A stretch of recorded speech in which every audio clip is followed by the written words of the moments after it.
Thank you for blessing the stream with good tomato, Gwen. Very much appreciated. Thanks for the luck as well. How are you doing?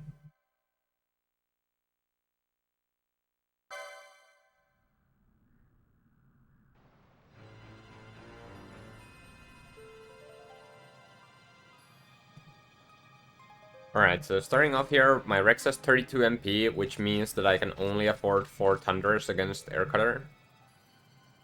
So Aircutter Remora uses a move called Remora Strike, and Remora Strike takes up the entire effect queue. That means that I can't use Thunder while the Remora Strike animation is going on. So what I'm gonna have to do is I'm going to time my Thunders so that they don't happen when the Remora Strike animation is going on. So I can usually get 3 Thunders in before the first Remora Strike. I am going to, however, keep an eye on Bosch, so if Bosch combos early, I'll probably only get 2 in. But yeah, we'll see.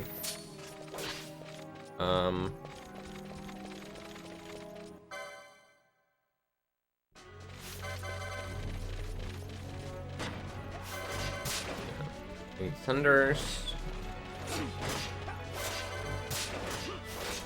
No combo from Bosch so far, so doing the third Thunder, then Remora Strike happens.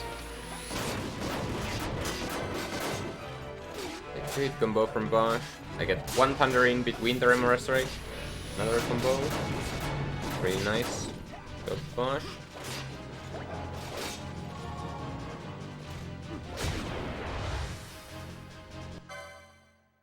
Thank you for subscribing, B255. Very much appreciated. And thank you for blessing the run with good tomato, Watches and Cosmos.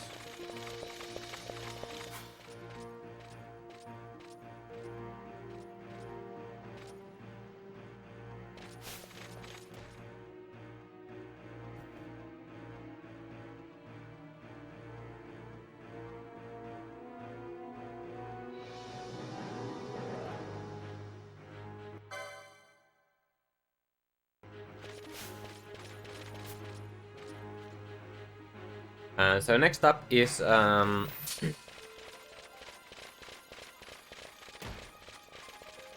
3 Imperial Swordsmen, and the goal of the fight is to kill all of them with 2 actions. And also to reach the door before killing the last one.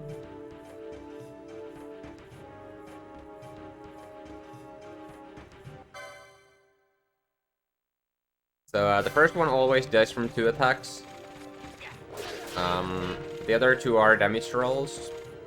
So if I hit low rolls on the first attack, I will use Thunder to finish that one off.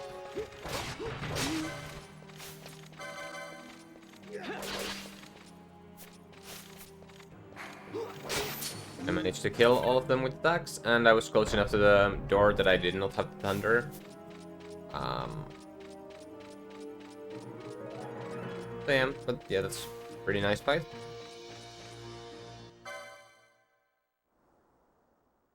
Thanks for blessing the stream with good tomato, and thanks for the luck, Curvus. How are you doing? Thanks for the luck, Green Giant. How are you doing?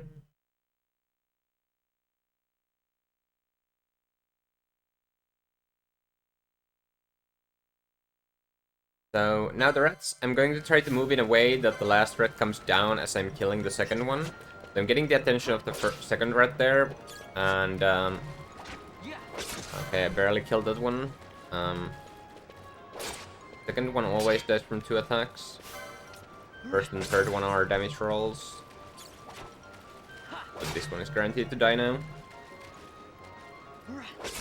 Not a split.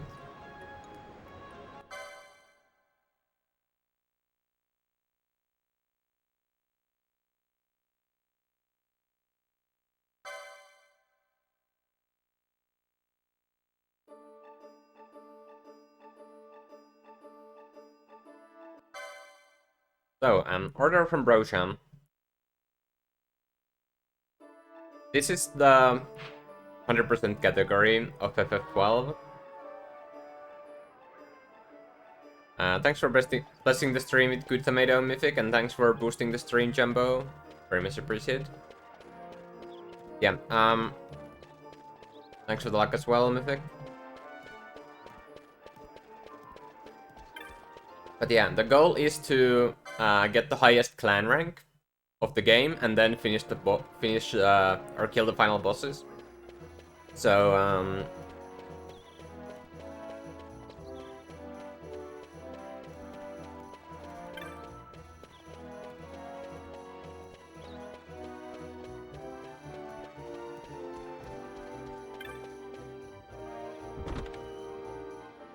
So what I need to get in this run is I need the big or what is required for OOA is to get the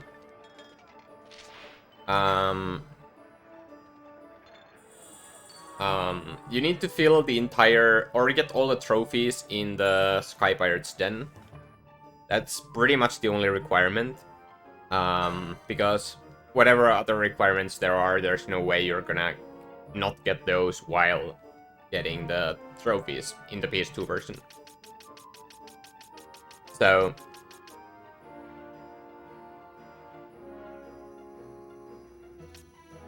the big ones are filling the bestiary, which means that I have to kill one of each unique bestiary entries once. That means that what I mean by that is that there are some enemies that share a bestiary entry. For example, all the chocobos except for Bull Chocobo and Trickster share the same bestiary entry. So I only need to kill one chocobo, whether it's black chocobo, red chocobo, white chocobo, green chocobo, brown chocobo, doesn't matter. Can be any. But I need to kill one, but I don't have to kill all different kinds of chocobos.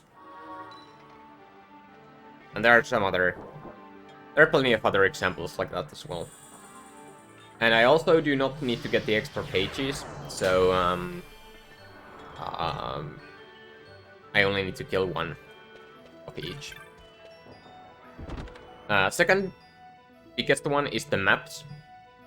I need to get every single map. Like, I need to visit every zone that's in a map at least once. So I don't need to buy maps or completely explore them. I just need to visit every zone at least once. And the only exceptions are the zones that are in areas that you can't come back to. So for example, I don't need to get the extra area in the Dreadnought Leviathan. And I don't need to explore every single zone of Great Crystal because there's no map in Great Crystal, so that's another exception. I also don't need to like enter every shop and stuff like that in towns. The third biggest one is the concurrencies. I need to get all the quickening finishers at least once, and that's probably the hardest thing to do in the entire game is to get the hardest quickening finisher, the black hole.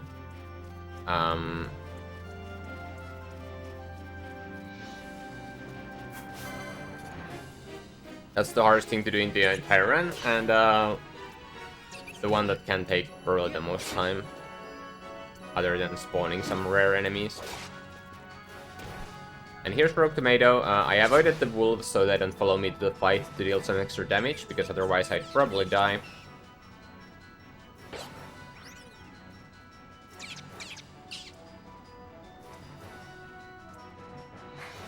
And it's a two-phase fight. Each phase is either 3 or 4 attacks, usually 4.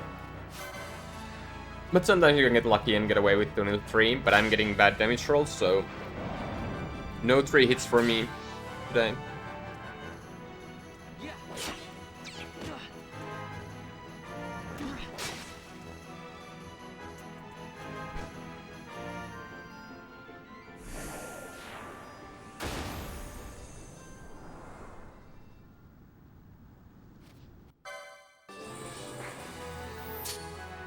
But yeah, there's the Wolf and Alpha Wolf that share a Bestiarian tree. And there's Hyena and Alpha Hyena. Ice Acer and Ice Elemental. Bunch of things like that.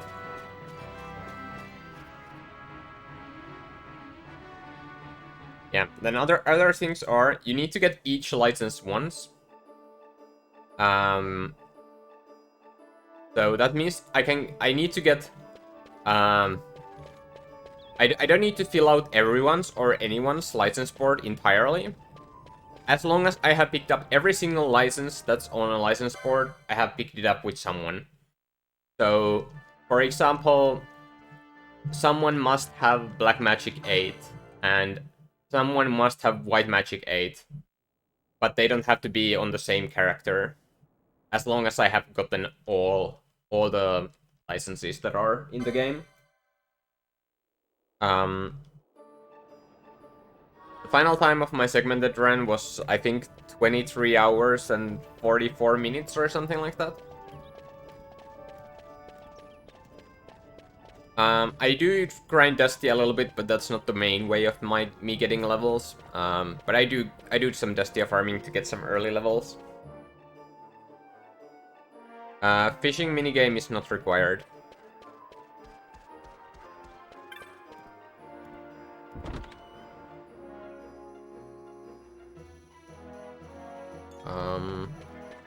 Yeah, here I'm gonna go and start my second hunt for Textera.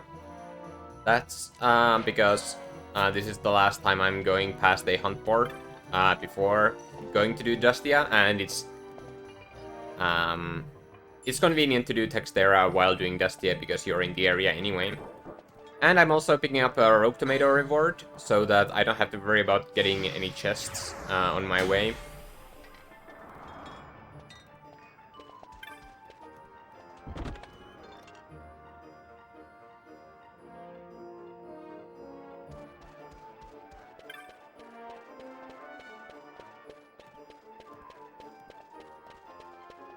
Oh, there's a couple of things wrong with that sentence, Nutter. One, I don't drink coffee. Two, I'm not from Scandinavia, as Finland is not part of Scandinavia. Scandinavia only consists of Norway and Sweden.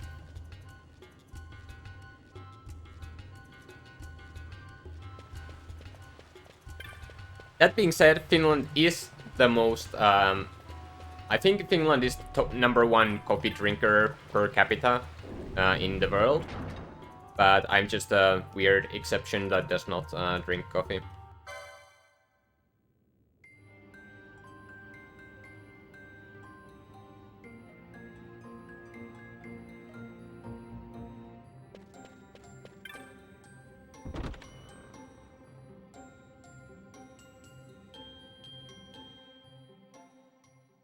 Thank you for boosting the stream, 420. How are you doing? Yes, Nordic countries is the term that includes Finland as well, and Iceland. I'm not sure if Denmark is considered part of Scandinavia. I would think that at least geographically it wouldn't be, but I'm not actually sure. Thanks for boosting the stream, ID 9000.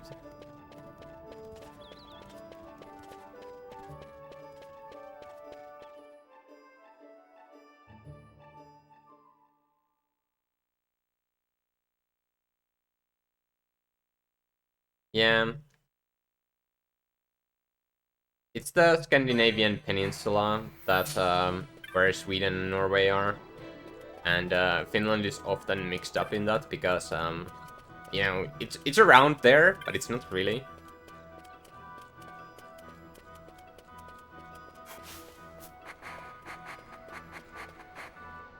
It's a common misconception. so I'll allow it.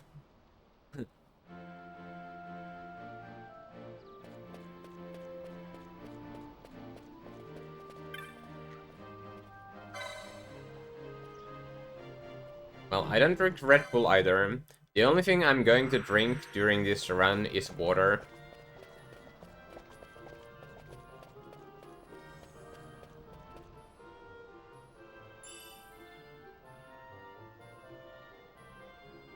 Hey Shinra, how are you doing? And hey Nopi, how are you doing as well?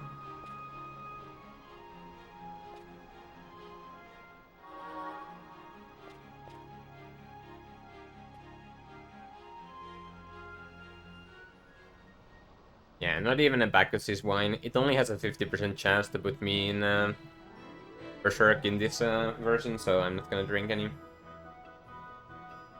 Thanks for the luck, Senator.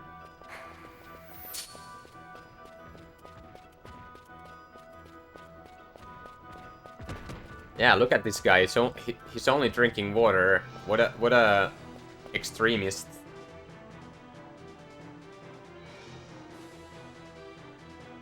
Speaking of which, I forgot to fill a glass of water before starting the run, so I'm probably gonna go and get me a glass of water.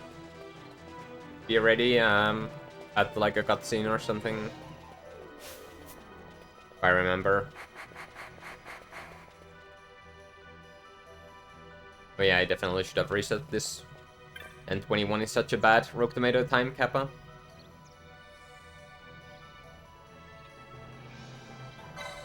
But yeah, now I need to go and get the Sunstone. And the way you do that is you make a Shade Stone, turn a Shade Stone into a Sunstone by using these crystals. And I'm gonna start by having Penelope throw a potion at herself, because that way she will stand still while I go and touch the crystal. The crystals give a random amount of energy between 25 and 55%, which means that you can reach 100% with either 2, 3, or 4 crystal.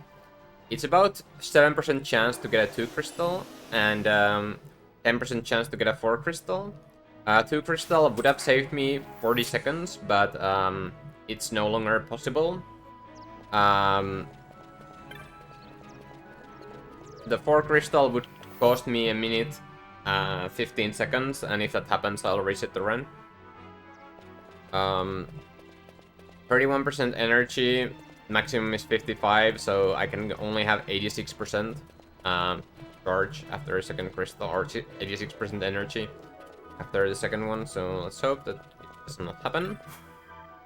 Or let's hope that we don't get a 4 crystal. Okay, that's good.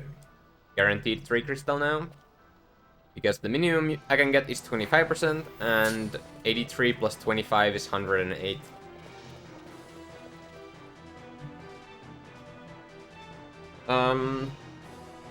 Right.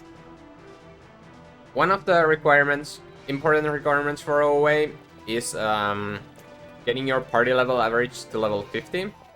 That means that I'm going to have to do some grinding, and that's one thing that makes this run a lot easier. That I actually do have to get levels, so grinding isn't as bad as it would be in a normal run. Because I have to get the levels anyway. Thanks for the luck, Torin, BP, and Quasworm. How are you guys doing? I guess Quas is doing great, but how is Torin BP doing?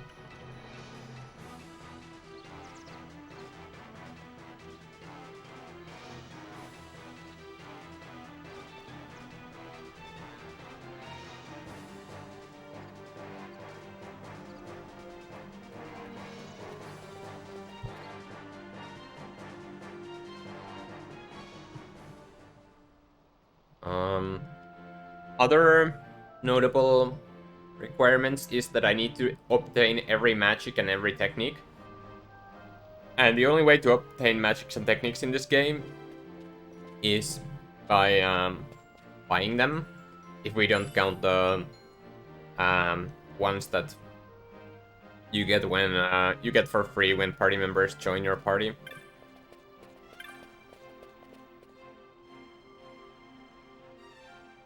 But yeah, I need to buy all the magics and techniques, and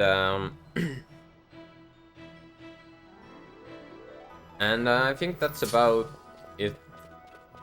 I might have forgotten a requirement or two that's important, but not really.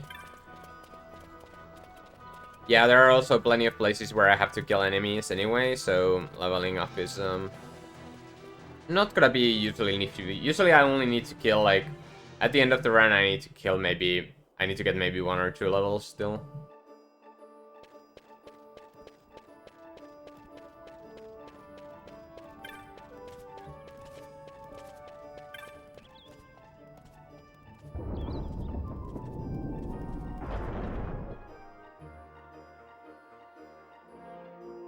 Yeah, this is my favorite category to run.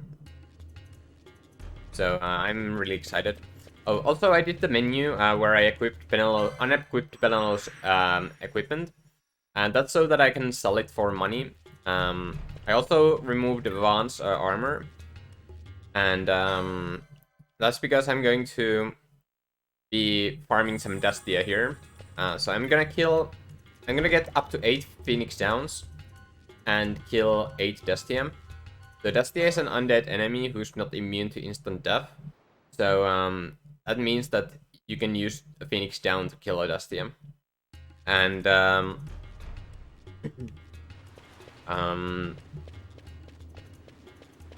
that's why I'm gonna sell Penelo's equipment so that I can get enough money to get the Destia. Get the 8 Phoenix down for Destia.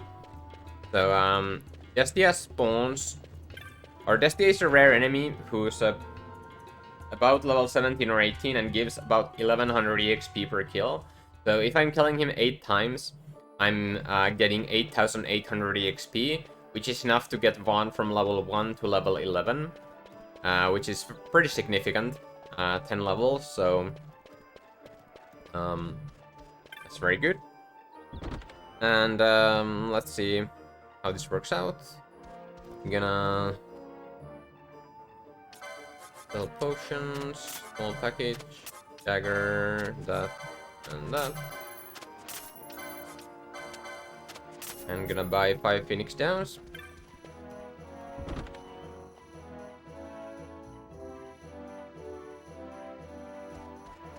Because I went to Tomash, I have more money than in any percent, and it's very, like, I could easily keep the Orakia armlet, for example, and that's actually pretty important because I need to get Vaughn to below 10% of his maximum HP, and if I hit low rolls, I can under damage Vaughn with 2 attacks, but in any percent I would have to get around that and do a slower crit down if I get a bad damage roll.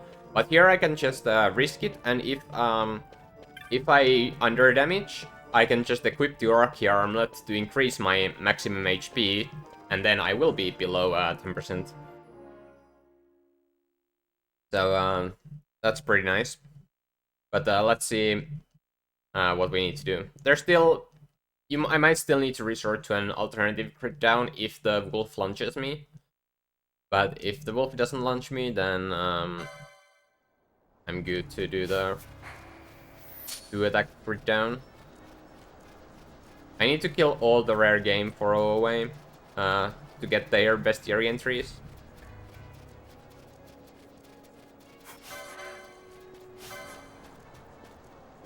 Now if I hit 41, I'll be too low.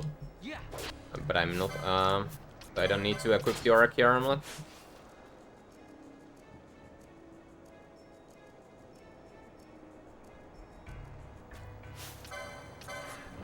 I put the battle speed on slowest because Phoenix Downs are items, and items don't have charge time.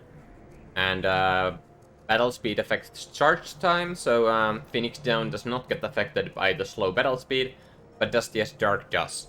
So that means that I can kill Destia before Destia can kill me.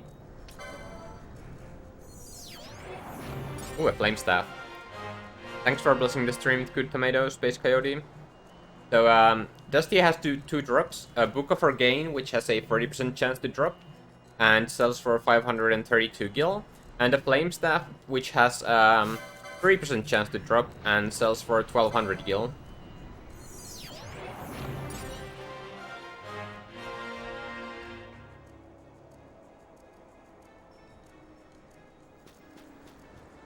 Yeah, I'm not sure if killing Destia once is enough to get the best tier entry, so I'm just killing him over and over again. Just to make sure. Definitely. Wow. Just wow.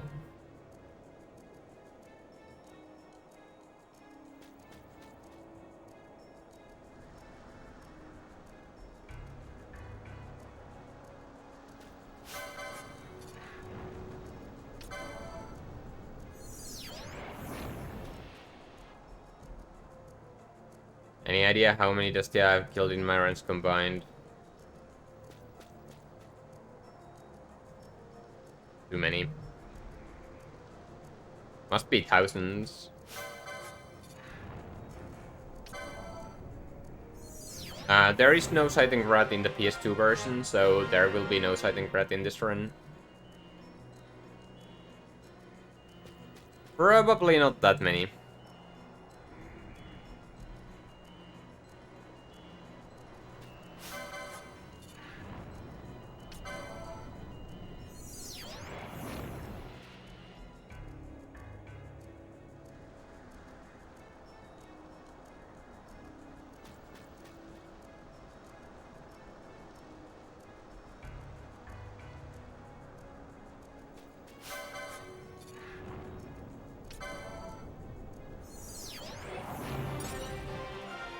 Oh, that's... It is just... Never mind.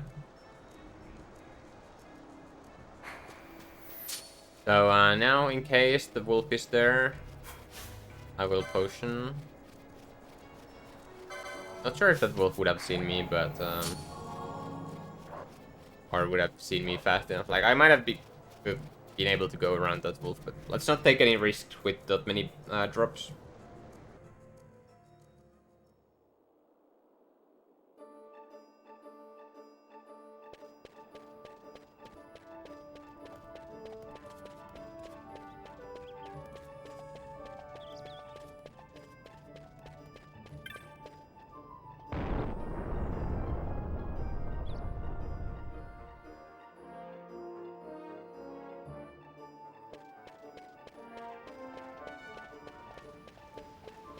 Right, so next I need to go to Garamscythe, and on my way through Garamscythe, I need to get a rare enemy called Razorfin to spawn. Razorfin has a 10% chance to replace any of the Ictons in the zone. But first, let's sell my loot.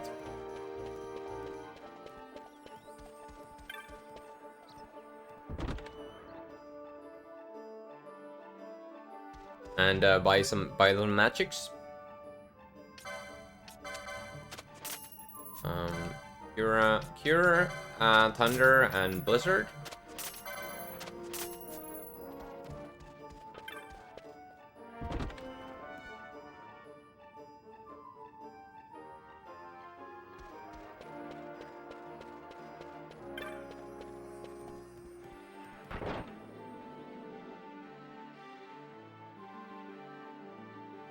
So, yeah, Razorfin has a 10% chance to spawn instead of any of the Ictons.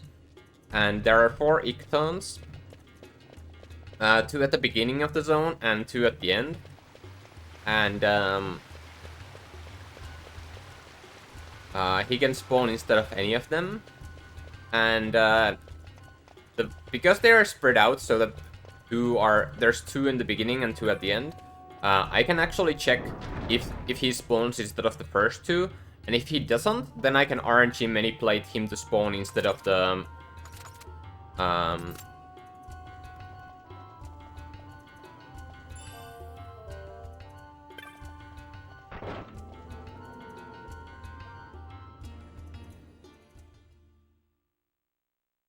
Then I can RNG. I can manipulate RNG to make him spawn instead of the last two, or one of the last two.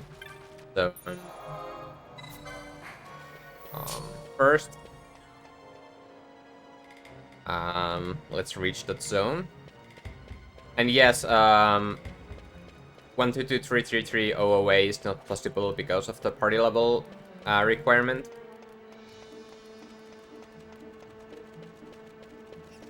But yeah, I bought Cure, Thunder, and Blizzard. Cure so I can actually do the RNG manipulation. I'm going to check this chest in case it's an ether, because the ether would help me if I get bad luck in the manipulation. But yeah, Cure is so that I can manipulate RNG. Thunder is so I can kill the Razor Pin with it. And Blizzard is so I can use it on Mimics at the end of the... Oh, there is. Nice.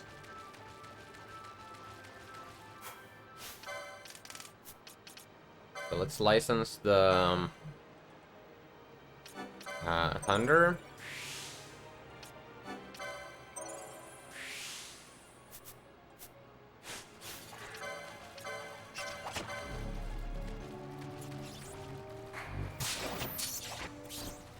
And move on. That's a very nice no manip Razor Pin. Not having to manipulate it saves about a minute, so that's really nice.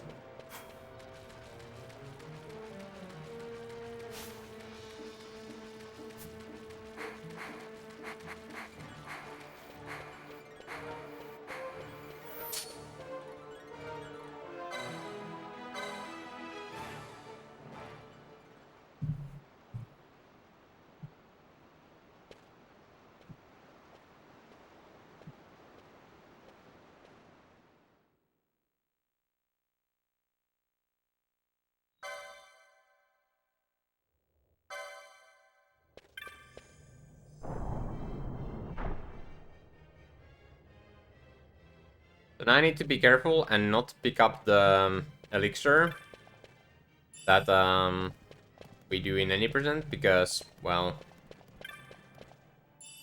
it's a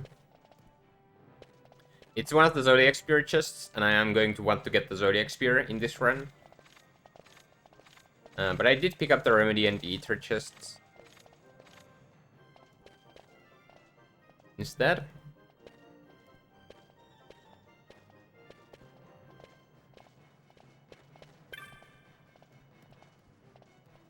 Hey, Buckethead!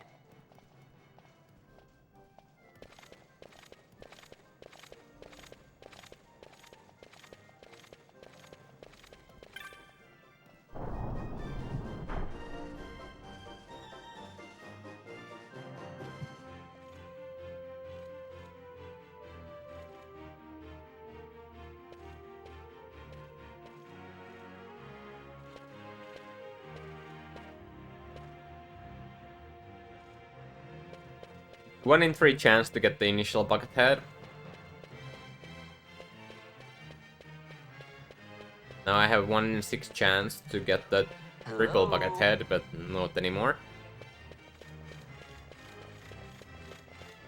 But I do have a 75% chance to get another Buckethead. Over here! No, 50% chance.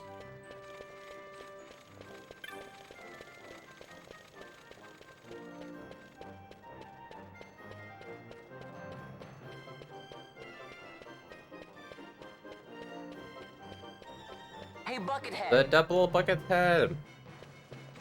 It's not the triple.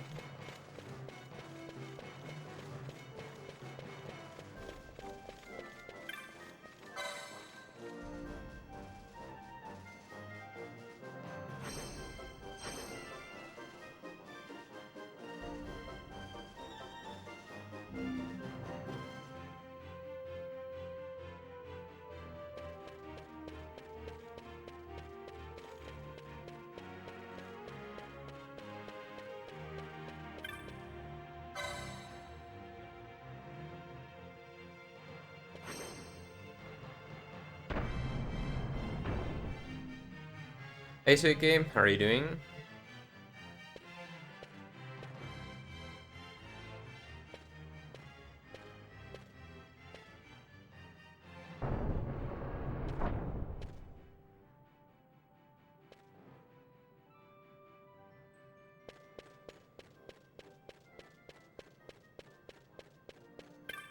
I'm doing good.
So, I'm going to give the characters gambits. One's gonna get Ponyard's Visible Phoenix down, so that I can do Dustia farming later with gambits. And then I'm gonna give Balthier a stealing gambit, so he can steal from the enemies I'm killing with Von and Fran. And I deleted Von and Fran's, or Balthier and Fran's initial first gambits. Fran's because it's foe party leader's target attack, which makes her choose her attack slower against the fire main. And Balthier's because it's ally any first aid, and I never want Balthier to use first aid on my HP critical party members.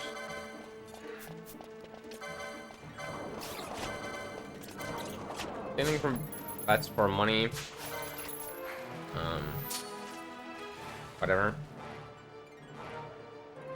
Didn't get any.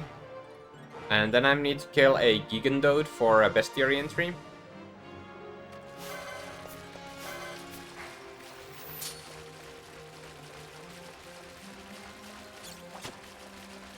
So here's a Gigandode. Gigandodes are weak to fire, so I'm gonna kill it with fire.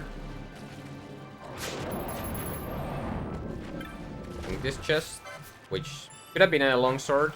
Longsword would have sold for 350 gil, but I got 39 instead. The Gigando drops are not usually worth it, which is why I did not go for it. Hey, there is a scrolling cat. I'm guessing you.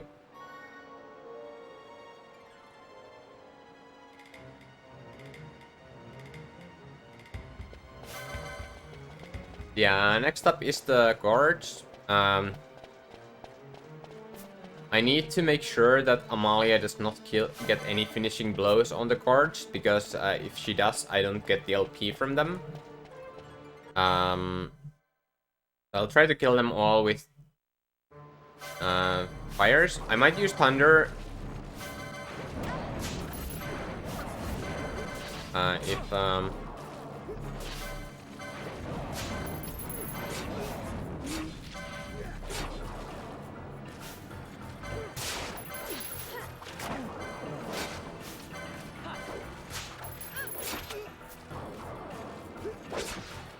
I used attack there to preserve MP.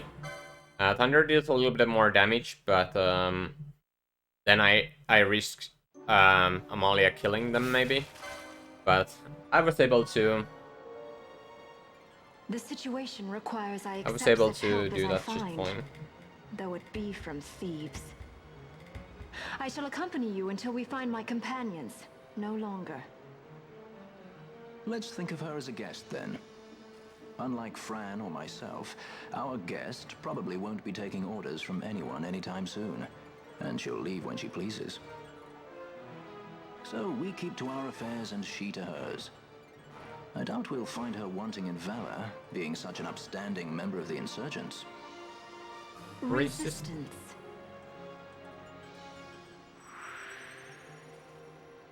Well, what are we waiting for?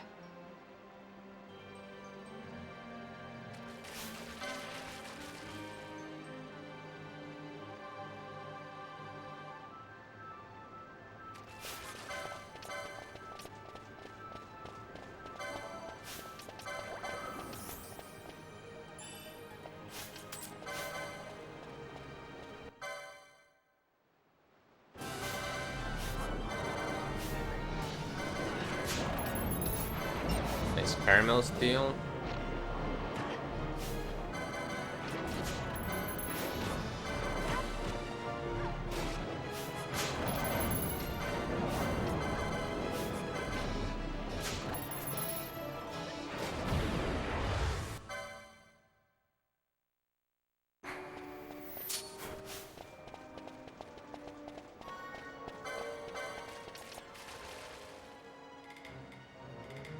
I should hide ropes.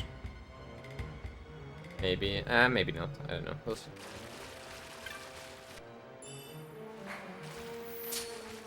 I need to kill a Goth and Garchimacera for bestiary. I should have killed. I don't know.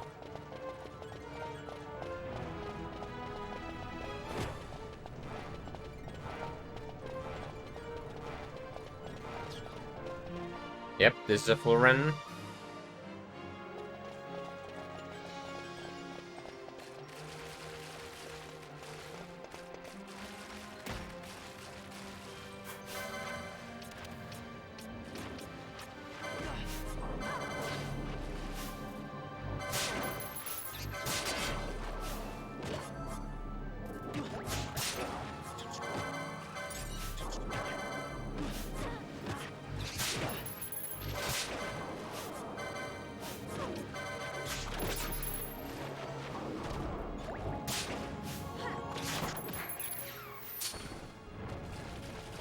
There we go, that's Ghost and Garchimacera. And now I can move on to Fire Main. So Fire Main takes more damage when in the water. I'll try to keep him there as much as possible.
Okay, not too bad.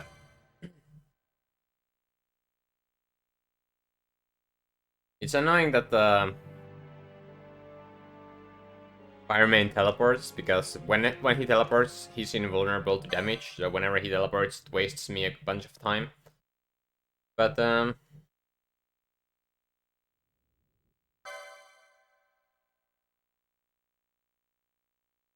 one was an okay fight. Thanks for blessing the stream with good tomato, Alfirian.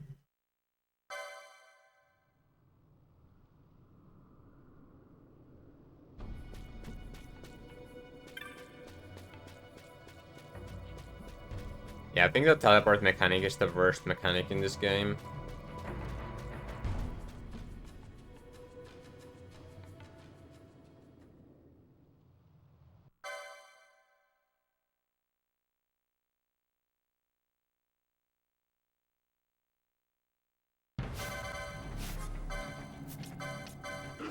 So Galidang, which die here from 2 attacks each. The Goose requires 2 punches from both here as well. So I 2 punches, and then I was able to steal with Balthier after while waiting for 1 to kill.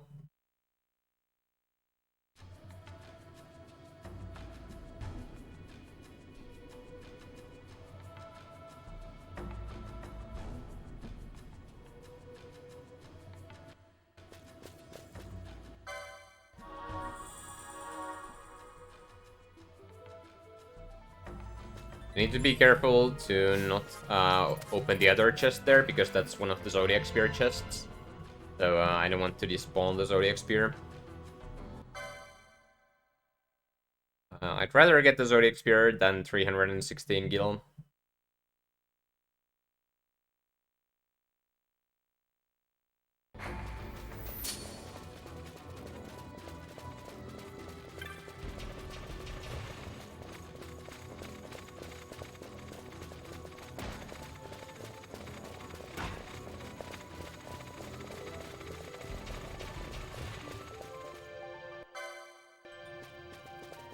So in this next zone, there are 3 gil chests. First one is a guaranteed 777 gil. The other 2 are random, between 1 and 333 and 1 and 555 gil. And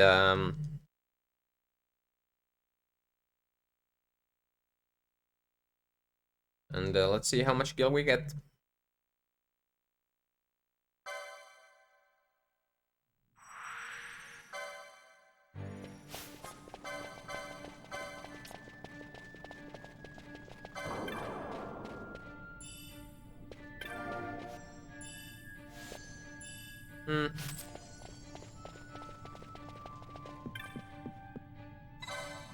Okay, I guess. Could have been better.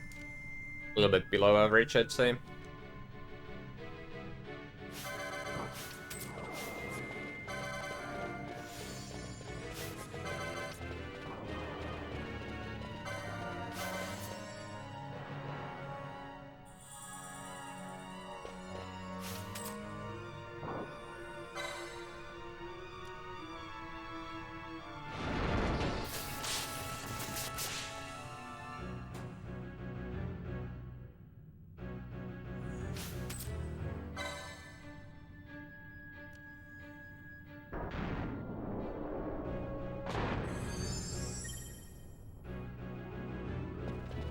To be honest, I don't know, but I'm gonna go and grab the glass of water now.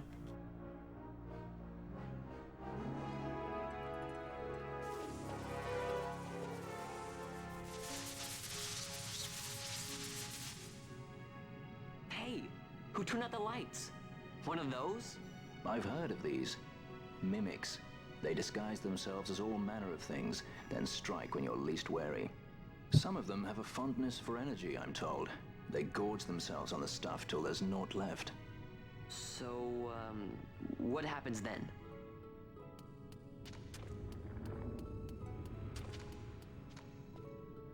Lights out, and it's worse in the dark. Much worse. So, let them get too close to one of those conduits, and they'll suck it dry. But don't worry, it'll give the energy back if you ask nicely. Sticking it with a sword helps too. Clock's ticking. Alright, so now I'm gonna kill the zombie first, because the zombie can poison, and I don't want to get poisoned.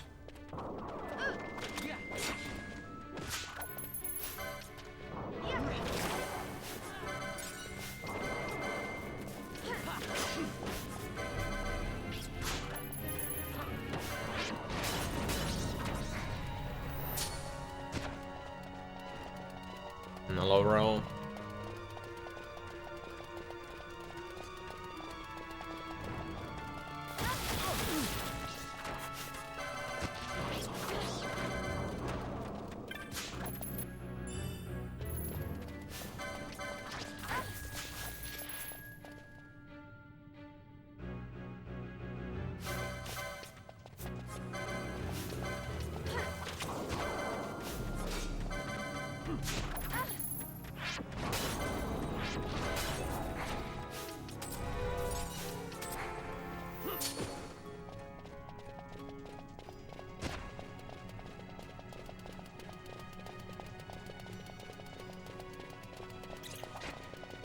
Poison is very annoying.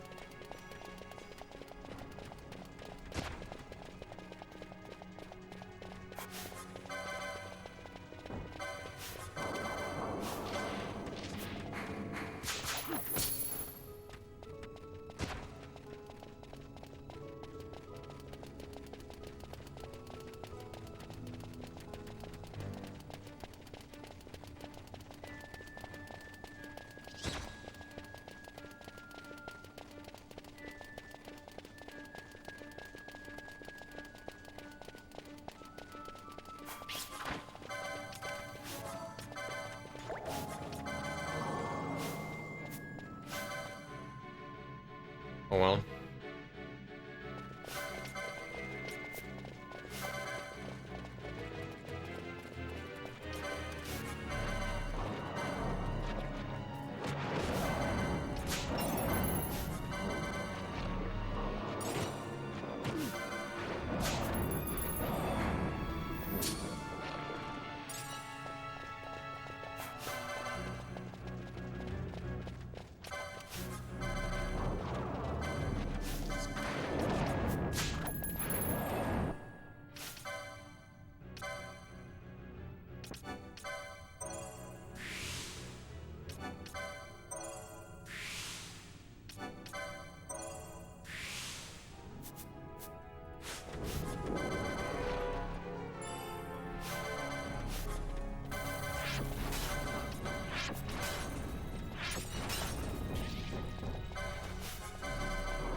To use 2 potions.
Yeah, there are a bunch of things in this game that you just would not ever find without a guide. Like the Zodiac Spear.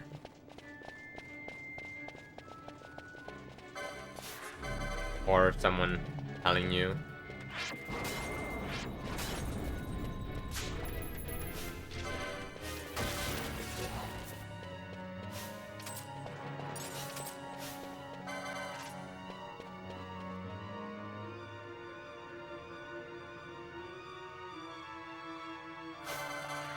Well, but they removed the Zodiac Spear thing in TCA, so I don't know if it's worse in TCA, really.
The main queen is really simple, you just spam Blizzard.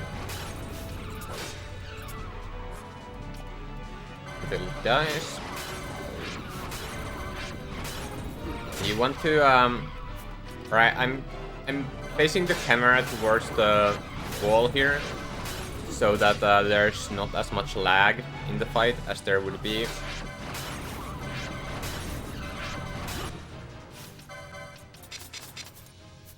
Otherwise.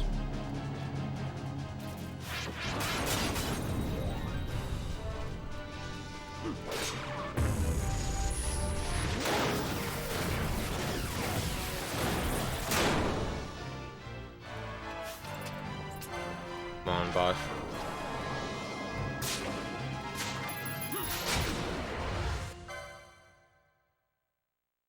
Actually stole the Rose Corsage. Wow. Thanks for the luck word spoken. How are you doing?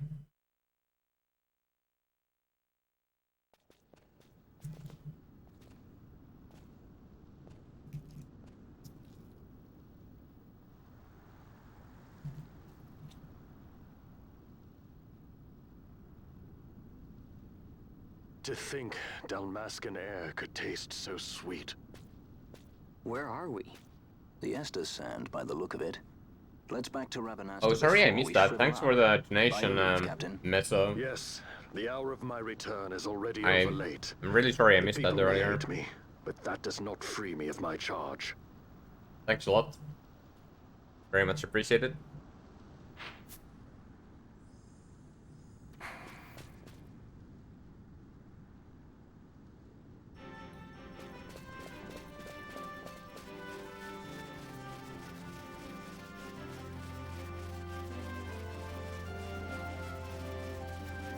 Thanks for the luck, Scarlet, though.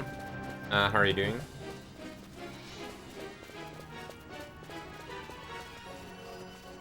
Yeah, now I'm gonna head towards the Esther Sand Crystal, so I can teleport back to Esther Sand later. The Esther Sand Crystal is a little bit closer to the Nalbina Crystal, so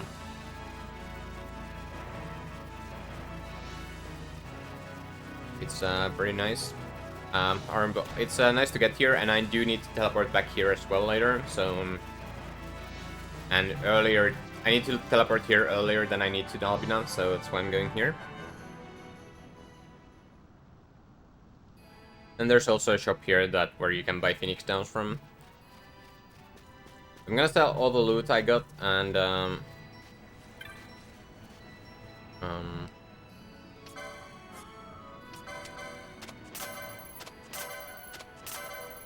buy as many Phoenix Downs as I can.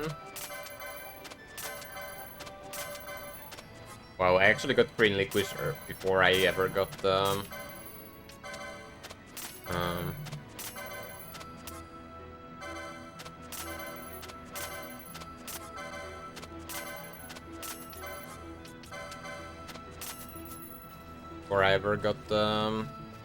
iron scraps.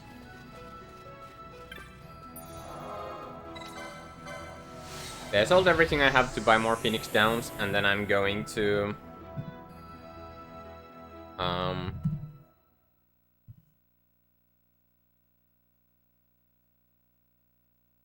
back to Rabanastra, and Bosch, Balthier, and Fran are gonna leave my party, so it's only Vaughn now, and which means it's a prime time to go and farm Dendestia.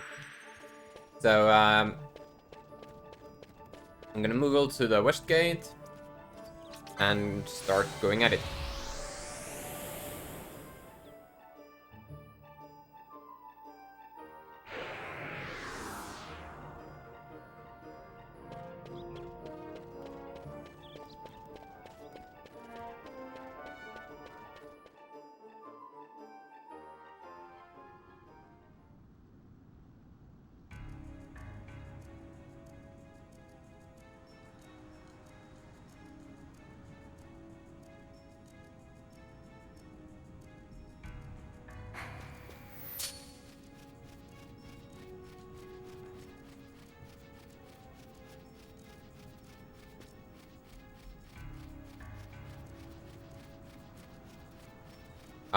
You can kill some Dustia, then run to the Western shop to buy more Phoenix Downs with the loot you got from Dustia. And if you're on TCA, the first trial mode has a diamond armlet, so you can use diamond armlet to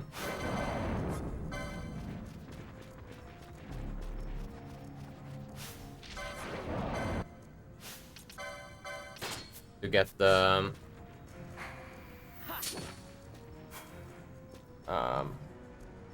to get some money fast and then buy them from Nalbina or something.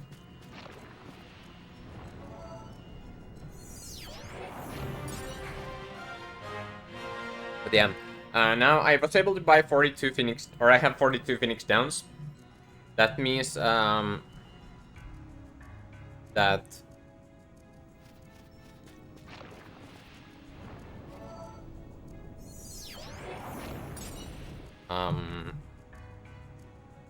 I need 30, at least 36 more Phoenix Downs, which means I'm going to need at least 9,000 gil before I leave for the Western Sun shop to buy more Phoenix Downs.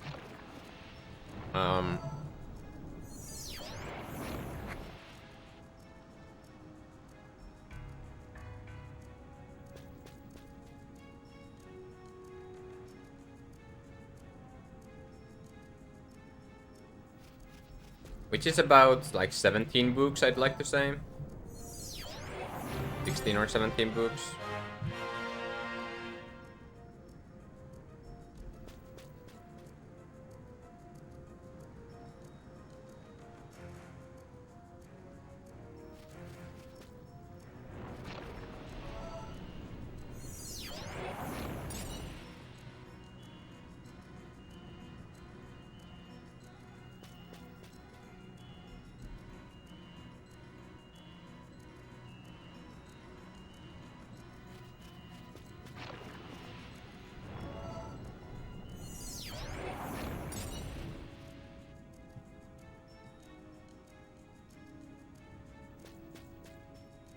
My Destia luck has been very good so far.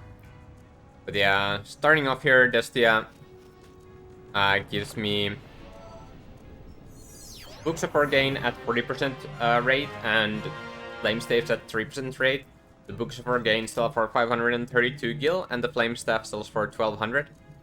I'm going to use 3 Flame Staves as weapons in this run, so the first 3 flame staves I get, I'm not going to sell. But so they do save me from buying those staves. Although I would never buy the 3rd staff if I don't get it. But I will use 3 staves unless I absolutely need to sell the last or the 3rd staff. But 2 staves are absolutely needed for the run. But 3rd is a nice one to get as well.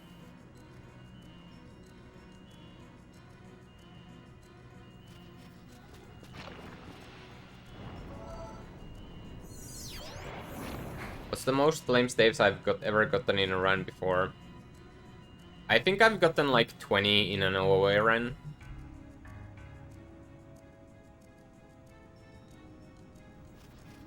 Didn't know the exact most. So starting from this kill 11 here, I have a chance to get double books. So whenever I get a book of Orgain drop, now there's 35% chance that it's 2 books instead of 1. And because of the number was flashing, I was guaranteed to get a chain level there.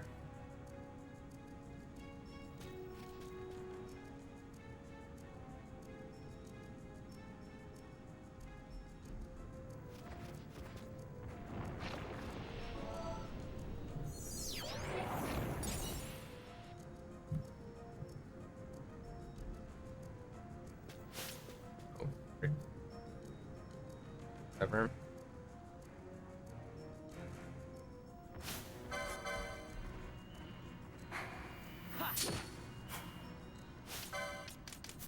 But the battle speed is lower, so Dusty doesn't kill me. That's alright.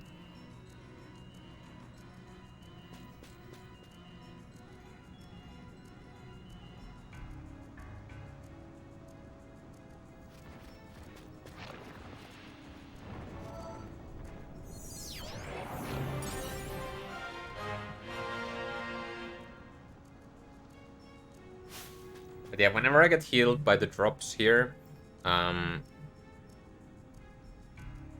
have to punch one back down. Yeah.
You can do a bunch of stuff like that, but in this game the damage is capped at... In this version the damage is capped at 9,999, so you can't deal that much damage anyway.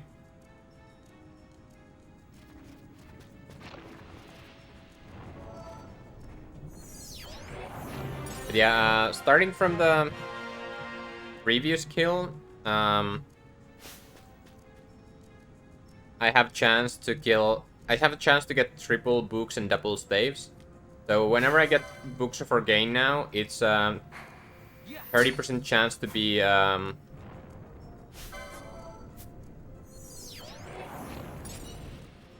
chance to be 1 book, 50% chance to be 2 books, and 20% chance to be 3 books.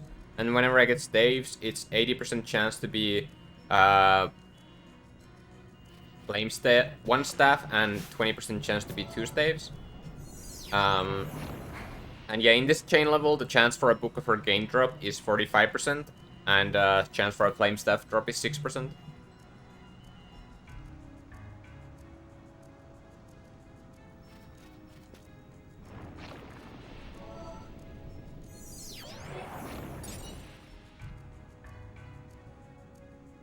Okay, so if I get healed again, I will leave for the shop.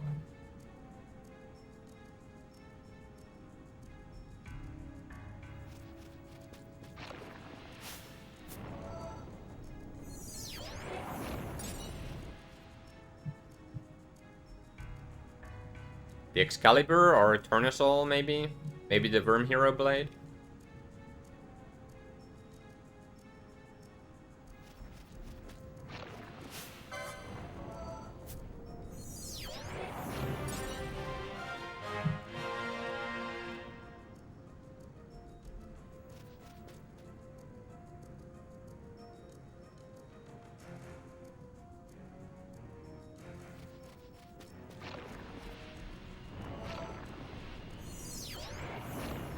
So starting from the next kill, there's no longer a possibility to get a single book. So whenever I get books now, it's 60% chance to be 2 books, 30% chance to be 3 books, and 10% chance to be 4 books.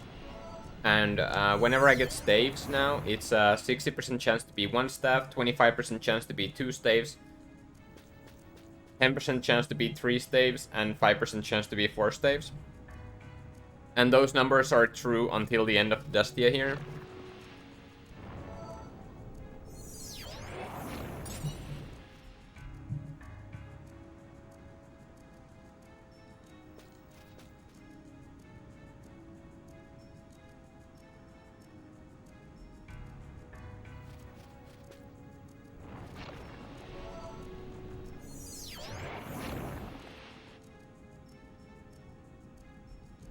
That's just a property of the Worm Hero Blade. It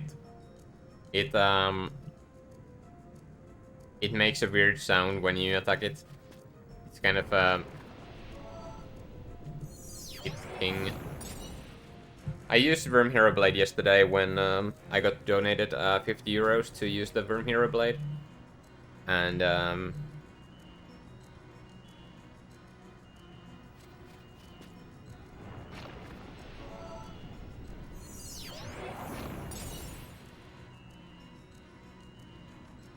yeah, it does do the sound.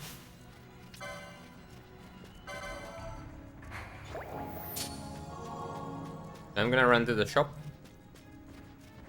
Buy some more Phoenix Downs.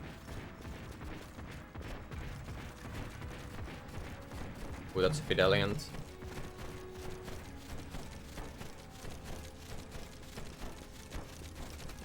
That was a little bit scary.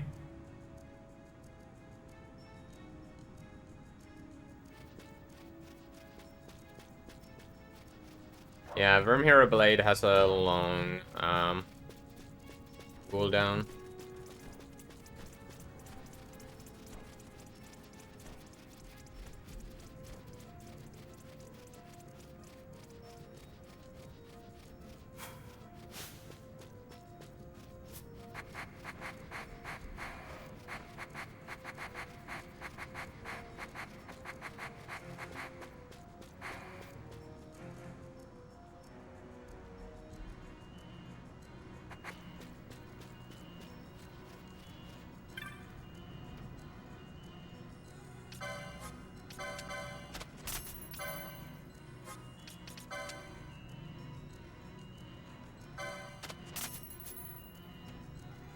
Might have been a little bit of an overkill on Phoenix Downs. Yeah, I'm pretty sure people have done that. It takes about 24 hours of grinding though to get to level 99 with Destia only.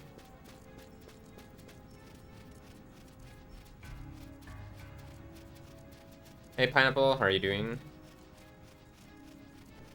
Thanks for the luck.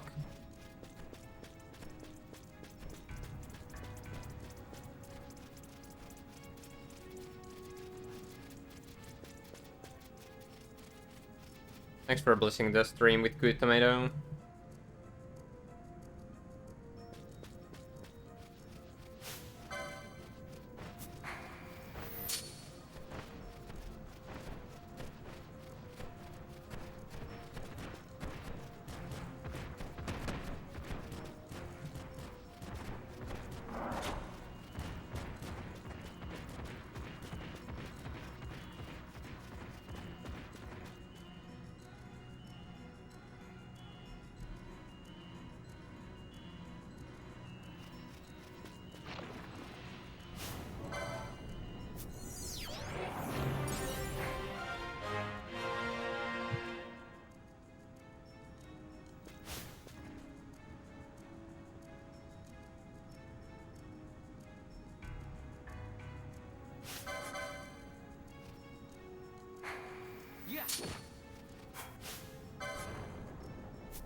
But do I think it's the singular best place to level up late game?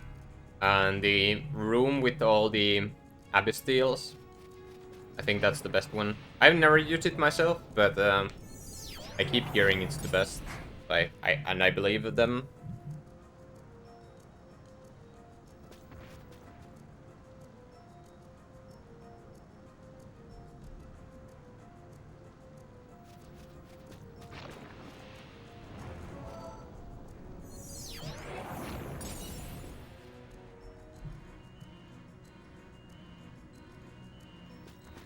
Equip the armor. Otherwise I can kill myself.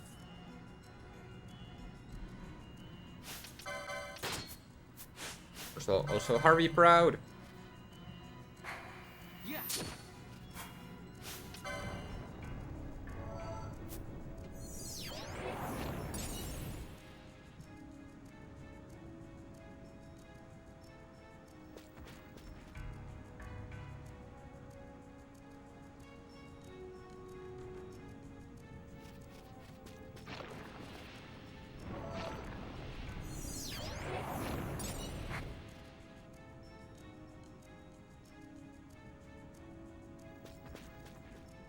Yeah, the Blaze at the Deadlands is okay. Okay, grinding spot, but the problem with it is that it does not give you a lot of money. So if you need only XP, then it's okay. But if you want money as well, then there are better places.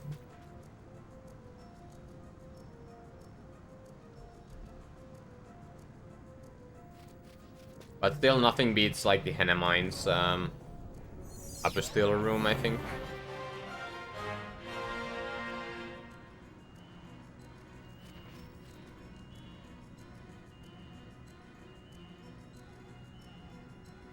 Yeah, but that's not really late game if you're just rushing there as fast as you can.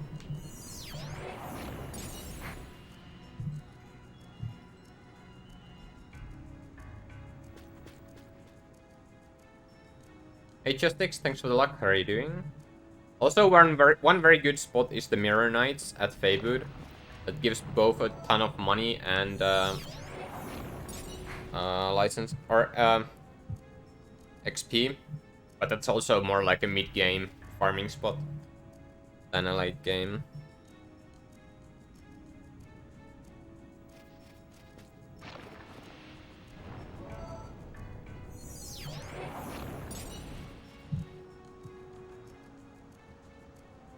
I'm doing good.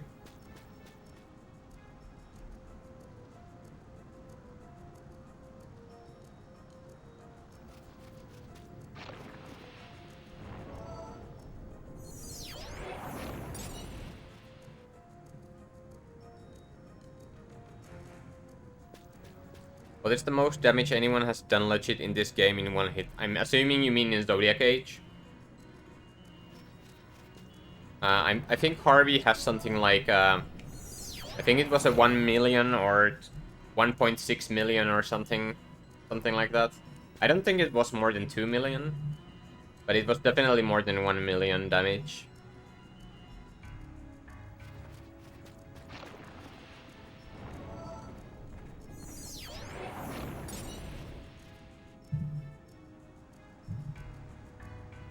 Good evening, SBA. How are you doing? Thanks for the luck.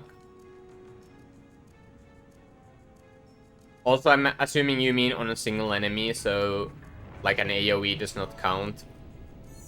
Like hitting multiple enemies for a ton of damage is not as good as hitting one enemy for a ton of damage.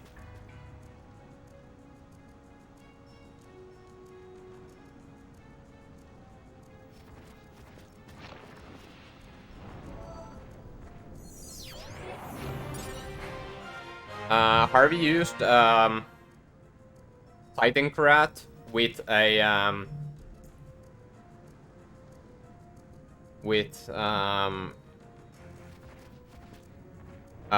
fire arrows, then put oil, sleep, and stuff in on the enemy, and made the enemy weak to fire, and then he got a crit and had Berserk, Bravery, stuff like that.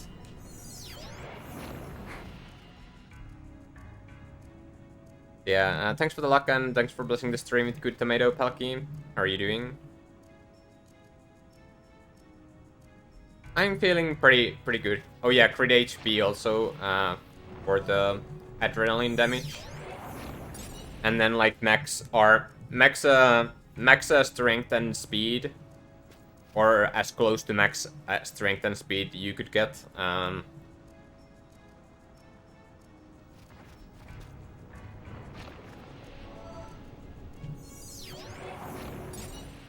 Yeah, all the multiplayers you could get. And yeah, then it was a critical hit. It was definitely more than 1 million. But I don't remember by how much. I'd say it was probably like 1 point... I think it was more than 1.5 million. But less than 2 million.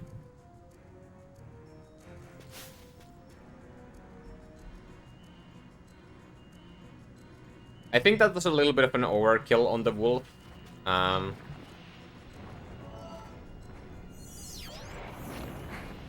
But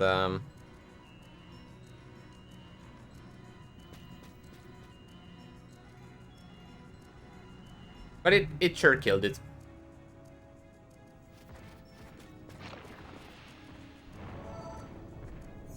And why he was using wolf was because he needed an enemy with very low defense that could be inflicted with the fire weakness by using Achilles.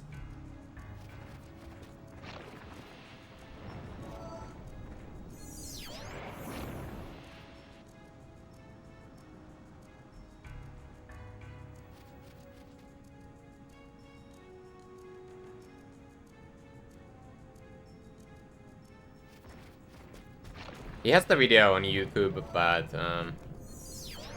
if you are interested, you can probably search it. I'm not gonna do it right now.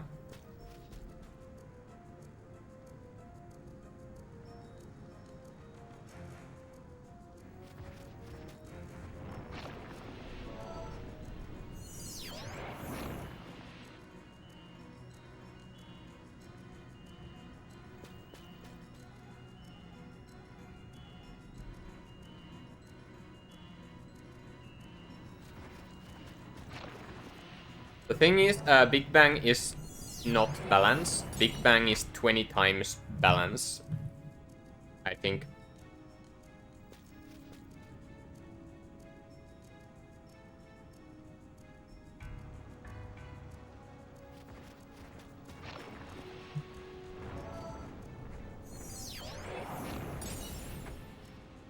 Or maybe it's 5 times, but it's balanced multiplied by a number.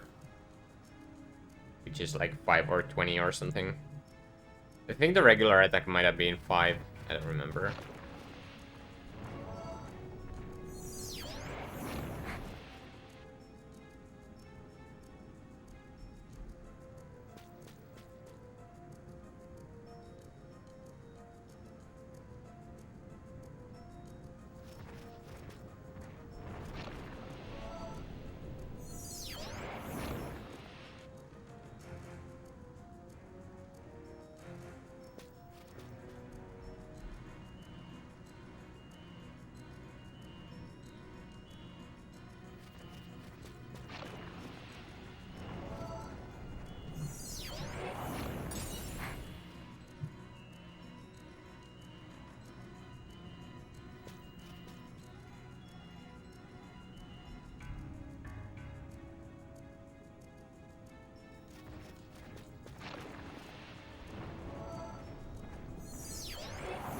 Hey, there's a chain level. That's a forced chain level that I got because I had killed so many Destia since my last chain level.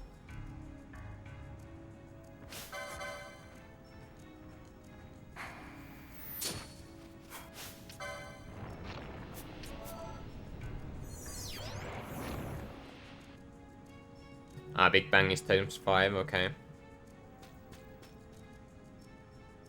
And Gravity Well is times 2. I remember Gravity Well being times 5, but... So, but that was Big Bang then, I guess.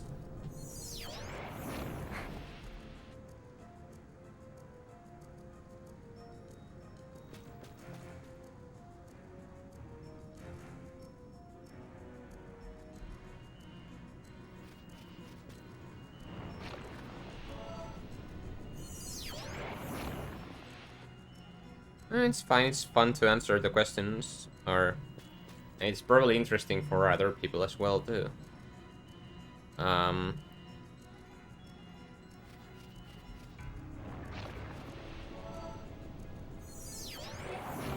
Learn those facts about the game. Okay, one more level, and then I'm ready to leave. Also nice for books. I think it was my first quadruple book.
Assuming I have some claim staves, I have enough money now.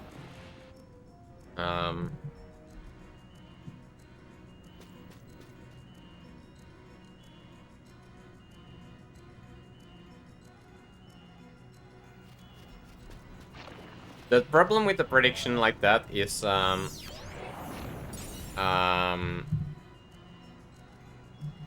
that I can only enter 2 options. So it would have to be above or below a certain number, and I have no idea what that number should be. It would be a cool if it was possible to enter multiple options, or even allow people to input their own. But that's not possible, unfortunately. So next I'm Battlefield back to full. License Vaughn with the Flame Staff.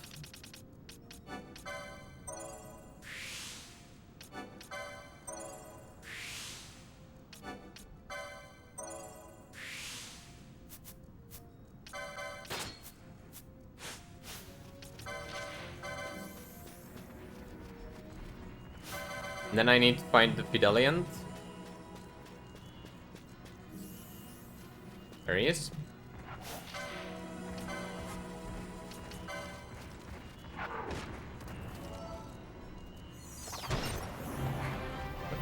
Also Vaughn.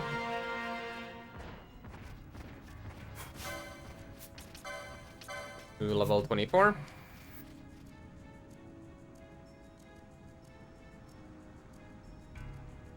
And gets me the Fideliant Bestiary entry.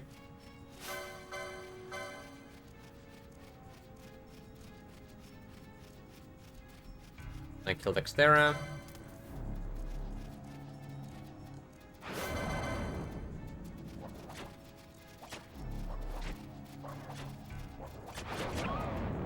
Yeah, this is a little bit spooky.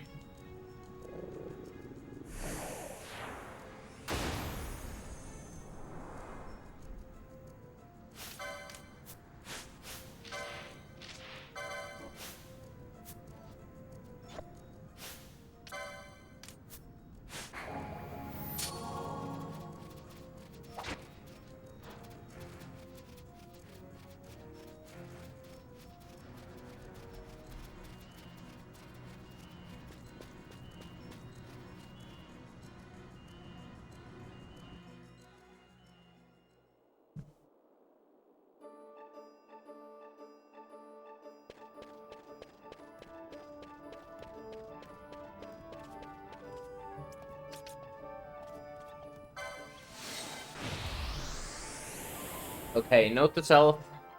Vaughn must have more than 150 HP when going into Textera.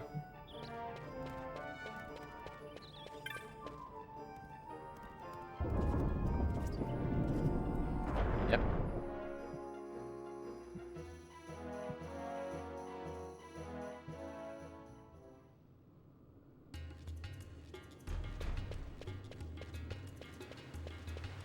Well, I would have lost the entire run because I have not saved at all.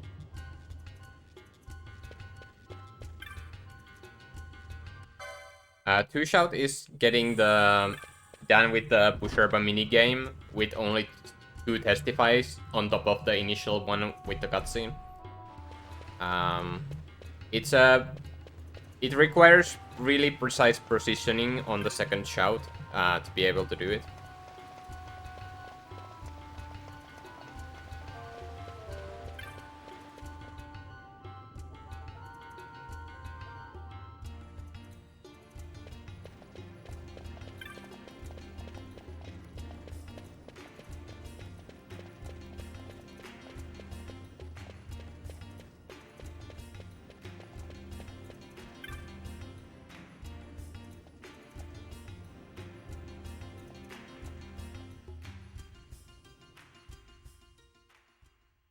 If only Vaughn had a Spellbreaker at this point, and then I would have one-shot at Textera because of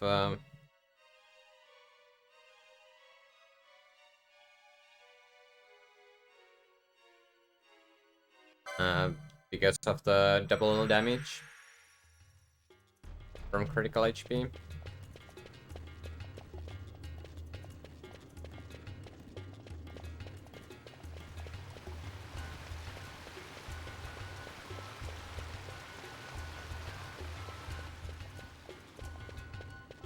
Yeah, now that I have all the levels, I'm gonna grab my rest of the party members so that like Bosch joins at Vaughn's level +2, so now I have a level 24 Bosch and level 26 Bosch, or sorry, level 24 Vaughn and level 26 Bosch.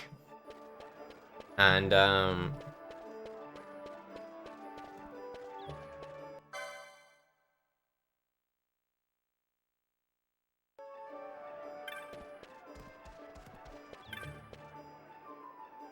there is a list of the main commands on the info part of the of my Twitch page, and also the and you can find all the commands behind the link that Xaf triggered with the commands command.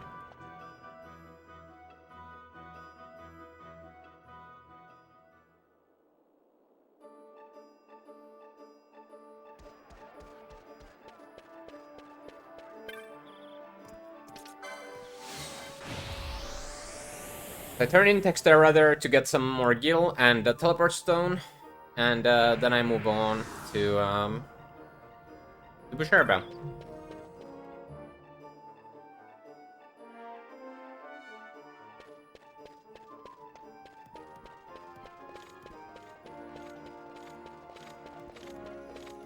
Yep.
Good old head commands.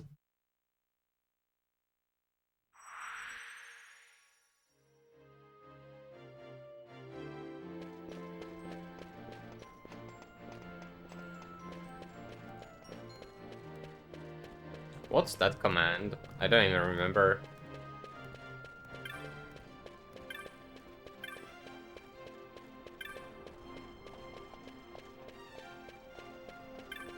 Oh, it's the crazy Chocobo team. Okay.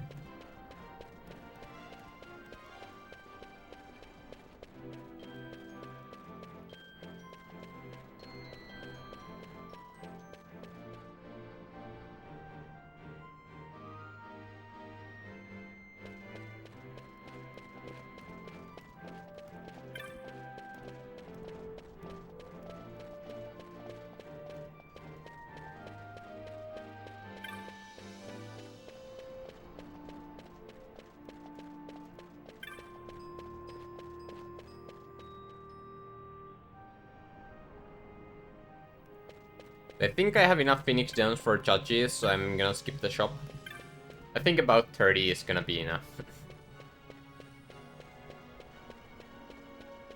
A little bit of an overkill as well, but doesn't matter because I'm gonna buy some Phoenix Downs later anyway. As long as I get enough money, or as long as I got enough money, then it would have been fine.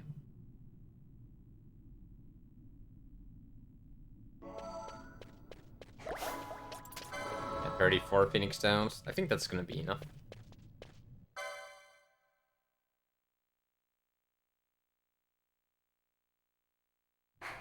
Yeah, there's Final Fantasy 13, Final Fantasy 13 2, and Lightning Returns Final Fantasy 13. Which is also known as Final Fantasy 13 3. But,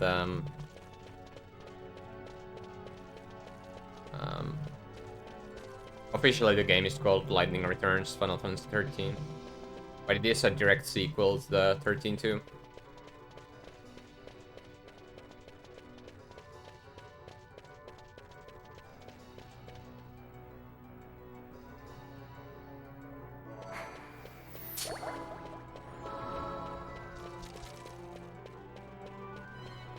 Yeah, in this screen, a rare enemy called Ariel can spawn.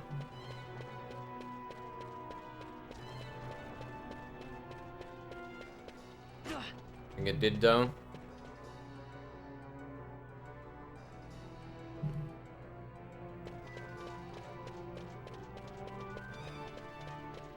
And this just can have a killer bow. Killer bow would sell for 1000 gil, but not today.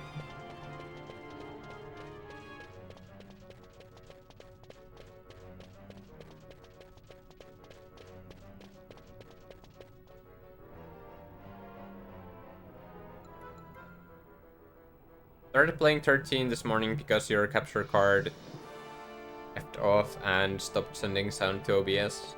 So you were playing 13 on PC then? Or you started to play 13 on PC because you couldn't play another game?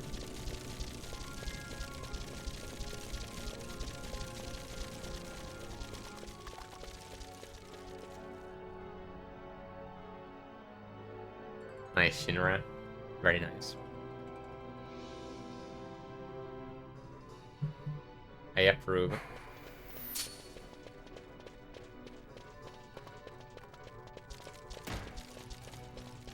That sucks. Which capture card do you have?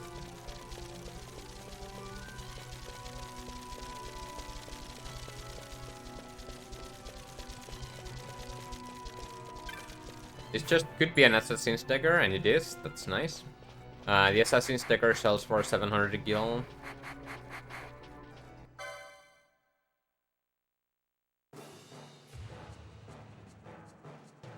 Hey, wait up! We'll not be able to take them all. Fight who we must, leave the rest. Started playing 13 a few days ago, but your PS3 froze, so you had to manually unblock it and reblock it. Does it work now then?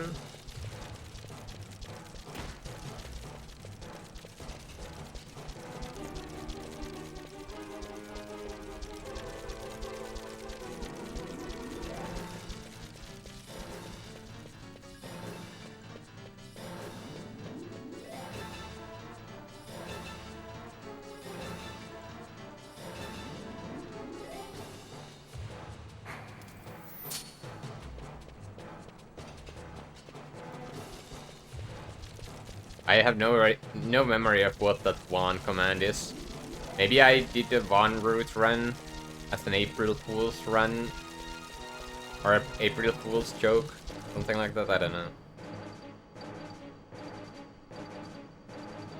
Thanks for Lux Spaghetti. I'm feeling alright. How are you doing?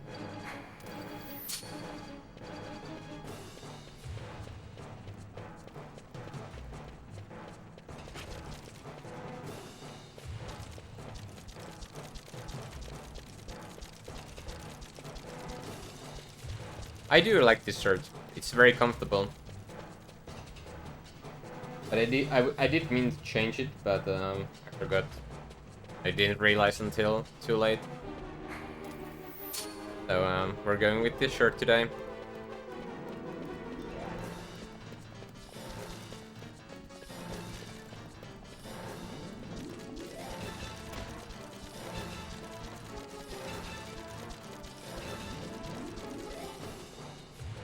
That one I do remember. That was my Halloween special.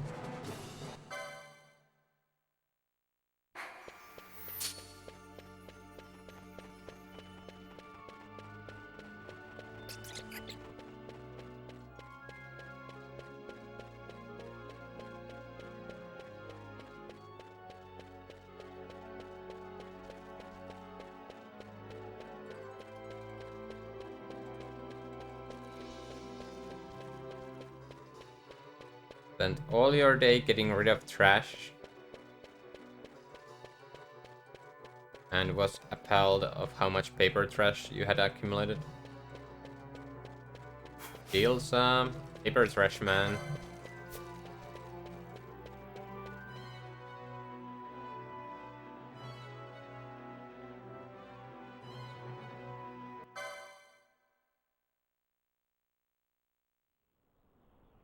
By 10 you must mean 20.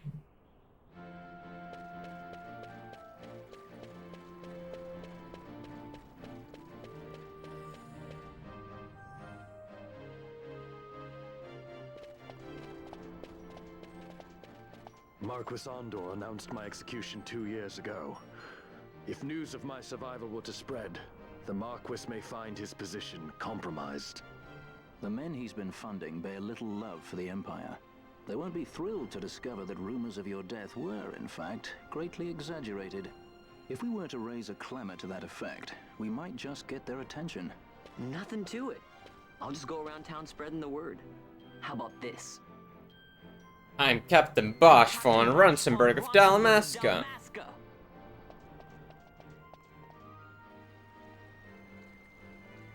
138 viewers heed my words. What do you think? So, yeah, ideally you get this done with only 2 testifies on top of the one I just did. Yeah, it requires really tight positioning to do on the second shout. Or on the second testify, because you need to get 3 of the guys who give a lot of notoriety with a single shout.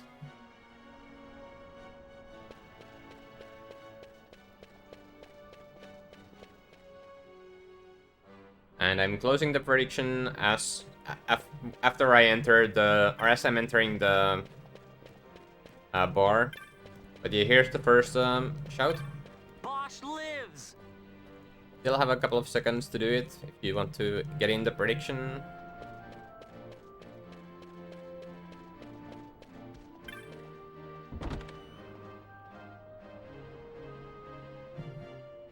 Okay, here's the I'm Captain Bosch von Ronsenberg of Dalmasca. you need to be approximately here. Unfortunately, I was a little bit too much to the left and I did not get this guy. Bosch lives.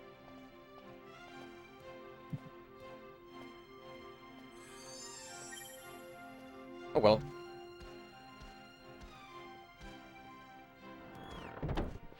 Yeah, this run is going until tomorrow morning. That you're always betting on the betting against me is, yeah, I almost always do get that, but not always. Almost always, that's why it makes a good prediction. But sometimes you do win by doubting.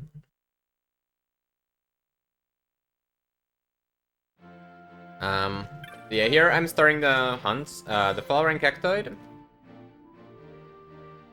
the wraith, and the Nidog. I'm not going to do them right now, but I'm going to start them here because, well, I'm right next to a hunt board, so might as well.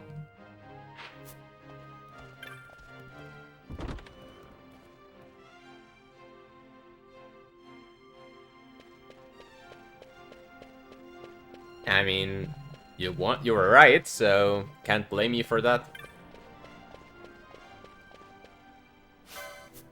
And menu.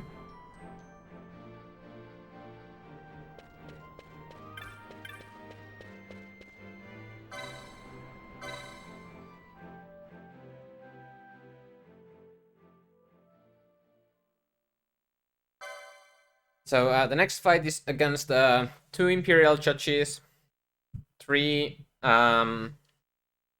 Imperial Swordsmen, and 1 Imperial Mages. And the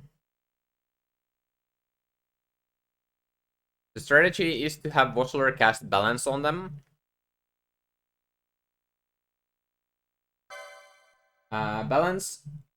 Vossler uses balance when on critical HP, so I'm gonna try to get Vossler to critical HP. And balance deals damage equal to the difference of the caster's current and maximum HP. So Vossler has about 1200 maximum HP. So critical HP is somewhere like 230. Or maybe I think it's 250 actually, almost. And so Vossler will be dealing like 1000 damage on all enemies in range. And that's enough to one-shot the minions and 3-shot the judges. Or maybe even 2-shot, I'm not sure. Spanning the passageway. It is a mechanism to detect intruders within the ship.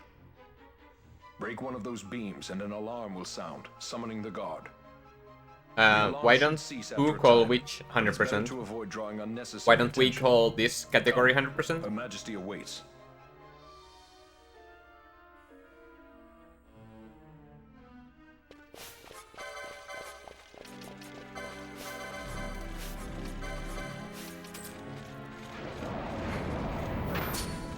We're blocked. A little bit unfortunate, but oh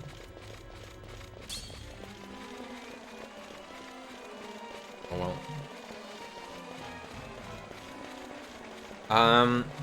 We don't call this 100% because, for example, it doesn't get all the ultimate weapons.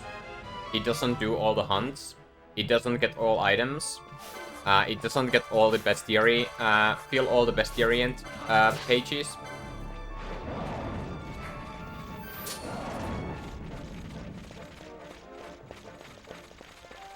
And if I were to call it 100%, call this 100%, there would always be people asking, well, why don't you do this? It's part of 100%. It's not 100% if you don't do this or that or that. And OOA is very clearly. Oh yeah, also no fishing minigame. I'm not gonna get Vossler into critical HP because I think Vossler is like 1 hit away from being in critical. And I think he's gonna get hit in the fight very early on, so I don't really care. But yeah, there's always gonna be people who would say, well, it's not really 100% because you don't do this or that. That's why, but in OOA, well, I'm clearly getting the clan rank, so no one can complain that, oh, you're not doing this, even though you should be doing this. If it makes sense.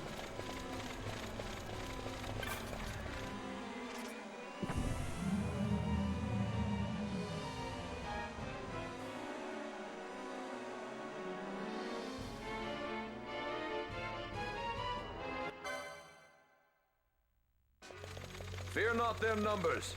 Take down the leaders and the others will follow.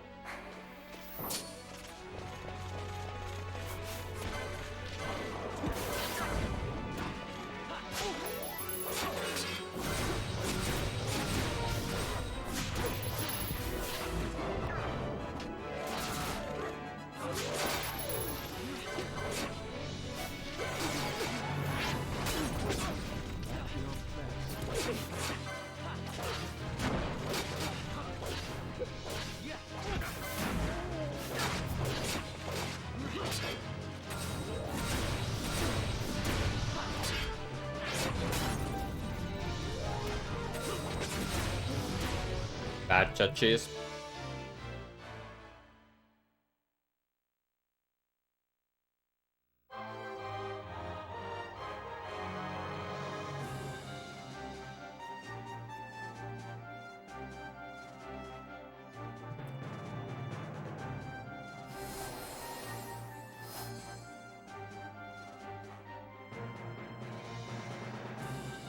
What's the hardest part of speedrunning in this game? Well, in this category, the hardest part is to get the hardest quickening finisher, the black hole, which requires you to get 4 level 3, 4 level 2, and 4 level 1 quickenings. And it's really hard to do. And you need a lot of luck to get it as well.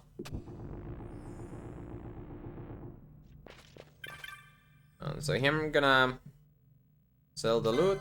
I have exactly 3 staves. So my money is fine. I'm gonna buy 3 cherry staves, equip 1 on Vaughn. I'm gonna buy 2 Callow hats and 2 shepherd bow arrows to get more magic on people. Some echo orbs and gold needles. Then I'm gonna buy a dark, shell, silence, protect, reflect, immobilize, and the gambit itself. And then I'm gonna leave.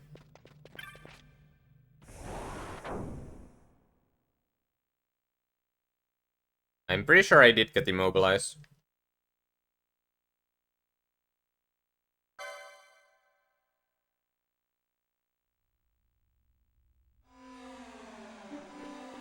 Well, I'll see in the menu, I guess.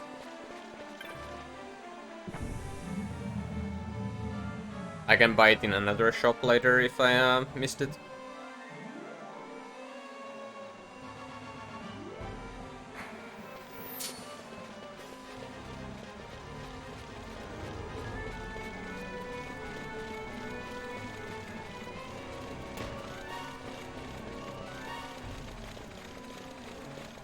Yeah, 80% of I rack up brain pants are very are the hardest. And in general the 1, 2, 2, 3, 3, 3 is a really hard run. So yeah, in this category the black hole is the hardest thing to do.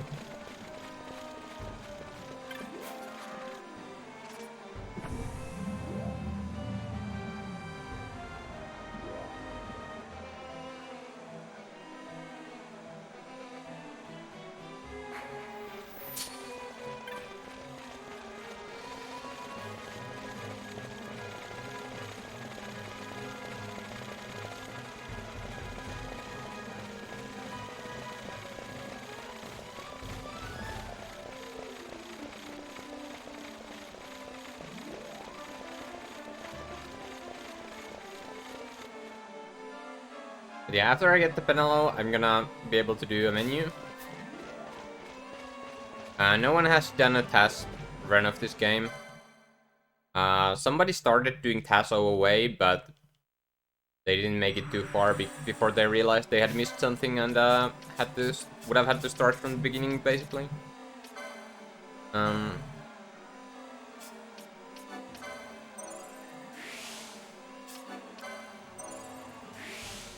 I'm getting the staves, 1 for Ash and Penelo. Getting the pulse 1 for Bosch, Ash, and Vaughn.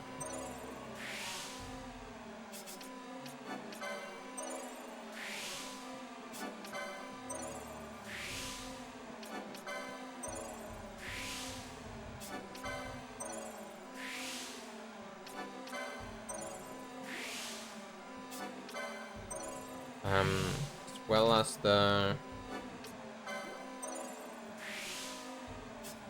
Fields 1, Armor 2, Mystic Armor 3, for Ash and Penelope, so they can equip the armor I just bought. And then I'm gonna get the Black Magic 1 for Penelope and Ash. Black Magic 2 for Ash, Penelope, and Vaughn.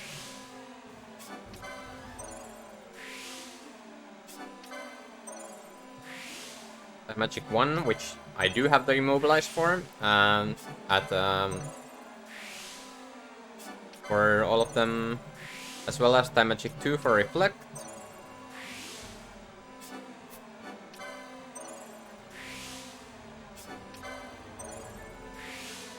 Arcane Magic 1 for Vaughn, Ash, and Penelope.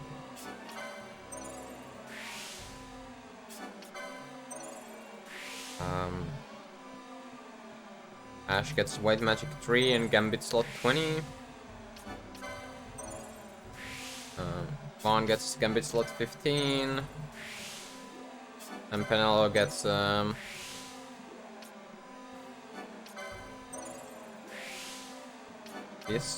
these licenses. Ash gets this as well. And then they both get Spellbreaker.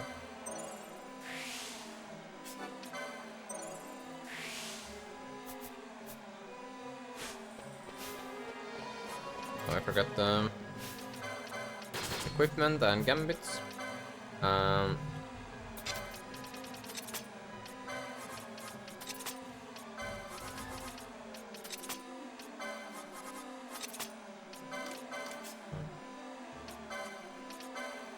Live on. Reflect. Dark.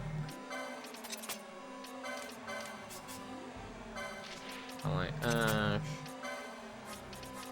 Black. Ash. Dark.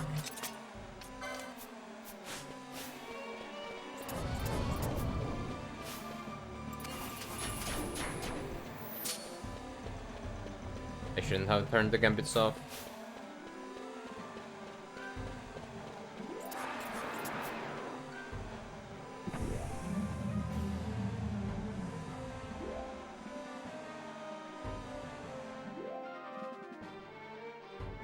I would be very interested in doing in making a task of this game, but it's the task tools for PS2 are very bad, so really hard.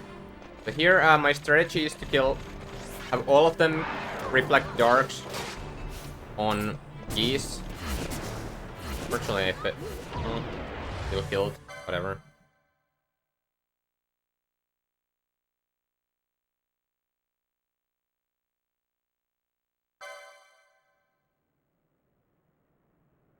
Longest speedrun category for this game would be the NLB LLG, which is a no license sport low level game.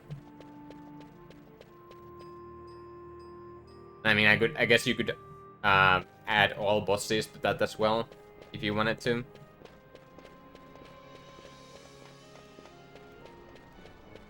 Hey Sephiroth, thanks for the luck. How are you doing?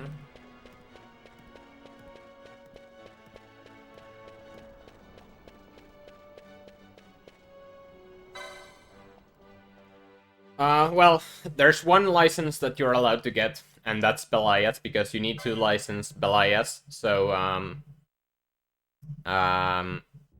you can get past the door. And because you now can license Belias, that means you can DCG. And you DCG a lot of things in that category.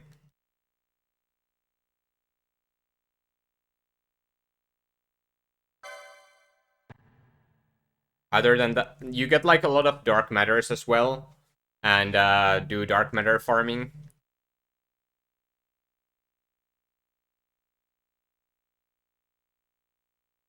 Also, like Harvey did like some dark matter farming, and that allowed Harvey to um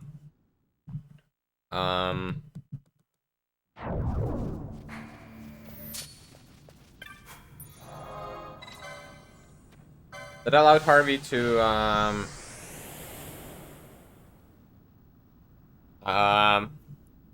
he could like auto do the auto trick to charge up dark matter, which made him be able to sleep during the run. It was kind of fun.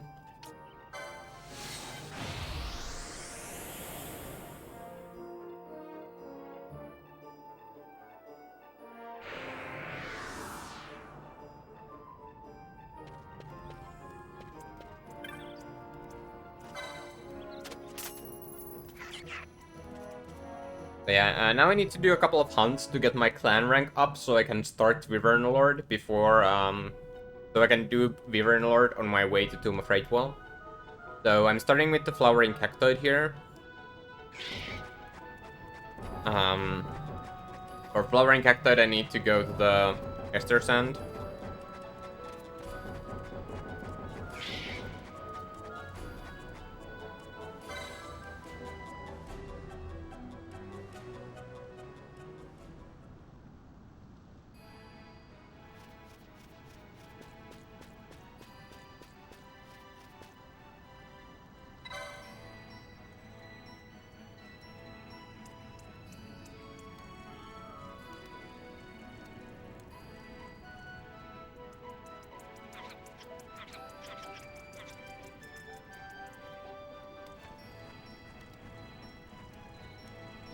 So, Flowering Cactoid.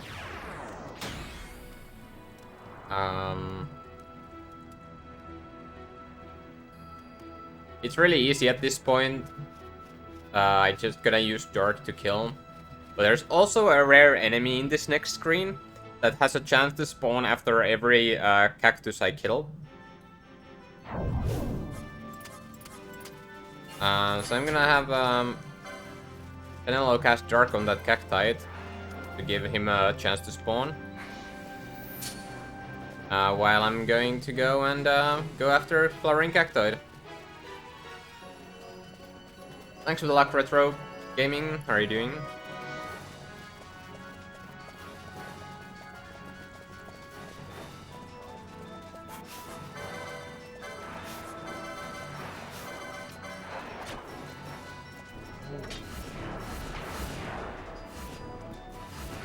That's Flowering Cactoid, by the way.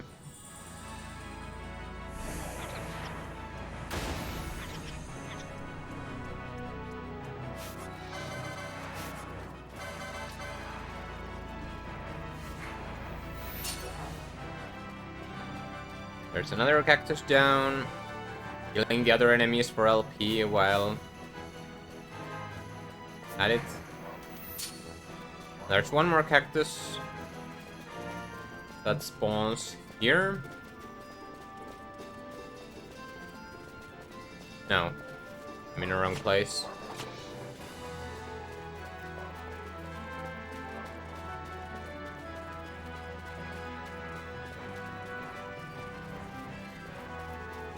Spawns here.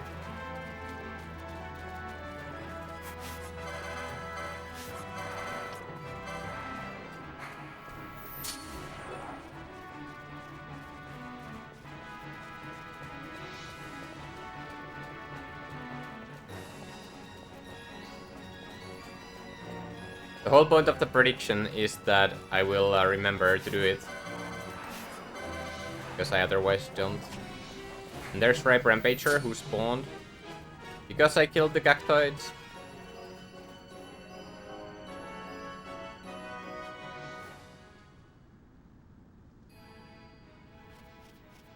And believe me or not, but there's like a big red thing on my notes that say to touch the crystal. And I still keep forgetting it every time. well, not every time, but I'm not saying it's guaranteed that I still remember that that's the crystal, even though there's the prediction for it.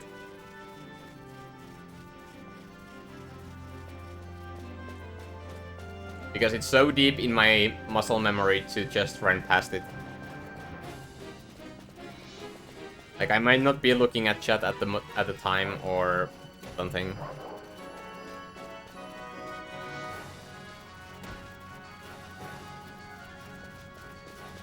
Yeah, I talked to the Dentro twice to start the side quest for the side quests in the Mr. Sand South Bank village, but I'm gonna do those later. Now I'm going to reflect all my party members and reach Nullbidant teleport crystals so I can teleport back here later and teleport to Rebanaster.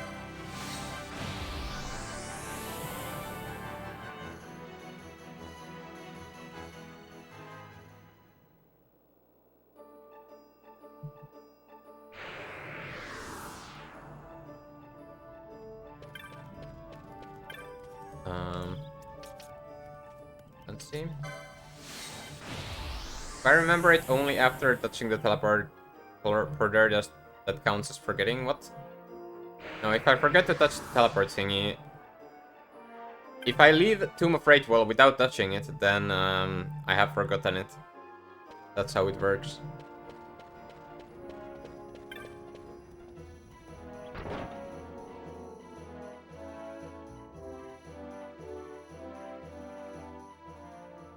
And I can only touch it after Belias. I can't touch it before because I need to keep my characters at low HP.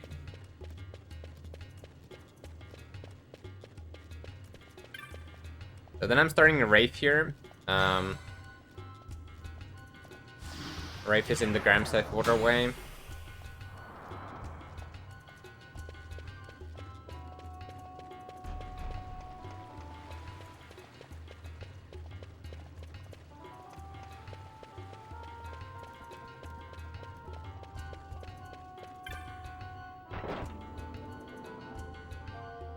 Thought about doing a Canon class playthrough.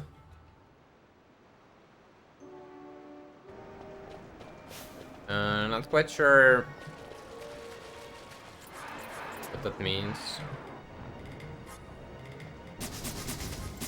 So for some reason Wraith is not immune to Doom.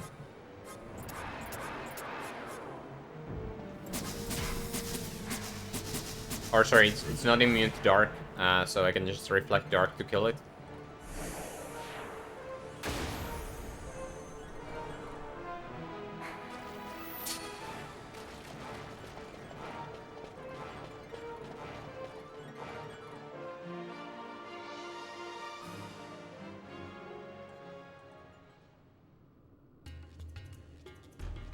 All characters locked to the class they were presented as, like so that like who is present. Well, like Balthier and Fran are obvious. They were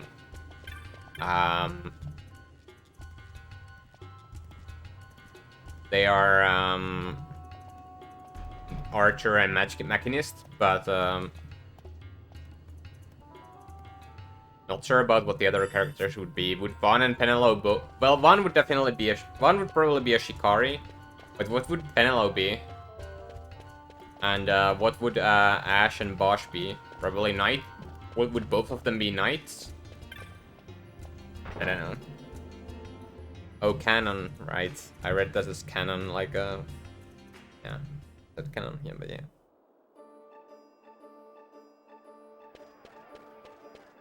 Now I need to go to the Sensi to grab the hunt for Vern Lord.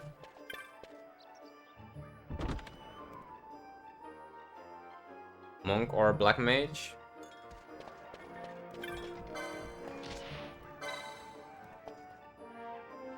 I don't know why she would be Dancer, but or how Monk would be Monk or Black Mage would be a Dancer.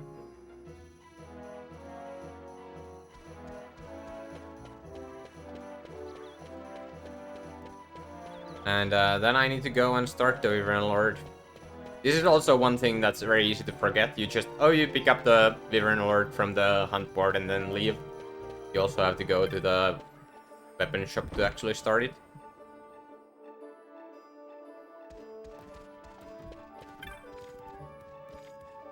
Thanks for blessing the stream with good tomato, Trento.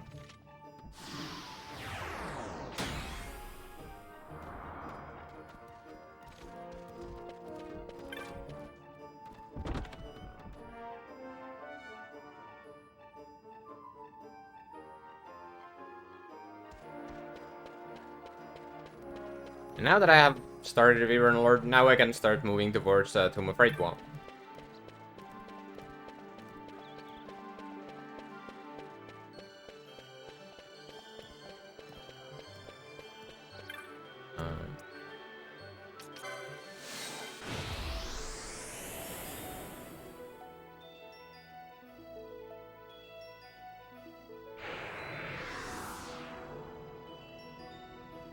The Wraith and Flowering Cactoid were really easy.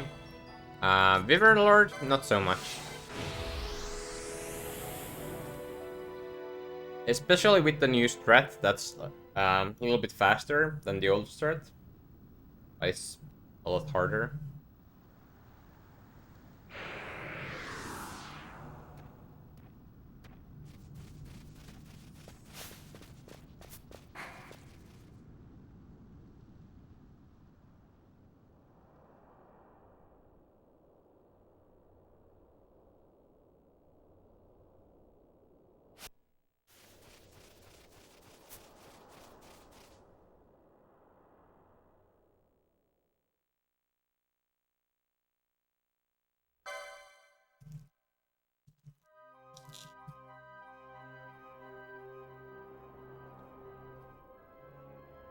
So, where exactly is Wraithwall's tomb? Far to the west. We must first cross the Yogir Yensa, and beyond that, the Nam Yensa, before we reach the tomb. An expanse of desert larger still than all of Delmasca. We must pace ourselves. If you grow tired, we stop and take rest. You don't have to worry about me. I'm tougher than I look. You are at that.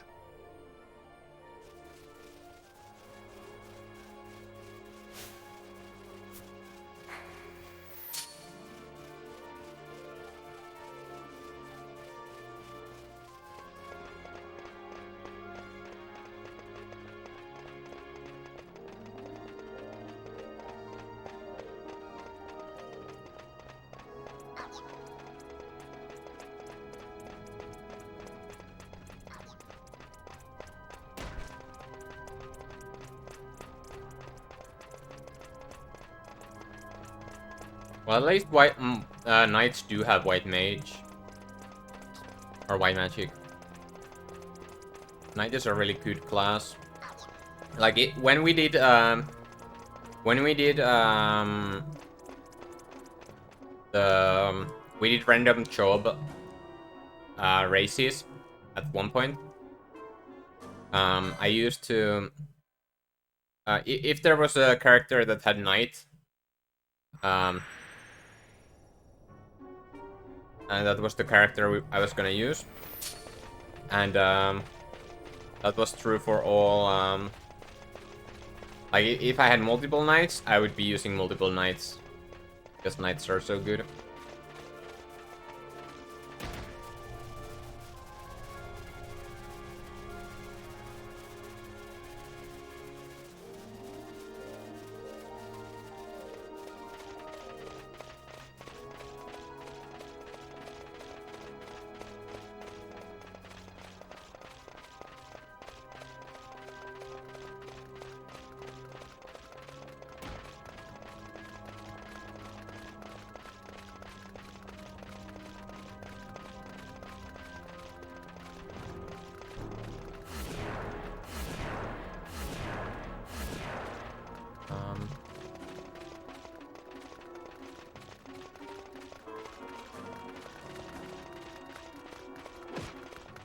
I think this is still the way to go. Sure. We'll see. Do you have any threats for Zeromus defeat in DZA? I mean, Zeromus is not hard.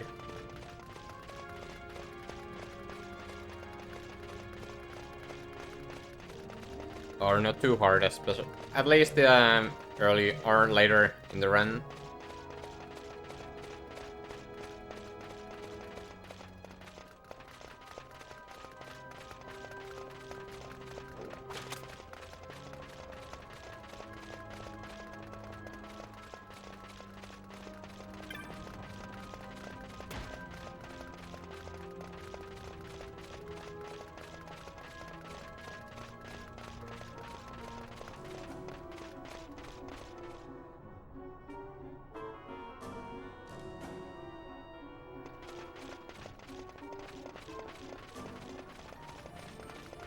I mean, that's how I played my first playthrough of TCA. I just did random jobs. And I ended up with a team with no white or red mage, so no one had Dispel, which was quite annoying. It was all fun though.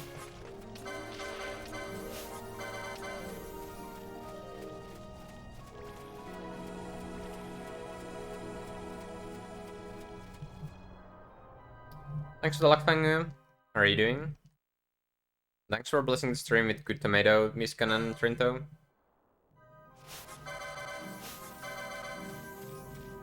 I'm taking the longer path through the Sunsea here, because that way I can get these two maps here.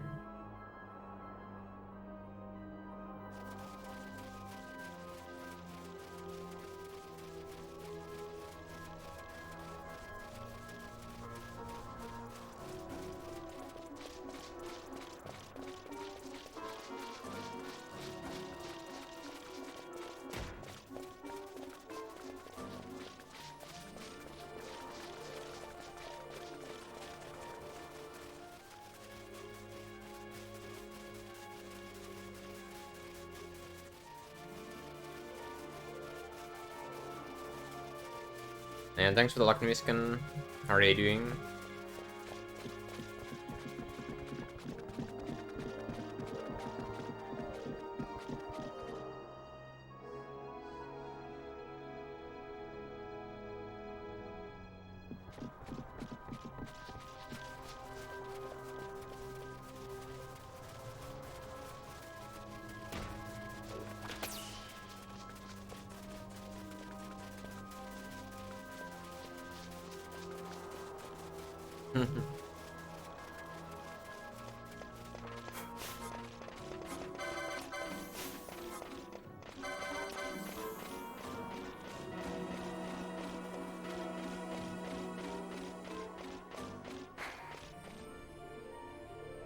Yeah, using every class once is a solid strat.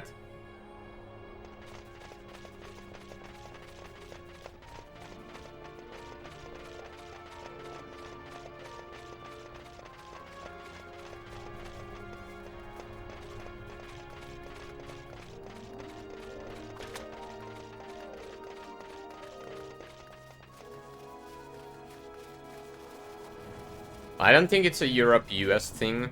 I think it's just that a lot of people think that Finland is also part of Scandinavia. I wasn't sure if Denmark counts as Scandinavia, but Finland definitely is not. Like, geographically it would make sense that Denmark would not be part of Scandinavia, but I think it might actually be. I'm not sure.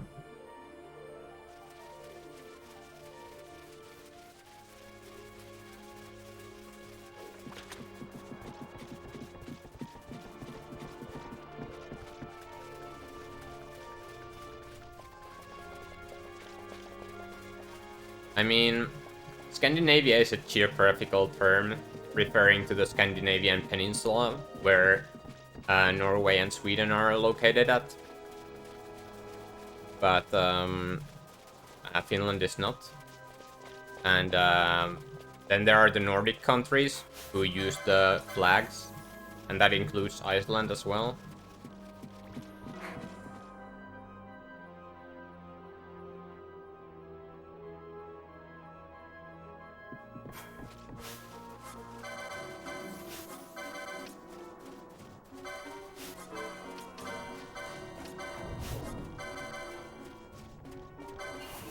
Here I'm using a trick called Too Far Away trick. I left Vaughn standing still at the entrance.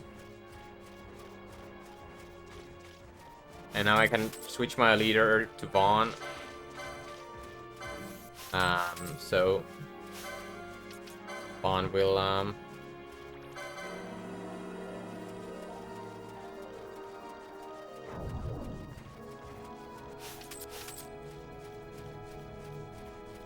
stay put at the entrance, and I can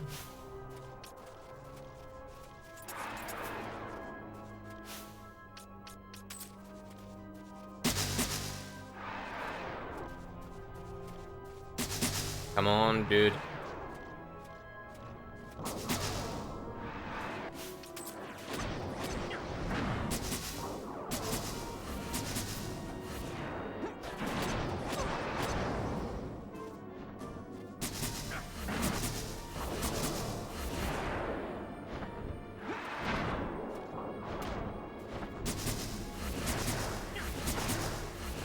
Don't kill Penelope, please.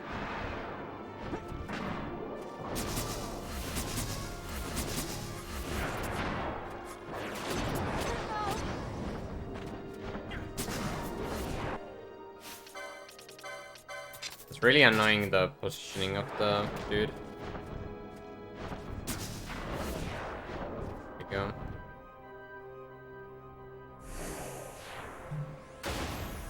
Bad Viren Lord. And that means that Vaughn also moved more than he should have. So got further away from the zone line.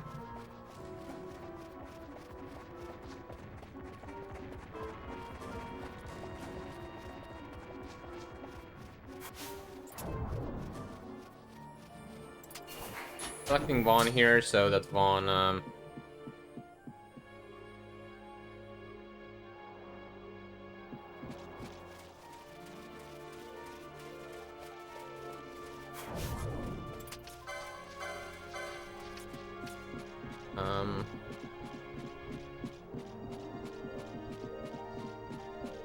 that Vaughn's reflect will wear off before the end of the first, or before or after Garuda. The one my reflex to wear it off at the specific points. I'm reflecting them at the specific times. And now I get a free heal here, so Penelo will get revived.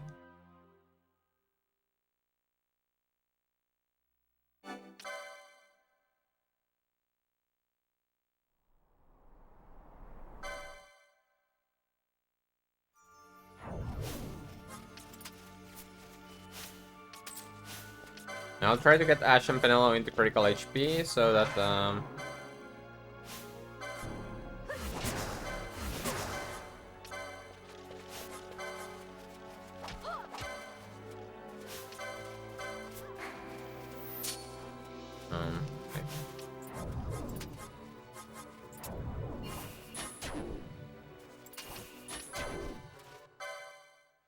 So that they will deal double damage because they have the Spellbreaker.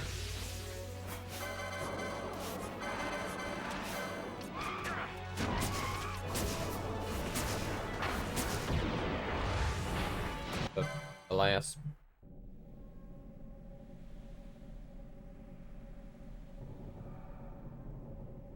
Yeah, that's Garuda. Much easier than Viren Lord.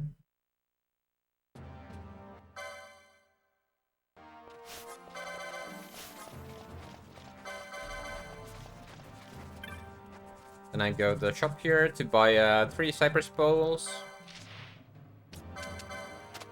I'm gonna get Sleep, Berserk, and Arrow. Gonna remove Penal and Ash from the party, and then move on to the against the Demon Wall. So the first Demon Wall is an optional fight, but I'm gonna kill it anyway because it gives me 30 LP and a lot of money when I go to the Clan Hall. So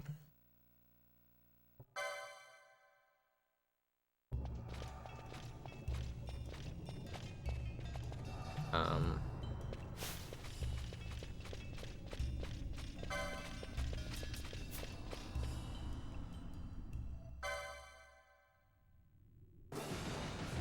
I'm gonna kill it, and the strategy is to have him target Vaughn and then run out of his reach so that he doesn't get his move off. And I'm gonna switch my gambits to arrow. And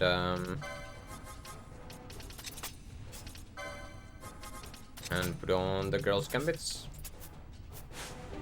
He did not start with Doom, which is good. So now I ran out of the reach, and then Penelo and Ash should kill it while I reflect myself to be good against the rest of the fights here.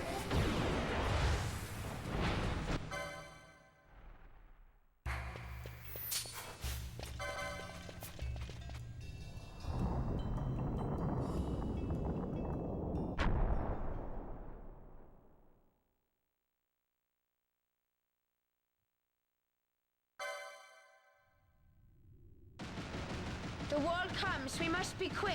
Together we can bring it down.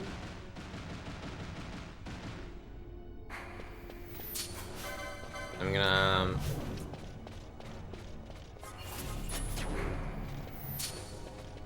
reflect Vossler and go to the next fight against the second demon wall.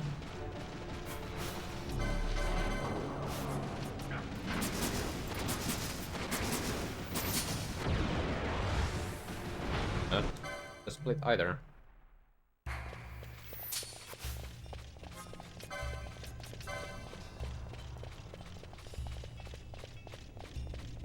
Now wait for Ash and Penelo's reflex to wear off before I re-reflect them.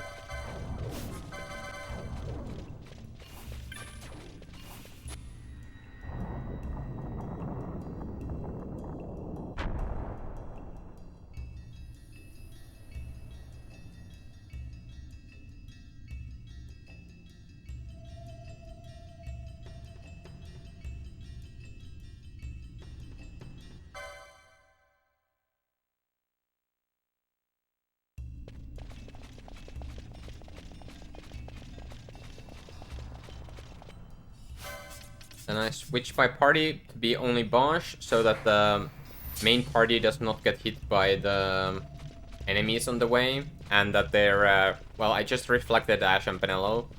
This way those reflects will carry on to the next fight, which is against Belias. Now in no way I'm actually strong enough to 2-round Belias, so but I still need to do the ATB reset. So that I can get the second round of arrows in before, well, there's two things. I need to get it in before, by Racha, and I need to get it in, I need to get enough damage in before, he uses Greater Barrier, so I actually do have enough damage to kill. But it should be fine. Hey Freda, how are you doing? Wow, an actual stone gaze from Chimera.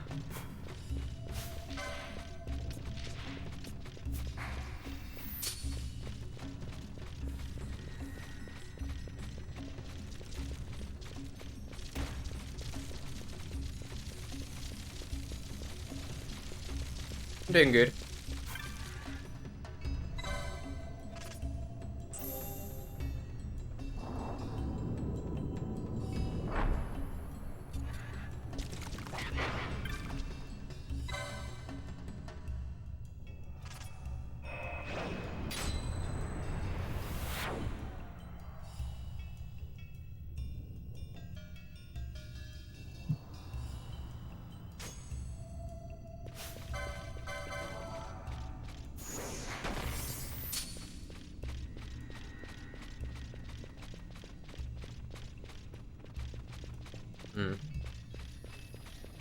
Yeah, I think gold needling Vossler is a good idea there.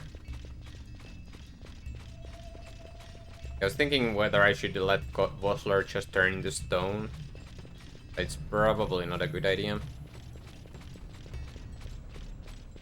That wouldn't really matter, but I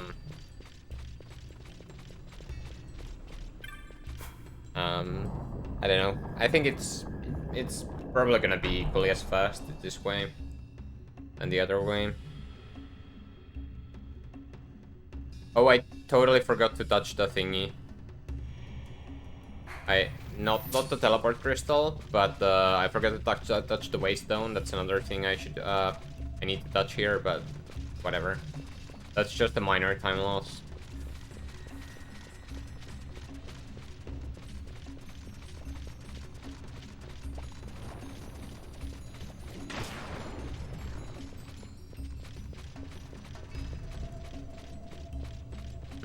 I wonder if it's worth it to teleport from here to there.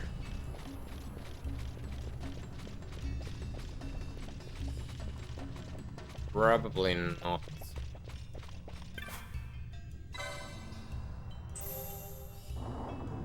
Yeah, I'm not gonna worry about it right now. Especially since this route is really tight on the in-game time. I don't want to waste any more in-game time than I need to. So when in doubt, do the thing that makes you lose in-game time later.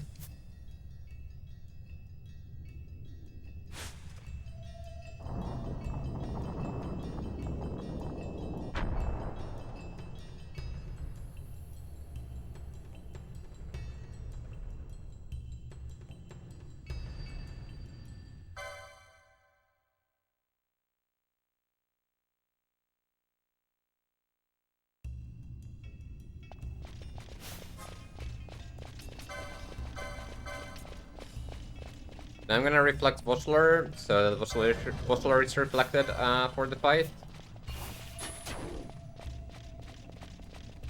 Gonna grab the elixir chest here. And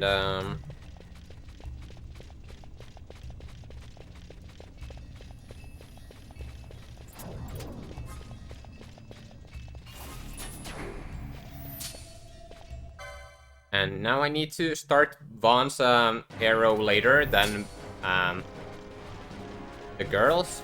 That's so that Vaughn gets more aggro than the girls, and Belias will not kill any of the girls. Now I need to do the ATB reset.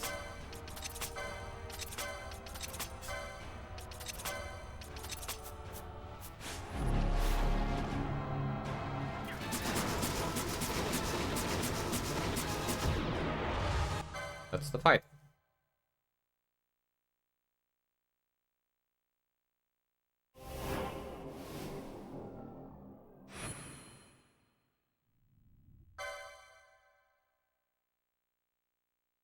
So now I need to remember that's the crystal on my way out to fight Vossler.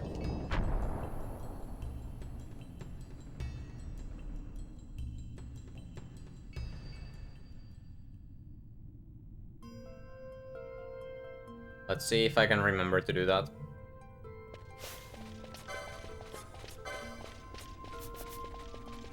And Vossler, before Vossler, my buffs and get reset and I get healed to full HP. So I need to buff during the fight.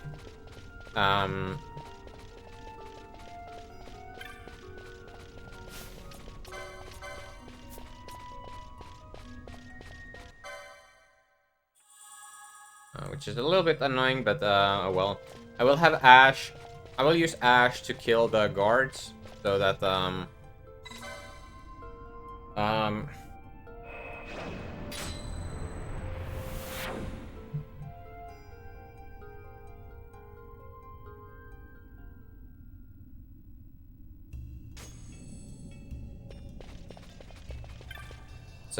there's only Vossler remaining.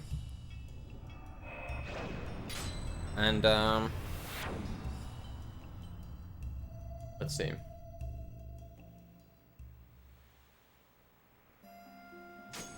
And I did remember that that's the crystal.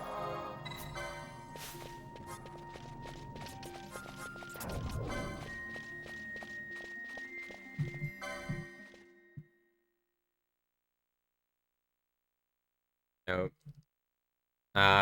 You need Belias to aggro Vaughn, so that Vaughn, and that's why I delayed the arrow, so Vaughn gets more aggro than the girls. Yes, we did touch the key. That's the thing.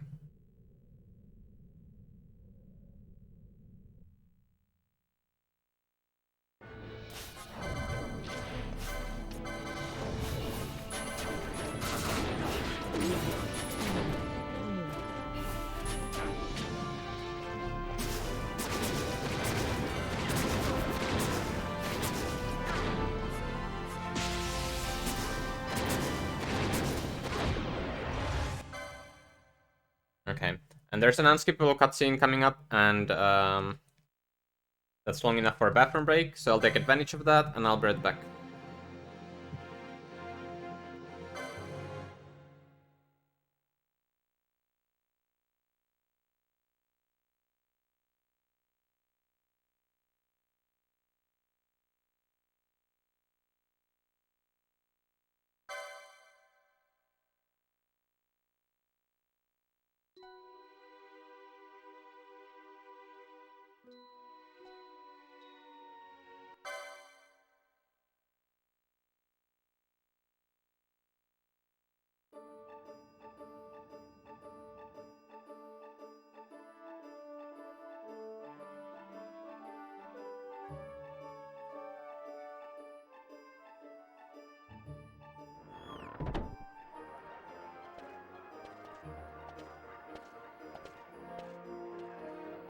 The Gareth are said to dwell in Kirwan. So they do. We'll need to head south, past the Giza Plains. It is the rains now in Giza. The wadis will be swollen with the deluge. Passage may be difficult. But those same waters may also lay open new routes to us. Regardless, we must go south, yes? First things first. You're eager to be on your way, I know. But we should see that we're prepared before setting out. I made my resolve 2 years ago. I swore to overcome any hardship I may face. Man cannot live by resolve alone, Princess.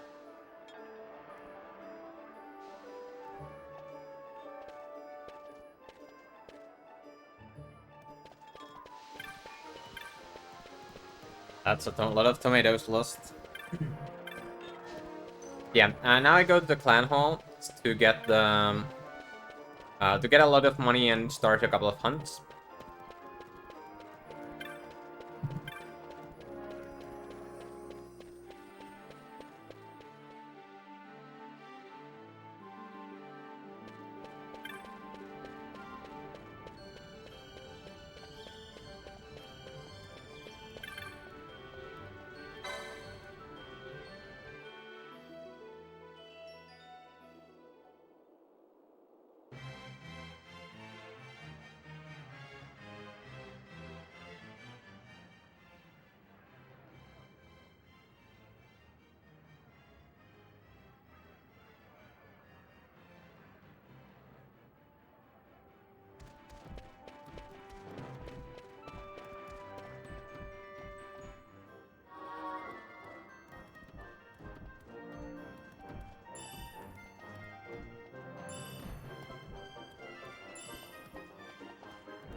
Starting getting the Clacatoris and Roctois here.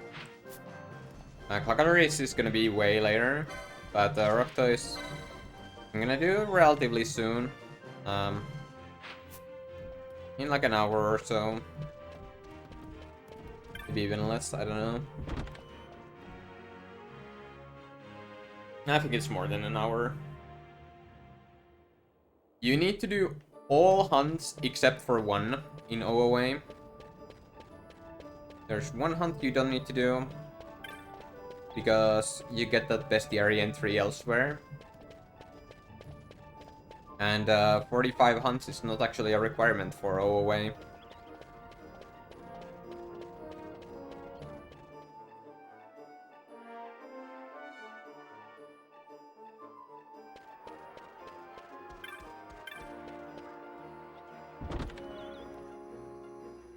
So then I go to here to buy Libra and Traveler. Traveler deals damage based on the number of steps you've taken since the last time you used it, and can be used to deal massive damage on enemies. And Libra reveals enemy information, and more importantly, it shows me where the traps are. So, it's a nice thing to have on. And you need to buy all techniques at some point anyway.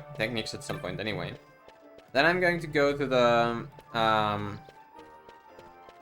weapon shop to turn in Wyvern Lord. Turning in Wyvern Lord is not mandatory in this in the run for the run, but you get like the reward is worth like 10,000 gil. Because the shell shield sells for 7,500. So that's a lot of money at this point, and I think it's definitely worth it for the trip, even though it takes almost a minute to turn in.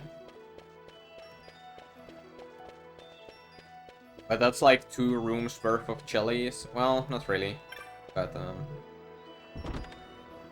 yes, the hunt you don't need to do is Bagamnon. And then I stop by here to start Encalados and Crocodile.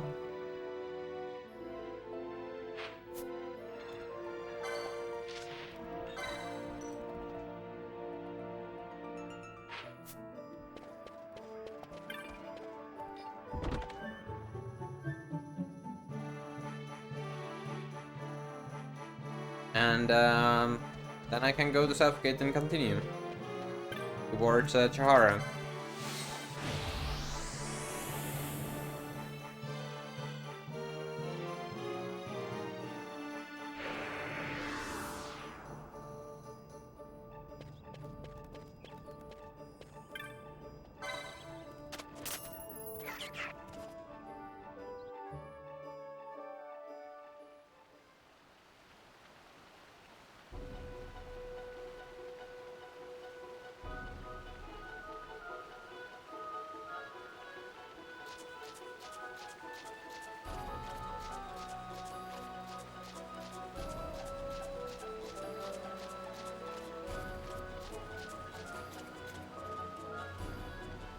Yeah, I could do Clockatrice on the way to Chahara here, but then I would have to run all the way to Chahara, and I don't have Fire yet, so killing Clockatrice would be a little bit hard. So I'm gonna leave Clockatrice until later, when I have to come to Giza anyway to start the Giza cycle. And I'm just gonna rush through the Giza for the first time. But as soon as I get Fire, I'm gonna come back and do it.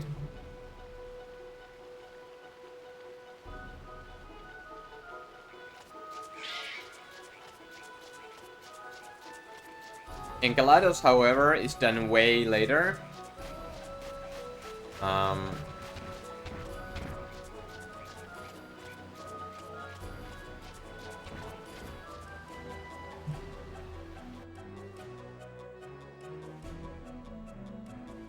When I go and do some other stuff at Osmone anyway.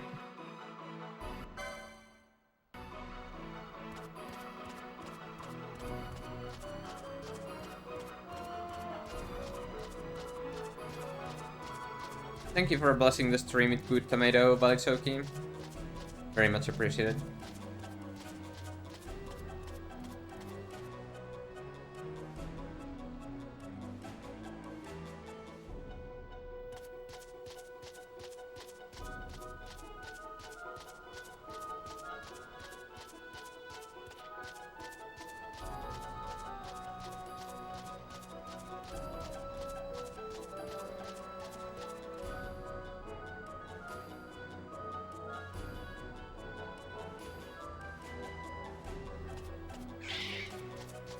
Well, coincidentally, I also wait until I get Redas until I fight Encalados, but that has more to do with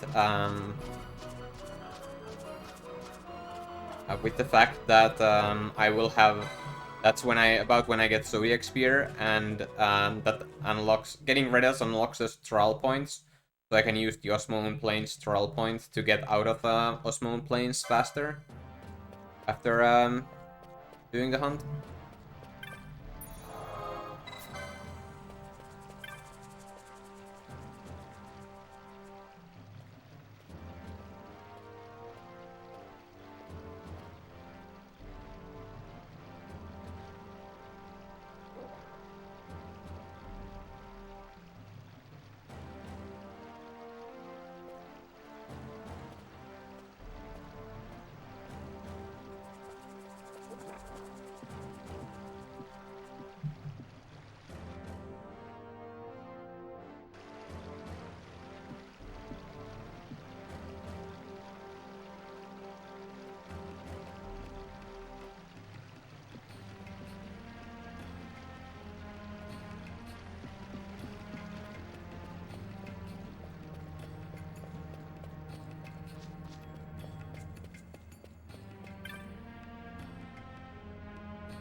So in the Osmoon Plain there are 2 chests I'm going to pick up, or check at least if they spawn. One has a chance to be a golden amulet, and one has a chance to be a red cap. It's about 10% chance to get the golden amulet, and about 15% chance to get the red cap.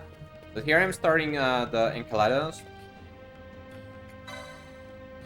It doesn't really matter whether you start Enceladus now or not, but it might make a difference if you're really tight on in-game time later. So might as well start it while I'm here. But I'm gonna have to come back to this screen later to start Ixtab anyway. But I don't think it hurts anything to start Enceladus here, and if the in-game timer is really tight, then that might be a good thing to do. But it probably doesn't make a difference.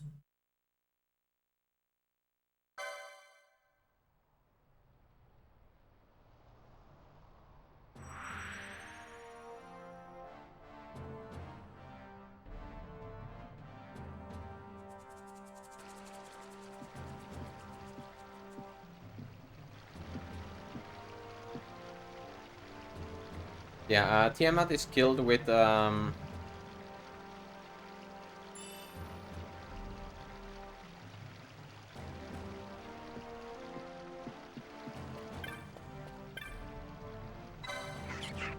physical attacks rather than reflecting magics, because the spells that I currently have, Arrow and Dark, Tiamat absorbs Arrow and halves Dark damage, and so I can't really deal much damage with magics on Tiamat.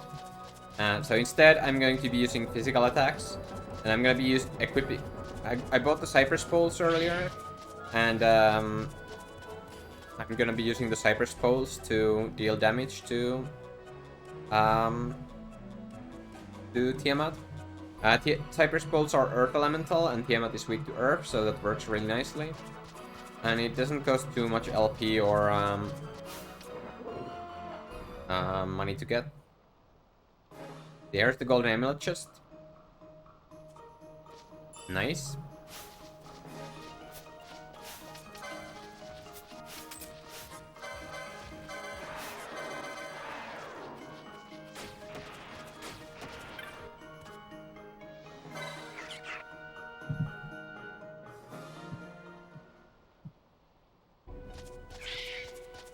Getting the golden amulet saves me 4,500 gil.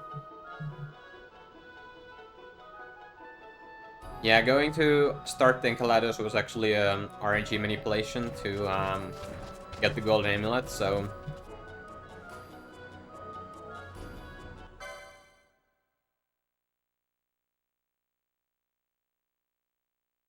But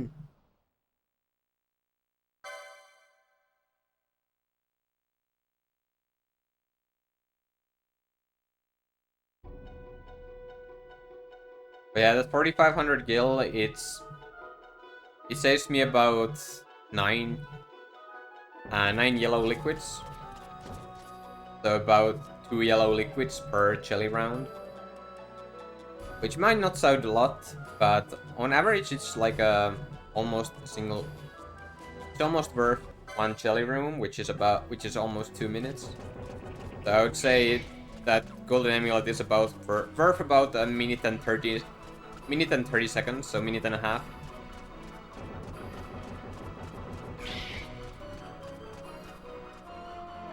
Hey Solarium, how are you doing?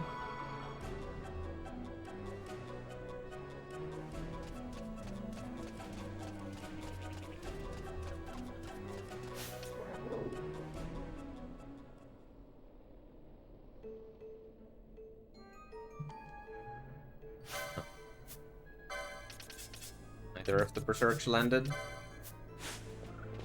A little bit awkward, but whatever.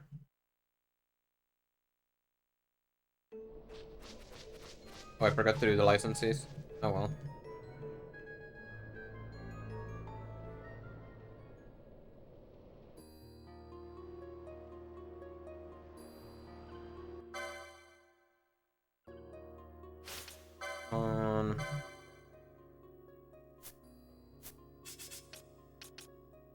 Bosch gets steel. Then Bosch and Ash both get accessories 5. Penelo gets accessories 4.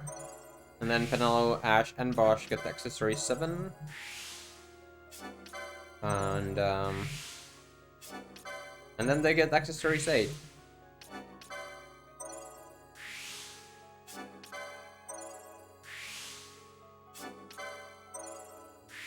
And then Vaughn gets Black Magic 3. Quickening. And accessories 8. Then Bosch gets a Traveler.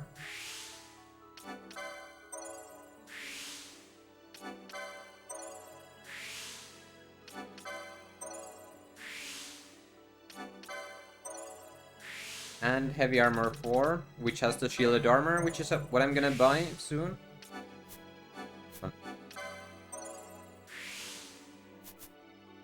Then I'm gonna equip the Gold Amulet on Ash.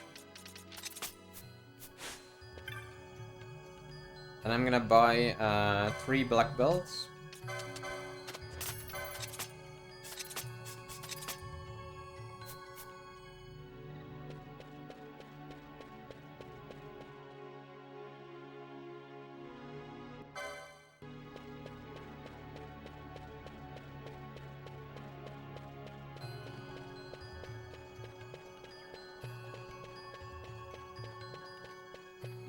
And I'm gonna run through a route.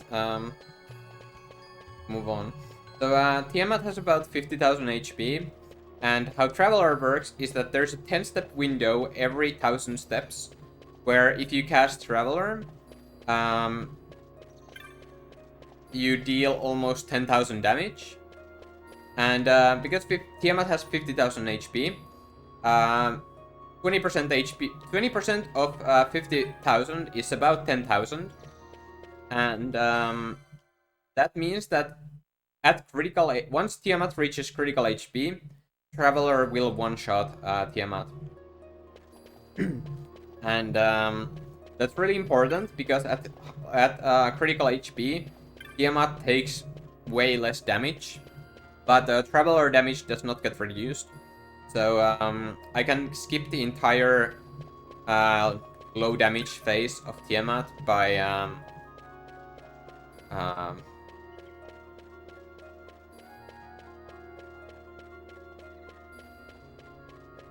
casting Traveler at the correct steps, but there is a 10-step window I need to be at during it. And how it works is that it's You have to be between 990 and 999 steps since the last time you casted Traveler. And then 1990 to 1999, 1999, and so on. So yeah, 10 steps every 1000 steps. And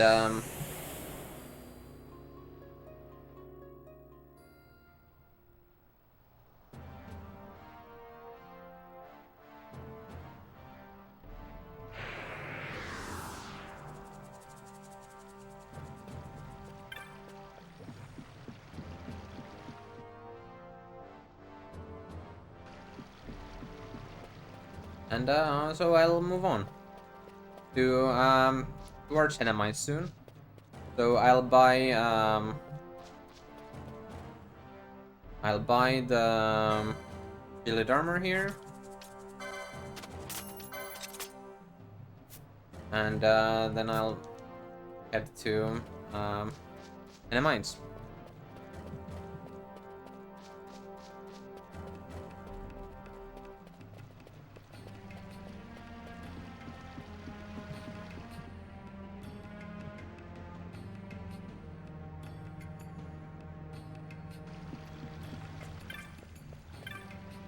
Thank you for blessing the stream with good tomato, Trento.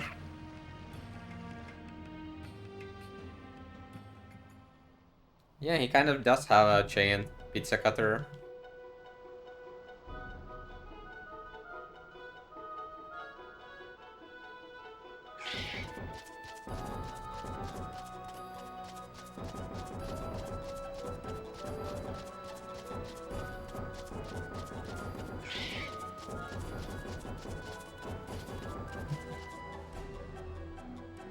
Thanks for blessing the stream with good tomato, Trento.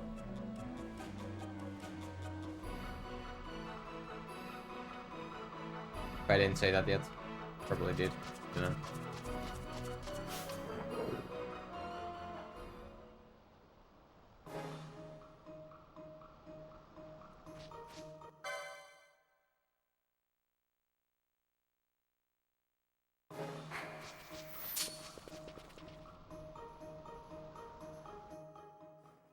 We shall see.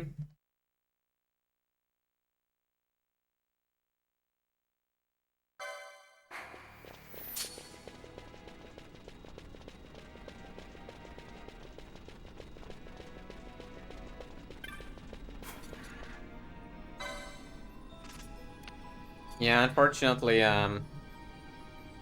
bunch of countries like Sweden, Netherlands are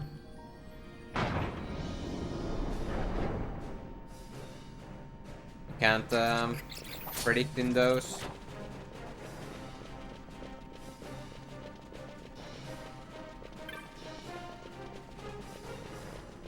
Unless they're using some way to get there. To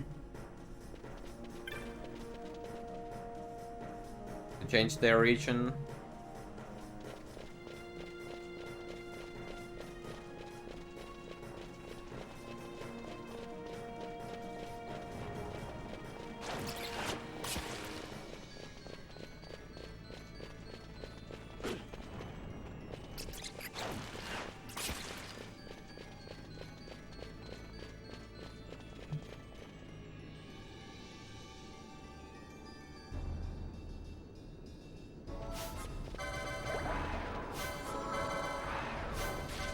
These bats are about 850 steps before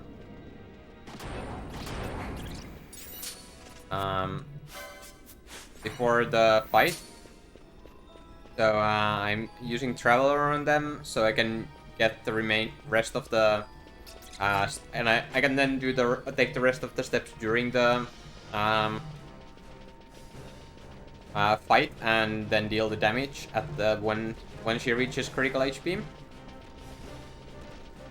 So I dealt 1701 damage. That means that my step number is something.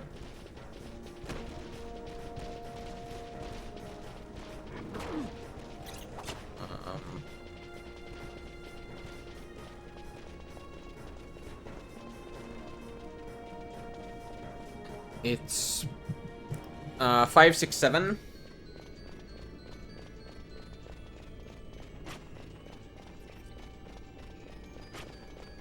So I need to be between 5, 5, 7 and 5, 6, 6 when I use the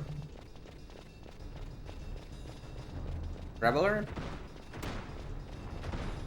Explosion hype.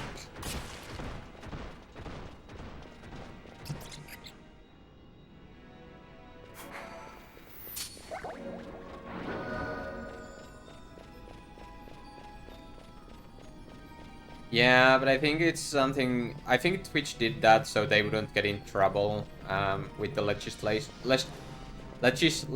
of those countries. I can't blame them for being careful with that, but it's still annoying.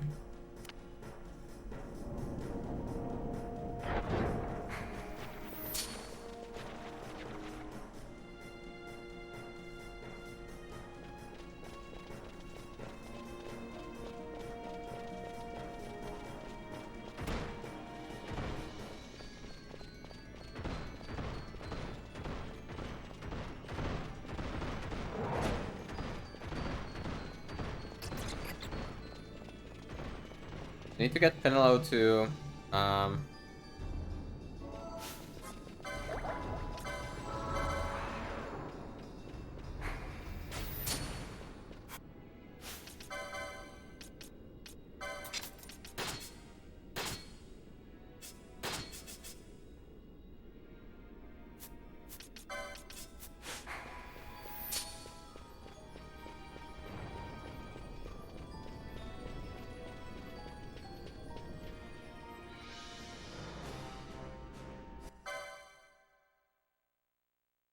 yeah.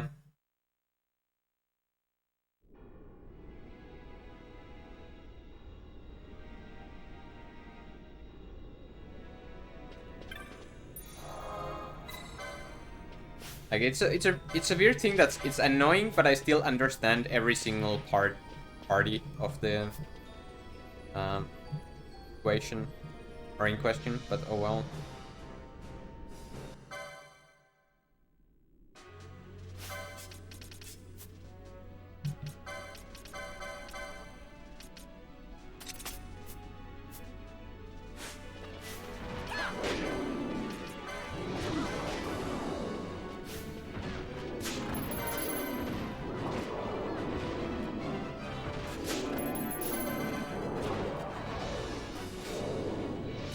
Can you steal something, Bosch?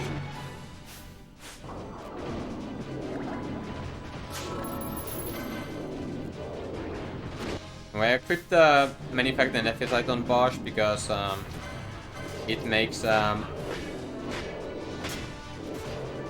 Bosch take less damage from arrow and breath.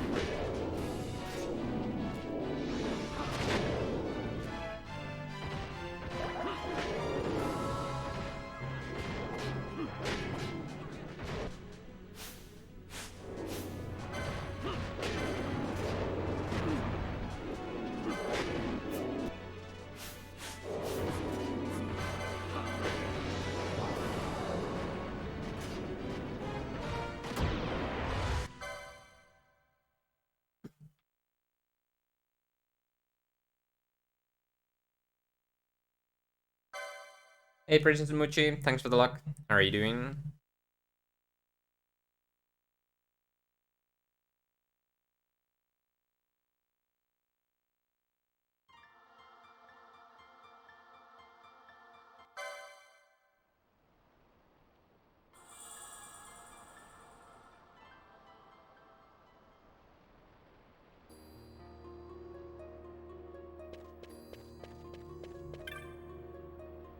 Now I'm going to sell the unnecessary stuff that I have.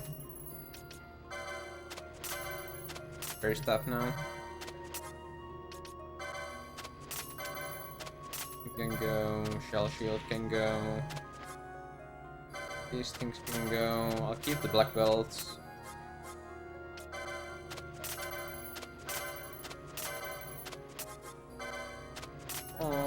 everything I can, then buy the golden amulets.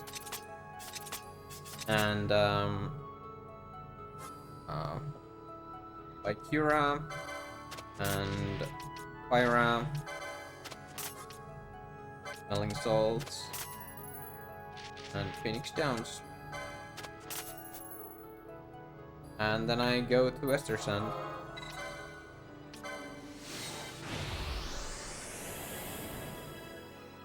So, who is ready for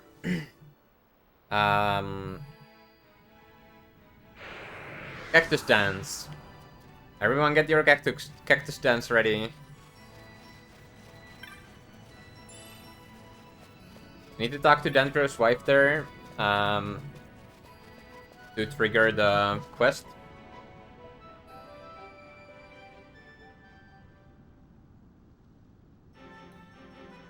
First though. And then I need to leave and come back. And then we can start the Lost Cactoid quest.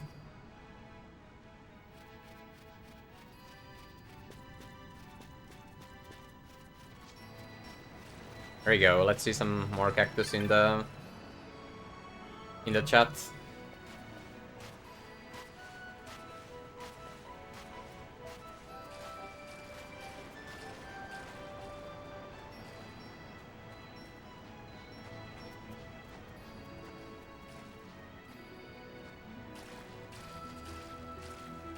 That's not cactus, that's a creeper.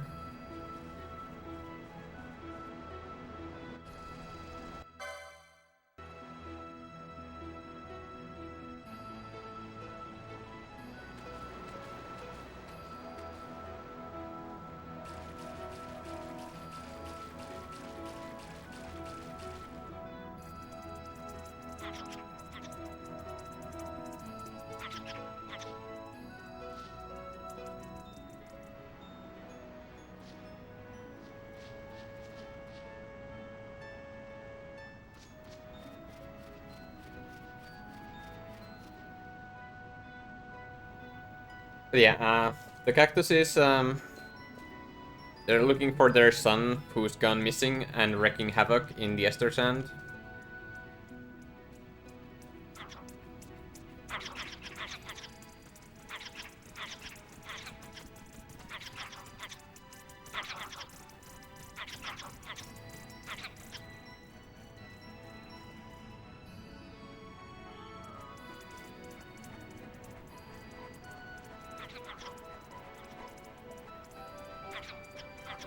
They've been looking everywhere for this cactus who, apparently somebody was so, out of control that they even, there was even a bill to hunt that cactus, and of course, well, we did kill the fluorine cactoid.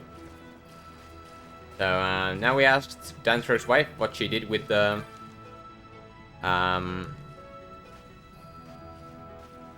nice timing for the raid, Mediama. Thanks for the luck, everyone. But yeah, we asked what she did with the flower, and she threw it on the backyard. And now we have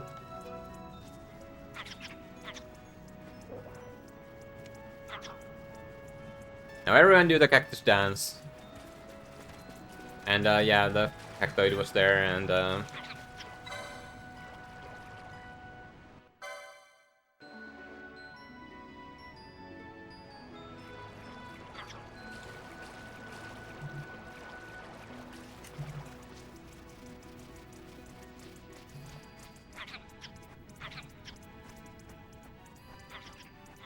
everyone do the cactus dance. I don't see you guys doing the cactus dance. Do the cactus dance, everyone.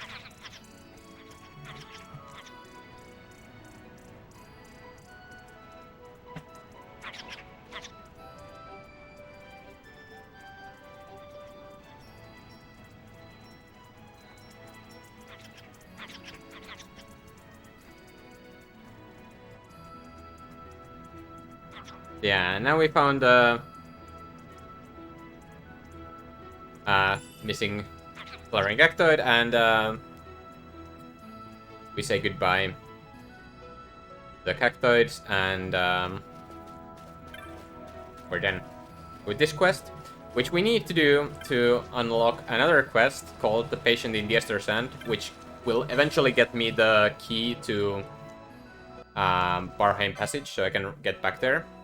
And hey everyone from Madiyama's channel, I'm Zero. I'm doing FF12, Order from Ambrosia.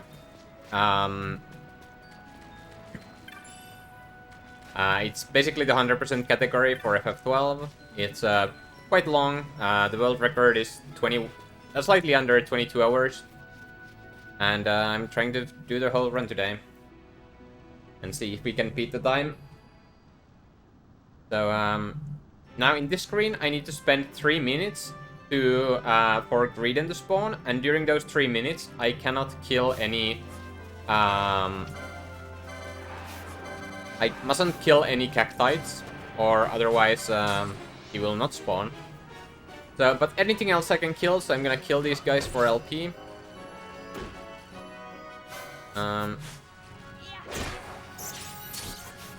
Berserking one Penelo while waiting as well.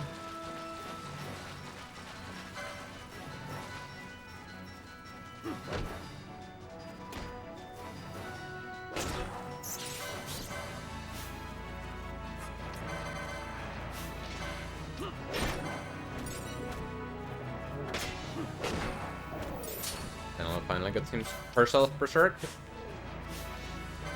Here's a wolf. There's another one. So I paid attention to my live split too, so I know when 3 minutes is approximately up. So I'm just gonna kill these enemies for LP while waiting. They all die from a single attack except for the Ictons. So.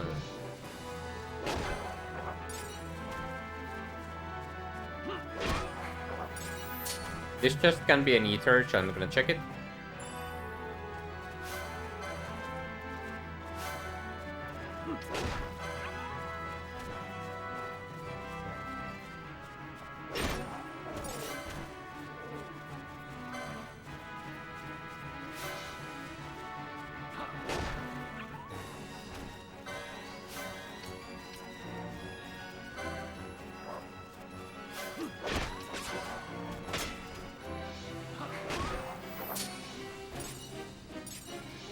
These drops are basically not worth anything, but might as well pick them up because it doesn't cost any time, because I'm waiting for the Greeden anyway.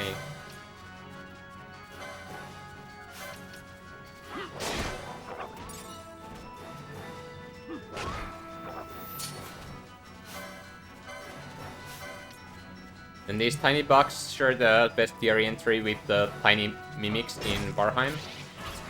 So that means killing these here, means I don't need to kill them in Barheim. Or I didn't need to kill them in Barheim earlier. So now there's still about half a minute before he spawns. I've killed everything in the zone except for the cactoids.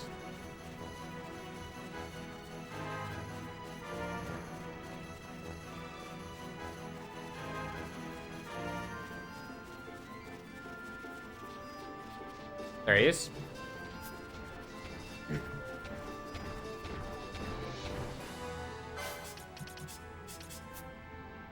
So let's just use the Berserk characters to kill him.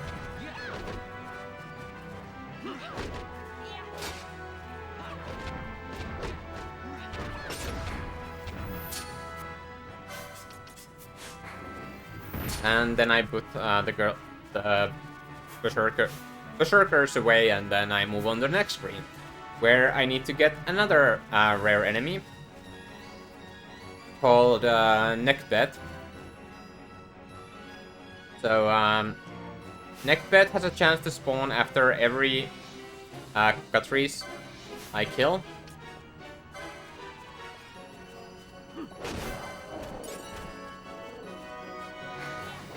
And usually these Cockatrices spawn in packs of 2. But if there's a third one, then I know it's a Neckbed. So there are 2 Cockatrices over here.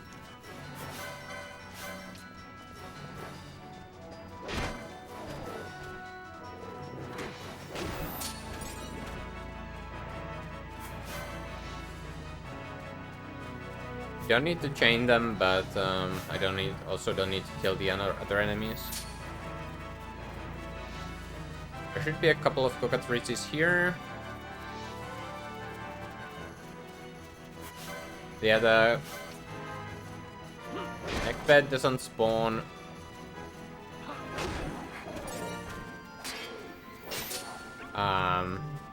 Right next to you, like some enemies that spawn after killing enemies spawn right next to you. There's neckbed. I know because there's 3 of them. So bring out the berserk characters again.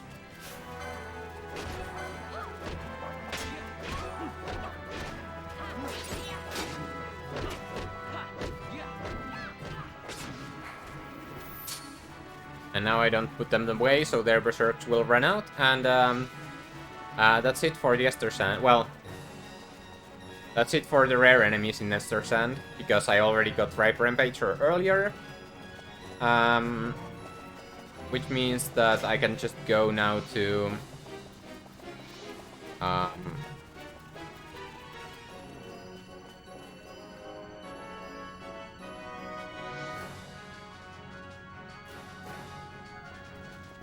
I can just go to the outpost, get the Nebralim, and then move to start the Giza cycle.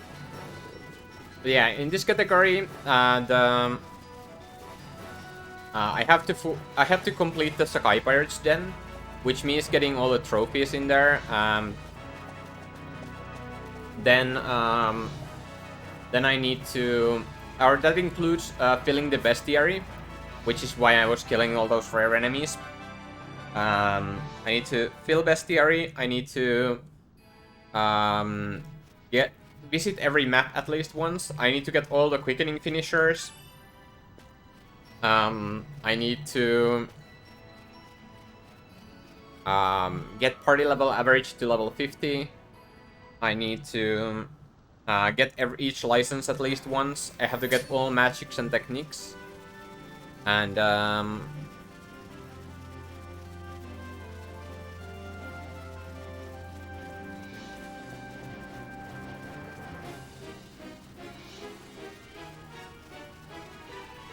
And there's probably something else that I'm forgetting, but oh well.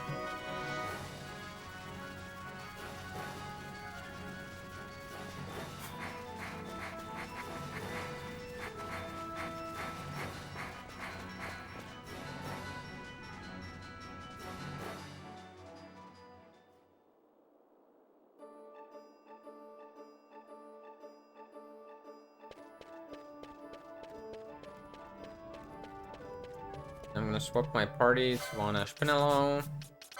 Do licenses, Bosch.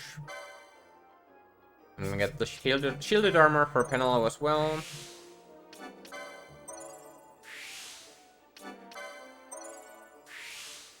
And I'm gonna get the flames staves 2 for Ash and Penelo so they can equip the flame staff.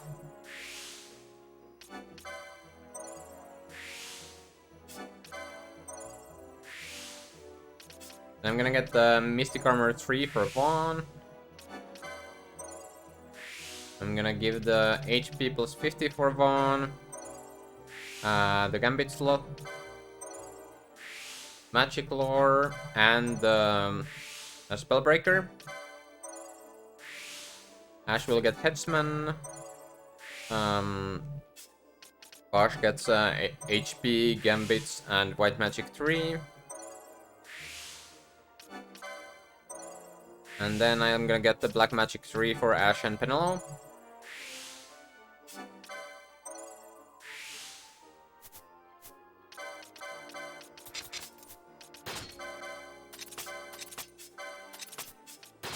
And Gambits need to be Fyra.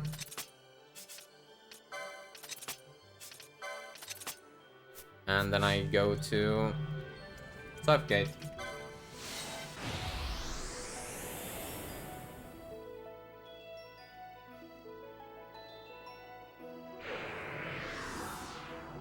Yeah,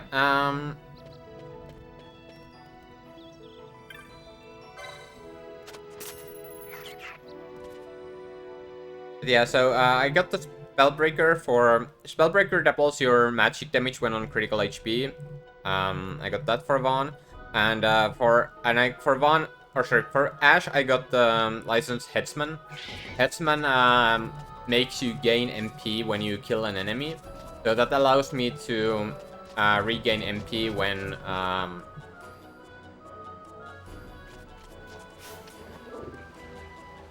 when starting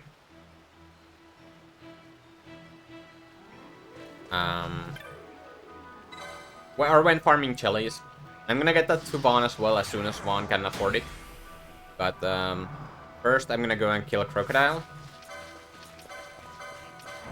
And strike this withered tree. You need to strike all the withered trees in Giza to unlock the path to what's it called?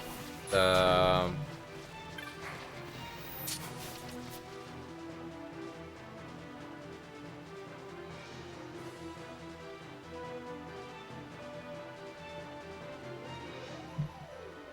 Gill Snapper later. Yeah. So unlock the secret zone for Gill Snapper, that's it. But yeah, now I'm gonna go and fight Crocodile. Crocodile is weak to fire, so I'm gonna kill him with Pyra. I'd like it to not be raining in the next screen, because rain weakens fire damage, but it's not a big deal if he does.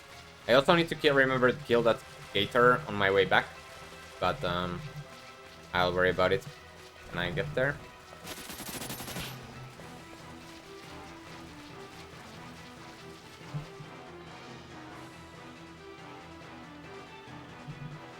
Yep.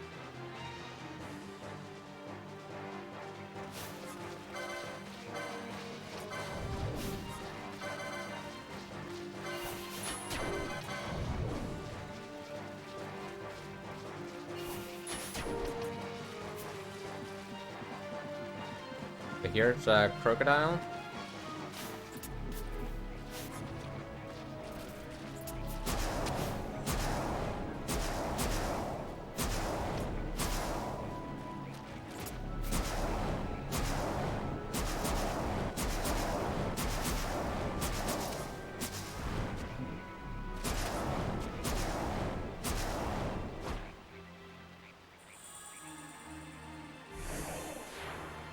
So yeah, that was crocodile. Yeah, it's Gill Snapper. There's a other thing called Child Snatcher in this game. That's the name of the hunt for Diabolos. So you might be mixing it with that.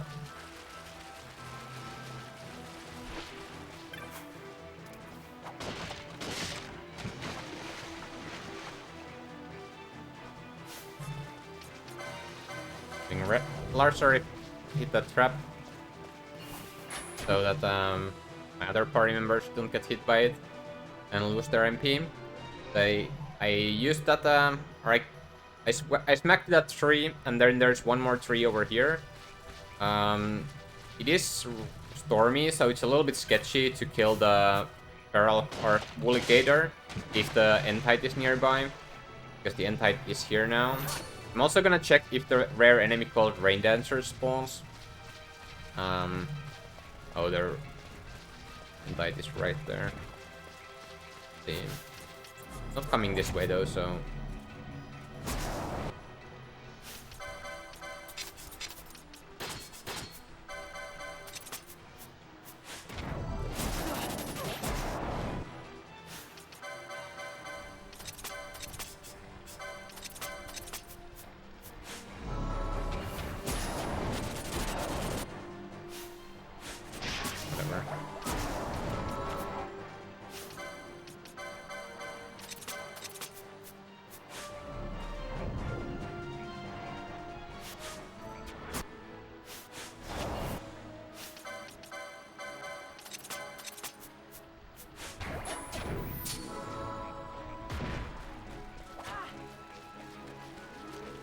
That was a little bit annoying, but oh well.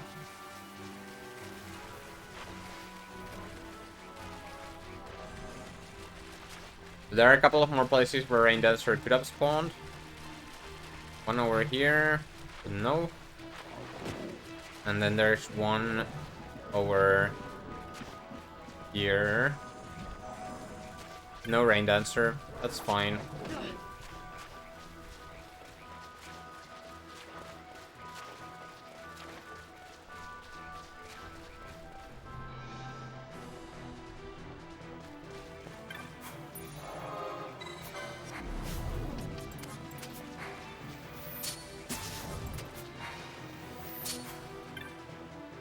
I'm gonna turn in Crocodile to get a little bit more money. And then head back to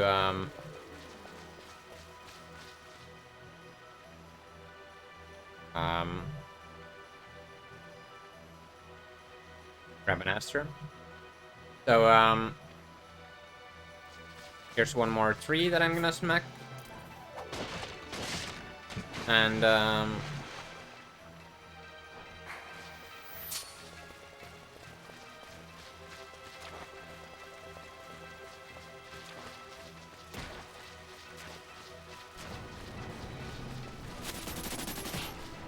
then we're going back to Rabanastra. So I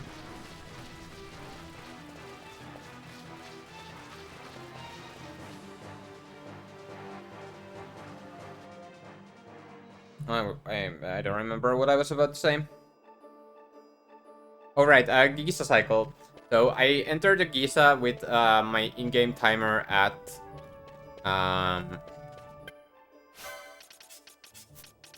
the hours of my in-game timer at 3 hours, and that means that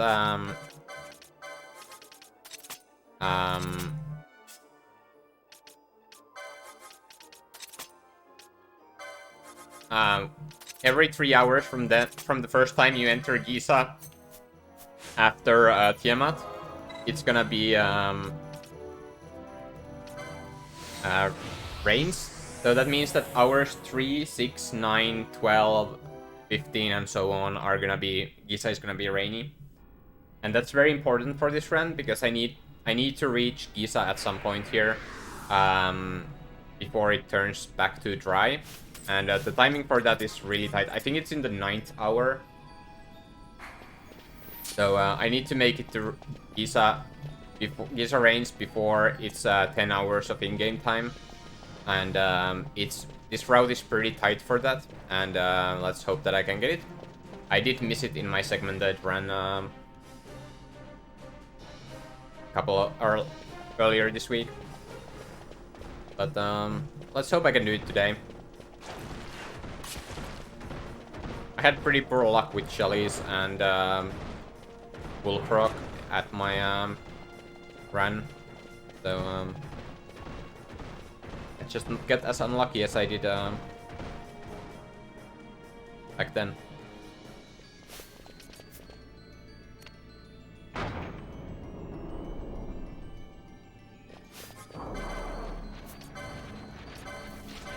Time stands still while you're in the Giza Rains. It's a pretty handy system, isn't it? Although, I don't think that's how it works.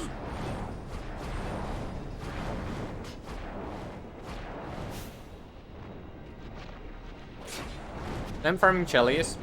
The jellies drop yellow liquids, which sell for 531 gil each. And the more I get them, the better. Wow, another curse.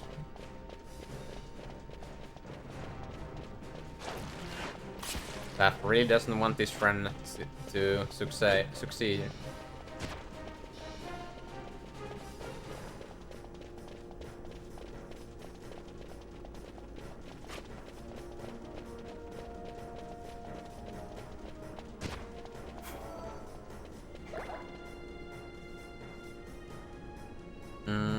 I think Exodus's attacks have a lot of variance, so that it can deal very little damage or a lot of damage.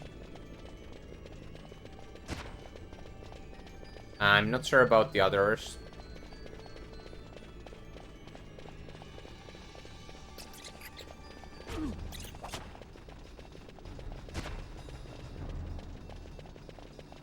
I don't know, I've never used Chaos. Oh, I was talking about Chaos's Whirlwind, but not when you use him as an Esper. I think Chaos's Whirlwind might have when you fight against him, but I don't know how he works as Esper. I can license the Headsman on Vaughn.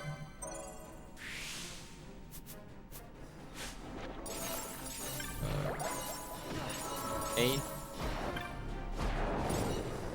9.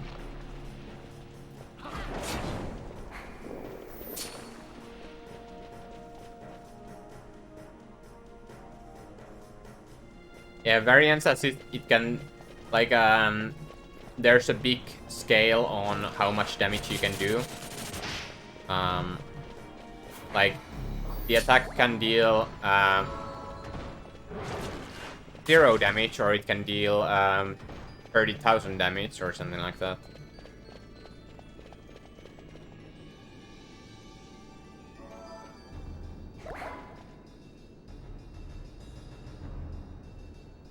Yeah, kind of like Axes and Hammers, but even more, I think.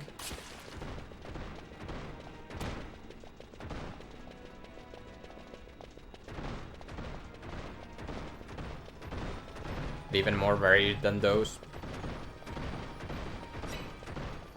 Yeah, hand bombs as well, I think.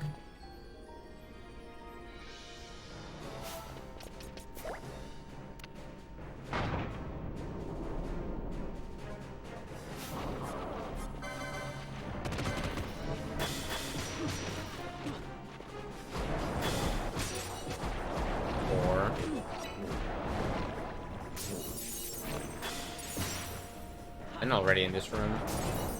That's like 8 or 19 then. 21, 24, 26, 28,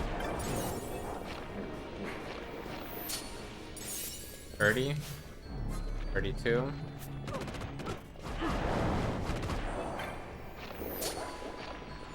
$34. Thanks for the luck, Katsuta. How are you doing? But yeah, I tried to, or the first 2 rooms were really bad, but that room was a really good one. So now I'm back on leaning towards 6 rooms. I was thinking it's probably not gonna be 6 rooms after the first 2 rooms, but after that room, I think we're back on track to being 6 rooms.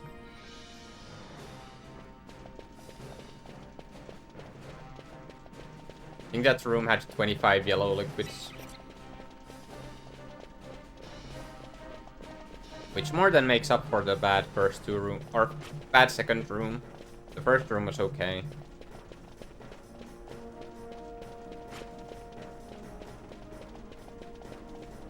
I'd still like to get a chain level though.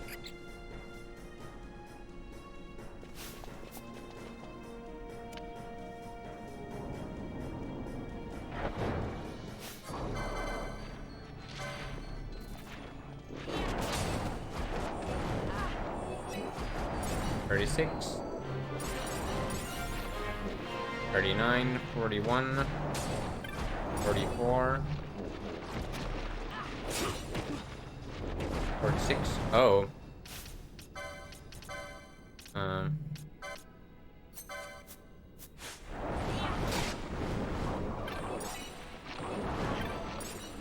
$48, 50.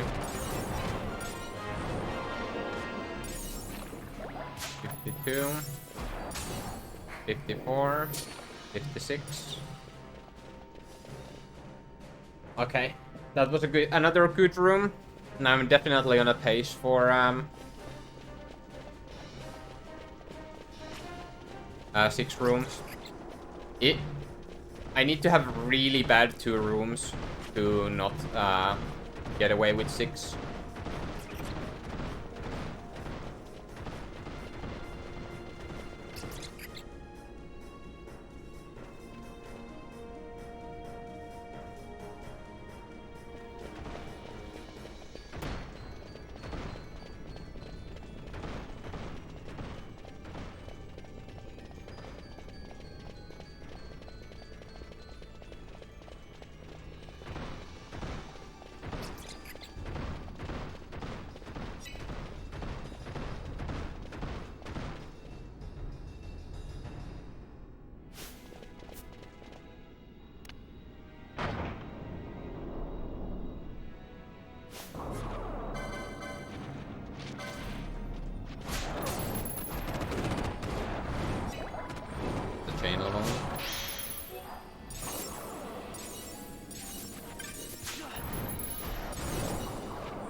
59, 62, 65, 67,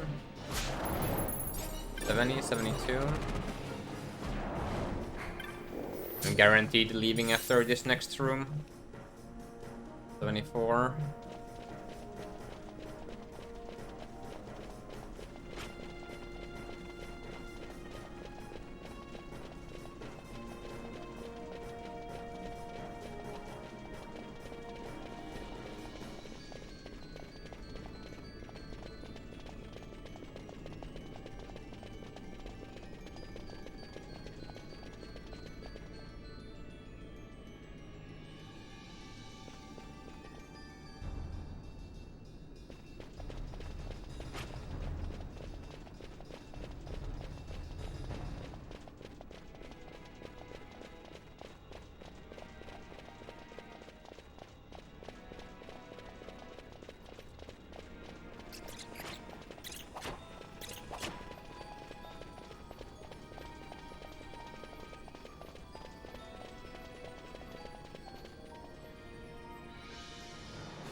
Run is treating me very well so far. 76, 78, 80, 82, 84.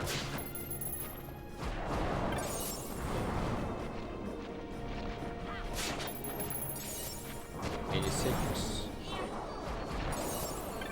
88, 88 from 6 rooms is really good.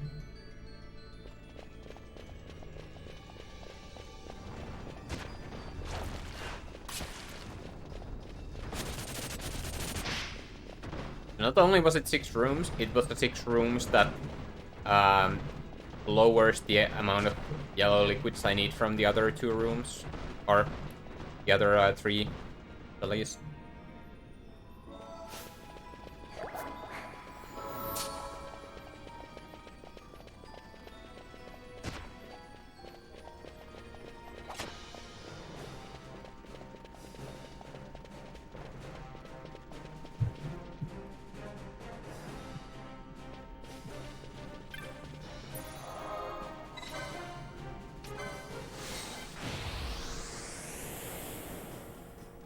So then we do the same for Chalice too. But there's a lot less time for you to vote, so get your predictions ready.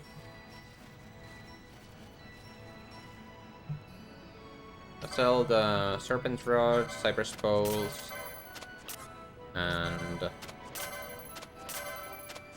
all the loot. Oh, it was not sell the Nebralim, that could have been really bad.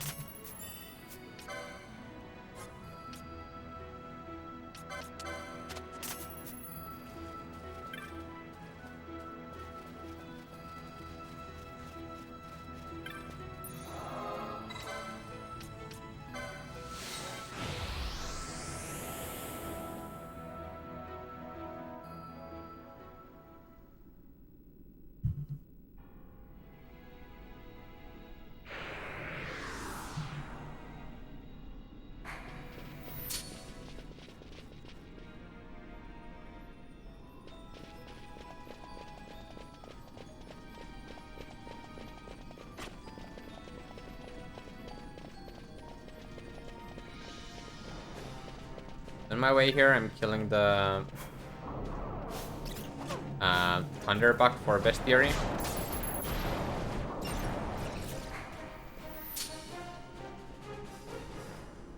Need to do that at some point.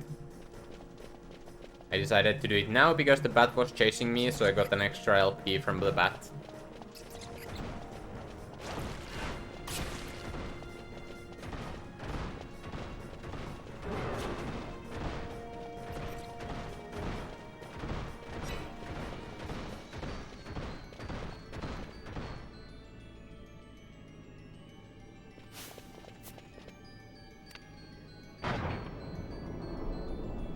let's see how this chili is gonna be.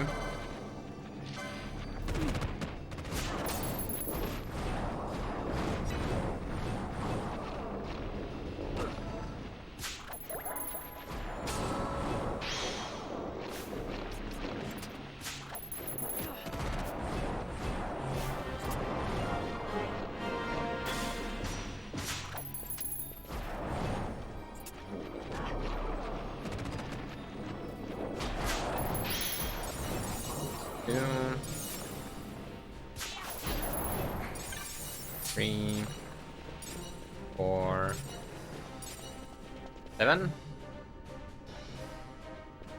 A 3 drop in the first room. That's really not something you see often. But that's a very good start. 7 from the first room. At least 7.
Eight, 9,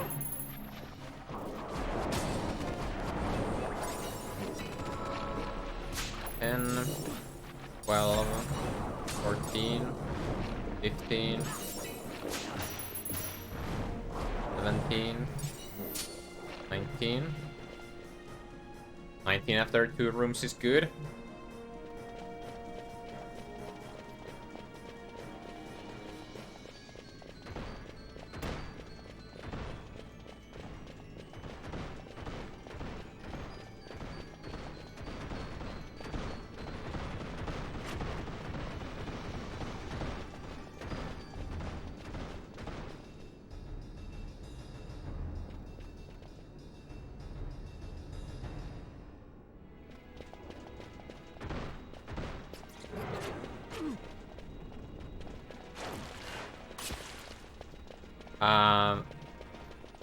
I do not have a job right now. I am a student, a university student.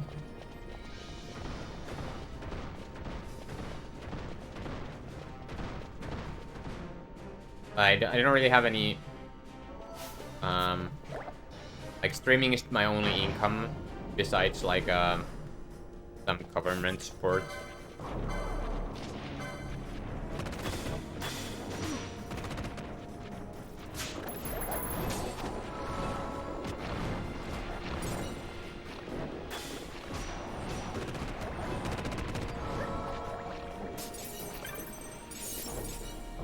Two, 24.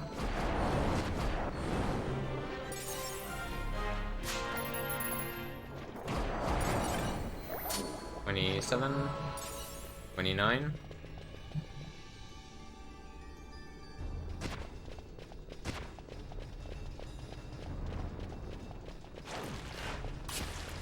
But yeah, currently I have more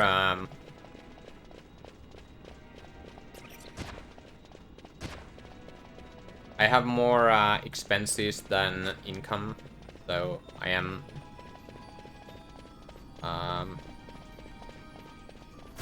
losing money kind of. But I'm hoping to change that by improving my stream.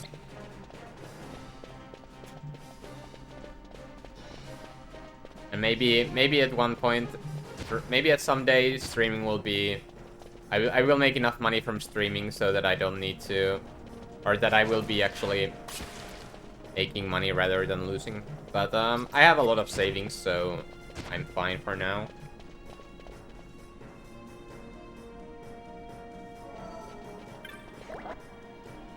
I study math.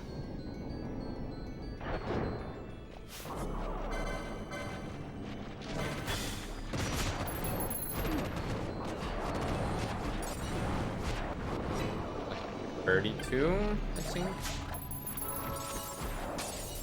34.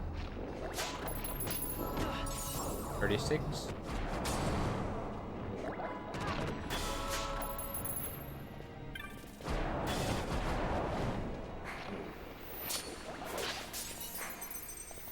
That was a bad room.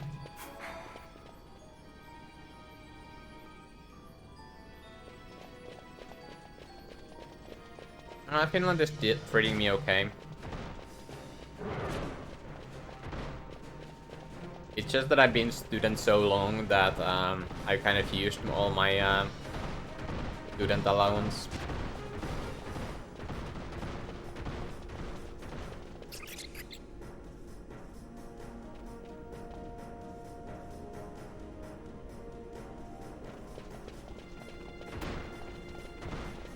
But yeah,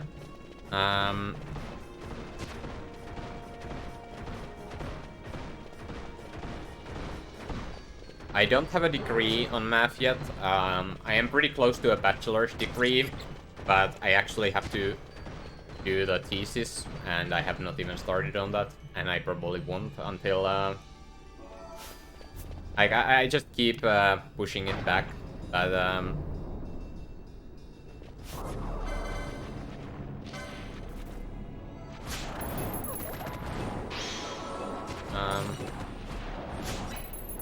it is what it is. So 42, 44, 47, 49.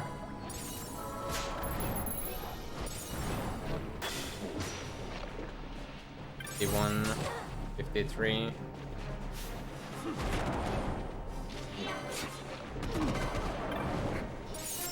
55. 57.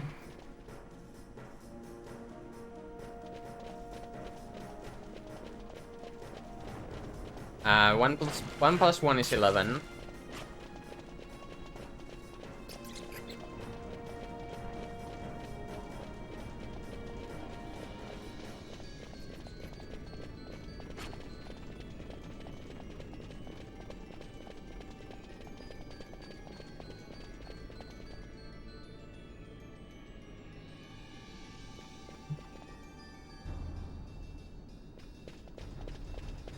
Yeah, well, my problem is kind of also that I have a I have an essay that I should have written, and I have put it off for 2 years now.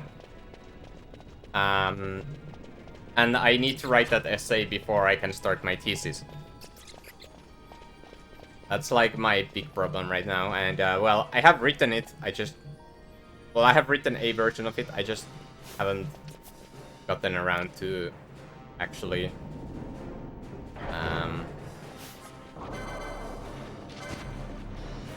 completing it.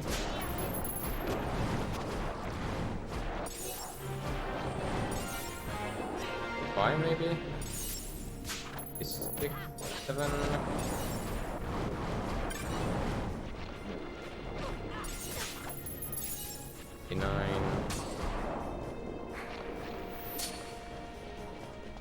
I think I'm doing 2 more rooms.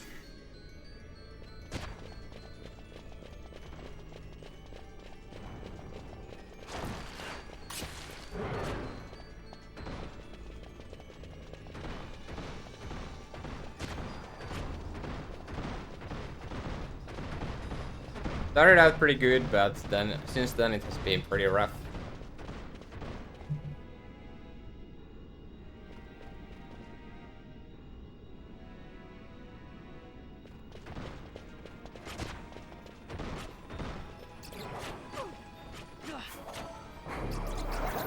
Out of my way. The big dino.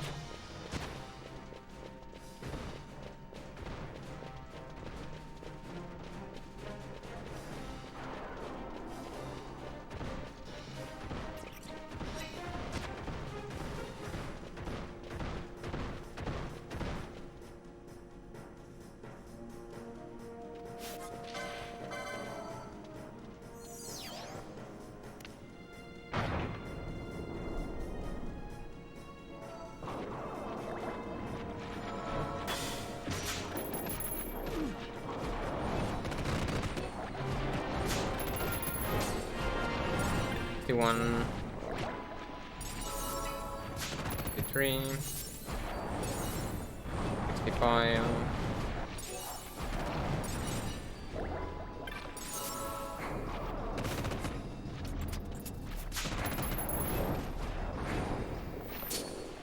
Six, 68.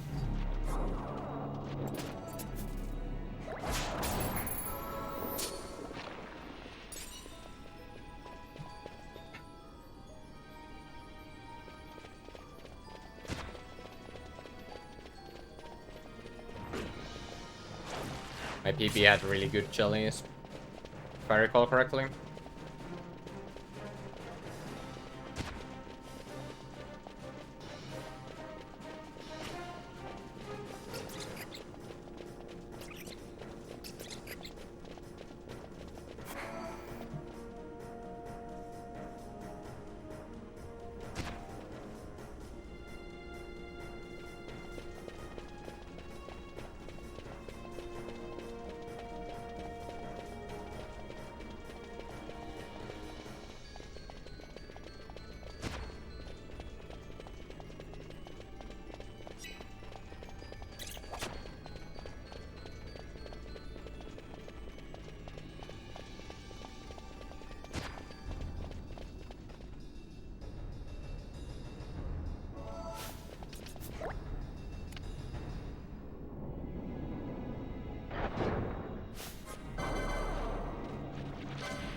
Alright, and we are out.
Alright, see you tomorrow, Pineapple. Thanks for watching until now. And yeah, so now I'm gonna, while between chilies 2 and 3, I'm making a pit stop at Busherba, so I can buy the, or so I can do a couple the hunts in the Lucy Mines to get a little bit more LP money and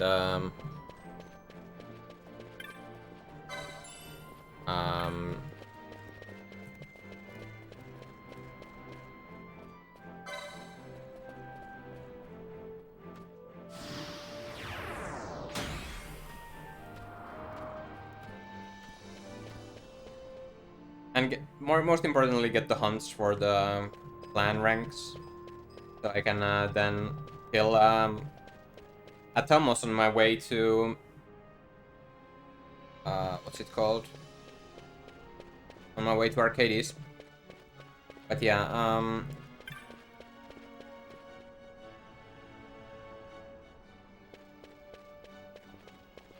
so I'm stopping by the shop here to sell my loot, as well as the Bujerba Madu. Thank you for donating 13.41 €, Rustguard. Very much appreciated. Yeah, I'm selling the Bujerba Madu for 1000 gil. And then selling Good. And the alarm clock.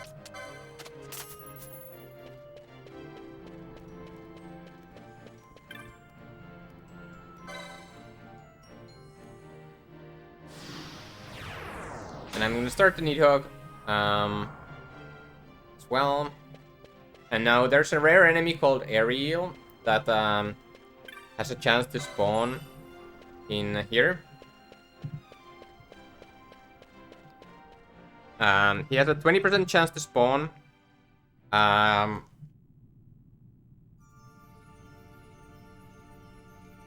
There's and there's 2 chances for him to spawn. So he can spawn on the way there and on the way back. So 2 20% chances for him to spawn, and it would be really nice to for him to spawn now, because he goes with the fire ass. He goes down really fast, and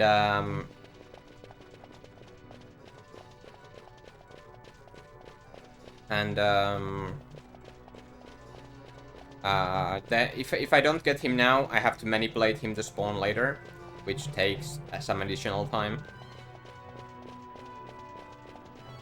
So this is the most optimal time to get Ariel. I would have still killed Ariel if he had spawned on my way through the Lucy Mines the first time, but he didn't.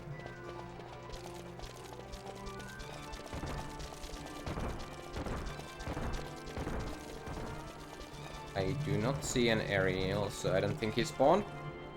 But there's the way back as well. Yeah, in this screen there's the Nidhogg.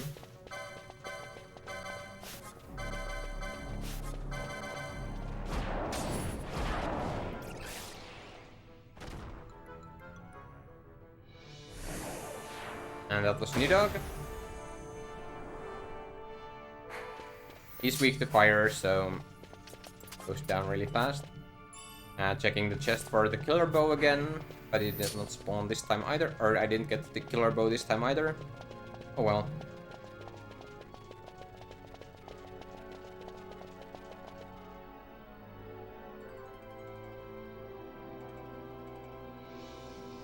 I think it's about 15% chance to get the killer bow.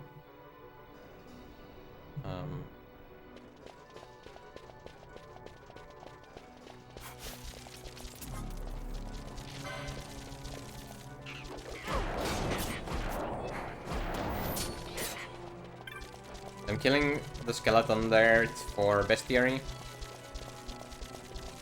And a little bit of LP.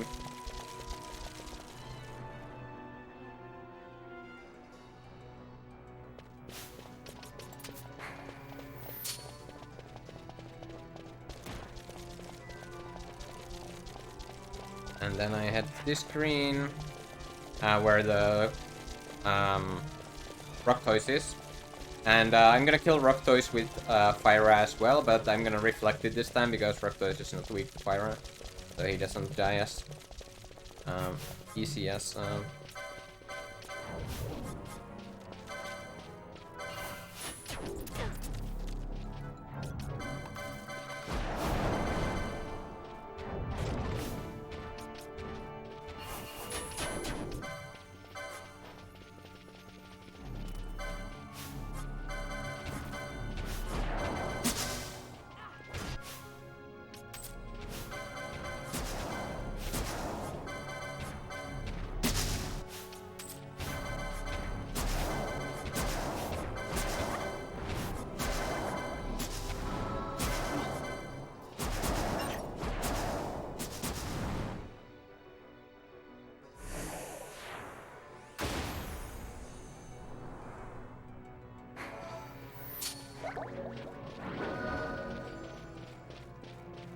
yeah, that was Rock Toys.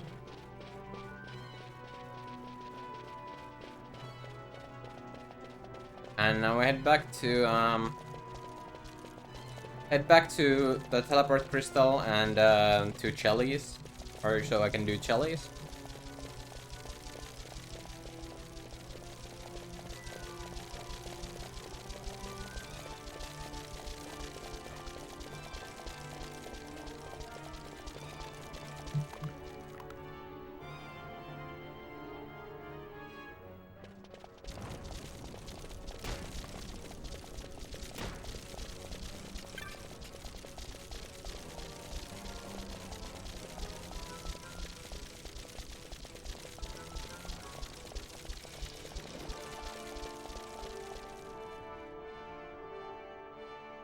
I'm gonna do chalice 1, 2, and 3 first, because I need to teleport somewhere to do or to sell the loot from the chalice in between, and I chose to do I chose to teleport to Busherba to do this, so I don't have to do the extra.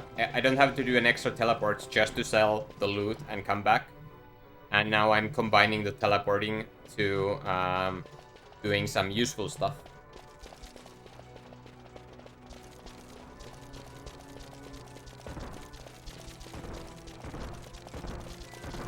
And I did not see an aerial this time either, so no aerial.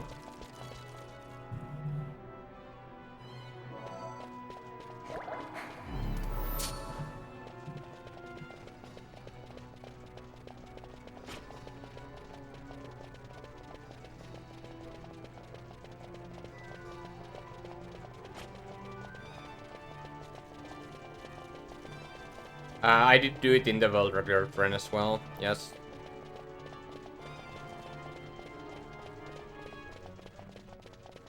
Route is the same by this point. It will diverge later. But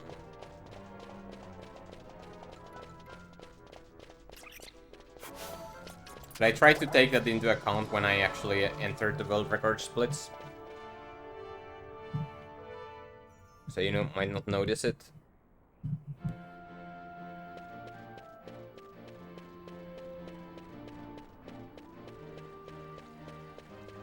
So here I'm turning in the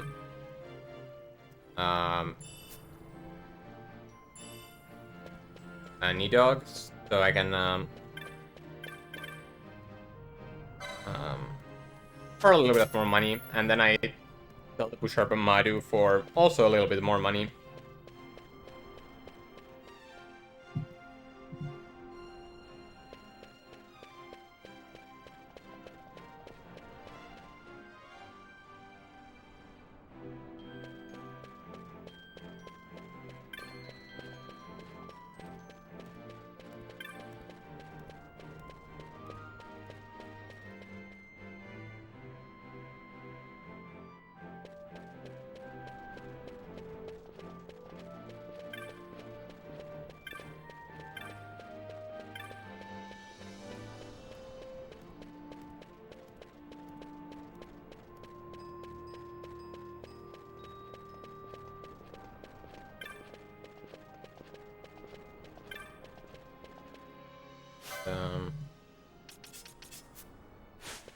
Do that and then go back.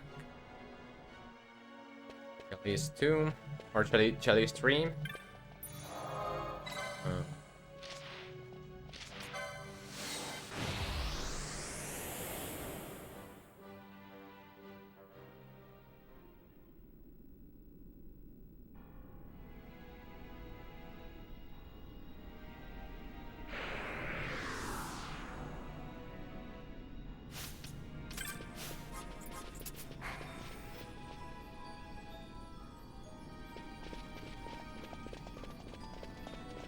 Yeah, once again there's a quick little, well, not anymore, so prediction is over, or prediction closed for Chalice, and now we wait and see how many Chalice we get, or how many rooms of Chalice we get. So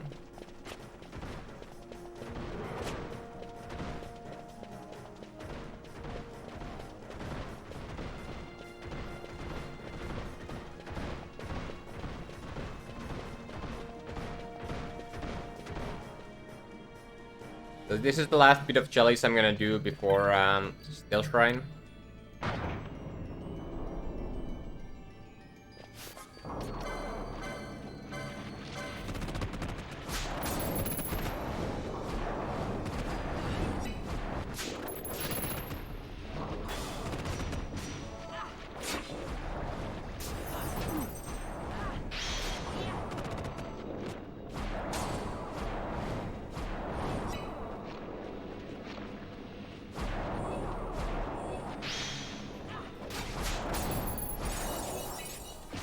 One, two, three. 4, 5, 6, 7.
And 12.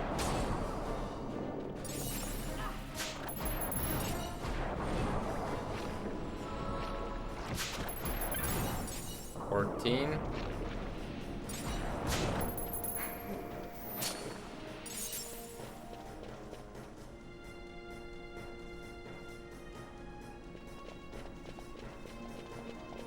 14 after 2 rooms is okay. It's pretty good, I'd say.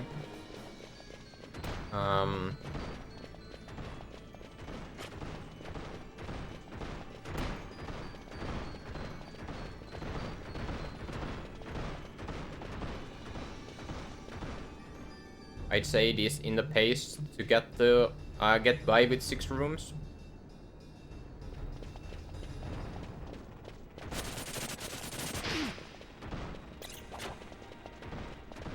You know, I had even better at Jellies 2, and it ended up being 8 rooms.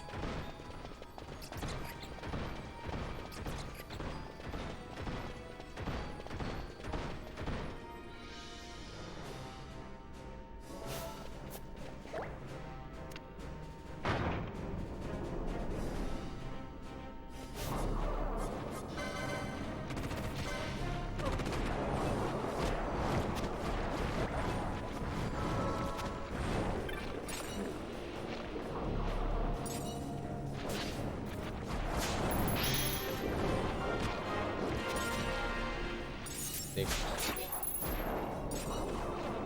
20. 22.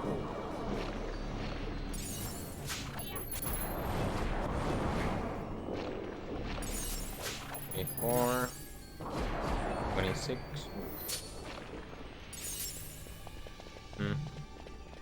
Not too great of a room. Still, I would say I am on a pace for 6 room jellies.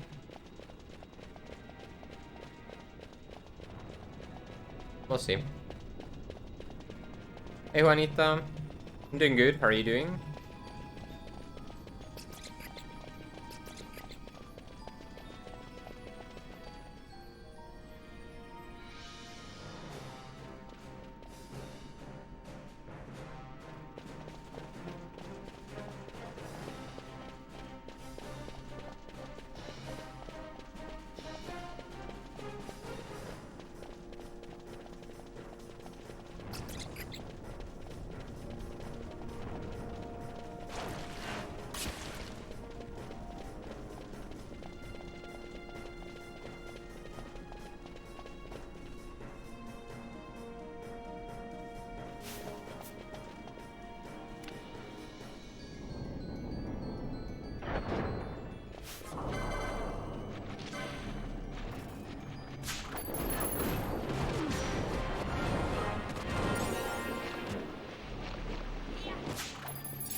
30, 32, 34, 36, 38, 41,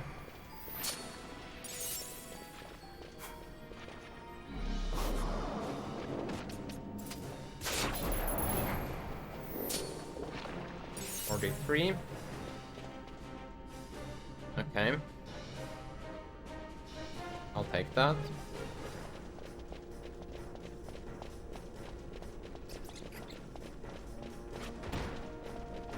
Still on a pace for 6 room, but like I've been this whole time I've been barely on a pace for it. So it's still anyone's game.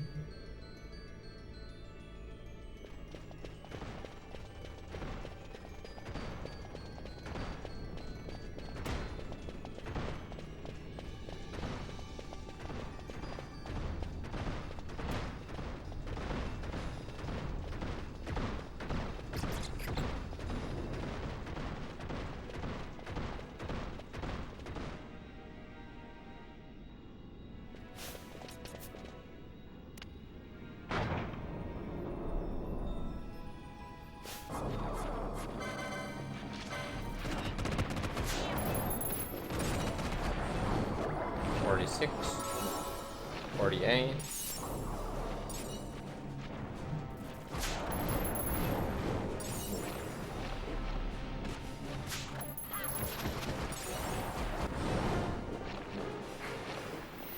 50, 52,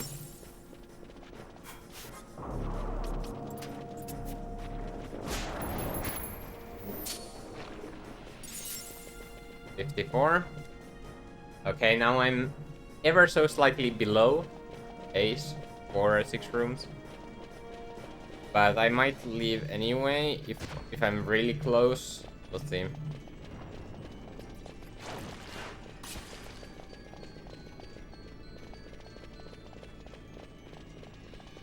Because I got more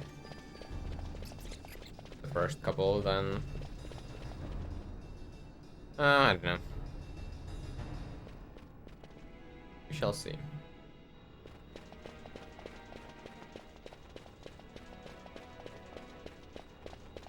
Yeah, I have my food arranged.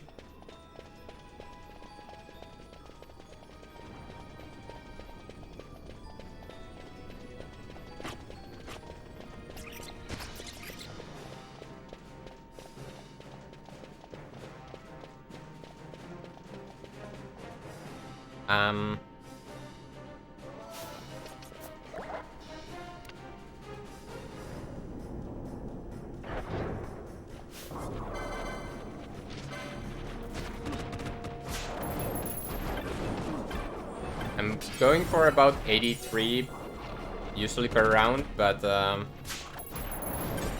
I can leave earlier this time. Like, if I get more than 70, I can leave now, but apparently I'm having really bad luck today. That was two yellow liquid room. I would have left if it had been better, but man, it was the worst room I've seen.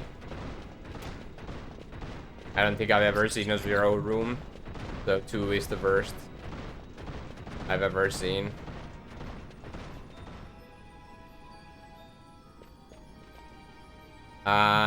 She did not. I have a wow. Why are they always jerks when I'm doing the extra round?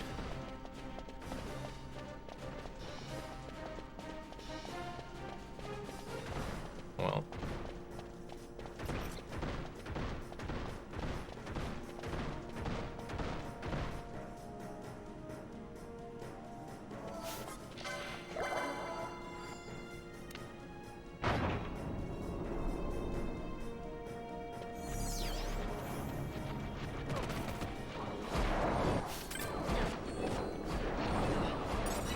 68.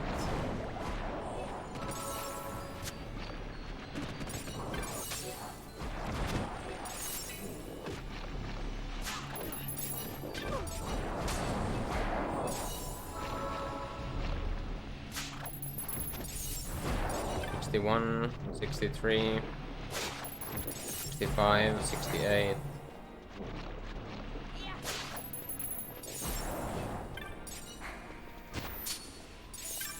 I'm gonna do one more room. Boy.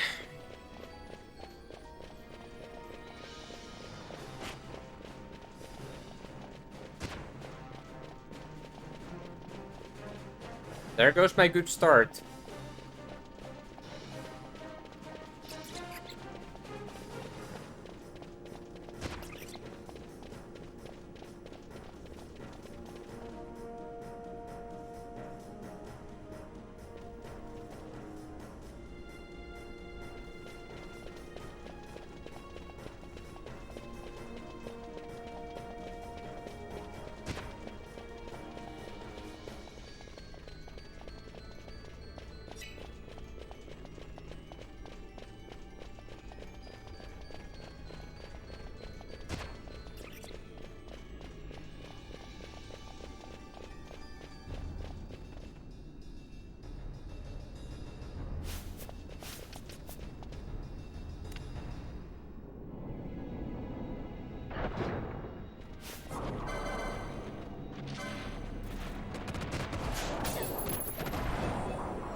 '22, 25, 27,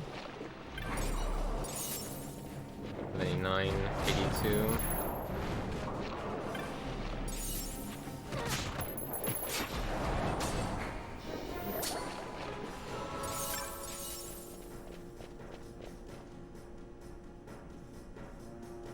'82 from 8 rooms. That's really... I've got an 86 and 82 from 8 rooms. When I got like 88 from 6 rooms before in Jelly's 1.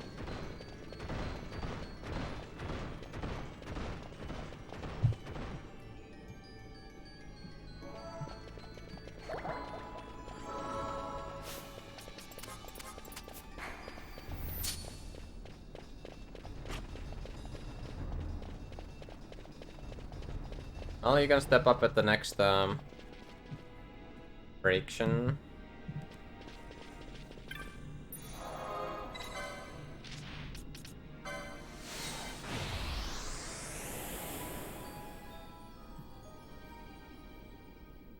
Which is whether I get the 50-50 Mega Elixir or not. Right, so here... Sell the loot. 81. Raise. Confuse. Decoy. Pandara. Blissora. 31 high potions. I don't think I need any Phoenix Downs. I have like 70.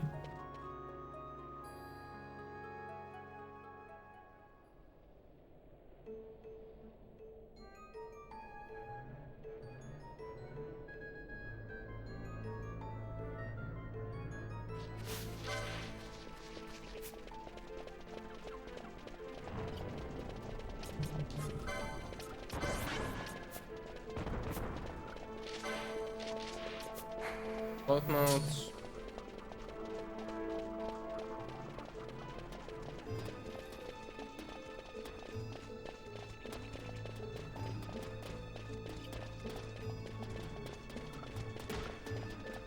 So yeah, I could go to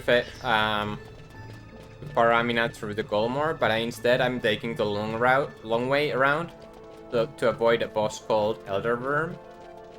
And the reason, well, why I'm avoiding Elder Worm is so that well, I have to fight the Elder Worm eventually, but it's gonna be much faster to fight him later than now.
I'm gonna ignore the ice shield chest. I feel like my money is good enough.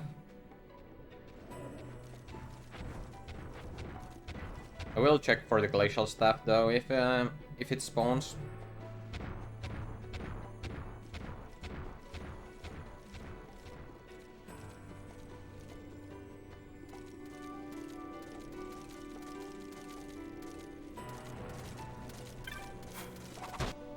Nice. The glacial staff saves me 2400 gil.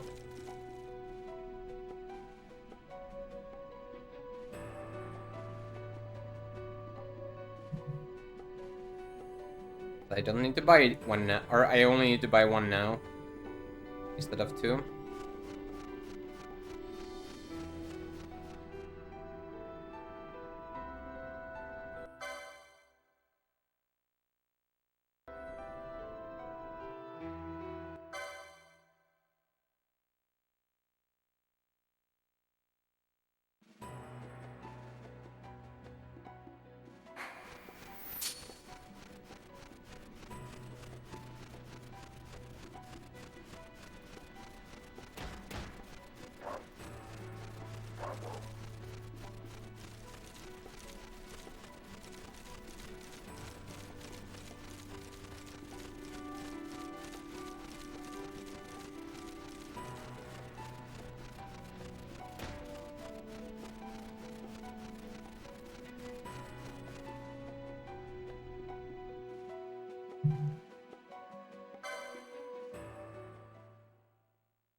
With the glacial staff and 2 storm staves.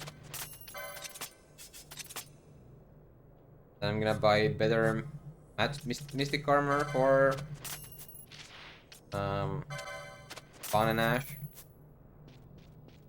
so they can have mages hats and enchanters habits and deal even more damage with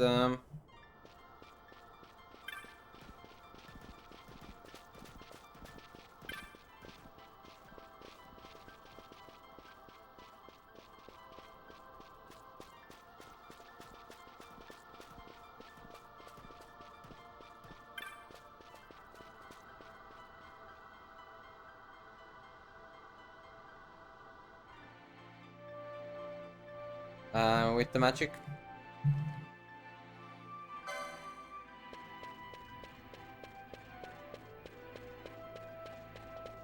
Now, in Steel Shrine there are a couple of things, or on my way to Steel Shrine there are a couple of enemies I need to kill for bestiary.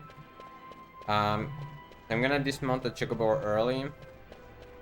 There's the Emperor Aedis and the Yeti.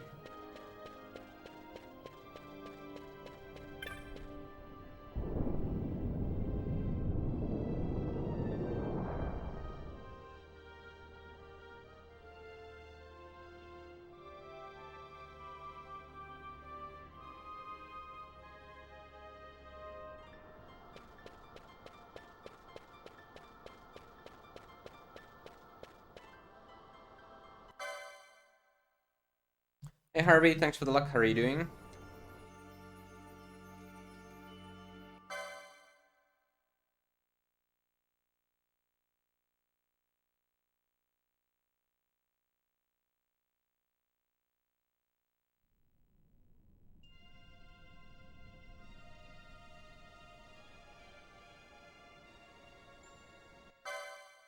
Yeah.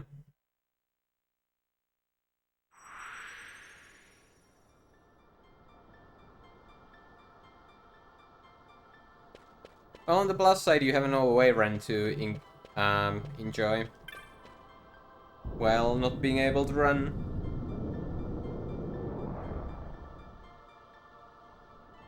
Do you think it will be recovered by the time relay comes?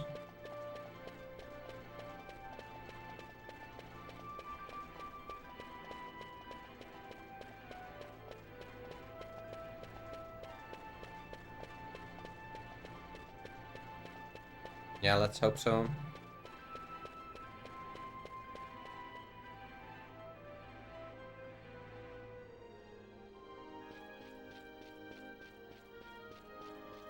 Yeah.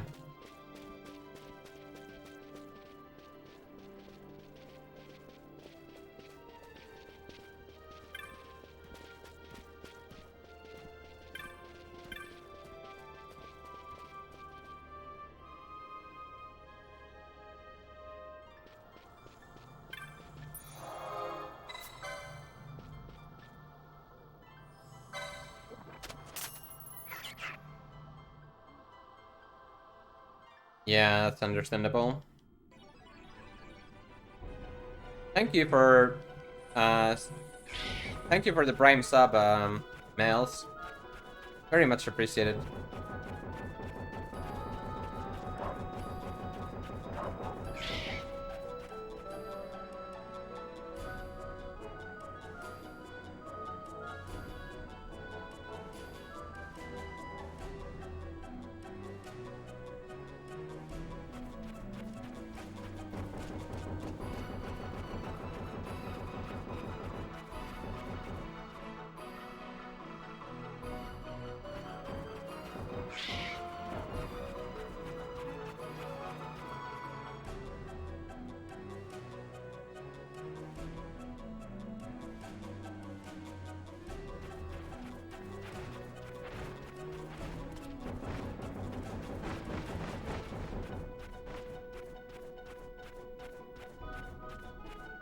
Dreams and anime, huh? That's like a good way to recover.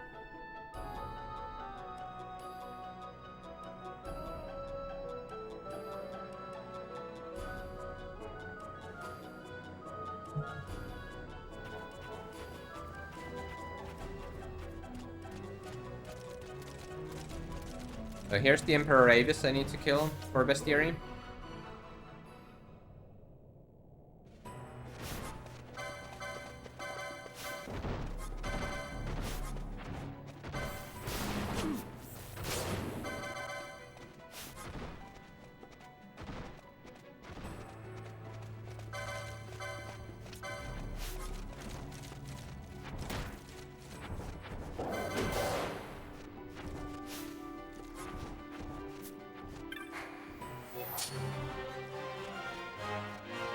And that's Yeti.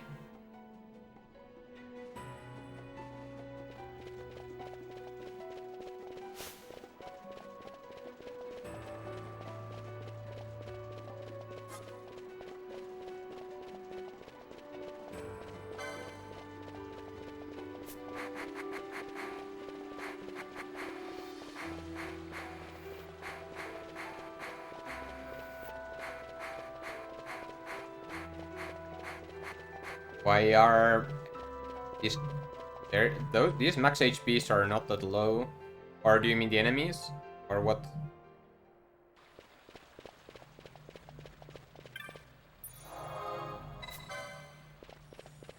My party members.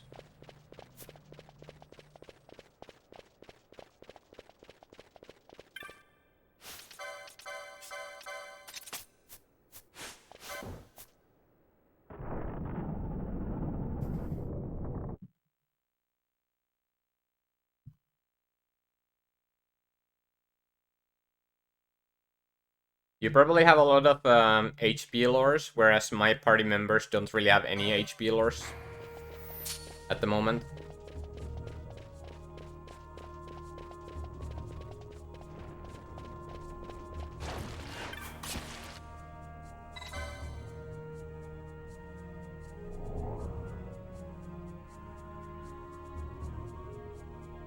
And also there are a lot more HP licenses available in the Zodiac Age if you are playing that.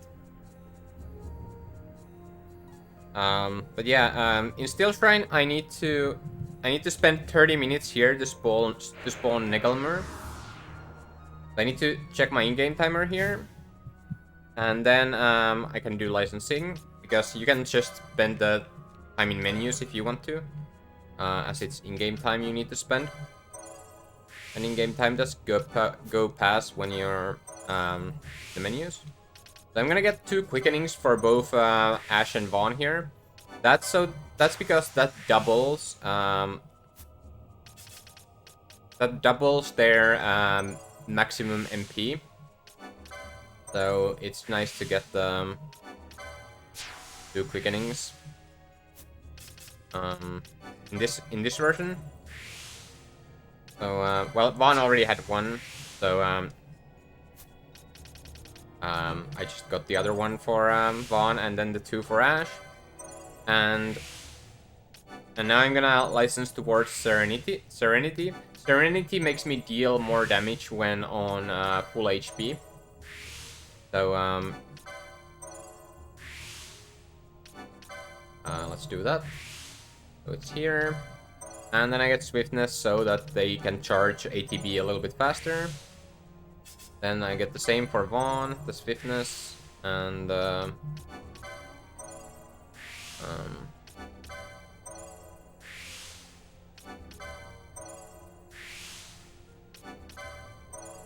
Serenity.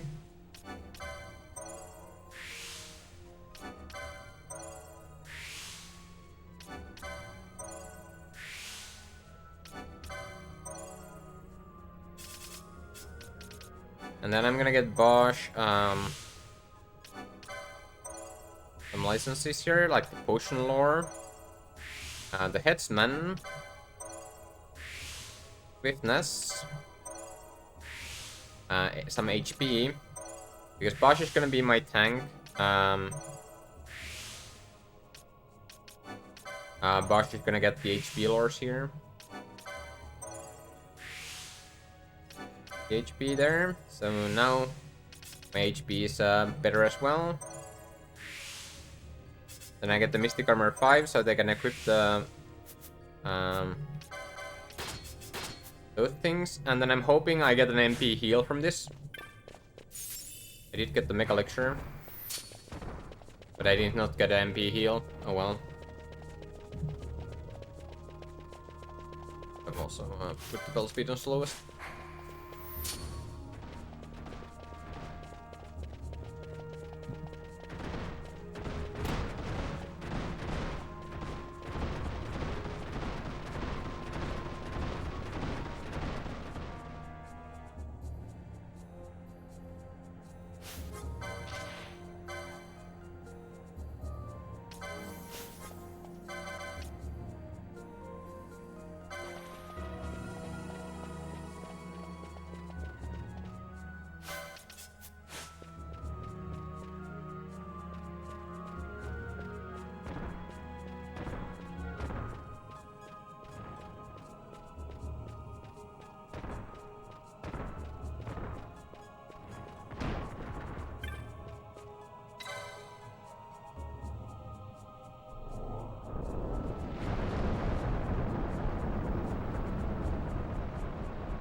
Thanks for blessing the stream with good tomato, Bode.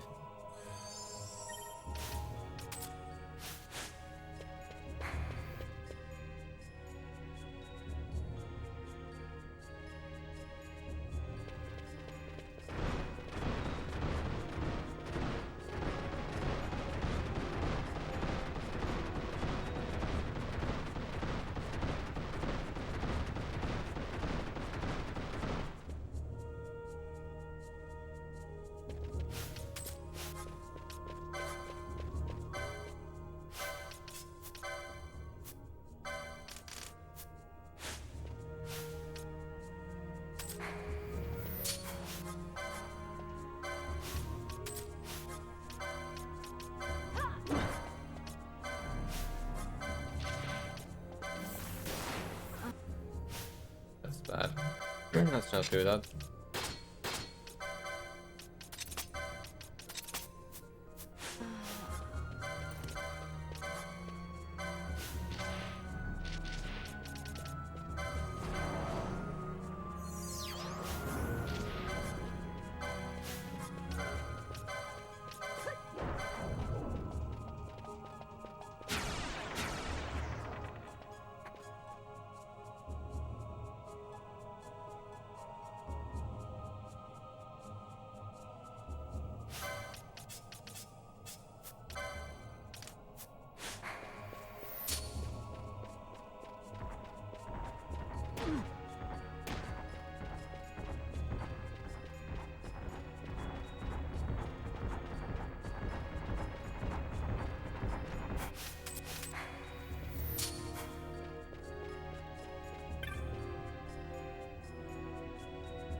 Yeah, so while I'm in Steel Shrine, I'm gonna kill the bosses, kill the rare enemy here, and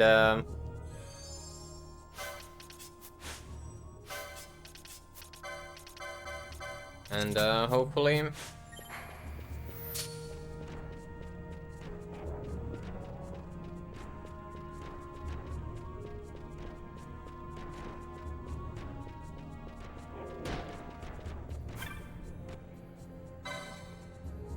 I'll get to do. By the time I do everything, it will be almost time to, or I have time to do everything before Nigalmur spawns.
So, I'm trying to fill the bestiary as well as much as I can.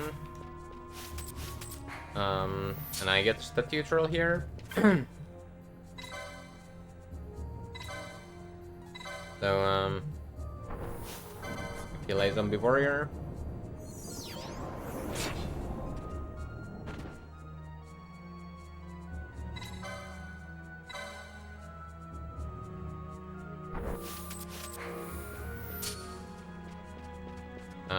While waiting for the statue to turn.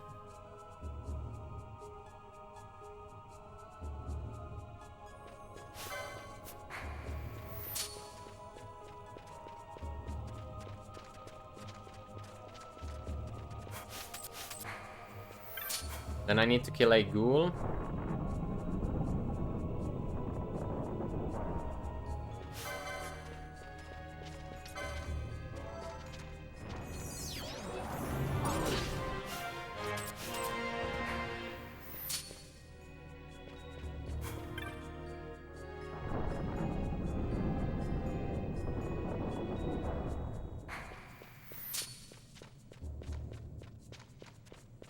That's ghoul and zombie warrior to my bestiary.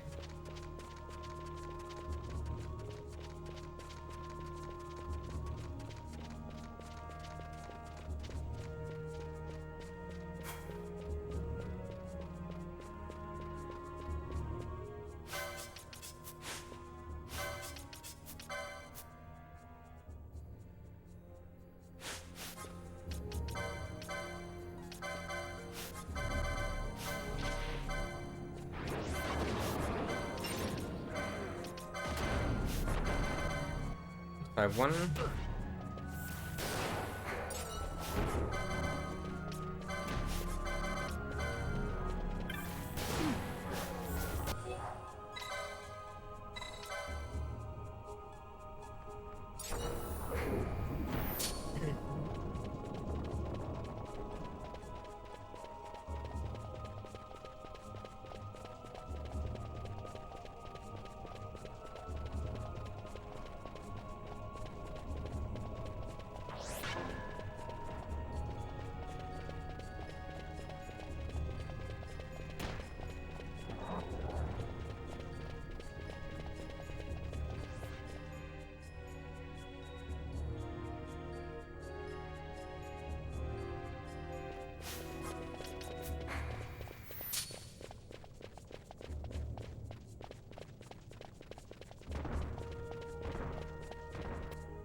So against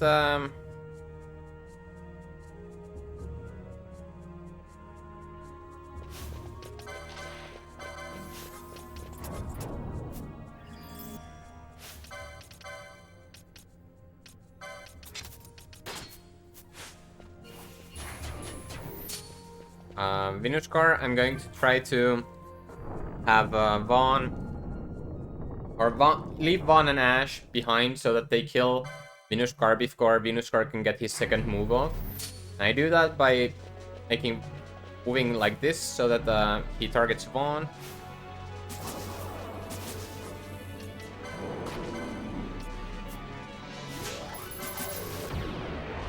And that's Venuskar.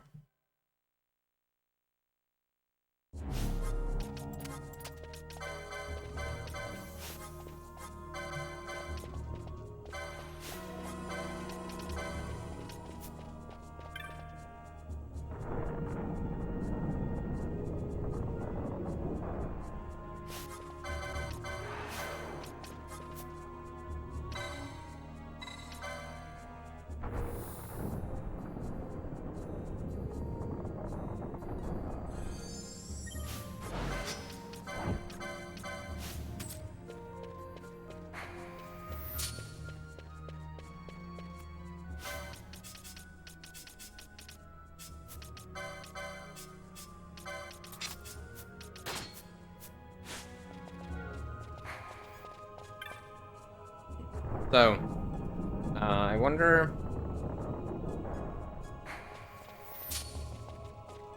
what my traveler number was. I think it was 851, but I'm not quite sure.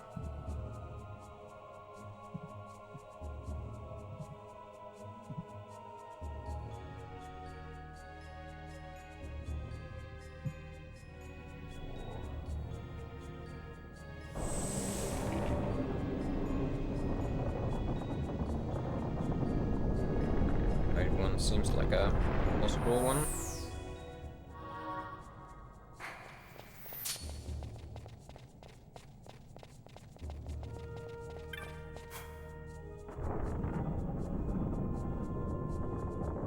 Yep, it is 851.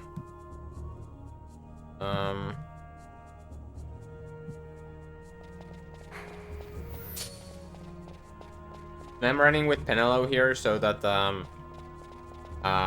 so Bosch can have a fresh decoy to start Mateus.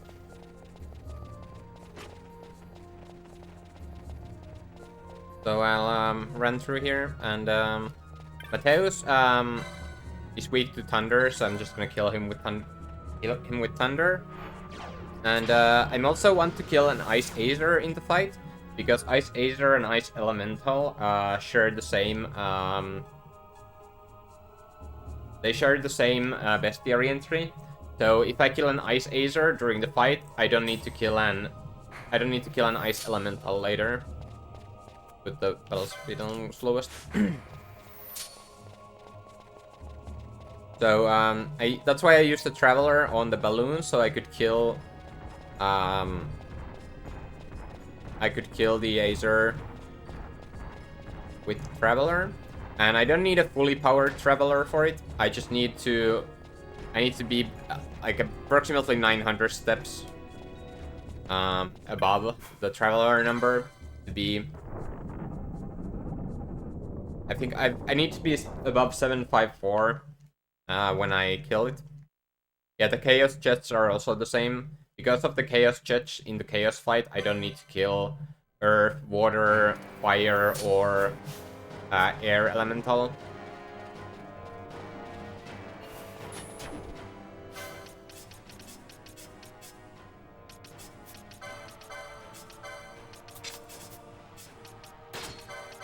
Dawn Shard. That's the battle speed. I am above thingy already.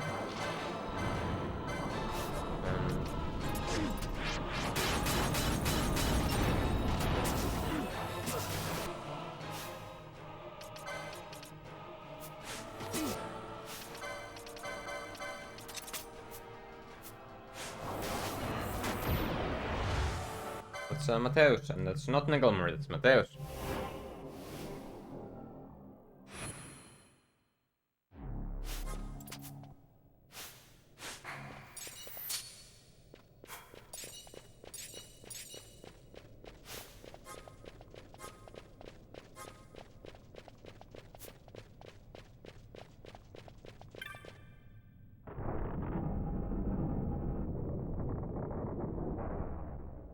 I have killed a balloon, I have killed a phaser, I have killed zombie warrior and ghoul. I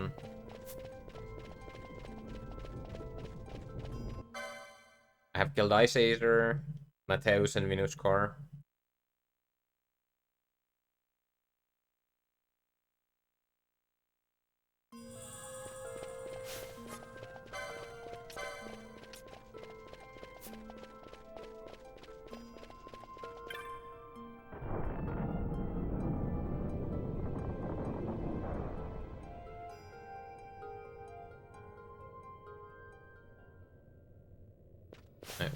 As soon as Boschi's Reflect runs out, I need to heal.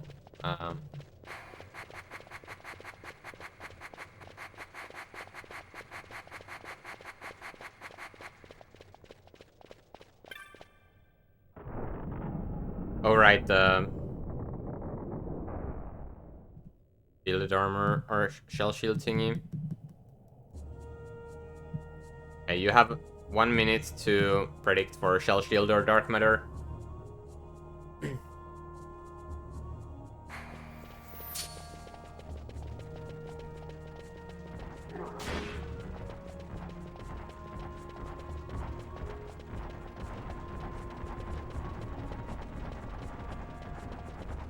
It's a 50-50 chance.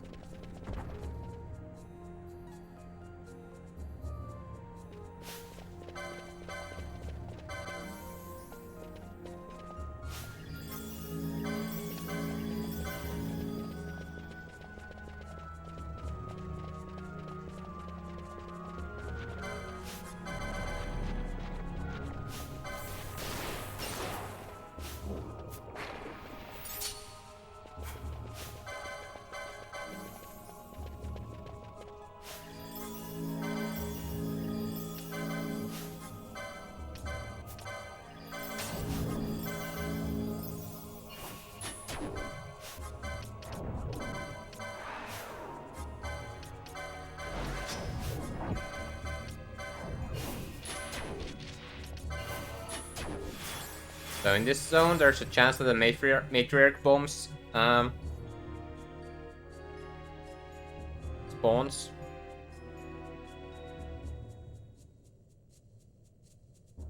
And we don't get a matriarch bomb.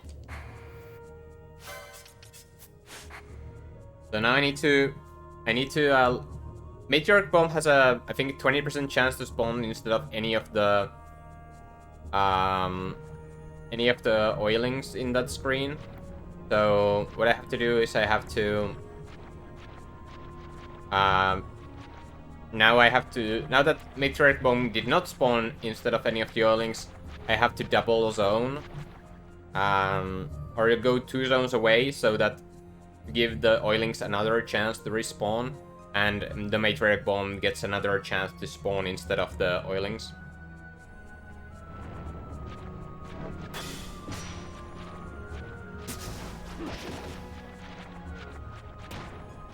But yeah, and I definitely shouldn't have done the reflex beforehand.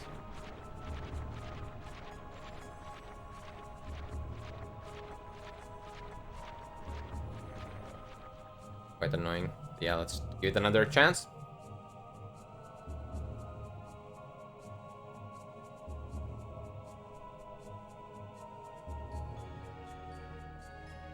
There he is.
Go for.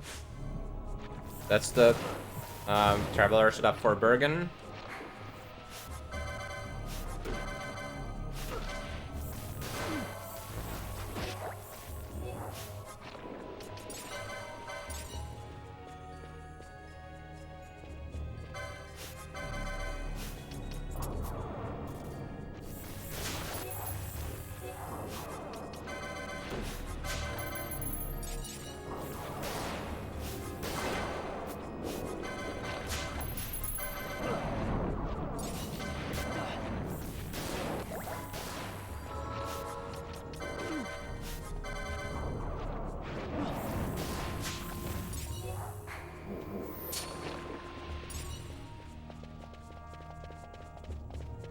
Not gonna bother with that guy.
Blood Gigas. And now I head here to wait until the Necalmer spawns.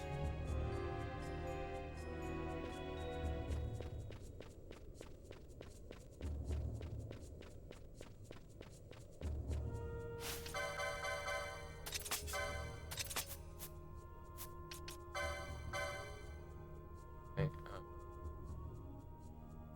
licenses. Penelone.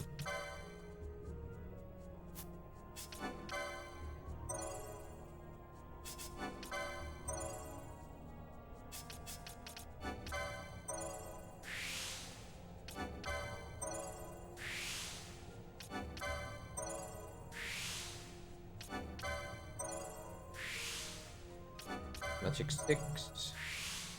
Team Magic 4. Arcane 3. So one of the requirements is to fill out or get all the licenses. So that's why I'm getting all these licenses for. I'm like spending all Fran and Balthier and Penelo's license points so they can get licenses that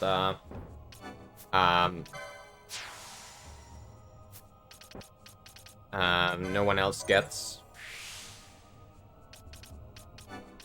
That. You get Green Magic, Arcane 2 and Green Magic 3.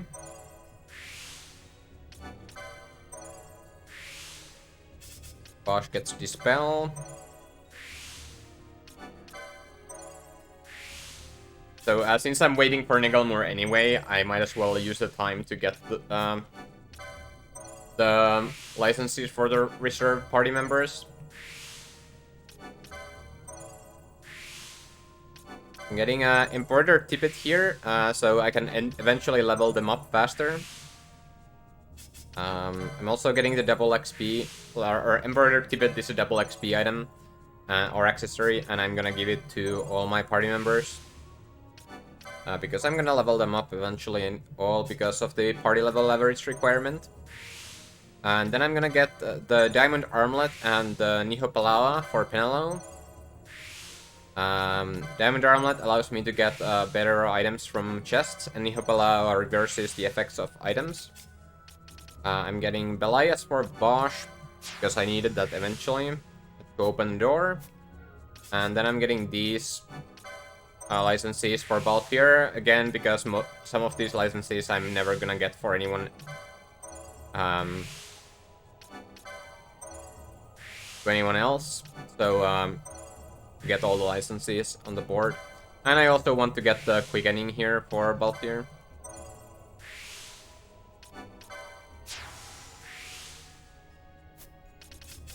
Then I'm gonna get the remedy lore for Penelo, so she can inflict more statuses with the remedy, with the Nihopalawa.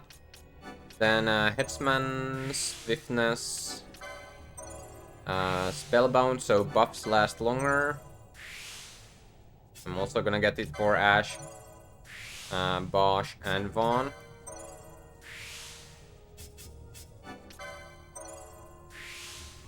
Penelo is gonna get the HP lore here. Gambit slot. Swiftness. Remedy lore. The other HP lore.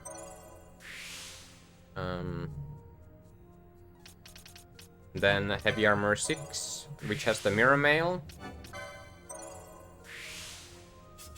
Same thing for Bosch.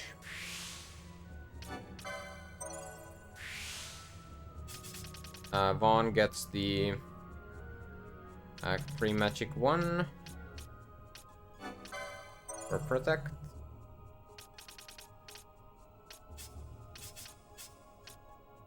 Just channeling.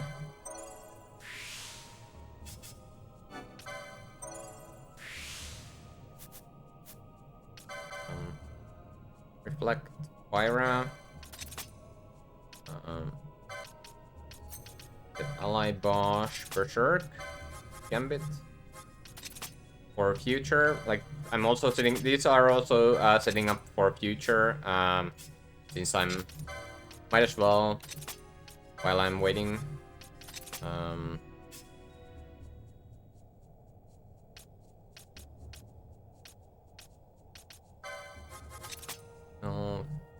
So Libra.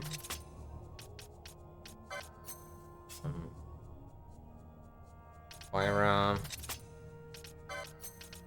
Ally, any Pura. Okay.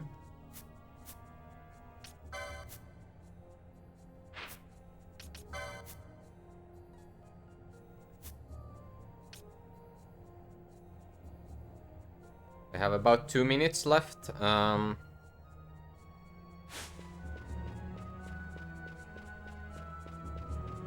gonna burn some steps while waiting for thingy.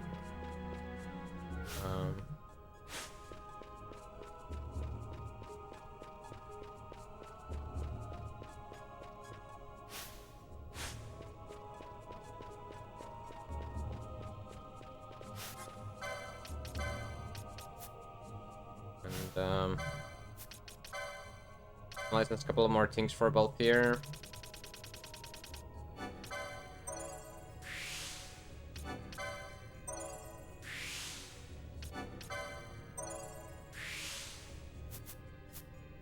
Oh, whoops. I messed up. It's I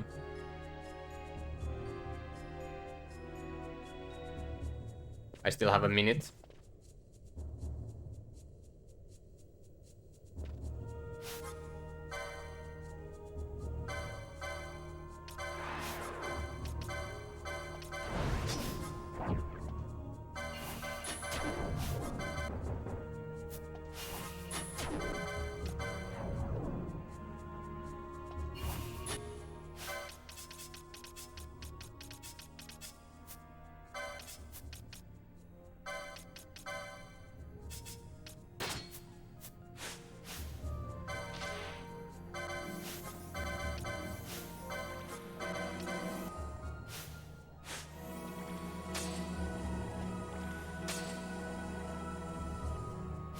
Okay, we can go now.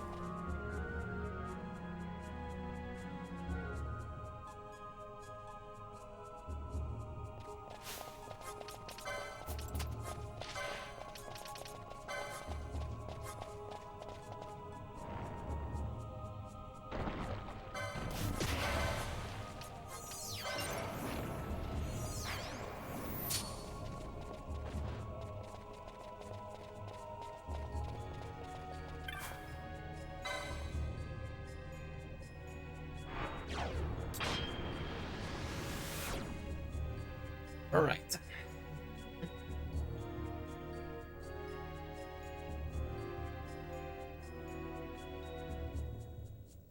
He spawned a ghast. You can find ghast elsewhere in Still Shrine, but it's a little bit out of the way, so it's faster to just kill him there.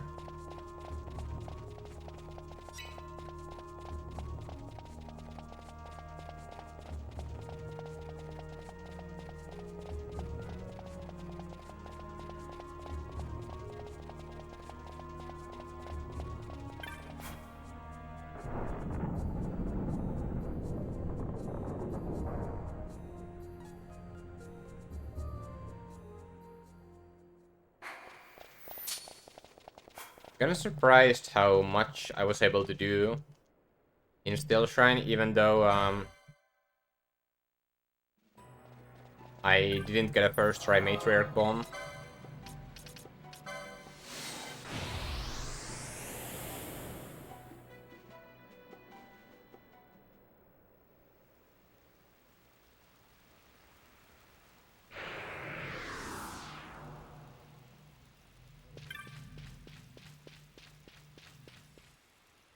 Yeah, now we go and fight Bergen. I'm going to have Bergen...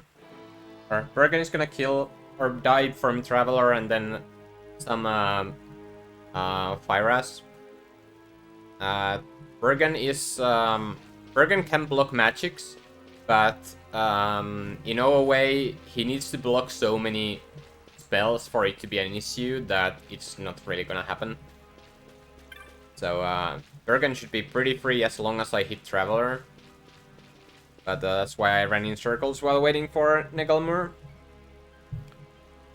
I need my steps to be around 554 at the door.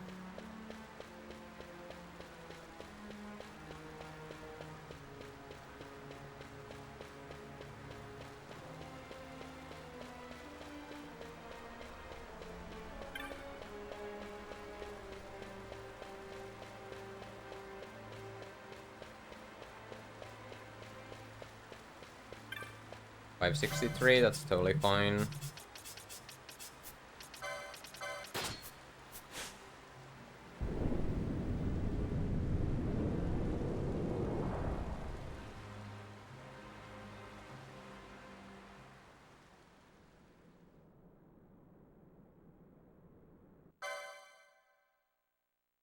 $604, so close to Bergen. Bring in the...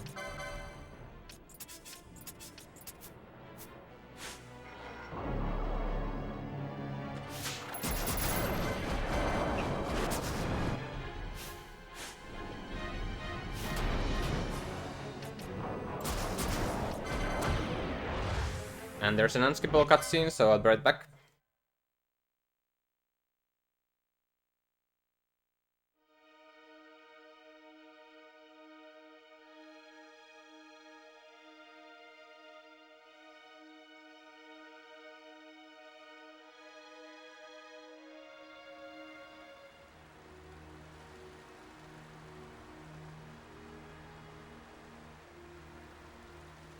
How do you propose we reach Arcades?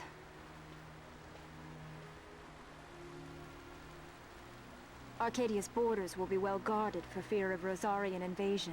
We dare not approach by air. And their navy will see that the coast is watched as well. No, we go afoot.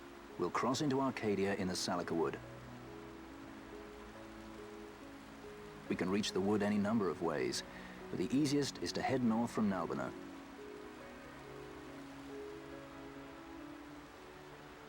There's a hunter's camp just beyond the Salika Wood. The camp sits within Arcadia's borders, so Imperial patrols there should be sparse. Getting that far should be half the fun. Let's be sure we go prepared.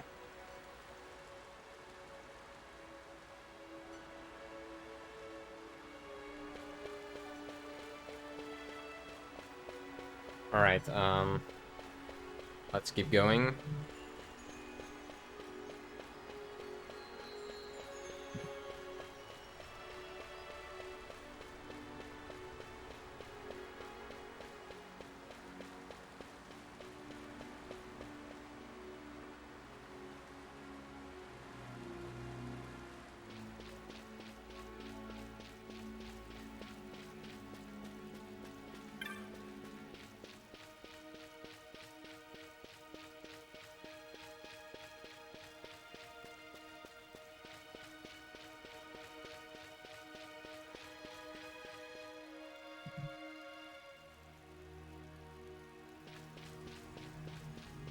Oh, I forgot to pick up the Stone of Condemner.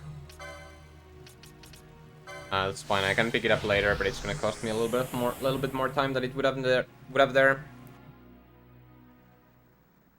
I just need to remember to do that.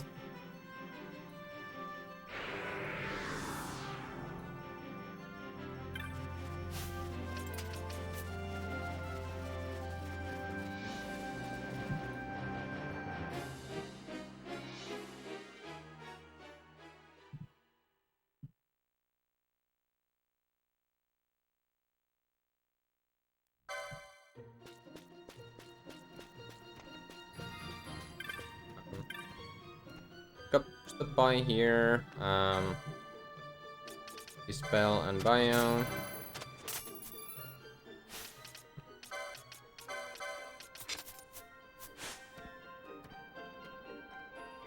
Sell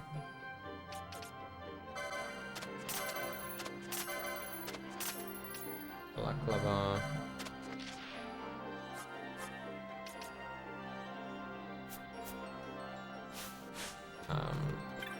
Let's get the hunts.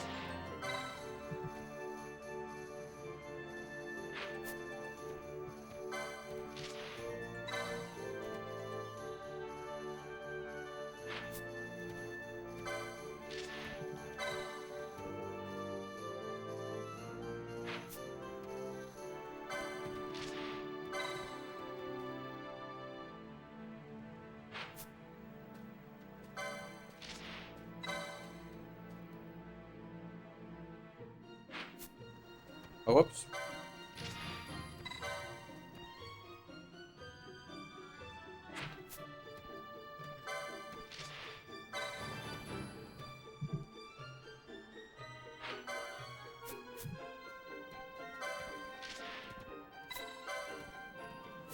I meant to do the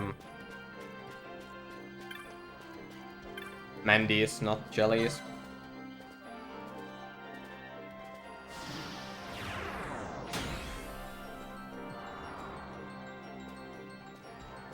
But I changed the title already, but I hadn't.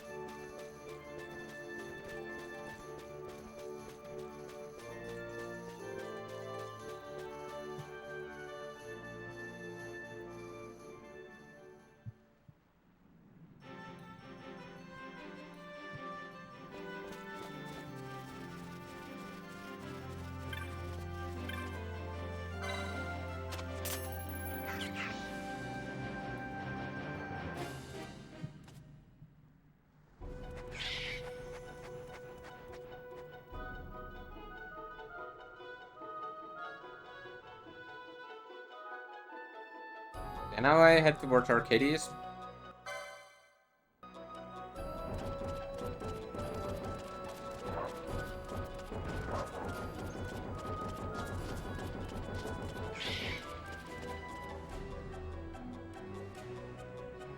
And on my way, I'm going to stop by the... Oh hey, hello Variable. I'm gonna come back for you in a moment.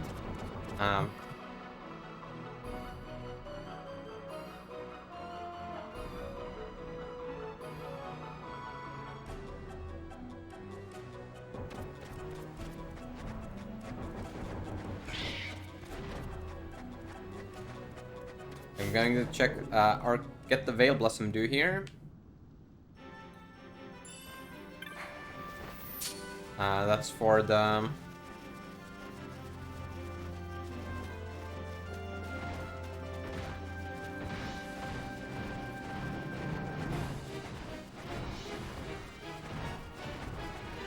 For the Patient in the Eastersand quest. And then I'm going to go and kill the Variable.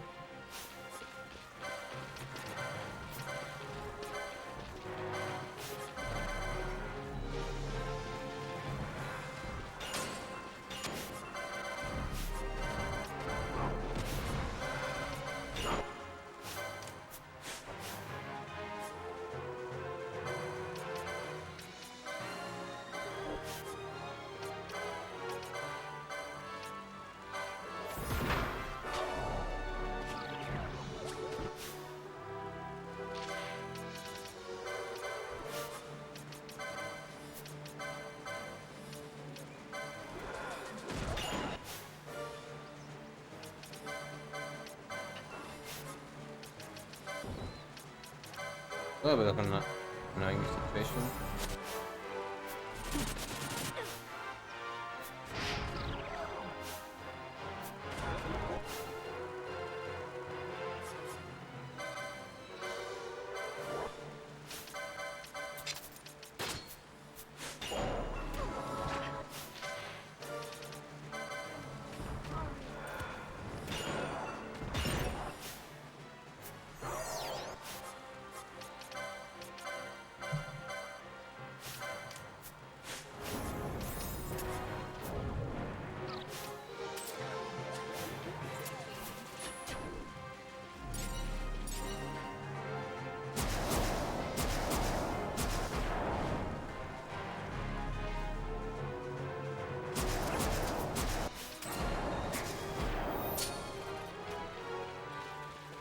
Yeah, that's variable.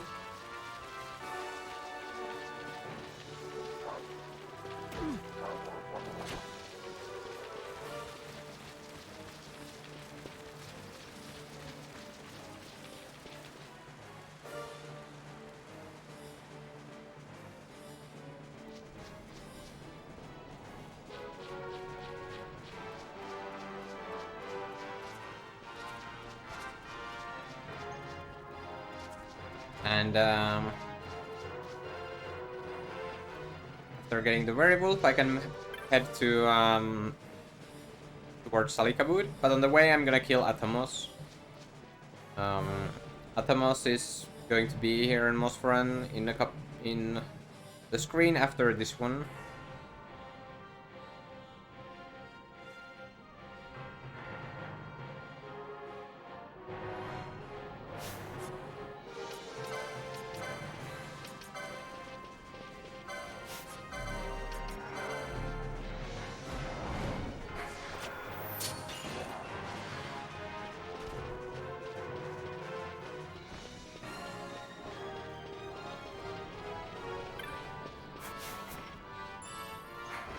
Build the Python.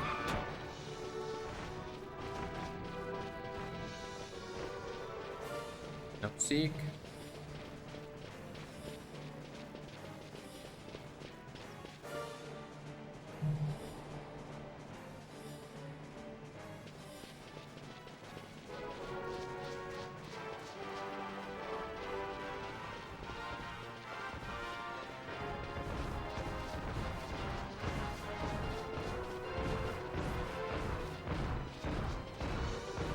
And there's Atomos.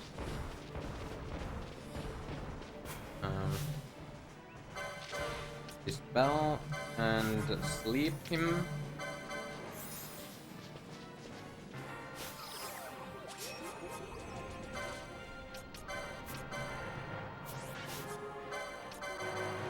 It did not work. Here we go.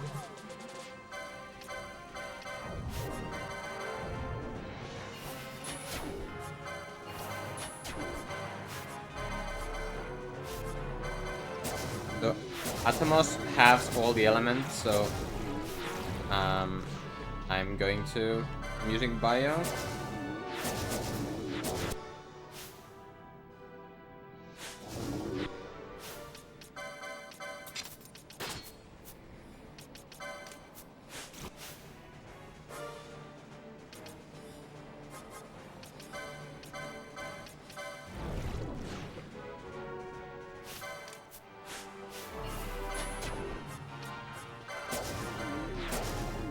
Bio is non-elemental.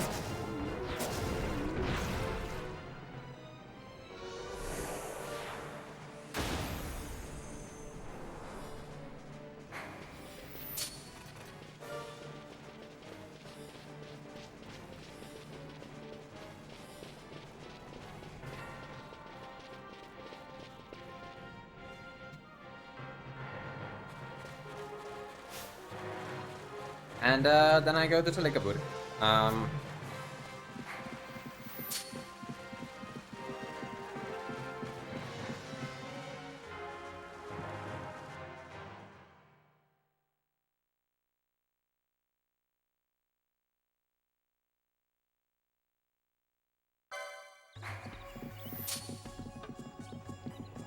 So in Salikavud, I need to kill a pumpkin head for bestiary.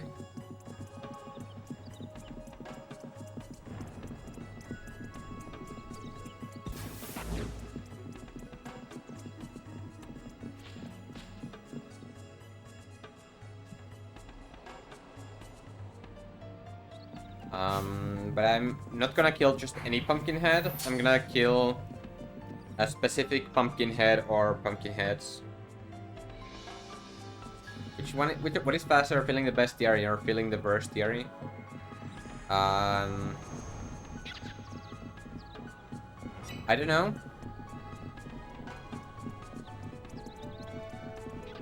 Depends on what's included in the burstiary.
There is no one who has done all marks hunt or all marks run, even though, well, this one does do all hunts, but if we don't count this category, then no one has done like a category that's specifically for just doing all the hunts.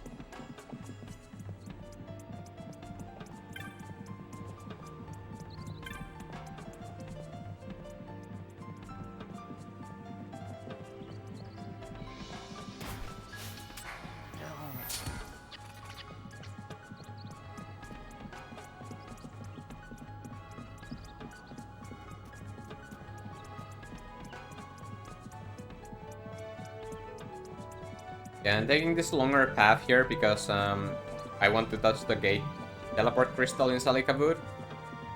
You could also do the route with taking any percent, but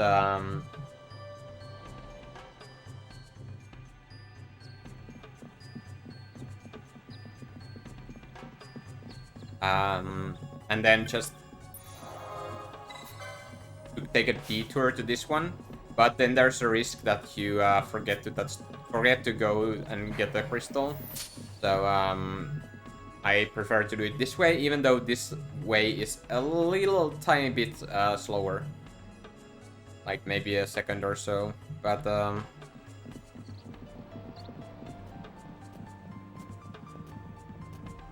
this way I never forget the teleport crystal, so good. All marks would be 6 or 7 hours, maybe 5. Considering any percent, so just killing final bosses with Arc, beating the game is a little bit less than 6 hours. I would say all hunts is all hunts would take about 15 hours.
killing these guys for bestiary. The reason why I killed those guys is because they would follow me to this hut anyway, and then I would take my weapon out anyway. So those are the only pumpkin heads I would have to take out my weapons out anyway. And also, as a bonus, when I go and get this hut, then on my way back I can pick up the drops from those pumpkin heads. So it's a double nice thing to kill these ones.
So this is approximately 1/4 of the run done.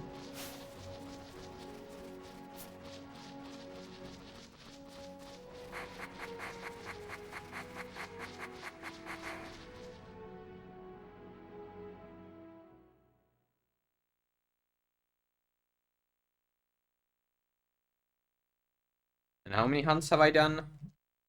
1, 2, 3, 4, 5, 6, 7, 8, 9. 9 hunts in the first quarter.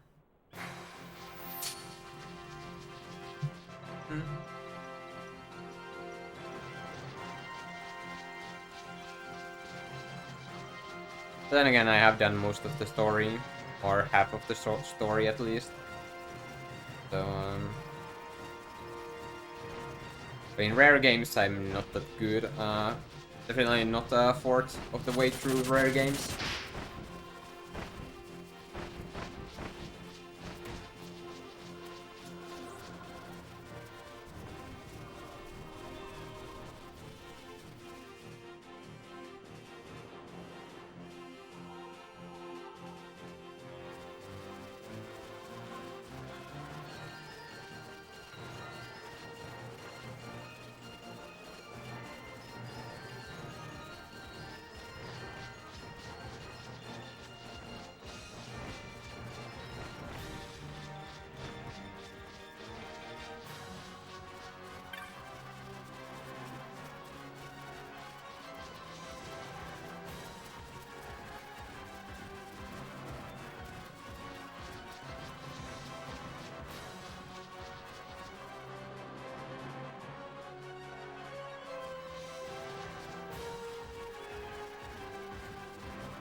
So in the Fawn Coast camp here, I need to remember to touch the teleport crystal. So I can teleport back to Fawn Coast after Sid.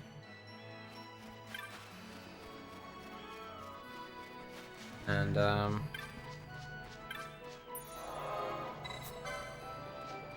then I'm going to go and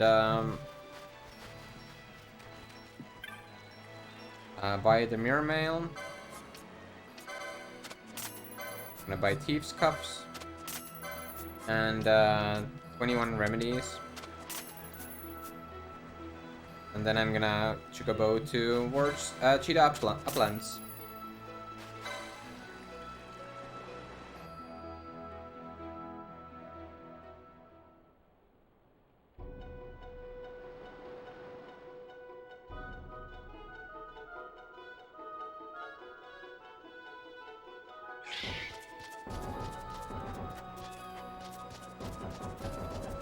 I don't know how the Rex method works, since I've never used the Rex method.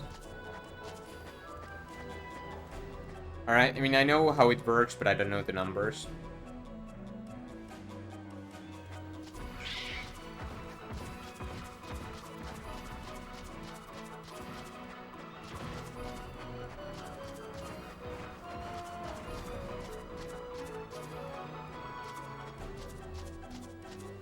Yeah, next up I'm going to manipulate a chest to spawn. And that chest contains a diamond armlet, or I can manipulate it to contain a diamond armlet.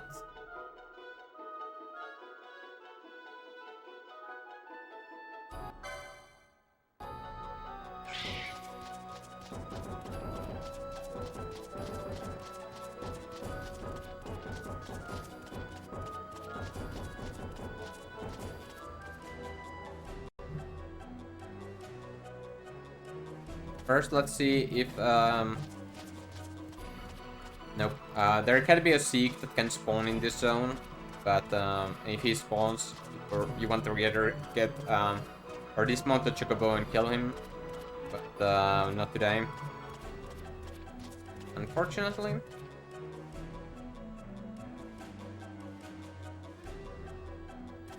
Instead, I'm gonna reach here and start the Mendes.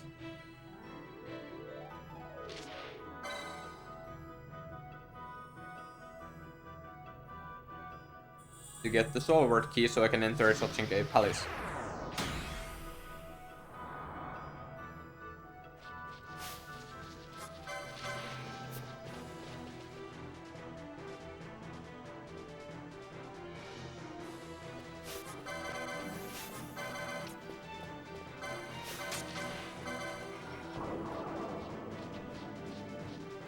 Or 3-6.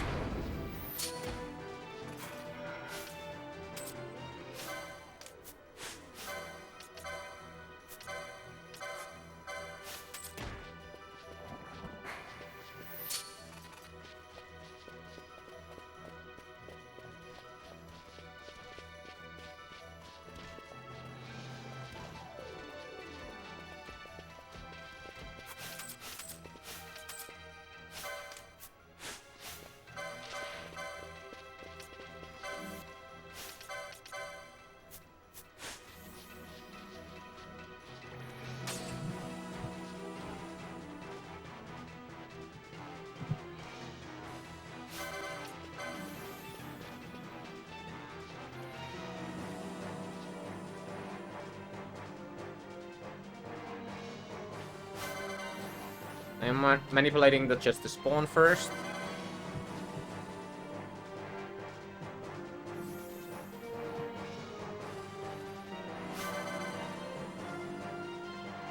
Okay, it should spawn now.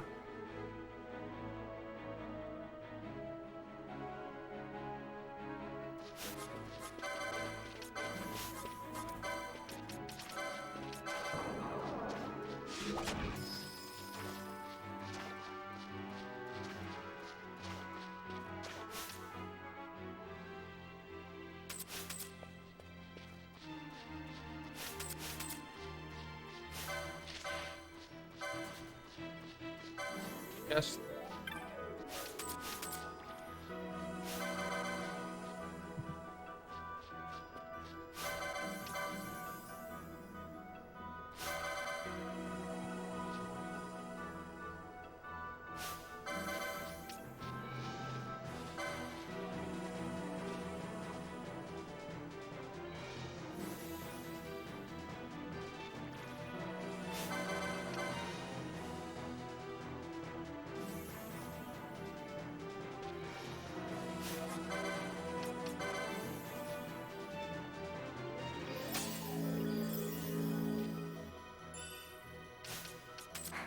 There's the Diamond Armlet, and I keep going.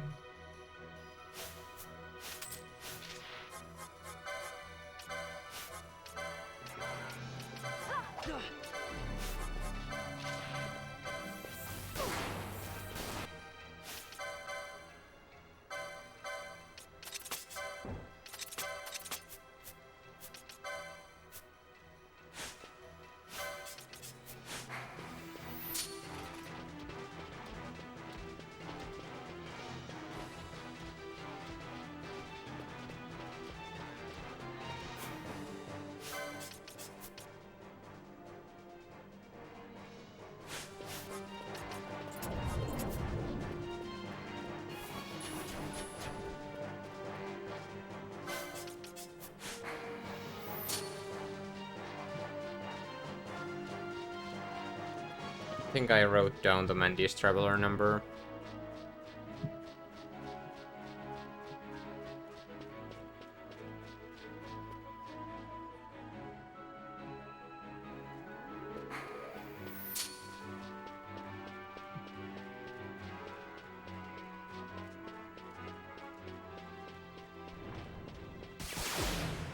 That sucks.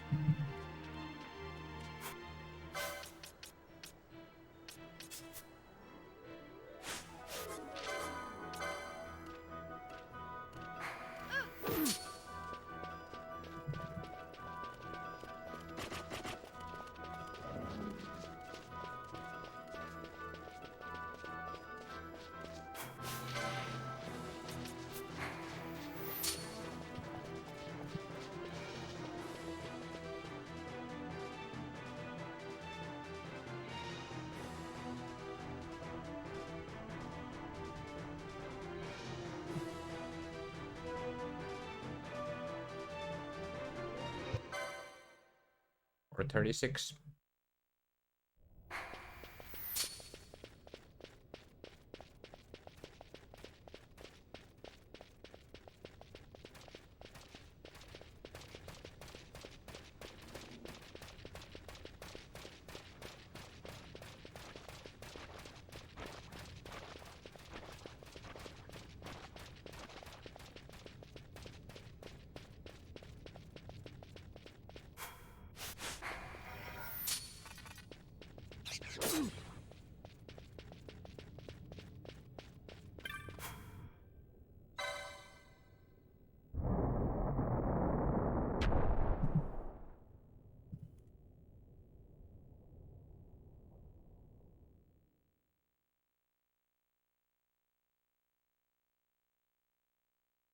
Alright, so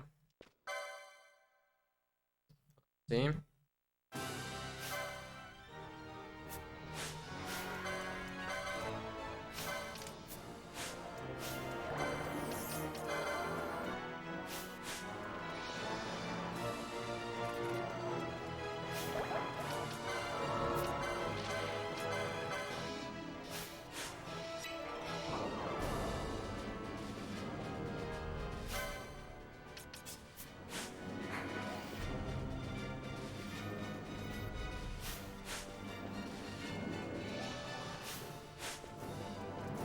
A little bit more.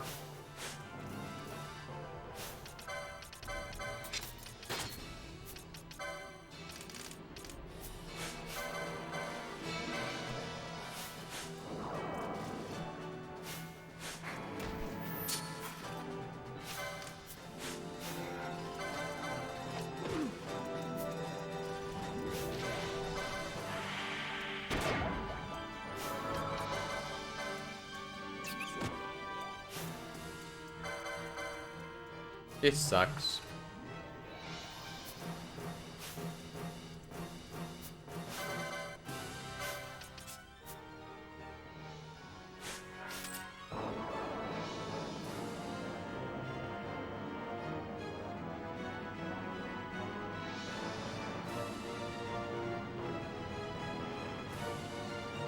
They're coming. Get a 5 hit.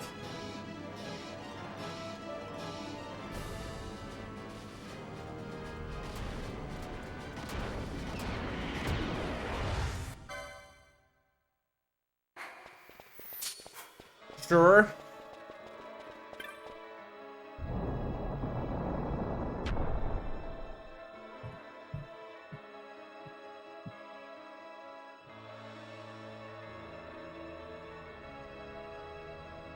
It was a really slow 5-hit, but it was a 5-hit.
I'm trying to make 2 chests spawn at the same time.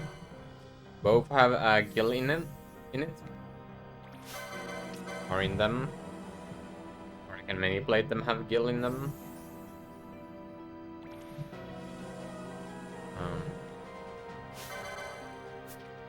That's it.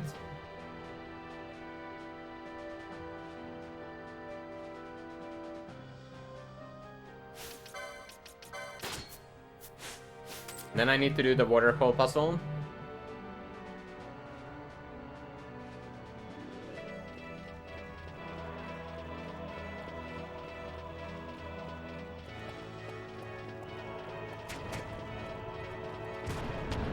I can't. Been alone.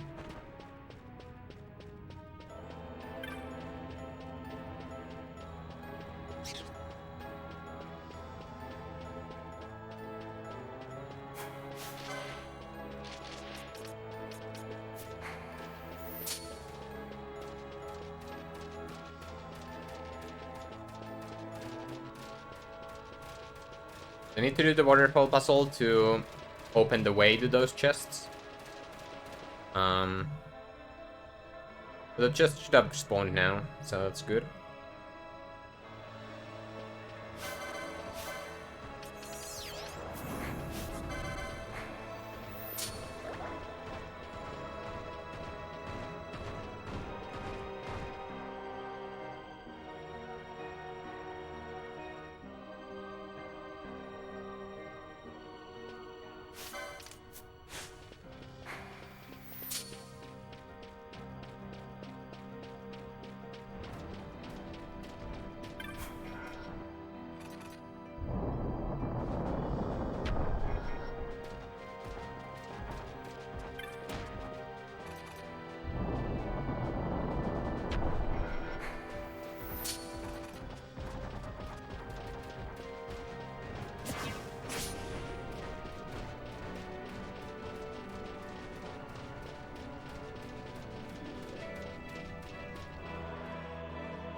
So for the waterfall puzzle, you have to make like a spiral around these 3 screens.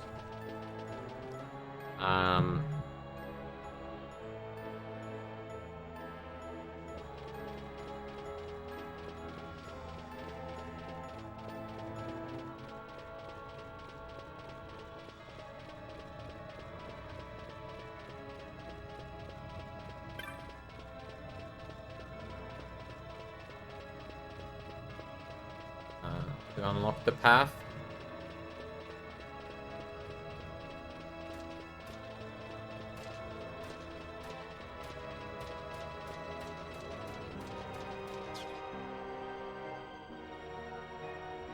Yep.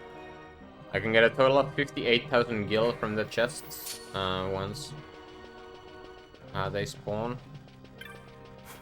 That just could have been an officer's hat, but it wasn't. Officer's hat would have sold for 3,500 gil. But not today.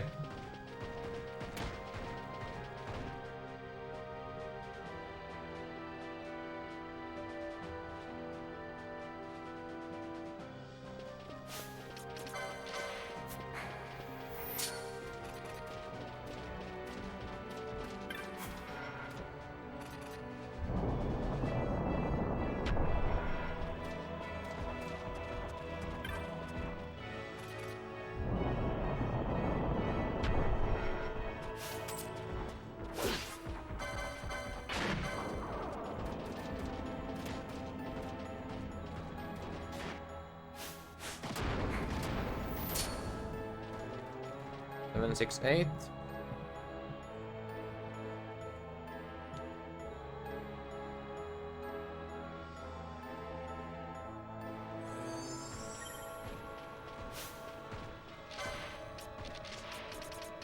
I need to do the manipulation. First I'll revive Bosch though.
I have a bad feeling my notes are wrong here.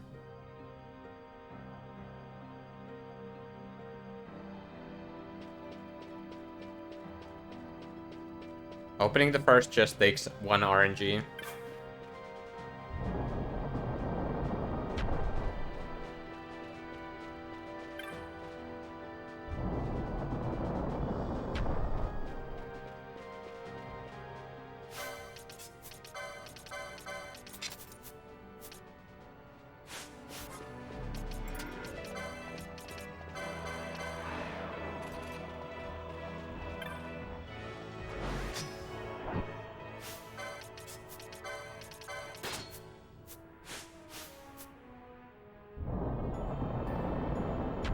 They're pretty tight.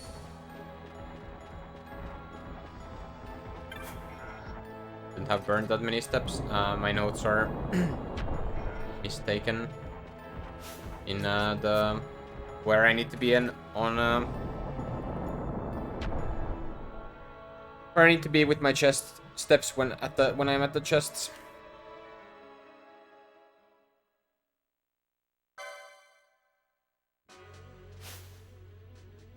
Yep, my steps are really tight. See how it works.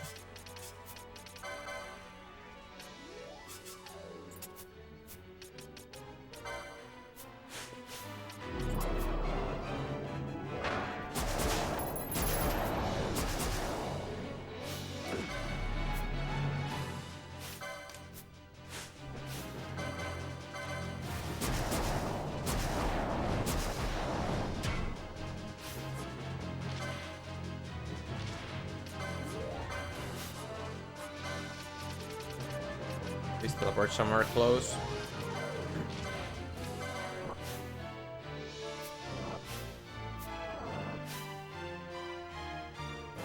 Are you not teleporting?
Yeah.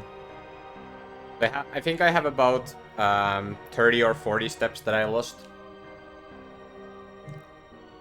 But I can, I think I'll still be fine if I get decent chops luck and don't burn any unnecessary RNG.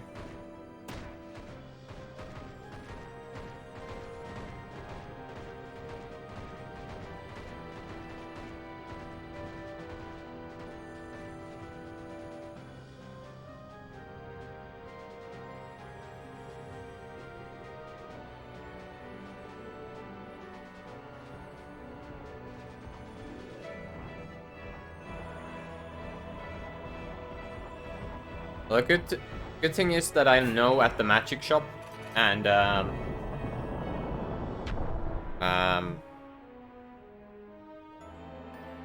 know.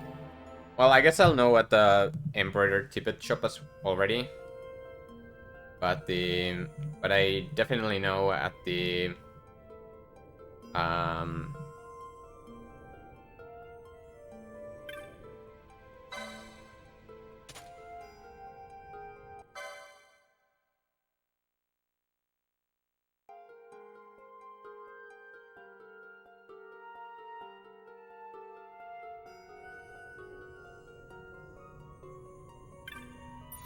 I definitely know at the magic shop how many steps are, and there are a couple of things I can do.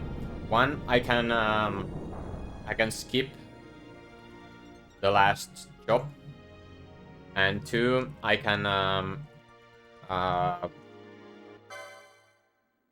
if I'm way overstepped, I know a backup setup, so it's not too bad.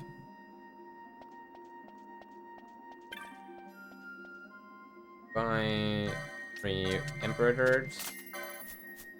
654. Okay, so I want to be at 628. Or I want it to be at 628.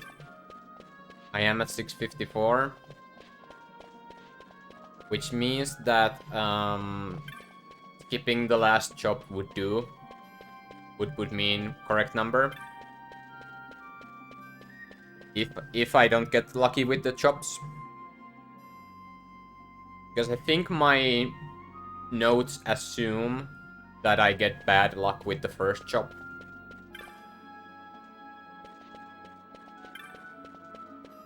So if I get bad luck with the first chop, then I'll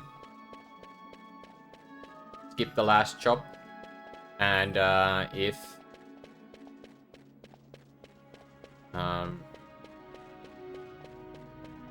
if I get good luck with the first chop, then I'll skip. Then I can just do the normal chops.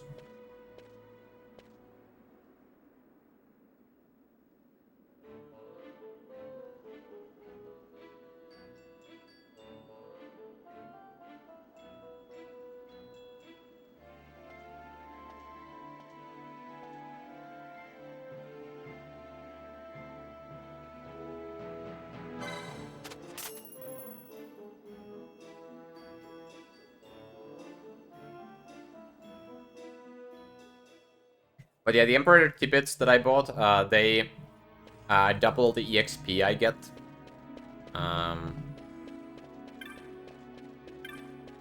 From enemies, so...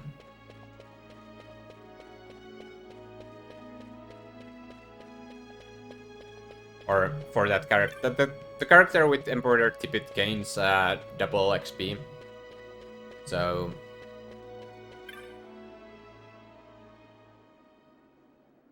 that's nice. It's gonna be very good when I farm XP later to reach the average party level of 50. And I'm gonna pretty much have them on for most of the run, just so that I need to do as little grinding as I can.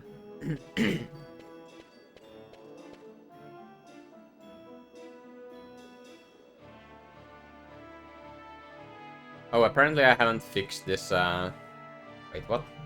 No. Never mind.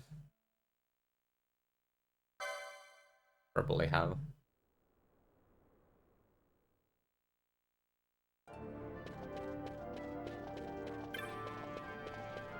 I don't know. Well, whatever. So yeah. In order from Ambrosia, you have to get all 28 chops because you need map completion, and map completion requires you to reach the 2 zones in those 2 zones that require you to get the Sandalwood chop. So that means that I need to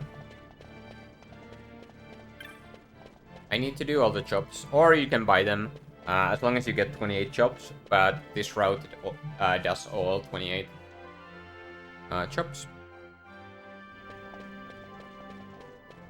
Because they cost 20,000 gil each, and in this run we just don't have that much money.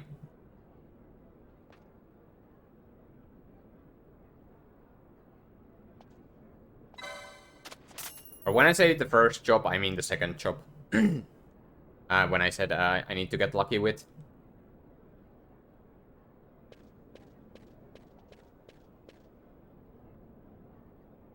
So if I get the unlucky one, I probably should skip it entirely. To be honest. Let's see.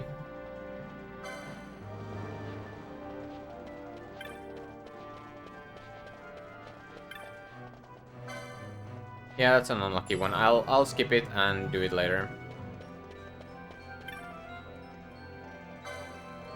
It's not too big of a time loss to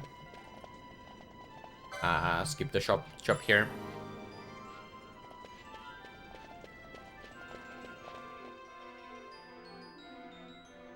So I'm just doing any percent chops then.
Didn't see what my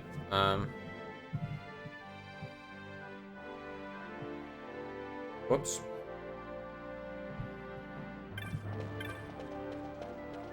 Didn't mean to do an ad break there, I meant to clip. Whoops. Oh well.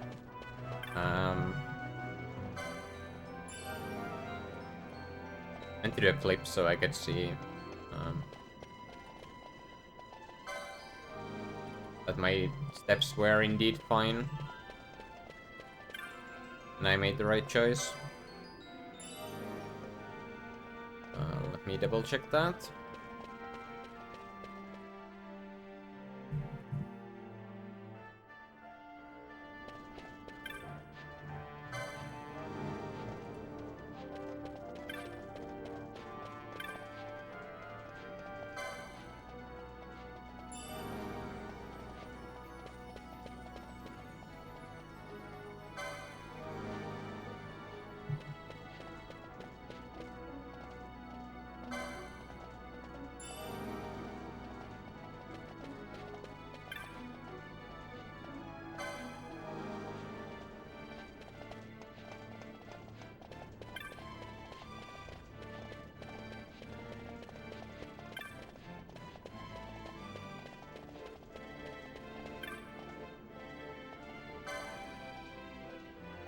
What?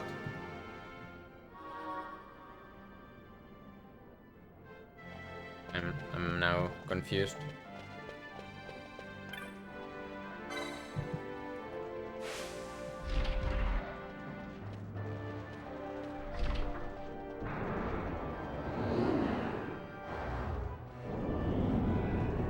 Whoa.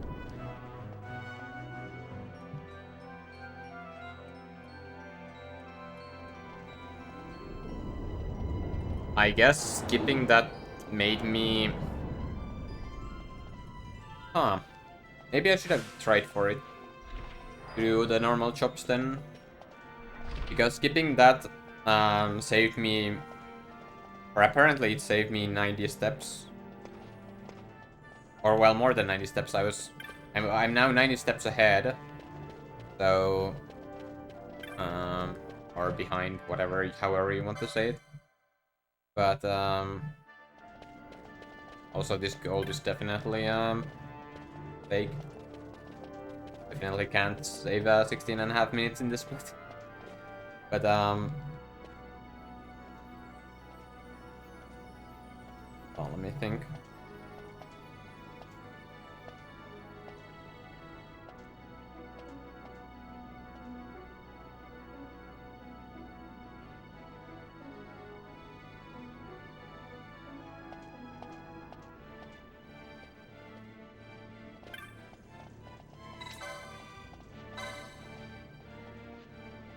Yeah, if I was 30 steps behind, now I'm 90 steps ahead, or the other way around. That means I saved 120 steps.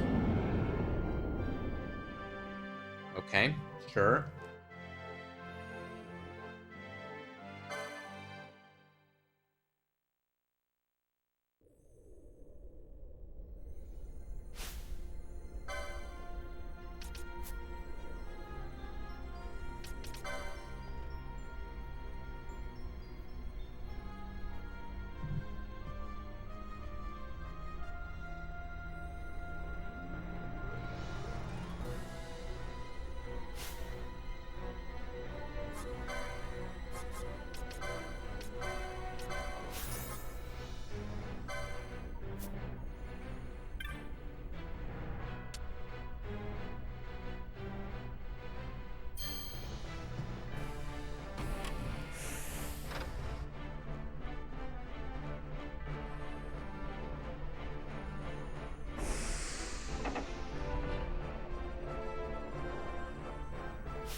I'm protecting and decoying Ash because that way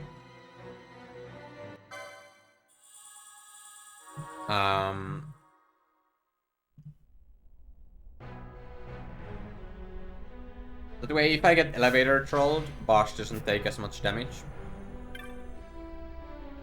But I'm hoping that Ash doesn't take much damage either. Ideally, I would have also protected Vaughn, but whatever.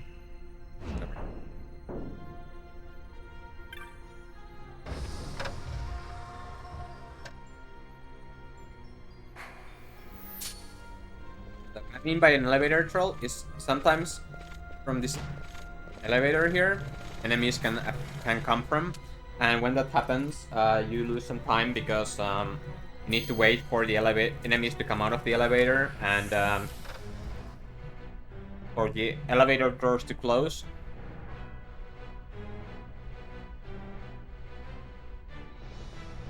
Before you can actually use the elevator yourself. But there weren't any enemies there this time, so that's good.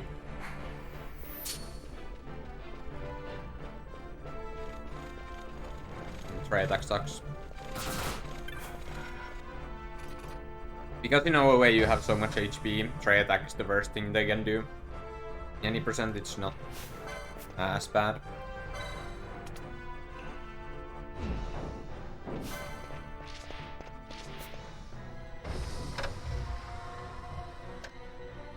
I think both Ash and Vaughn have no potion lore, so it doesn't matter which one I use to potion here. If I potion. I don't think I'm gonna potion unless I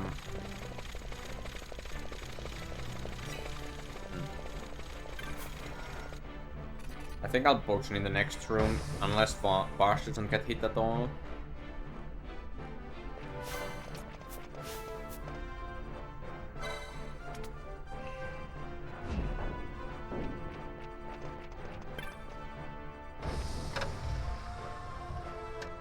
If Bosch gets try attack, then I'll double potion.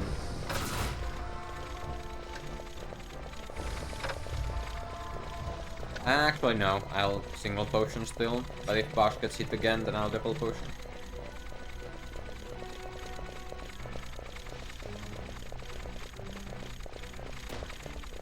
Or maybe, well, we'll see.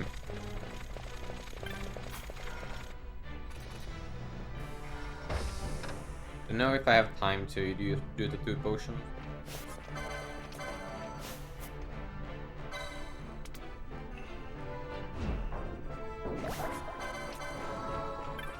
Oh, I do. But it requires really fast inputs, but you can get 2 potions in there.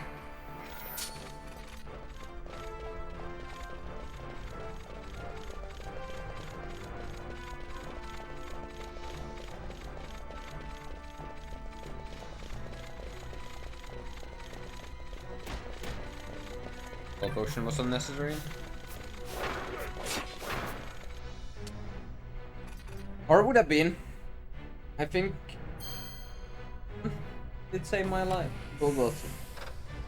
Did I have less than 400 HP remaining?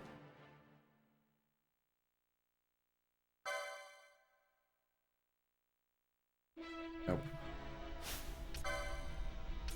768.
Go.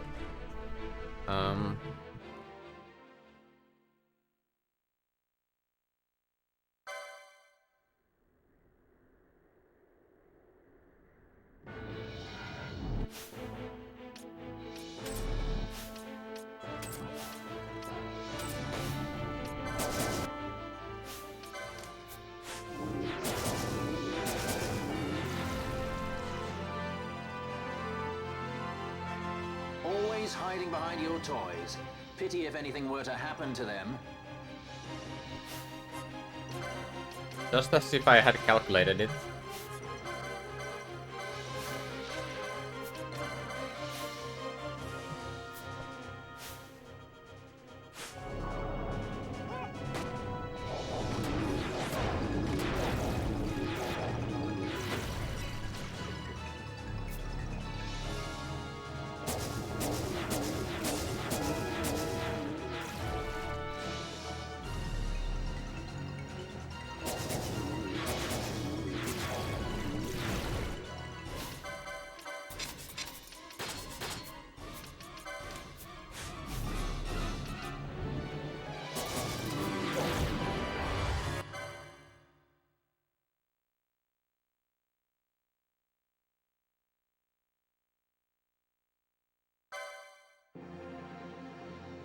Can I calculate the crit from Sid for you?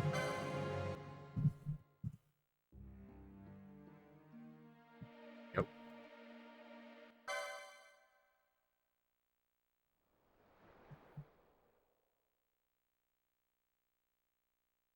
Did I have a bad Sid in my PB or something? Or did my PB do... I don't know. I think it might have had a problem with Sid.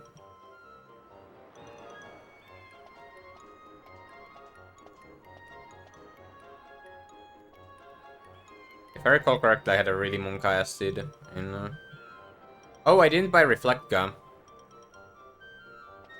That's quite annoying. It's fine, but annoying.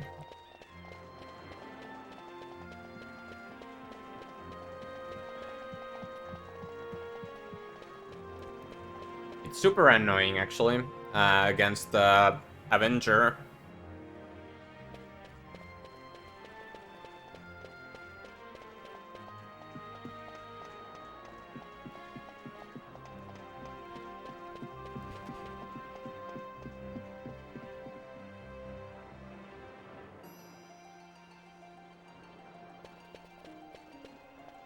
At least I think I didn't buy it.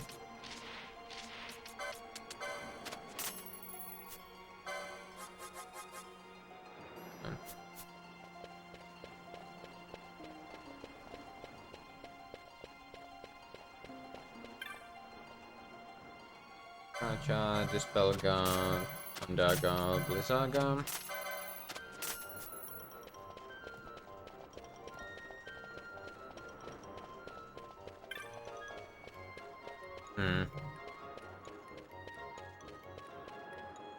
Is there any other than Avenger and Bloodwing that is really annoying against?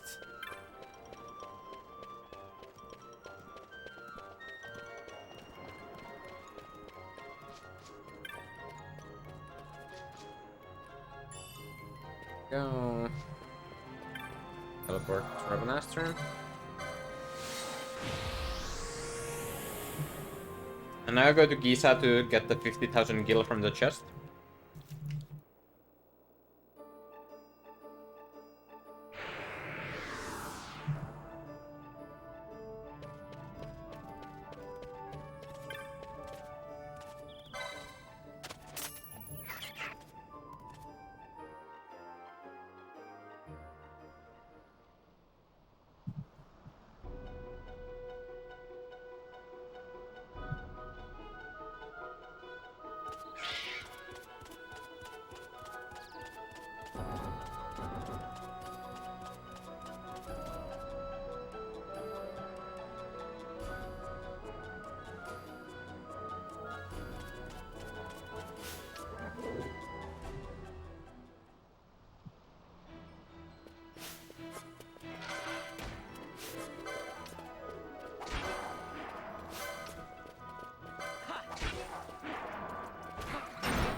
I didn't buy the Reflect Gun.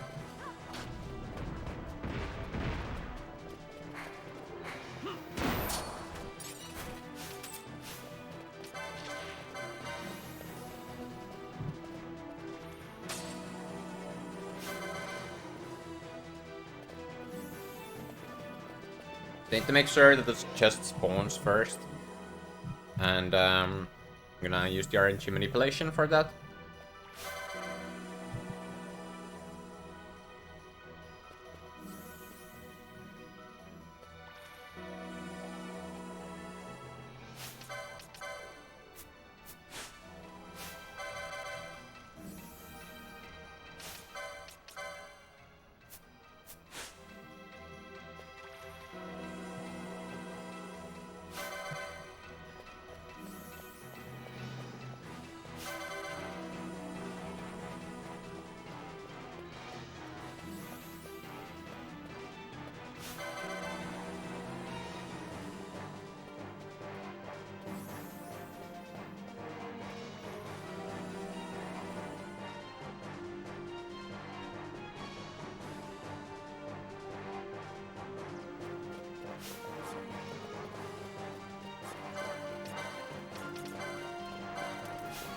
As far as I know, I'm not related to Chris Hemsworth. People have said that a lot of times.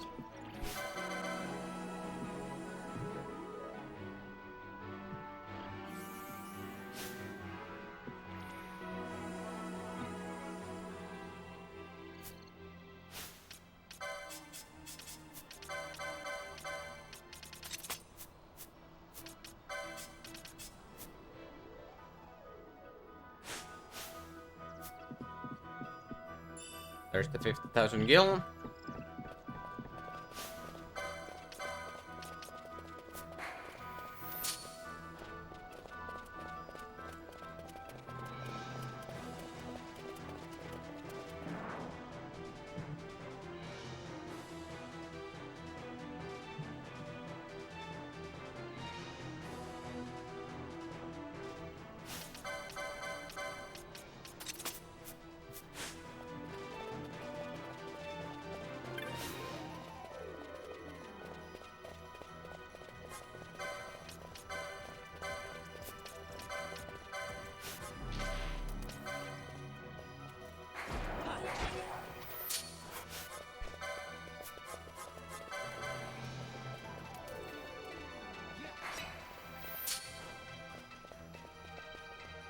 That's all the enemies in the screen. Yeah, things are going okay so far. Jellies were a little bit bad, but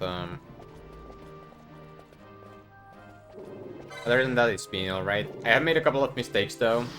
One of which was I forgot to buy a reflect gun, and that's really annoying for the. Or it's gonna be really annoying for a couple of fights later on.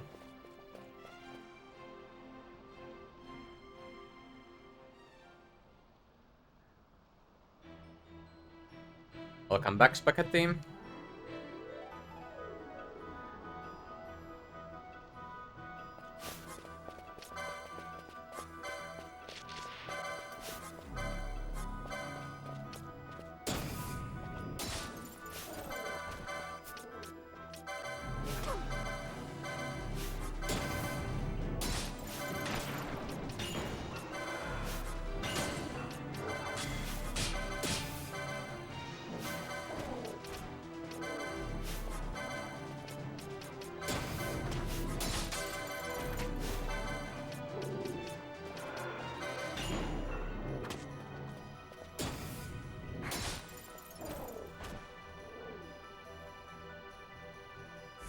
That was a clacatrice.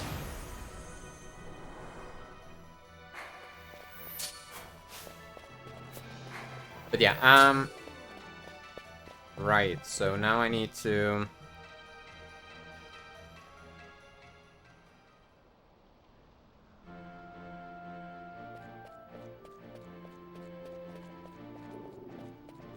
I'm gonna turn it in for a little bit of more money.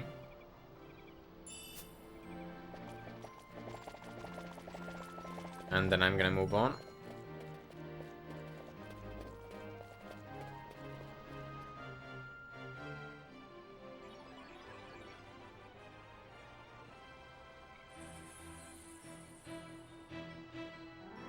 Thanks for subscribing, Waskeg.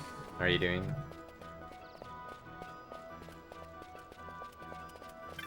You have one problem with that, Waskeg.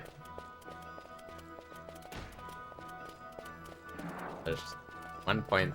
One thing quite wrong with that.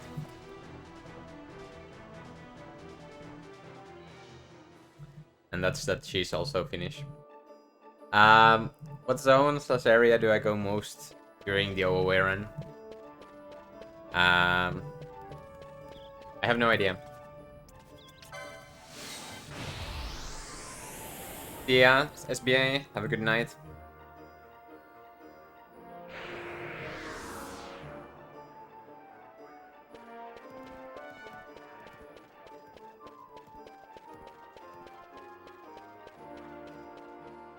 Yeah.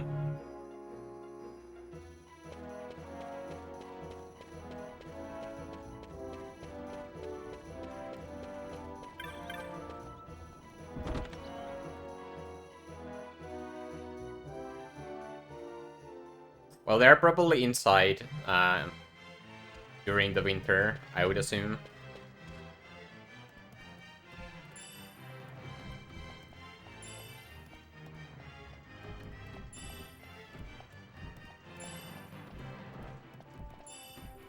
Are there fairies?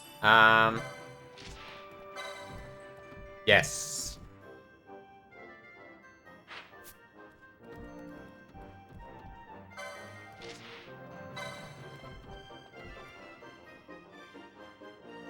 Oh, an area like us in, yeah. I think Hennemines wins. Maybe Ravenastra. It's between those two, I'd say.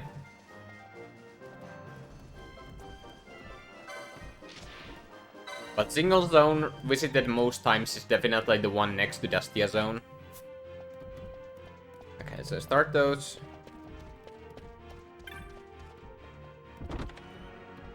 Then I need to go and buy Nihopalaoa and 2 Xalcrines.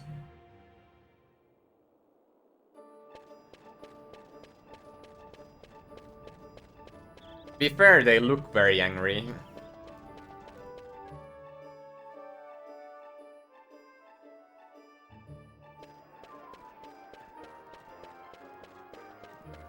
Has the route changed much since the last run through? A little bit. In my last OOE run, I was too fast for my old route and didn't make it to certain areas at in-game times where I was supposed to. So I had to adjust to that, and I have a slightly different route.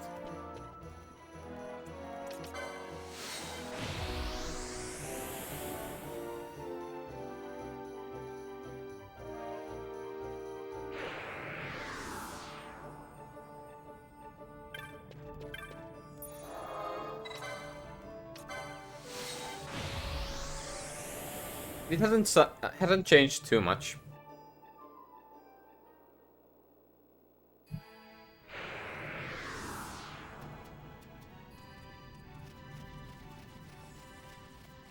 So I need to turn in the Veil Blossom Dew here. That's why I teleported back here. And then I had to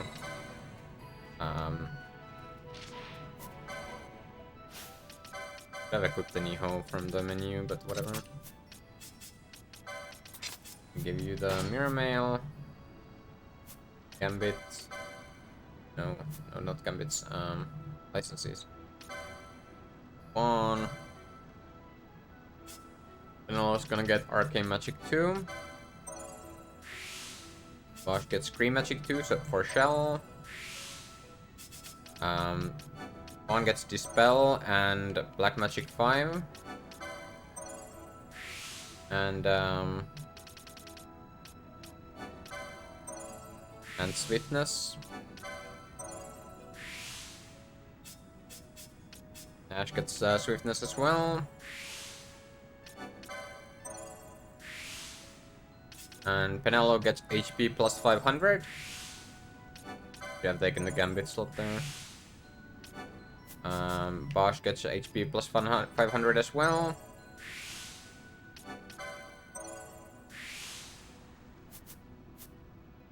And then I teleport to Fawn Coast.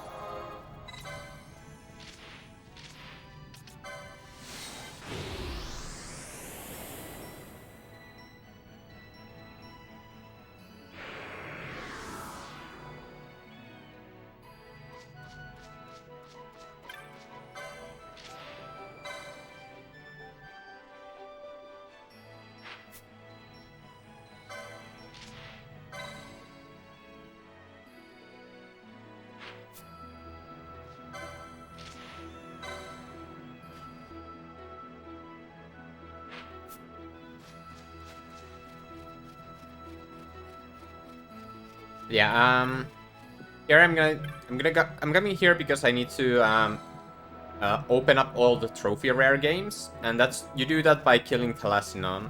And first you need to start Thalassinon by talking to that guy I just talked to, and then I'm gonna go and kill him.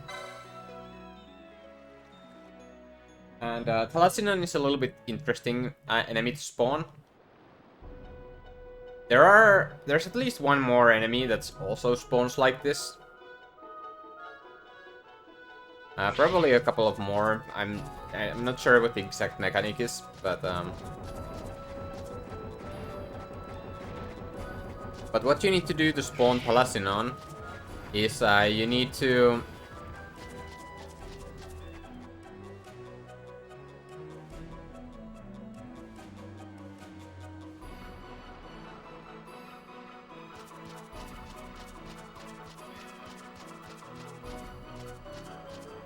go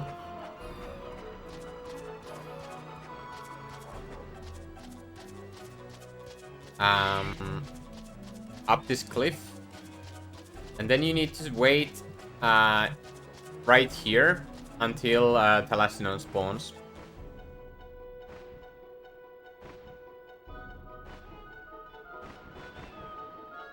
There he is.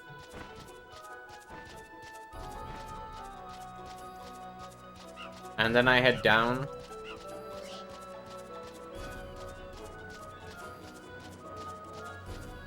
To where Thalassinon is, and then kill him. The Nihopala that I got for Penelo, it reverses the effect of items, which means like well, it reverses the effects of healing items.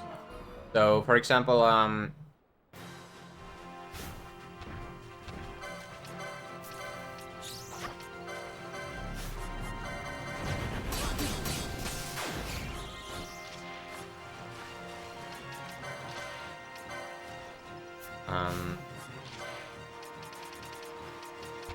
alarm clock makes enemy fall asleep instead of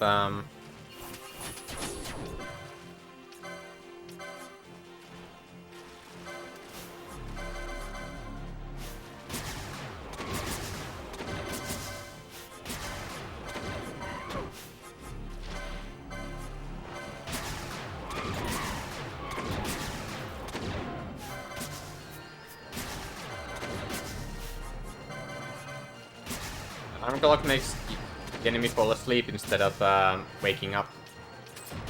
That's really powerful.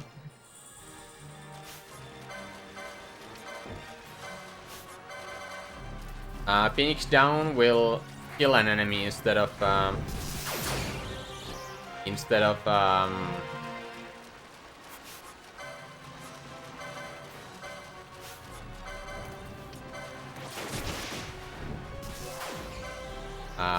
reviving.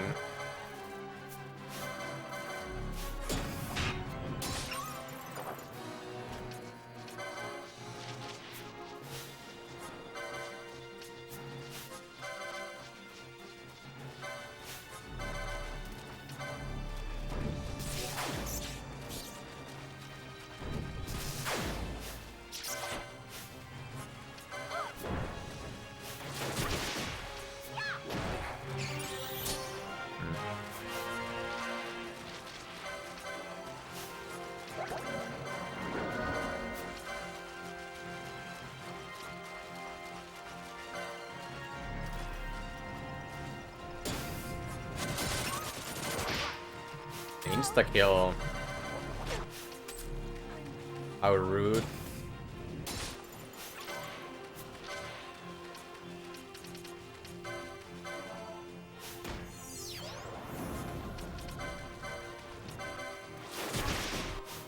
These guys are not being rude.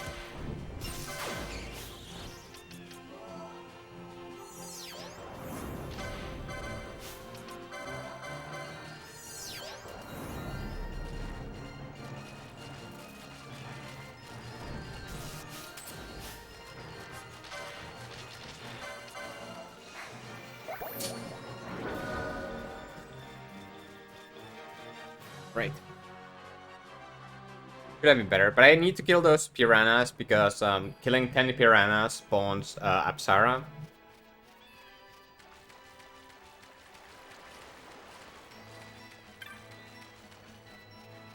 And I want Apsara to spawn. Yeah, now that I killed Thalassinon, I'm gonna talk to the Huntmaster and then one of these guys. So I can. That starts all the other trophy rare games, or unlocks all the other trophy rare games. And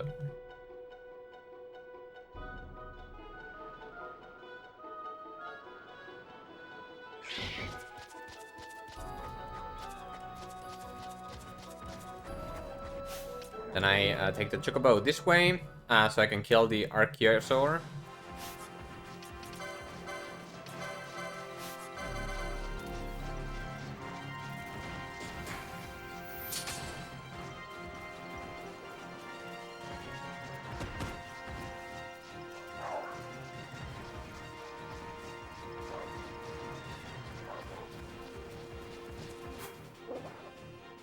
Then I take this Chocobo to get to the other side of the Long Coast.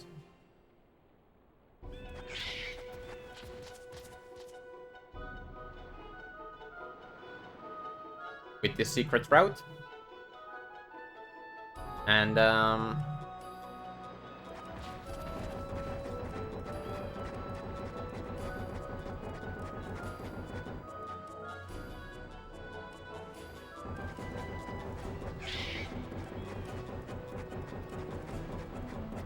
there should be 3 more piranha in this zone.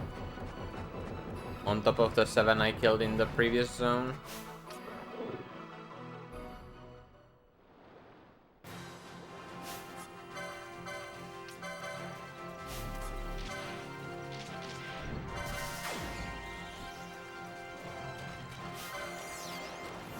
Yeah, like...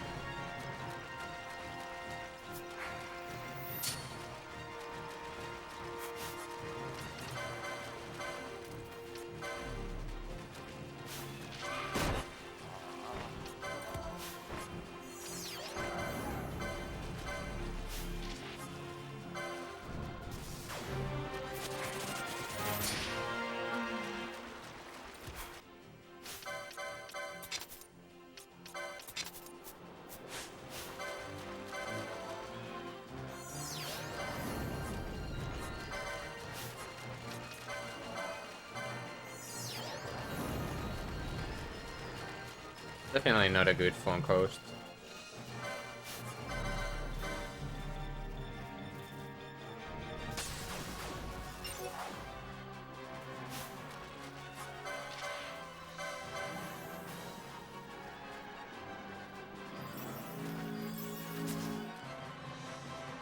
Probably a good idea.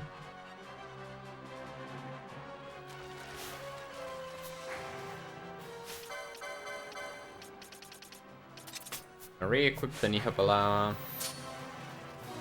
And then I'm gonna see if an enemy called Banga spawned. There are several different Bangas that all have a chance to spawn in different areas that you can get. So this is one of them, but he did not spawn, or they did not spawn. But the Apsara did, so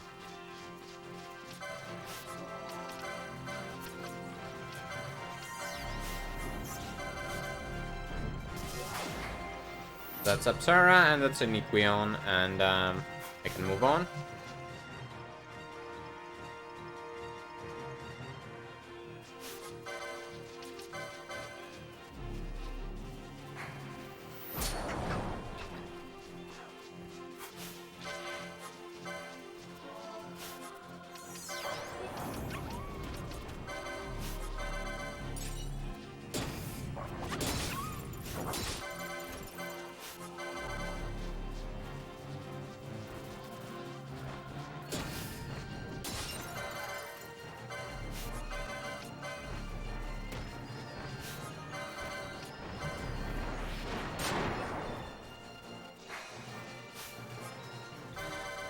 That's a first try.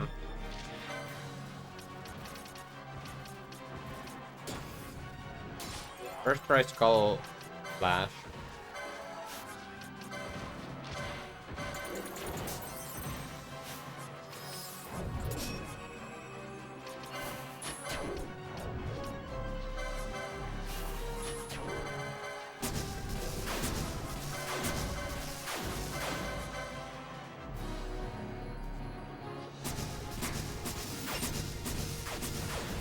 That's the second trophy rare.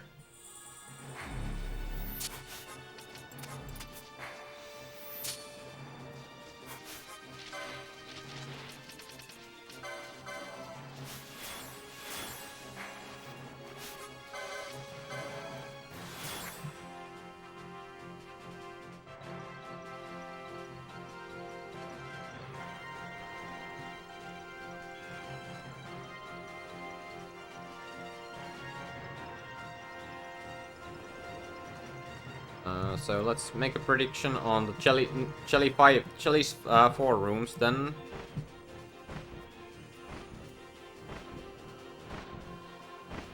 The last room, so last time we do Jellies, and this time I'm gonna make it 5 or less. And the melt does not count. The room with the melt and trying to get melt spawn don't count, so only the rooms with chilies.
First I killed the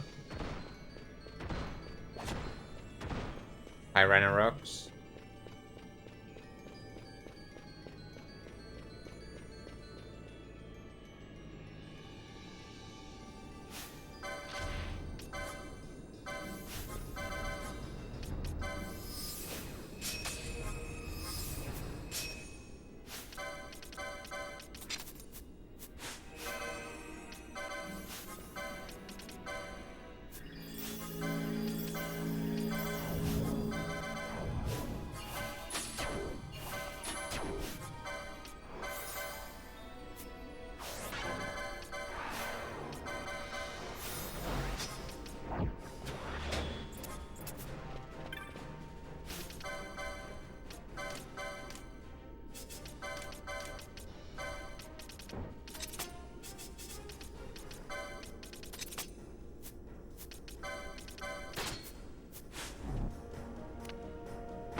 melt? It is melt. Okay, first try melt. It's good.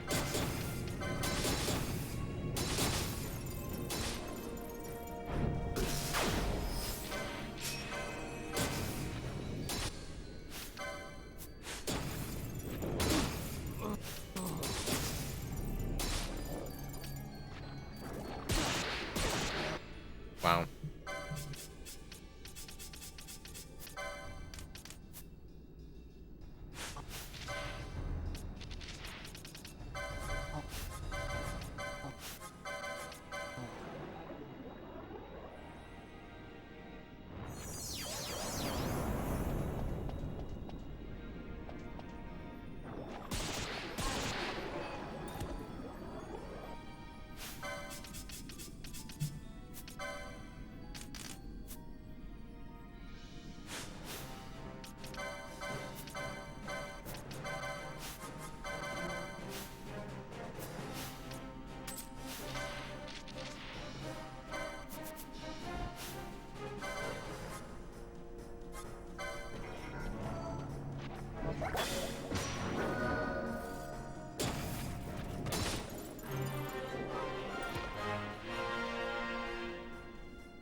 Yeah, melt is melt is strong. Yeah, now let's start jellies.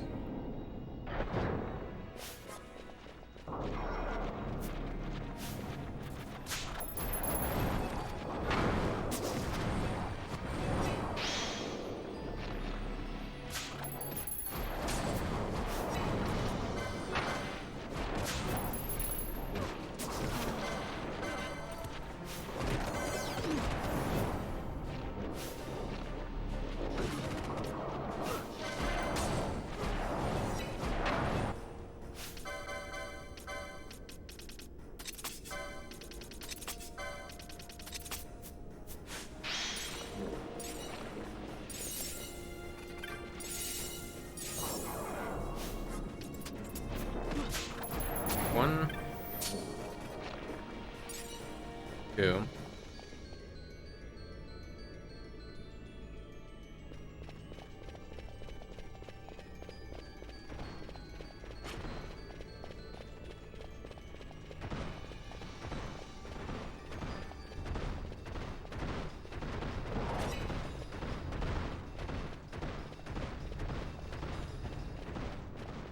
Be honest, after he, I would have been fine if I had just potioned. If I had just cancelled the dispel and potioned after the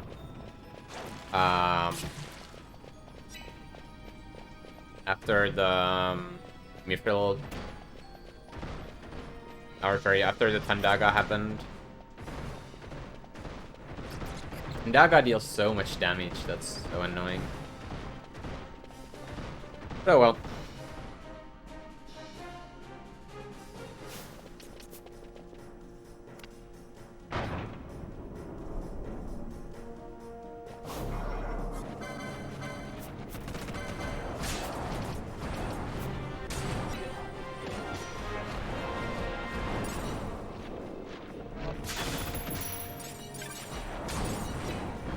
Six, 8, 9, 11, 12.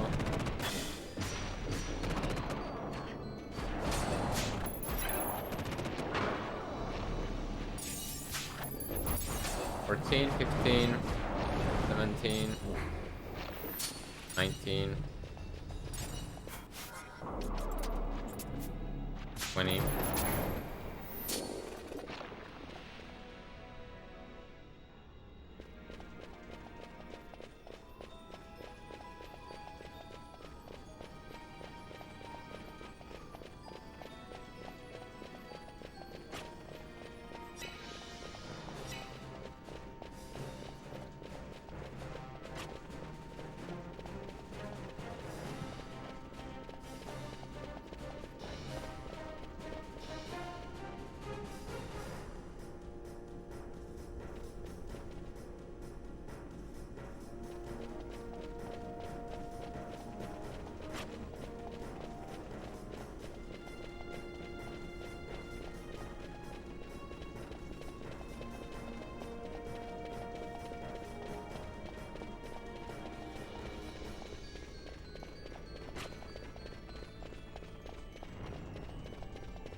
22.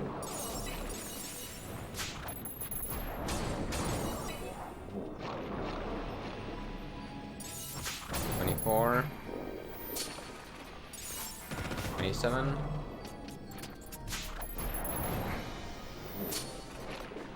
29. That was a bad room.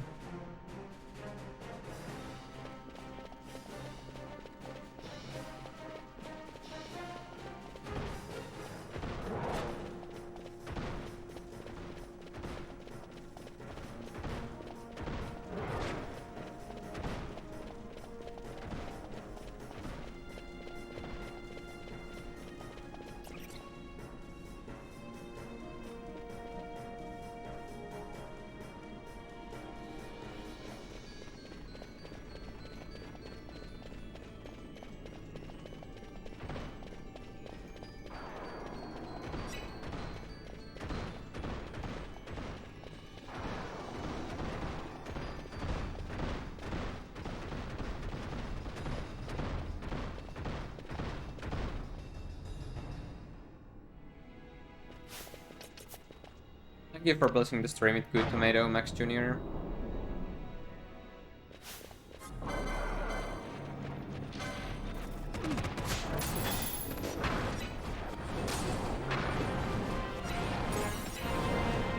$31. 53. 35. 37.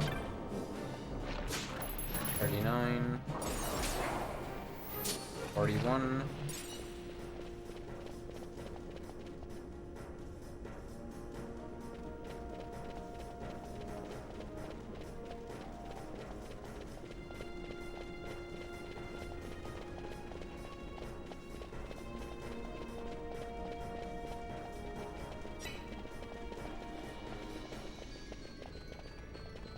Let me think. It here. If I have 110,000 gil, and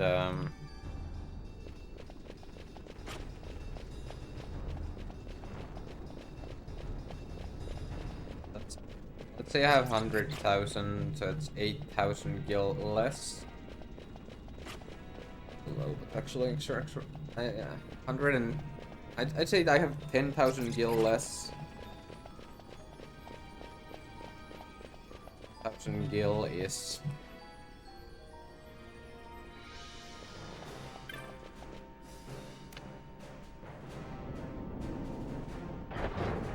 approximately 20.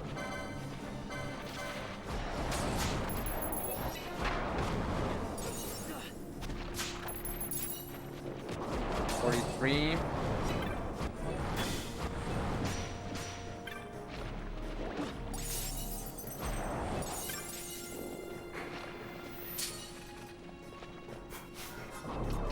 What the heck was this room?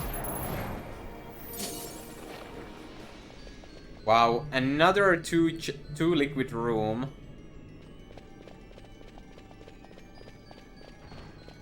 Okay, thanks for the luck, Spaghetti. Have a good night.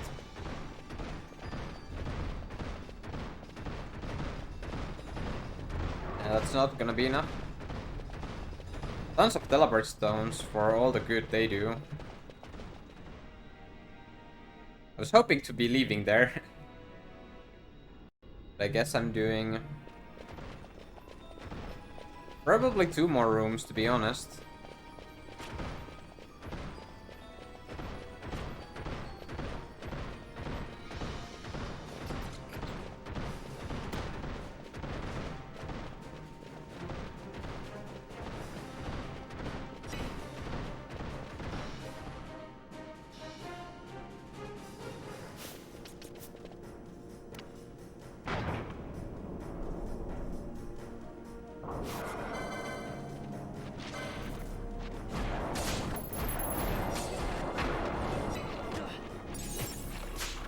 $45.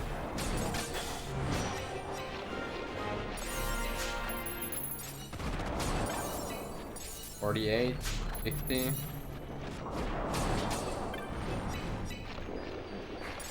52.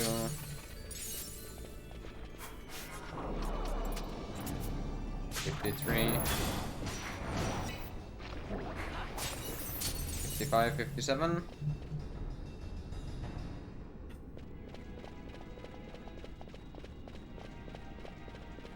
Yeah, this room is gonna be the last.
Something.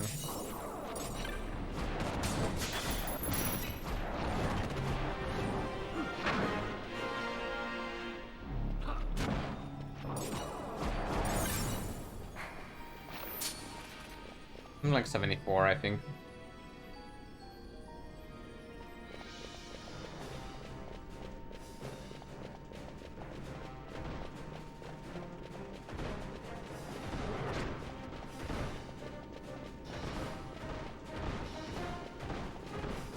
So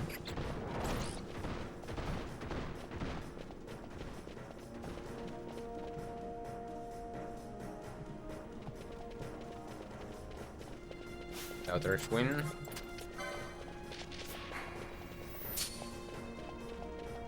And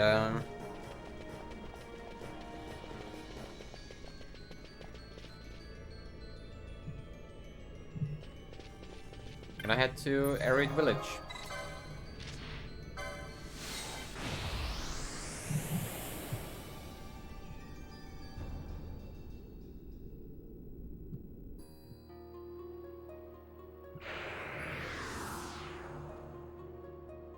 And I'm gonna go inside Arid because in Arid I can buy the not buy. I can start the hunt for Verbal Bunny.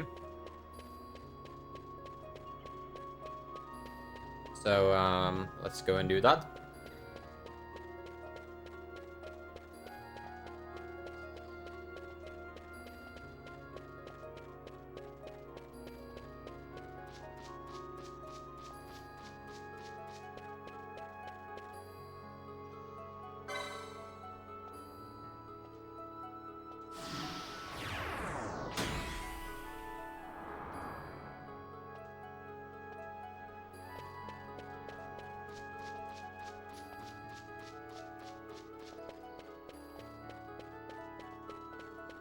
And then we head towards Golmor Jungle.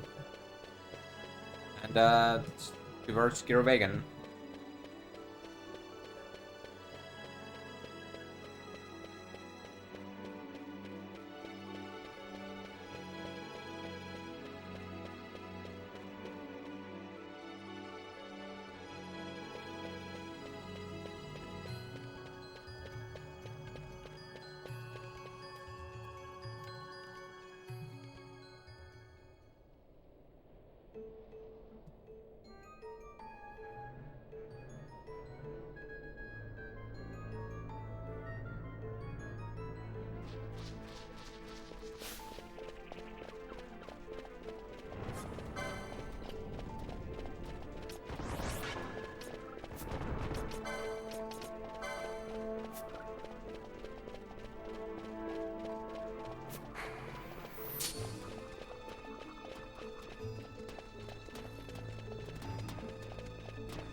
Well, depends on how you vote, how you predict. If you predict well, then you might have more tomatoes than you used to.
There's Purple Bunny.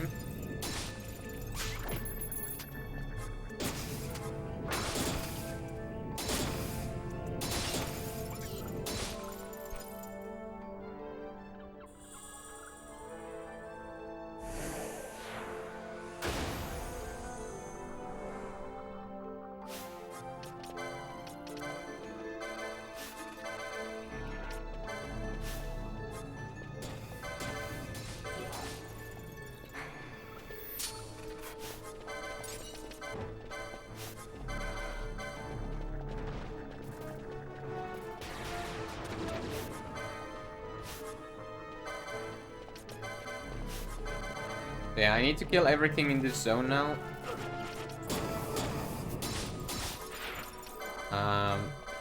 To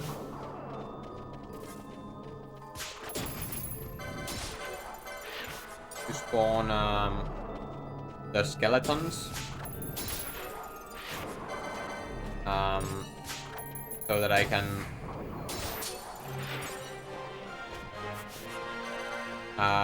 get a 22 chain of the skeletons to spawn the Grave Lord.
But the Dark Skeletons die from a single Phoenix down each.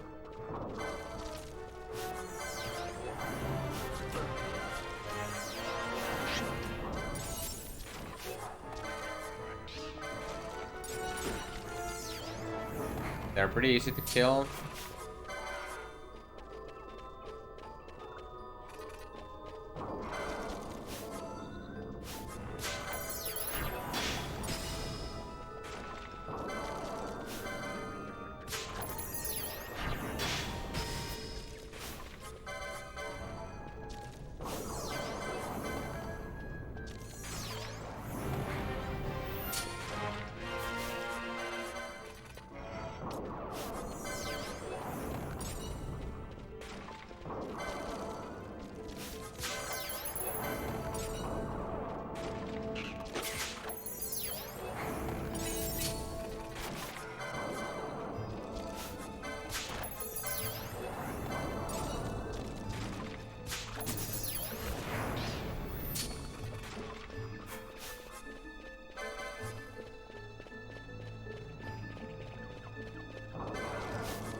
Oh, that guy hit hard.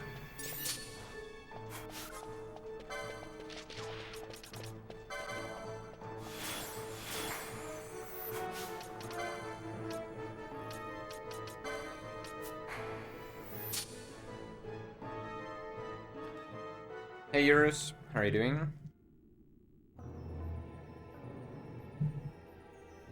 Oh wow, 60k, that's a lot. A lot of tomatoes to be have lost.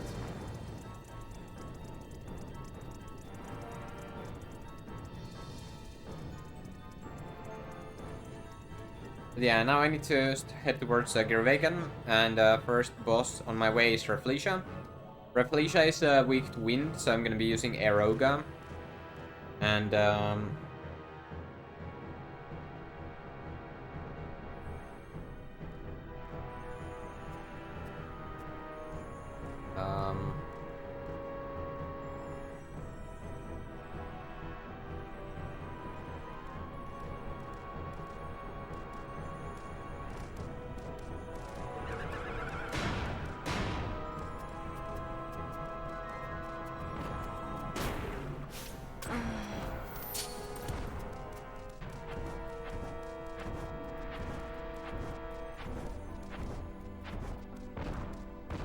I'll be using I'll be using Aeroga. I need to decoy Bosch, so Bosch so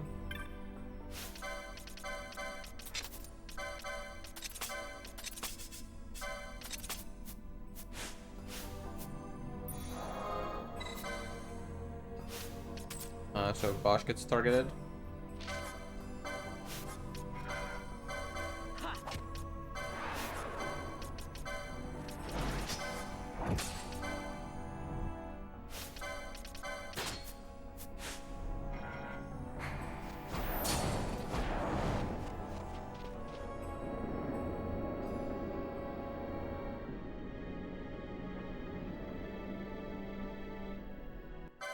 Get into critical HPs for double HP.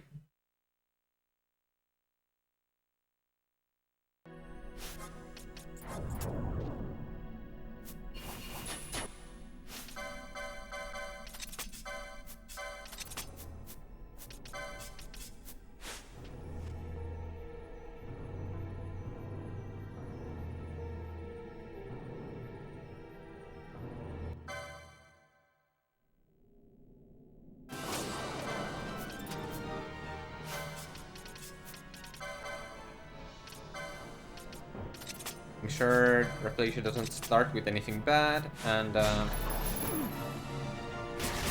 using Aerogas to do the thing.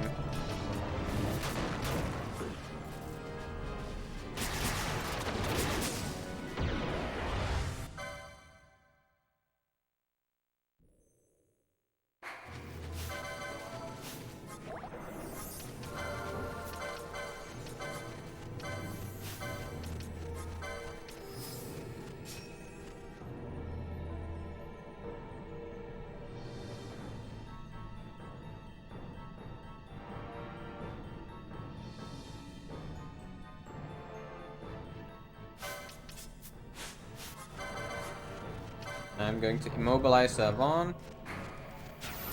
So I can do some immobilize despawning on my way.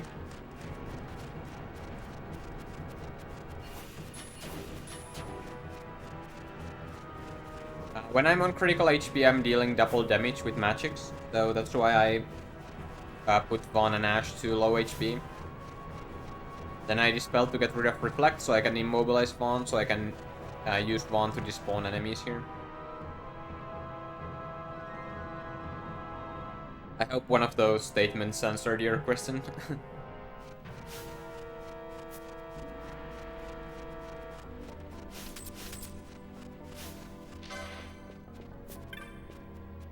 So there's a chest in the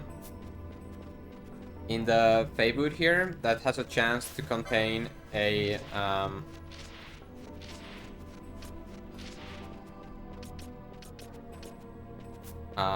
it has a chance to contain a Deathbringer. And Deathbringer is a pretty nice weapon. I will use it if I get it as a weapon. But if I don't get it, I will have to have Vaughn be a magic caster until I can get a good weapon for Vaughn. It's about, well, it is in this next zone.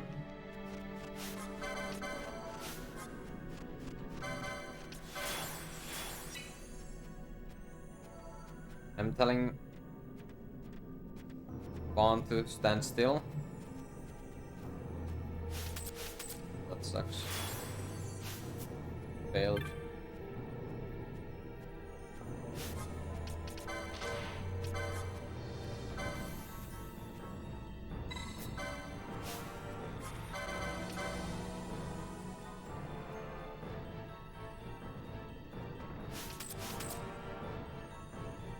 Having Vaughn stand still, so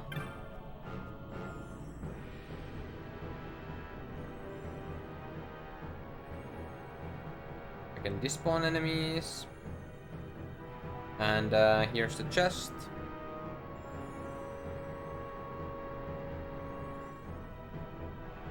Or would be, but didn't spawn.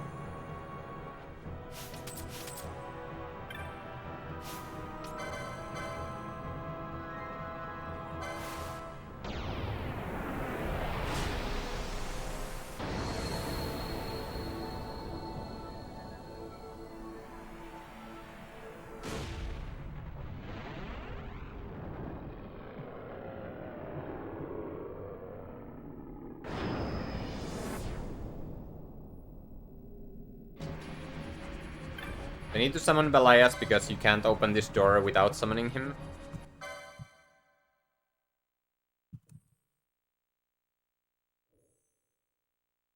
Yeah, I did not get the Deathbringer, but it was only a 15% chance to get anyway, so... Oh well.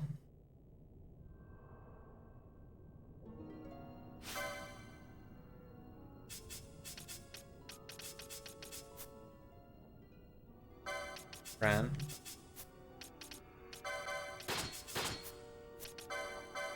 I'm gonna... Cabbage to bio.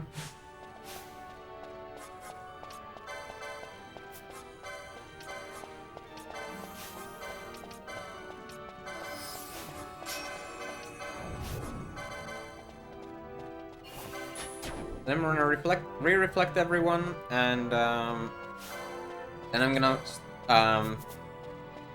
go to Daedalus. And Daedalus has pretty high vitality, and Fran has very low magic. And the chance for which debuffs land is based on the number, or on the magic, or on the spell, on the magic of the caster and the vitality of the enemy. And Fran has so little magic compared to Daedalus's vitality that the formula for the status inflicting gives a chance that's less than 0. And that actually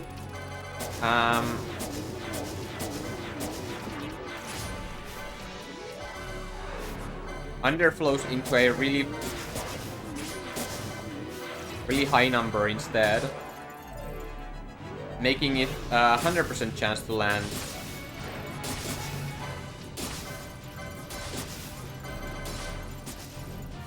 Instead. So that's called the underflow glitch.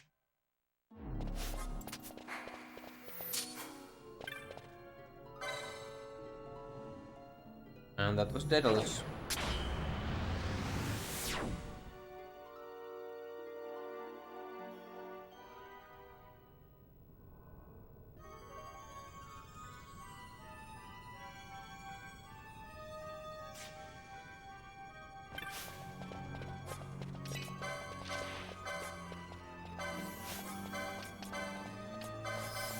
I'm immobilizing Vaughn, so Vaughn...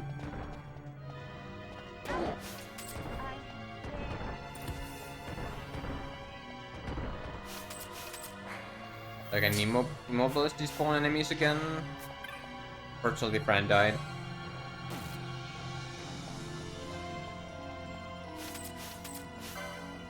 That behemoth was too close to be despawned.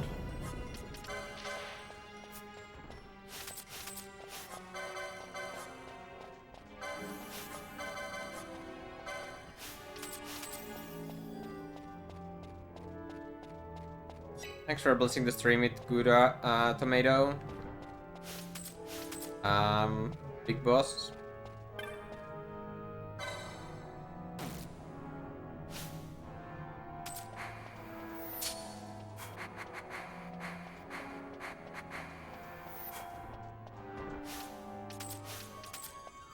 Yeah, and now I'm despawning all the enemies here.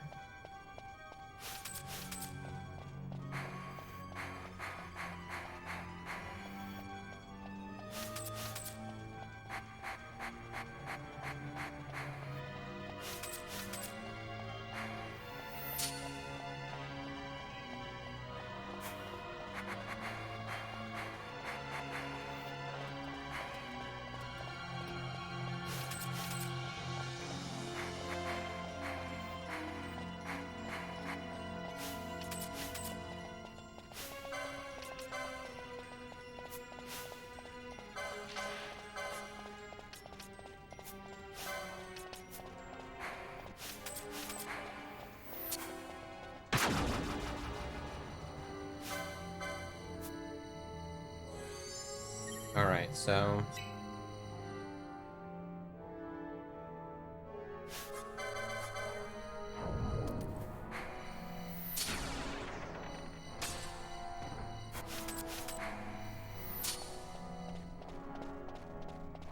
yeah, it's my favorite as well. Yeah, immobilizing Wander again, so I can despawn the enemies.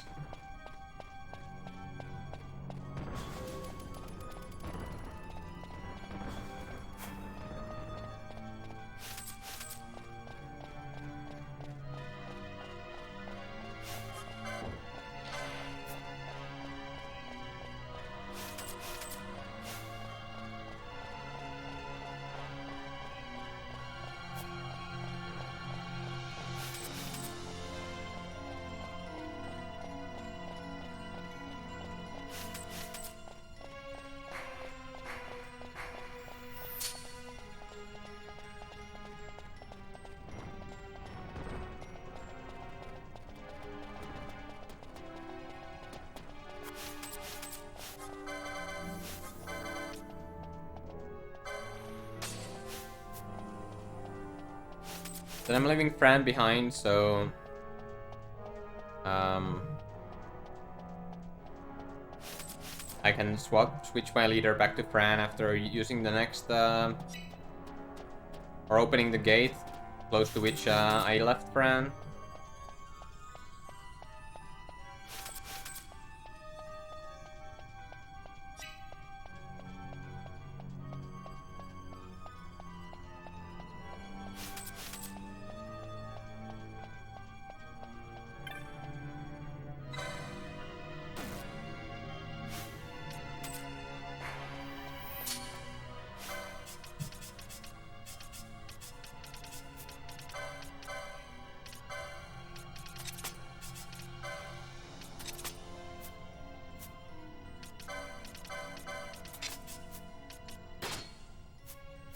And with the equipment I have, Penelo has just low enough magic that she can cast Confuse, or she can use the underflow glitch, cast Confuse on the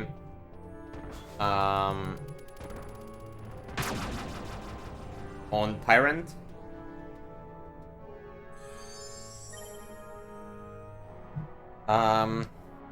So if Penelo had one more magic than she had us, she would not be able to underflow. That's why I sold the Callow hats earlier, so that Penelo would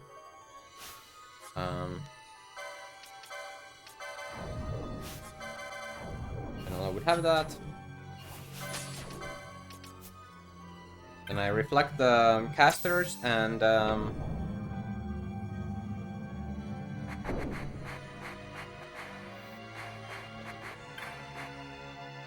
move on.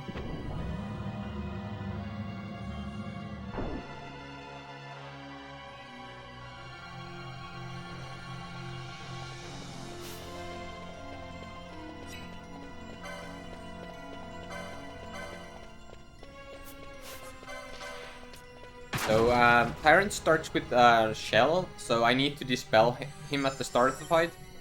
And that means that Penelo will have to tank one attack before underflowing, but she can do that unless Tyrant opens with Sonic Fangs and gets the insta-kill. Assuming that doesn't happen...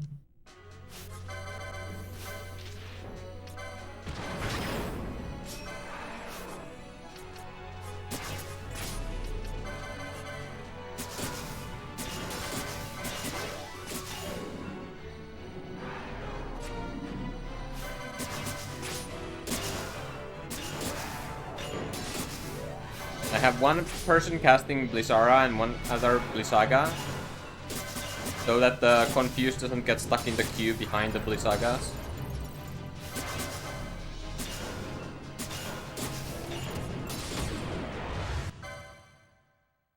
That's Tyrant.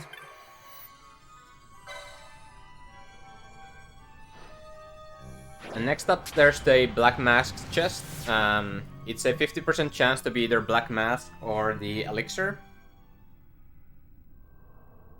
So, let's see which one it is.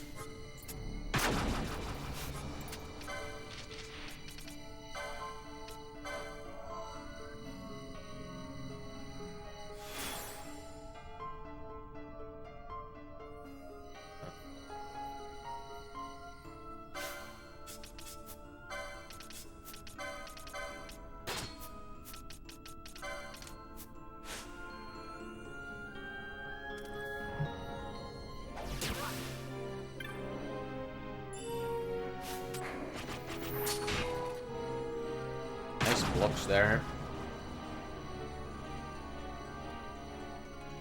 And I did get the Black Mask.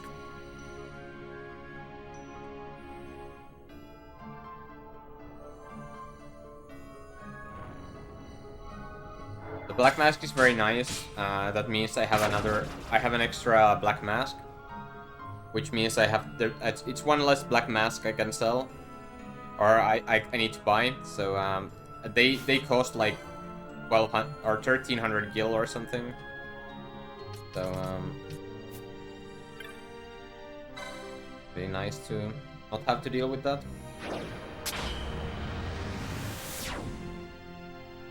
Oh, I love the Great Crystal music.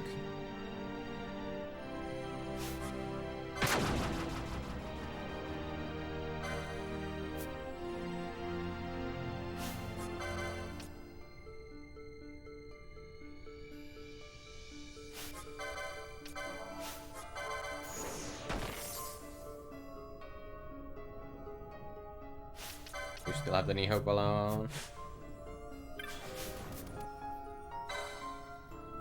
It actually sucks a lot because now I used both my gold needles for nothing.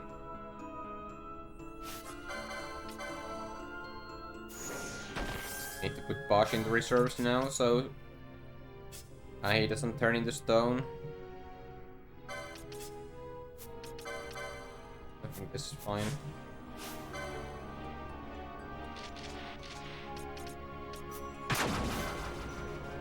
Need to buy more gold needles when I get to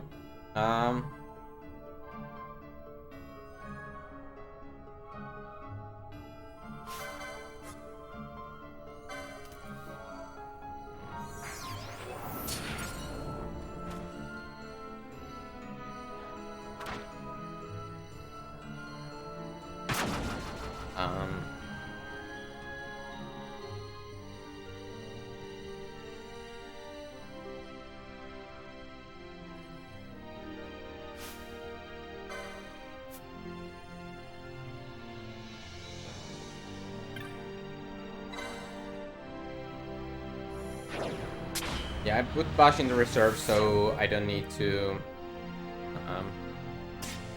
heal the petrification. But that had a double purpose, killing the O's. It gave me the O's for bestiary, but it also prevents me from spawning Reapers, because Reaper spawns after every 3 enemies you kill in Great Crystal. And I'm gonna kill these 3 Mum Bombs here. So,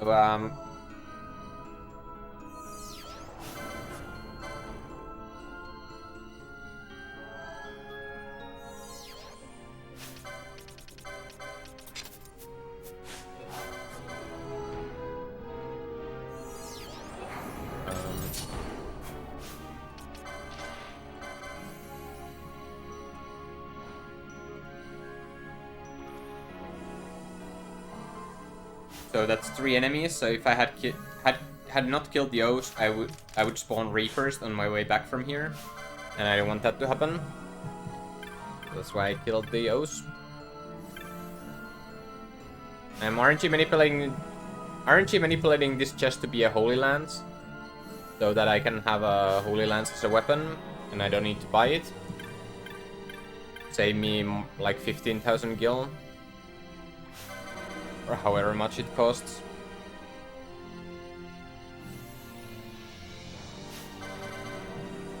I think this next one, if this one is 229, it's gonna be a Holy Lance.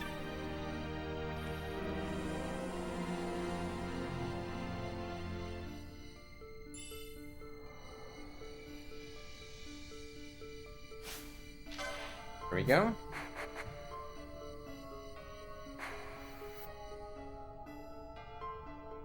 You can kill them with Phoenix Downs if you have the Nihopala on, which I do.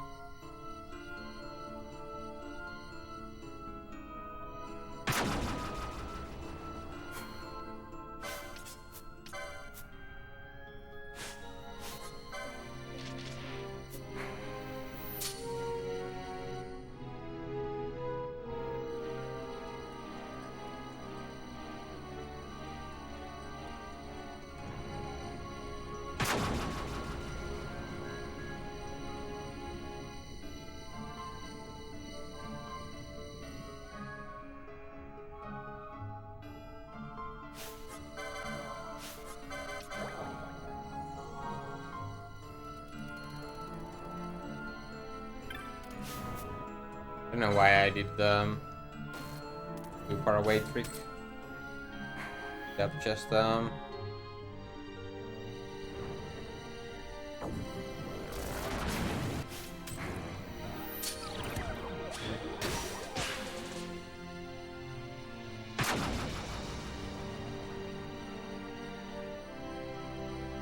I should have just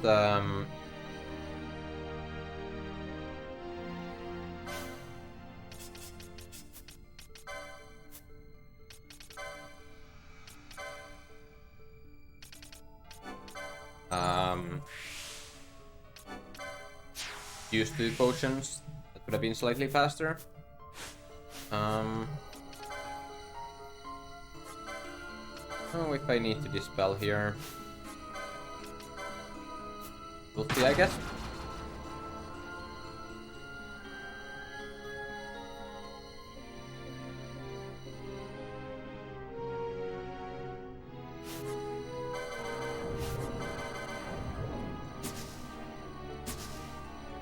Should have dispelled. Oh well.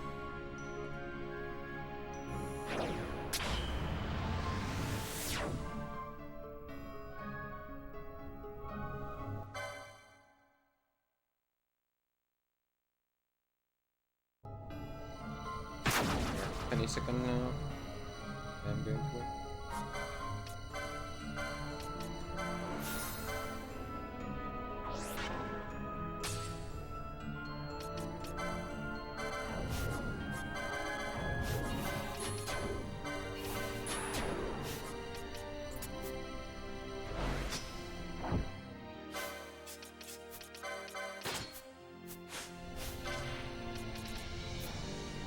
Now I'm going to get immobilized on Shimashai with the Nihopalawa.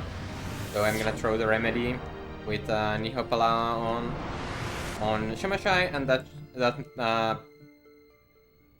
makes Shimasa immobilized, and then I ran like Penelope is decoyed, so Shimasa is forced to target her, and I'm gonna run out of her range to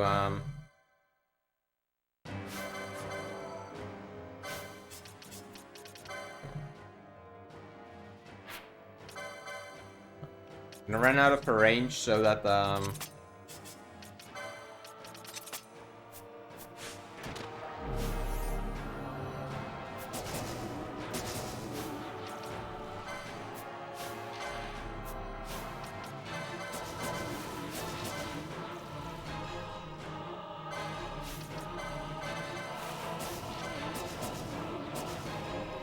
she can't hit me.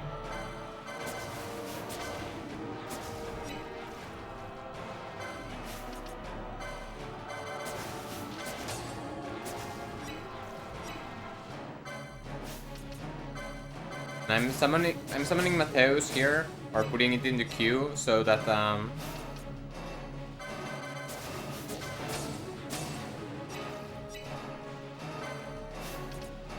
Shimashai doesn't change targets. Shimashai.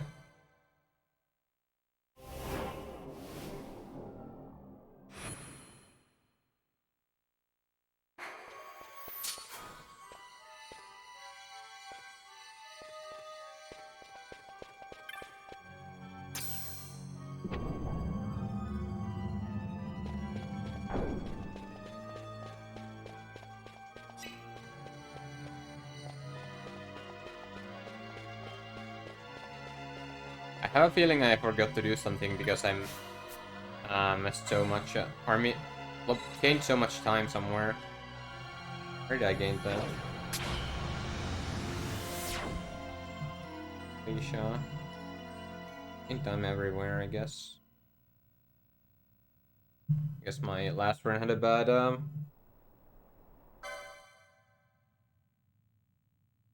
what's it called? The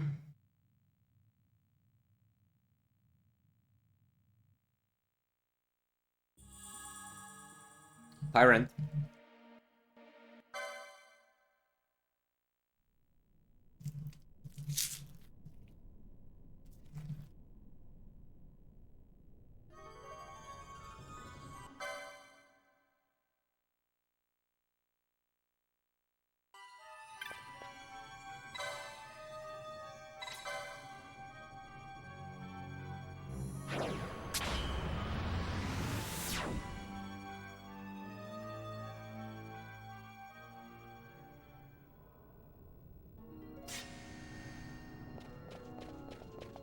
Alright, so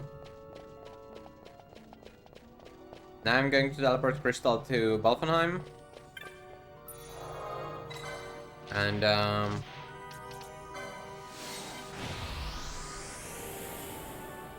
do some shopping.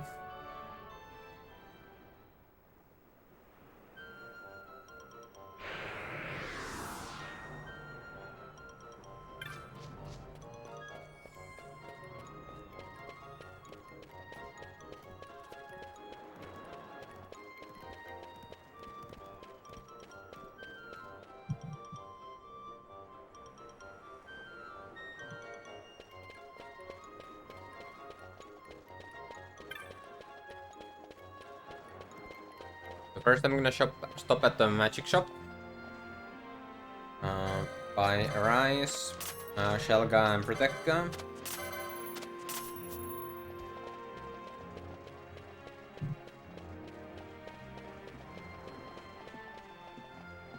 I'm gonna buy a Cameo Belt.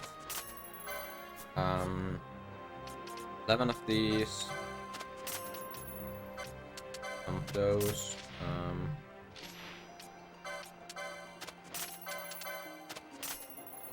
Sell the loot as well.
Forgot to do the Gambit shop, but that's fine.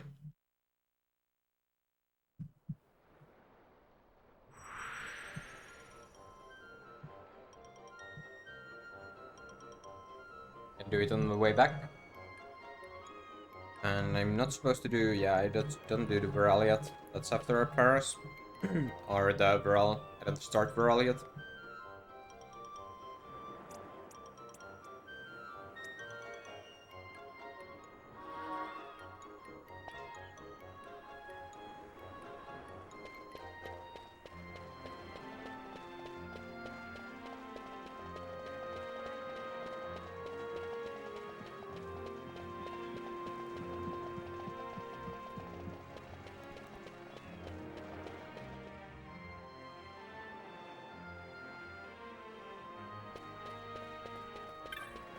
Okay, so okay.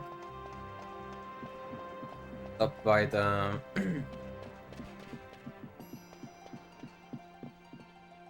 by the thingy. The Gambit shop.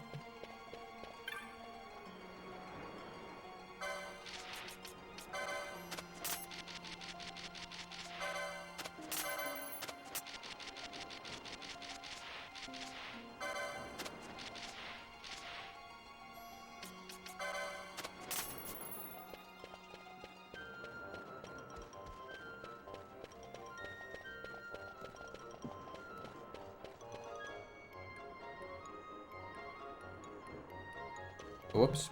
Well, I guess I'll get this zone now.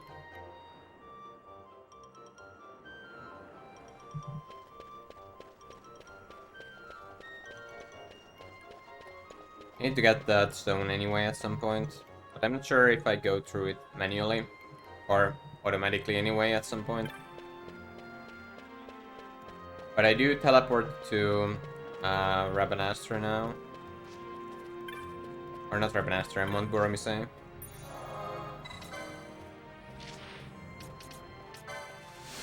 So I can start to do the hunts at Paramina.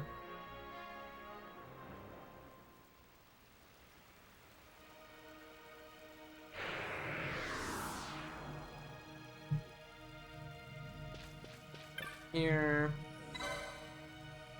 We also need to buy the spells here. Esuna, Float, Kuraga, and Haste.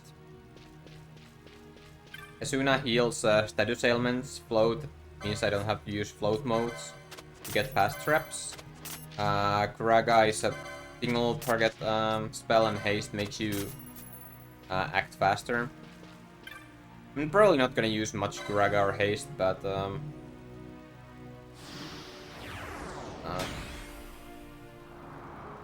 they have their uses.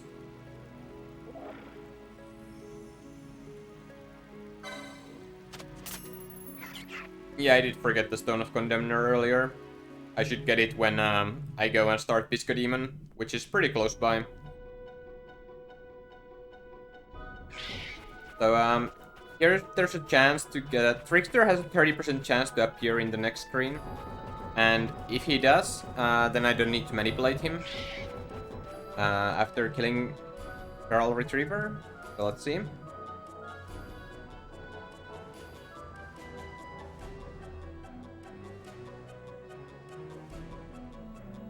Nope.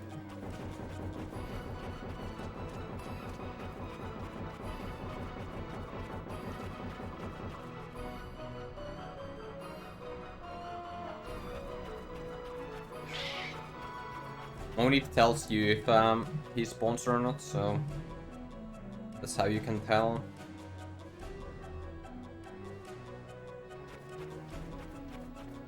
Feral Retriever.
So then I'll even come back to kill the Twin Tania.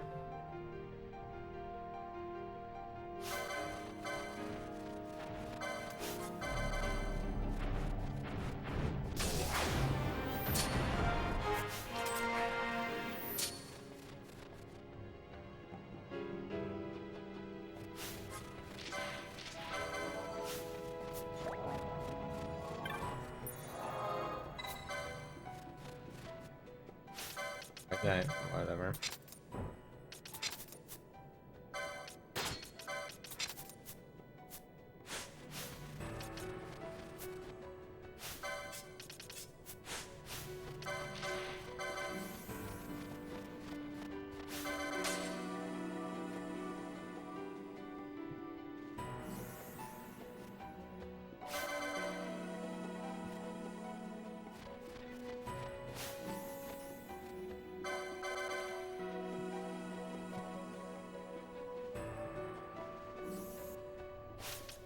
Oh, she's level 28.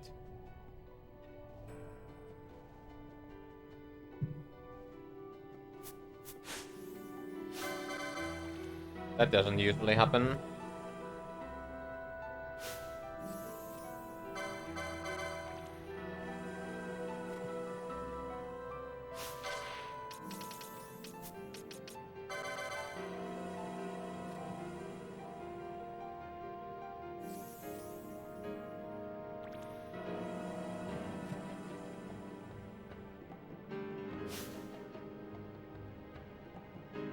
Be there now.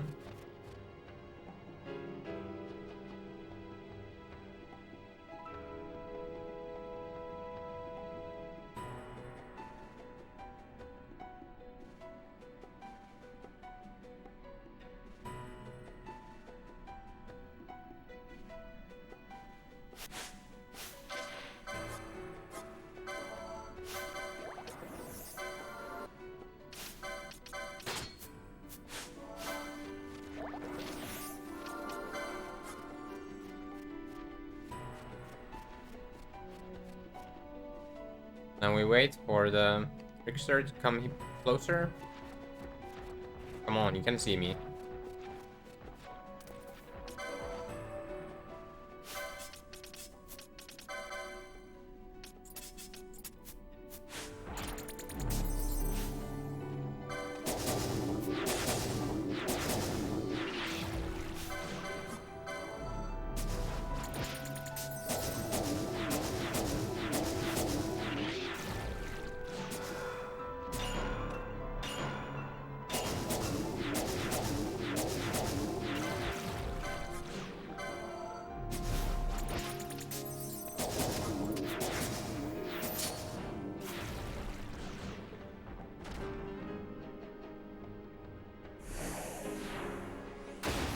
Split it.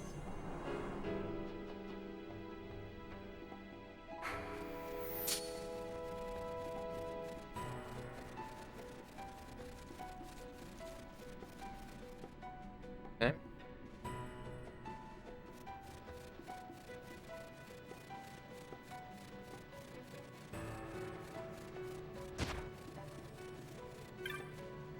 I'm gonna board the Stroll to go to Most Foreign Highways.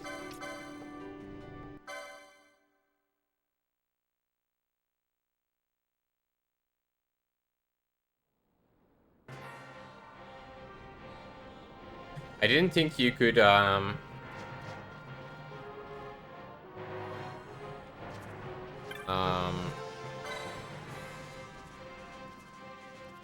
make or reflect Ice Elemental's magics. So I was quite happy that you could, or that I was able to do that. And now I'll go to Salika Boot to quite break.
So here I'm gonna remedy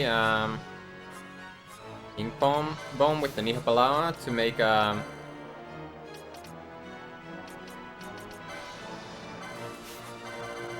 him unable to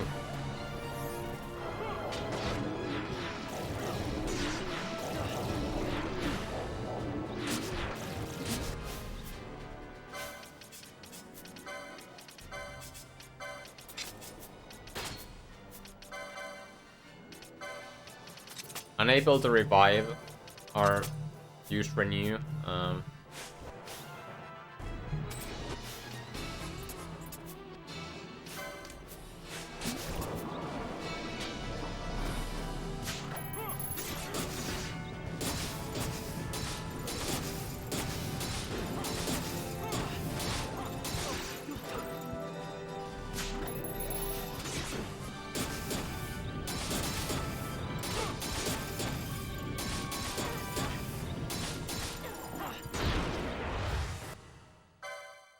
Alright, that's King Bomb.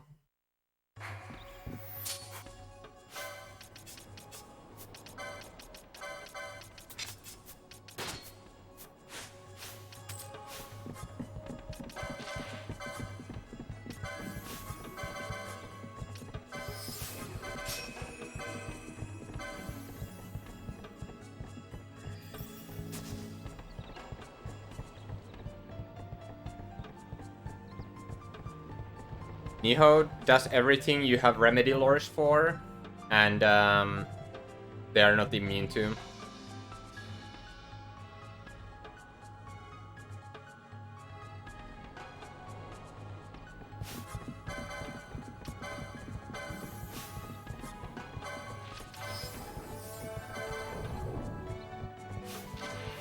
So this next fight is against Break, and you can get really lucky with Break if he opens with Invert, because that Invert will actually get reflected, and then he will be at very low HP, and then Redas will one-shot. Let's see if that happens. It did happen to me last week, so or this week earlier.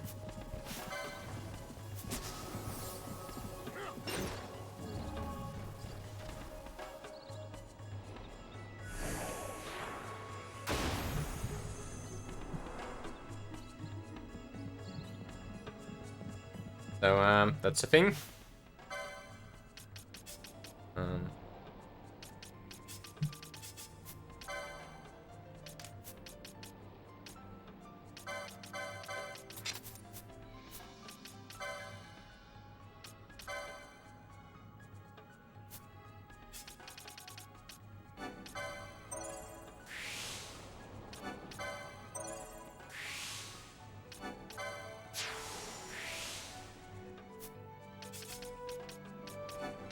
I'm getting the last quickening for Ash, so Ash gets one more MP bar.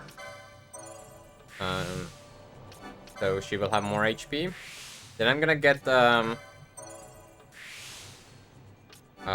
these licenses for Vaughn, Bosch, and Ash, so that they can equip the Mage Power Shishak and Maximilian.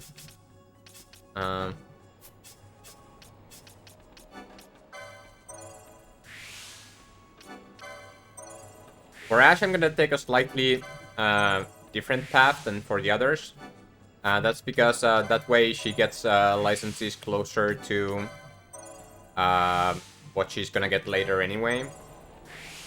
But it costs like 1 or 5 LP more than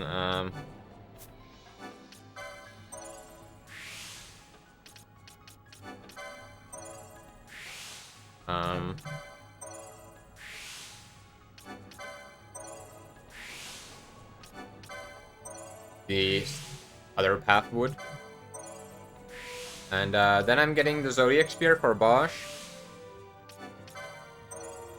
So Bosch can get that. And I'm gonna get the Spears 5 for Ash, so Ash can equip the Holy Lance. And yeah, then I'm gonna get the Heavy Armor 9 for Bosch as well.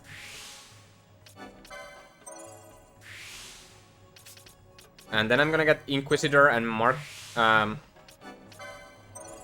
Martyr for Ash, Vaughn, and Bosch. That makes them gain MP when they deal and take physical damage. I think it's just take damage and deal physical damage. But I could be wrong.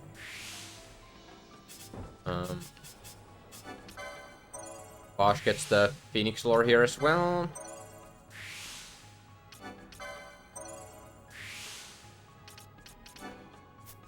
And I'm gonna get the quickening here for Bosch, along with the HP. That's actually enough. Not. Oh well.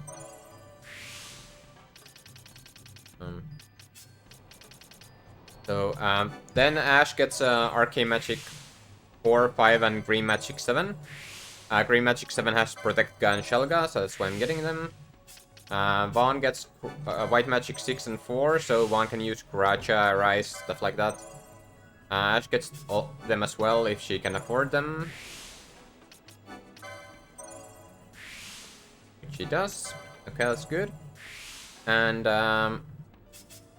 that's it, I think.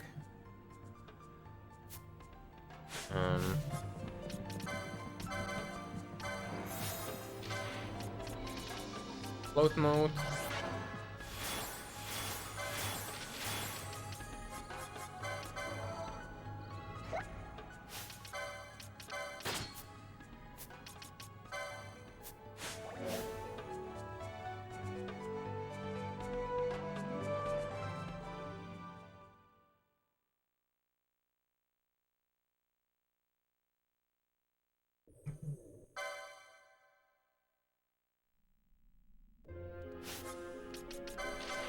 One can dispel.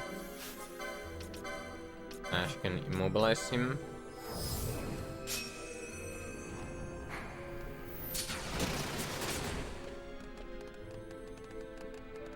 Oh, Vaughn was not floated. I thought Vaughn had float on as well. Doesn't matter. Ash died, which is annoying, but doesn't really matter either.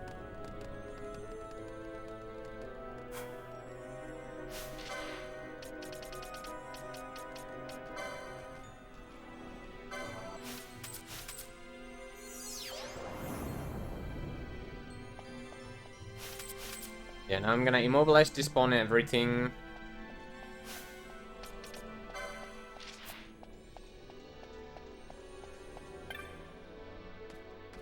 And get the secret shop here. Buy 3 Mage Power Shishaks. And 3 Maximilians. As well as Telekinesis. Now I have slightly better armor.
I'm gonna leave Ash at the start of the screen. So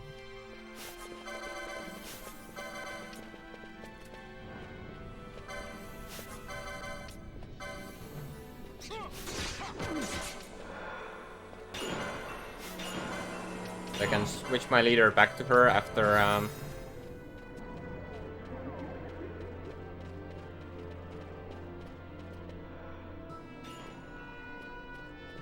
I get the Zodiac Spear here.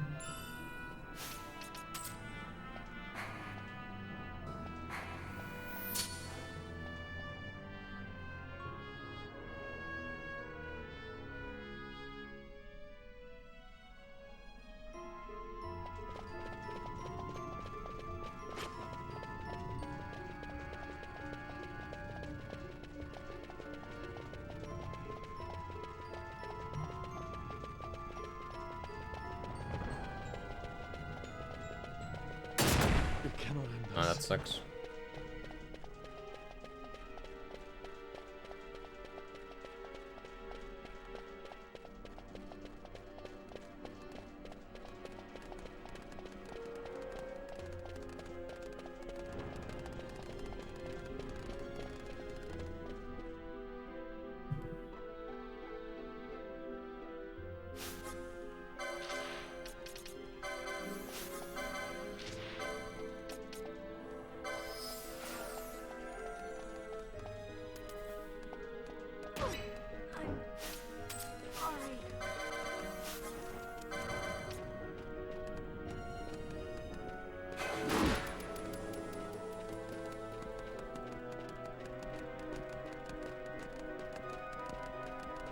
Have immobilized one.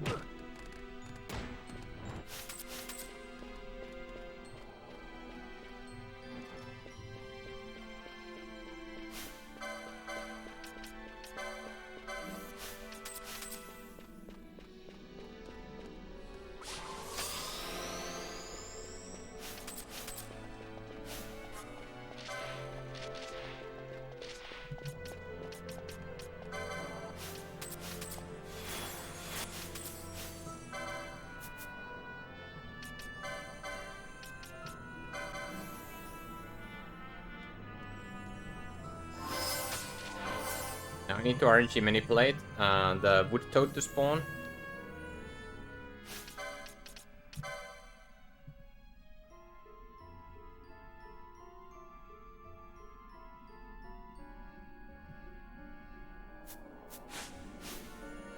I need to...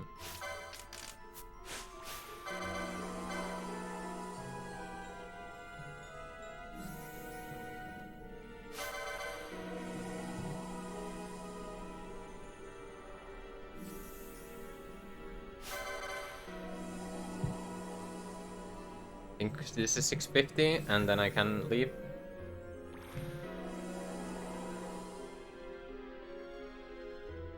All right.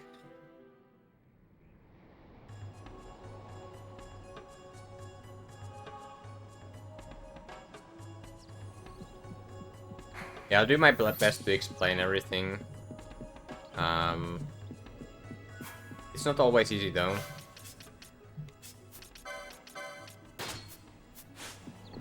So now I made the wood toad to spawn, and I should have a Bosch in my party. Equipped with the thingy. I can kill the Marlboro King because that guy gets in my way, and wood toad should be here.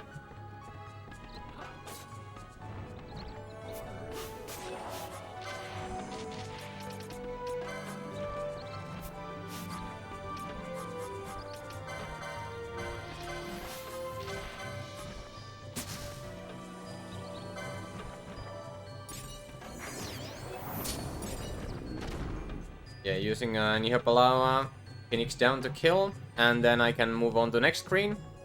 And in the next screen, I need to wait a minute to spawn Rage Claw.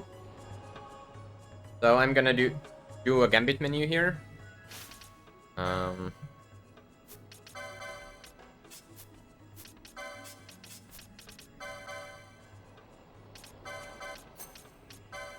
Apply HP plus 50.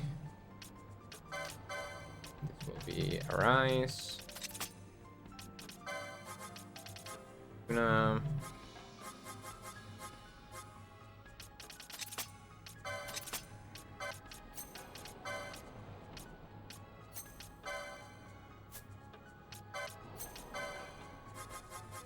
The foe lowest HP. And Blizzaga. That should be Tandaga, and it should be foe flying.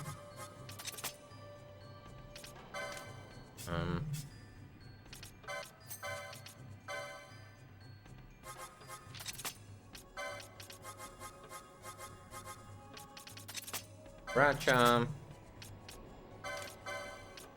Rice. Tuna. Go flying. Tandaga.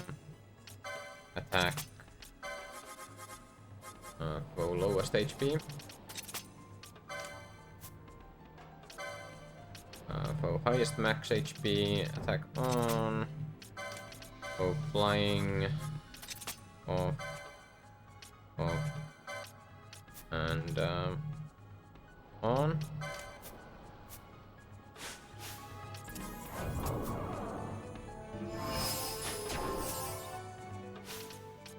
That should be Karacha, not Reflect.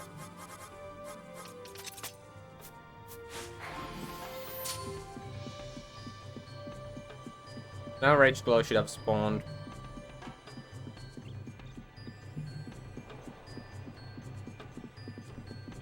So let's go kill it.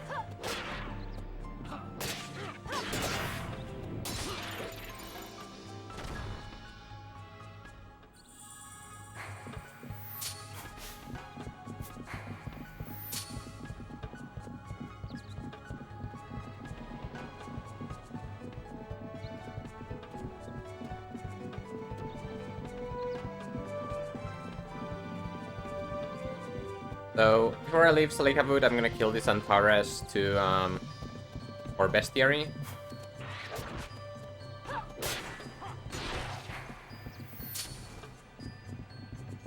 And then I'm gonna keep going. So I'm not supposed to get a... Oh, I forgot to get a quickening for Bon. The license menu.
Now there's a rare enemy called Ariok that can spawn. It has a 40% chance to spawn. And let's see if he does.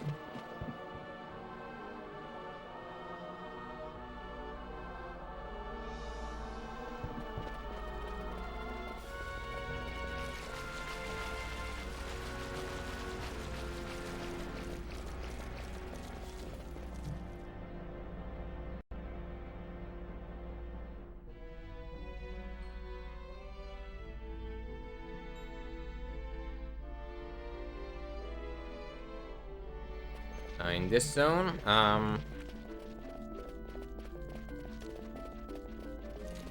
right over here. It did spawn, it seems like. Yeah, it did. I'm gonna put that guy. And let's go and fight it.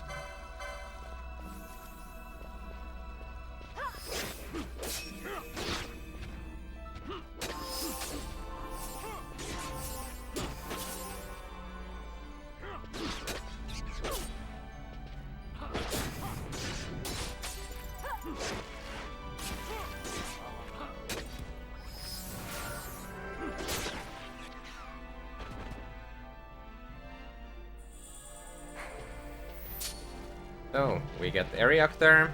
Really nice. And now I need to make a decision where... I need to decide whether I go to...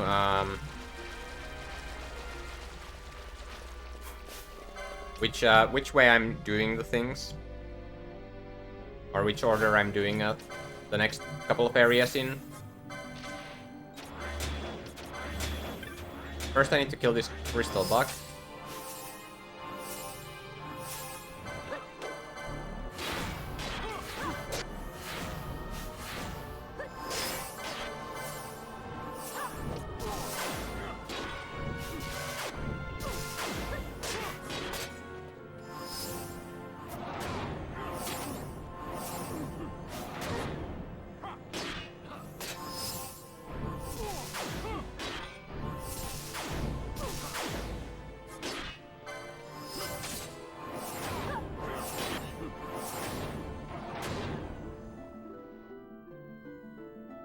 I'm gonna check my in-game timer, and then depending on what it is, I'm gonna do different things.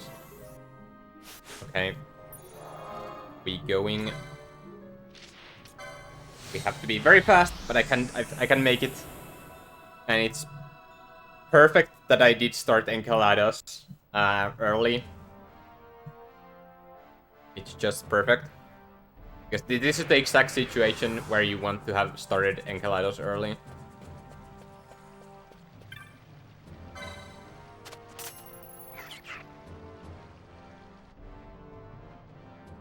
How is it possible to get plus times when so far ahead at this point?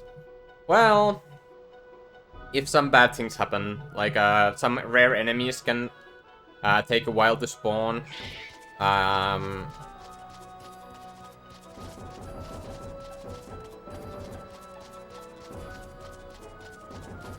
And quickenings is the big thing. If my quickenings are bad, then I can lose a lot of time. If I forget to do something.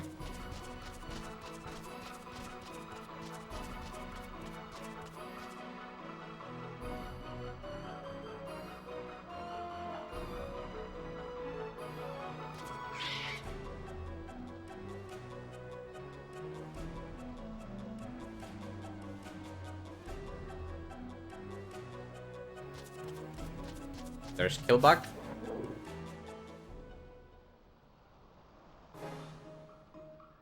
Yeah,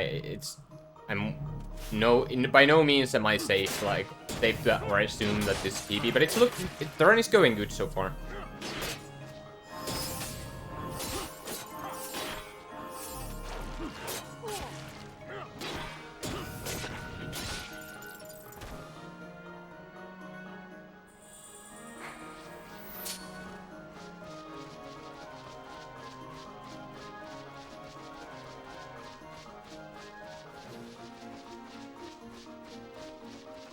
But yeah, if I had had to go back for Enceladus now, I don't think I would have had the time to... I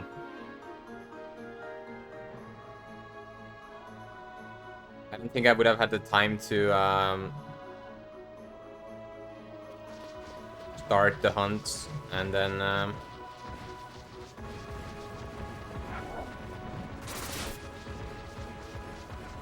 go back. But here's one of the possible trolley rare enemies. Bullcroc has a 20% chance to spawn every time I enter this screen. So,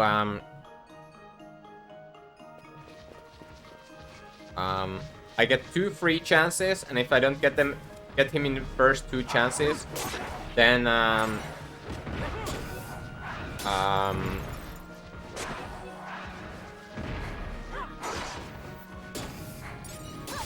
then I'm gonna lose time, so that was the first. And now I need to go... I kill all the enemies to spawn Enceladus, so I leave and come back. And hope that the Bullcroc spawns as well. If he doesn't, then I just need to zone here in and out until it does. And it can take a long time, but let's hope. Nope. That's 2.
But yeah, the kill box spawned when between 0 or between 10 and 40. When your minutes are between 10 and 40 in game time,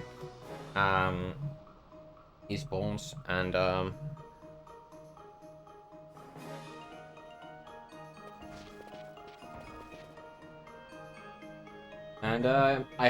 it was at 38 when I teleported from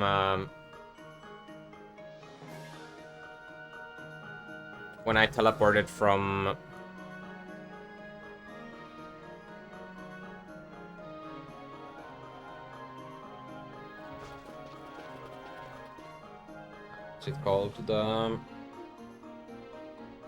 Ambrosia to Jahara, so I was in a little bit of a hurry and I did not have time to go and start the hunts, unfortunately, but oh well.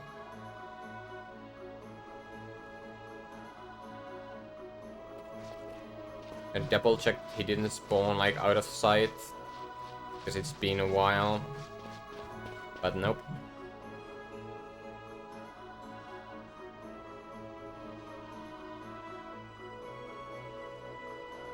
So this is definitely a bad bullcroc.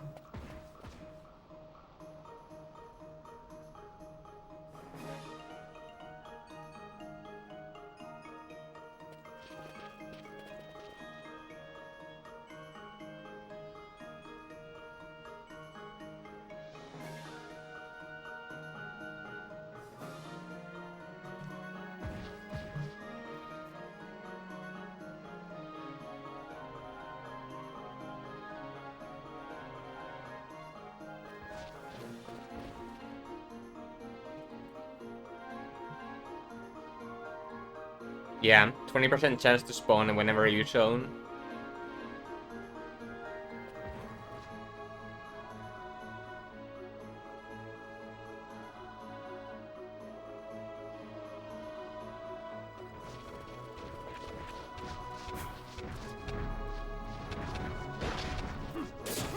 There he is.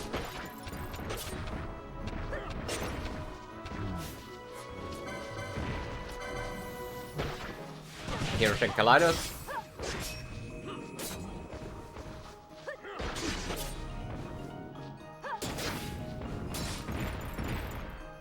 And there's arrows.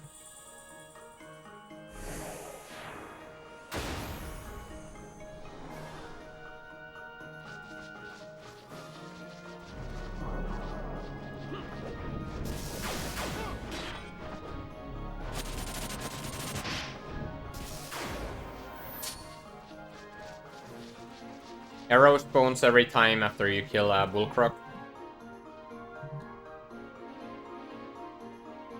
Tell us maybe 2 or 3 minutes to that bullcroc. But let's hope that the Garif spawned.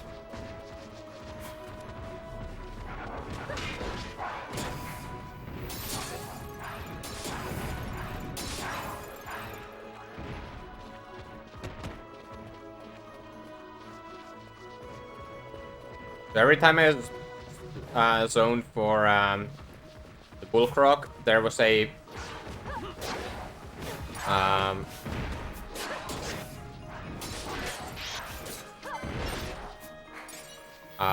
30% chance that the Garif spawned there, and well, I zoned so many times it was definitely he was definitely gonna spawn. Well, not definitely, but would have been really unlucky not to get him to spawn. I didn't get the hybrid gator, which is interesting, but I can get him on the way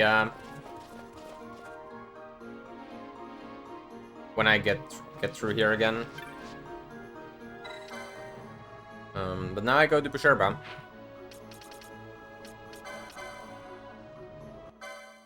to start Antlion.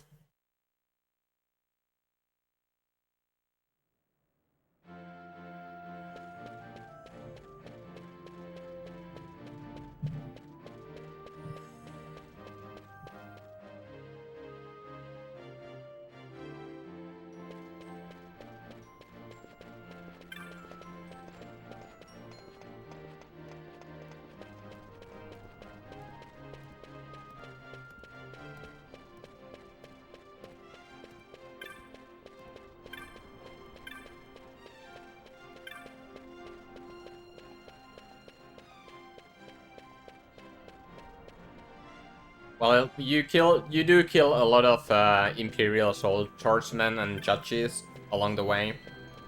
So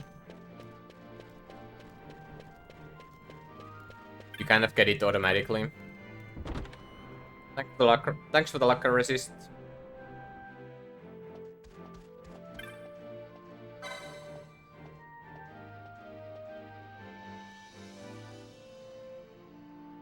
Yeah, I'm starting the Antlion hunt here.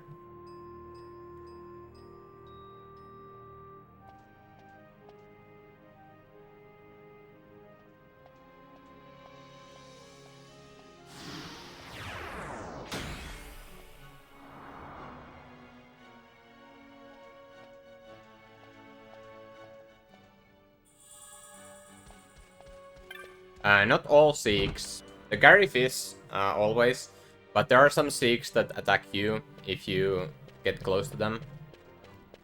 Like the one in Cheetah. The ones in Cheetah and ones in Mosforan, those Sikhs attack you.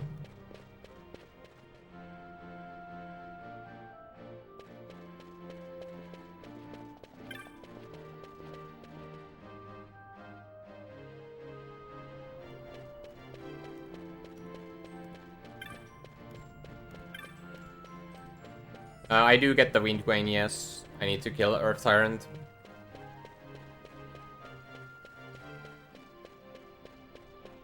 Eventually.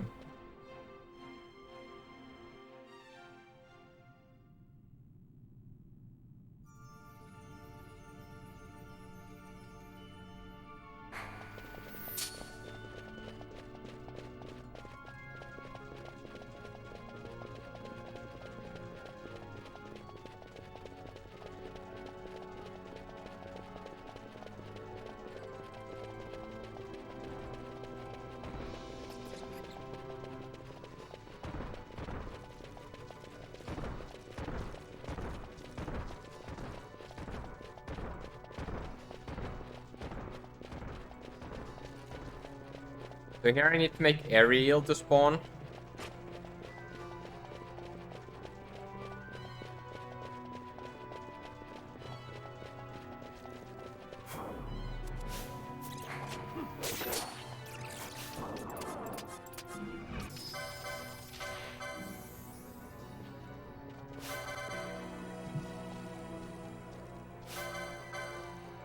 He has a 20% chance to spawn in this next screen, but I'm just gonna manipulate it to the 100%.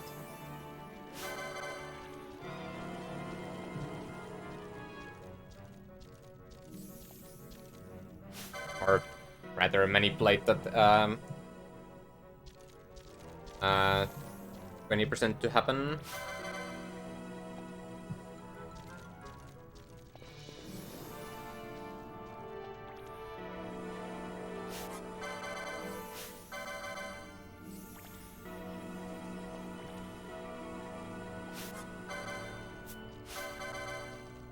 B565. A little bit paranoid because of the skeletons. I think they can cast Protect on themselves.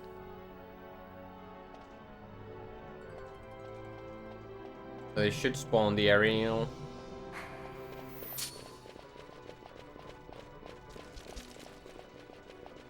There he is.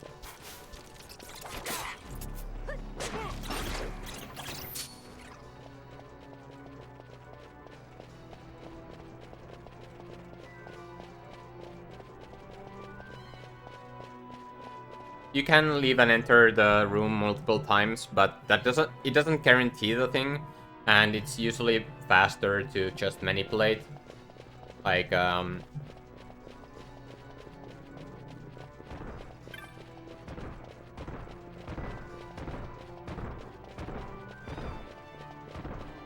yeah, like manipulation takes about a minute, and you can zone into the zone maybe 5 times in a minute. And zoning into the zone 5 times far from guarantees him to spawn.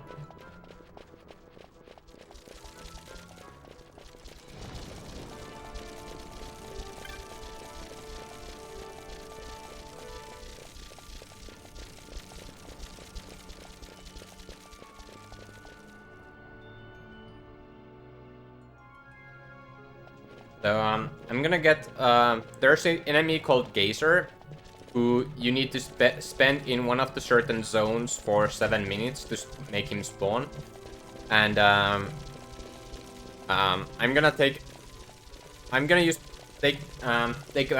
of that and gonna make some food while waiting. So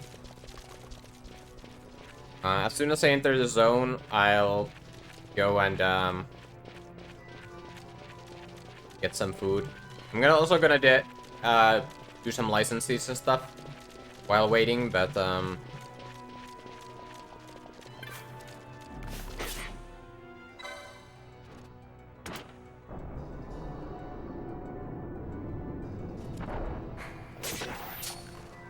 first I'm gonna kill a Delahan here though. I need to kill one for bestiary.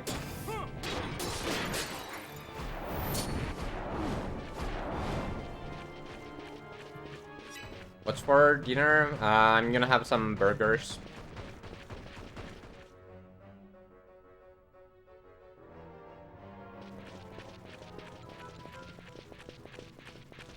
So this is the first zone where he can spawn, but I'm not gonna take my break in this zone. Because it's faster to go through that zone than the last zone. And the last zone, I'm gonna do it in the last zone because that's where you gain like most of running time. This is the shortest of the screens, and then the next one is the biggest, but I'm gonna be right back.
Just getting some licenses here.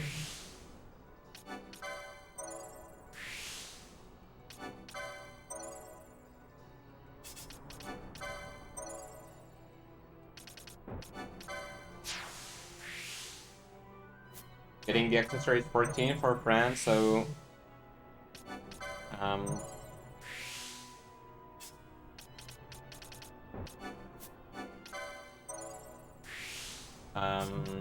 he can equip the embroidered tippet as well.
Apparently, I don't know how to use my new microwave.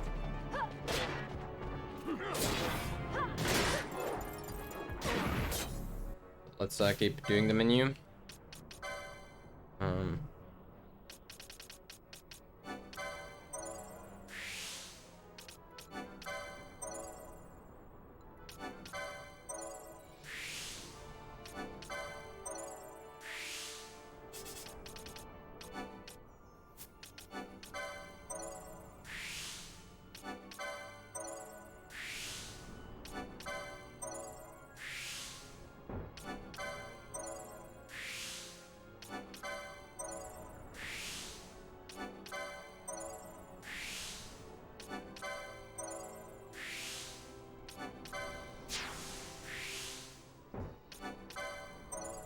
Hey Zamal. Going alright. How are you doing?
I managed to do it. Thanks for resubbing Samoth. Rise Asuna, and that's good. This should be on.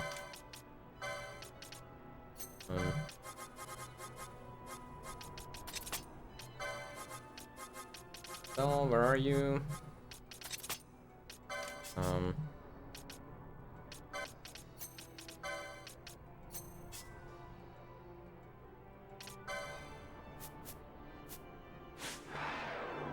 There he is.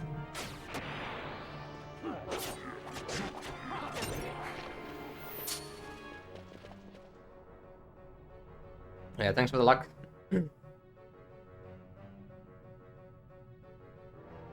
And it's nice to hear how people find my stream. How has everyone else found my stream?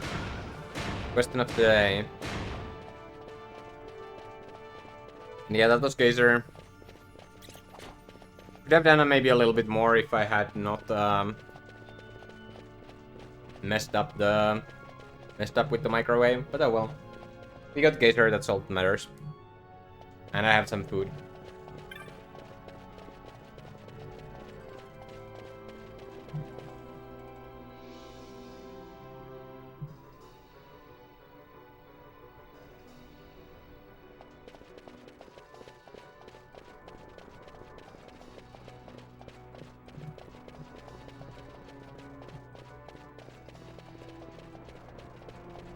Start a new prediction as well.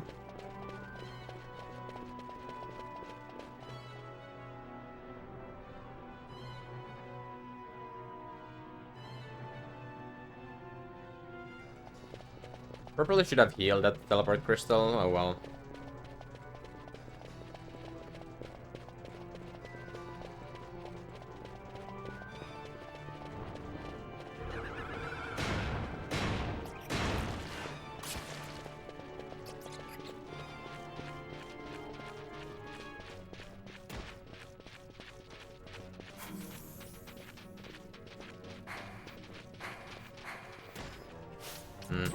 Annoying. How is Ash taking so much damage? A little bit surprised on how much damage they deal.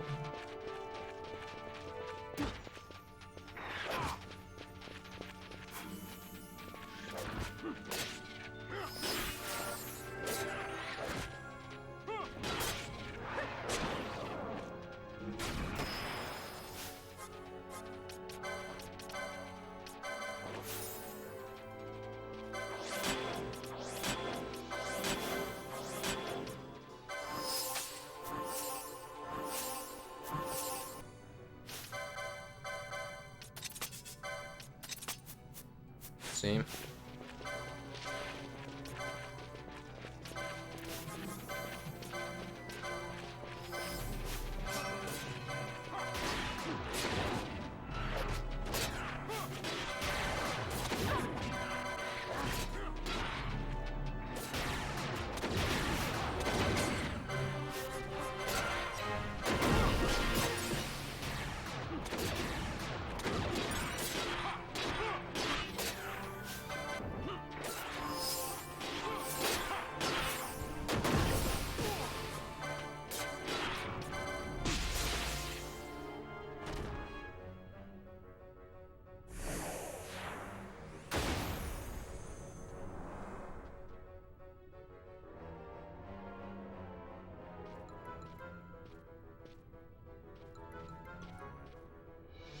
Any wild guesses about how long a theoretical task with this run would be?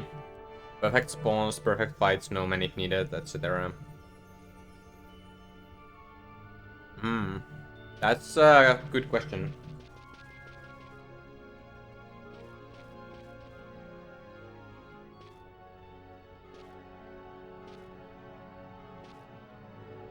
My guess is,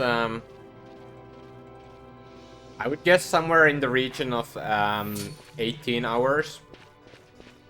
That would be my guess. Might even be lower, I don't know.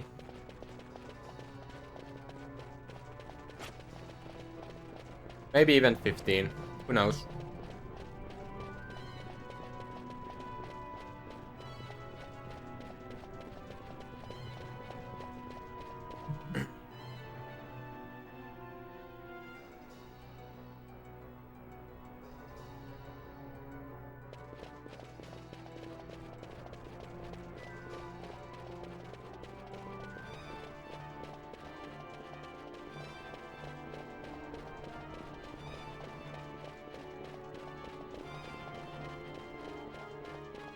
Now, if I had had time to go and grab the hunts at Henema or Chara, I would now go straight to Henne Mines. But instead, I'm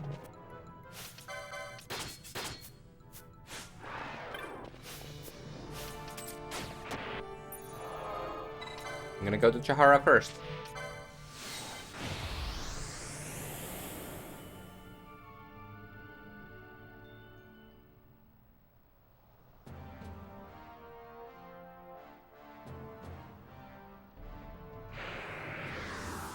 Yeah, definitely the route would be different.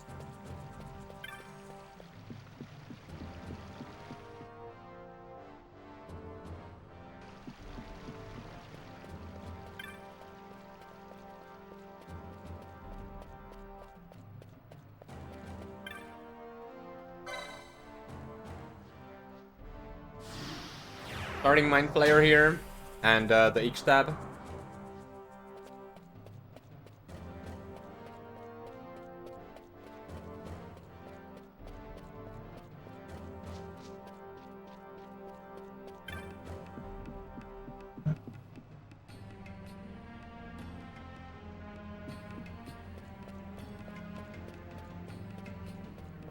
So yeah, X-Tab is over here. Back to this Garif.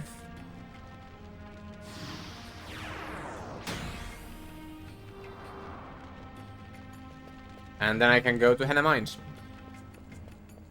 And after Henne Mines, the split is done.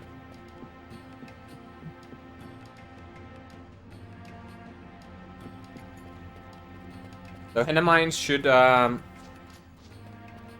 It takes about 5 minutes, I think. So I'm only gonna be like a minute, lose a minute in this split, which is decent considering I had a very bad bull croc.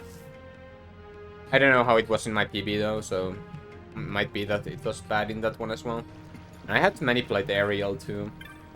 Well, let's see. Where's coins?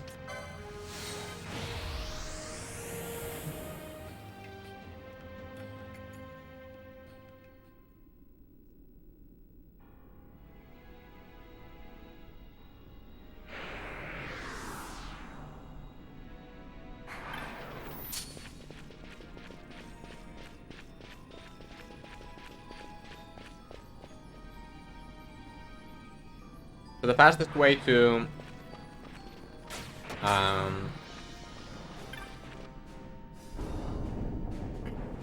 here to the hunts is through the Tiamat's room there, and then take the new path that's opened up, and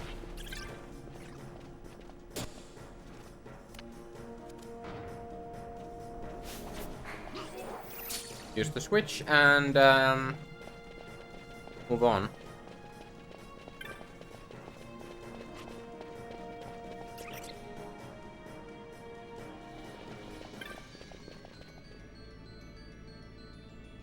The Mind Flayer spawns in the next next zone, and to make him spawn, you need to have a character with full. I'm not sure if it's full MP or full mist bar. But I have both, so it doesn't really matter, but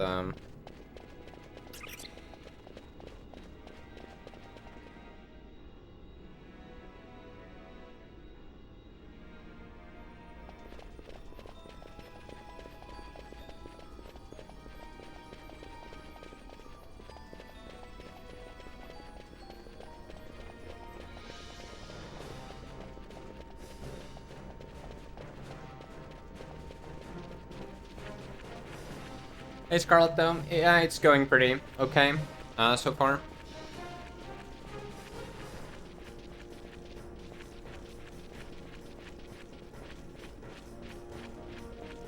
Yeah, do this here.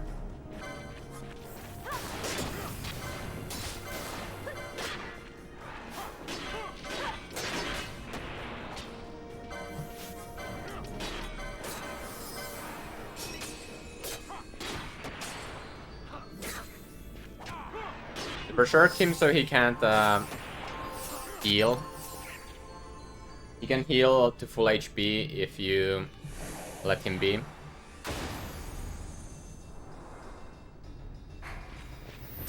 Then I'm gonna do that little bit of movement there to spawn the nightmare here.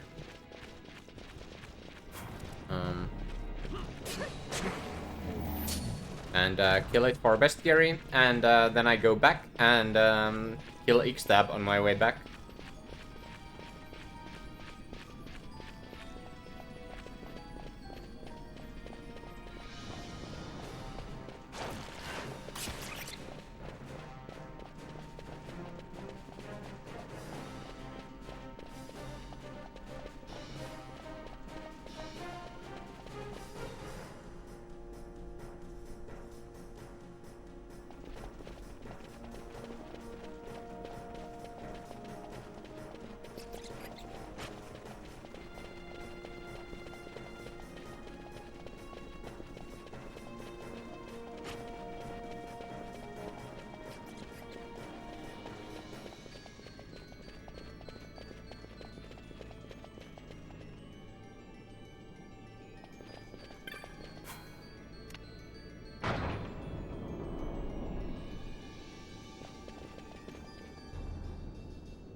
The X-Stab spawns at the end of this screen. Or in the intersection there.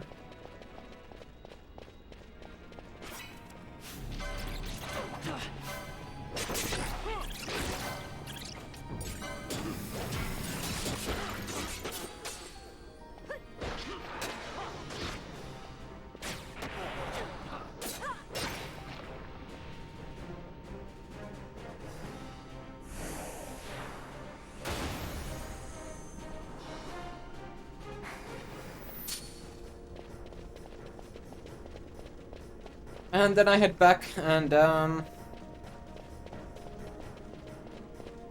move on to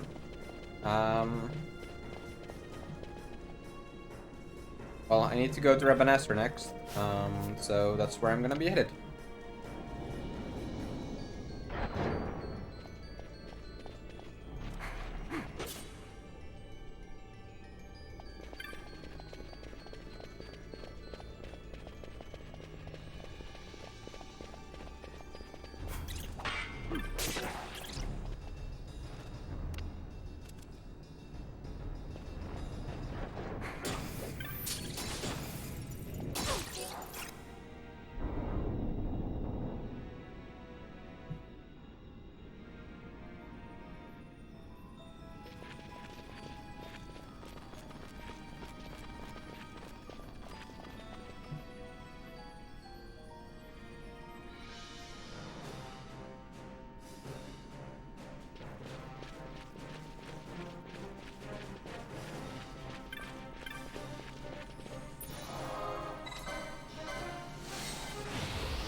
Yeah, now I go to Old Dallas place to continue the or start the Rabanastre part of the medallion quest,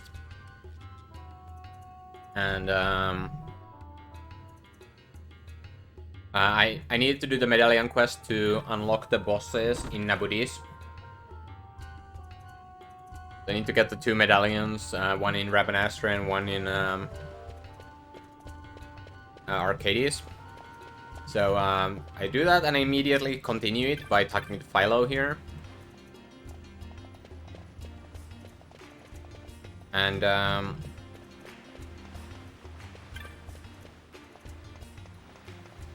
then I'm gonna head over here to talk to Bolzak to start the hunt for Ringworm. Now, Ringworm is not gonna be done until much later. Actually, it's one of the probably the last N hunts that I do in this run. Maybe even in last 5. Probably not in last 5, but it's definitely in last 10 hunts I do in this run.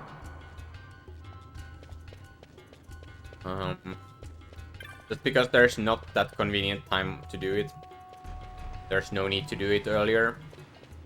And then I'm gonna start Orpheus, which I'm gonna be doing much sooner.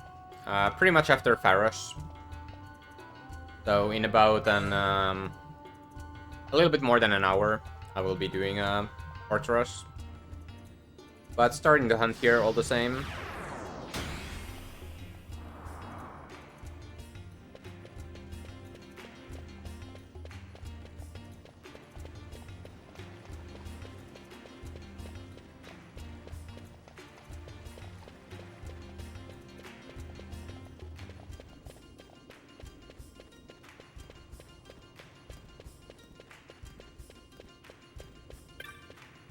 Then I'm heading back to the city streets, and I'm gonna go to Clan Hall to start Gilgamesh and Carrot.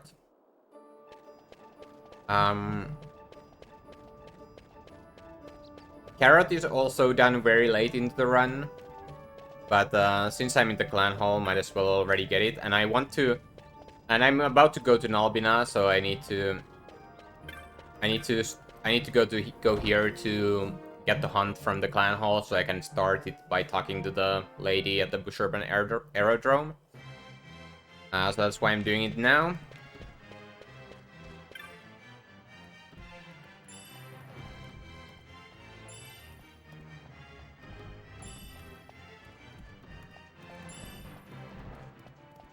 They're getting a bunch of stuff from, mostly money from Mont Blanc. Yeah, here's a carrot.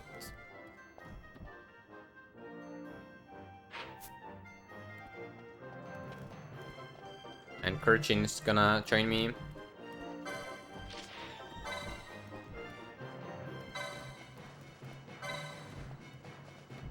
And then I'm gonna start the Ancient Man of Mystery, which unlocks after...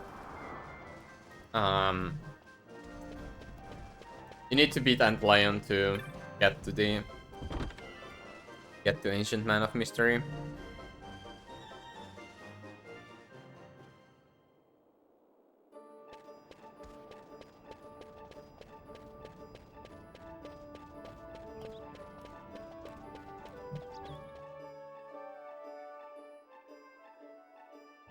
And then I'm gonna go to the clan shop, so I can buy Bravery and Faith, or Bravery and Bubble, but I'm also gonna buy Faith and Reverse, because I have money for it.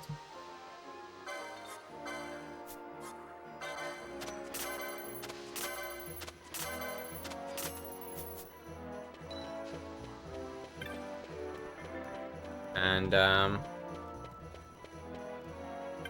I'm gonna go to Westgate, and I'm gonna start the side quest for Earth Tyrant, and start the hunt for White Moose. Here. Let's do the White Moose first.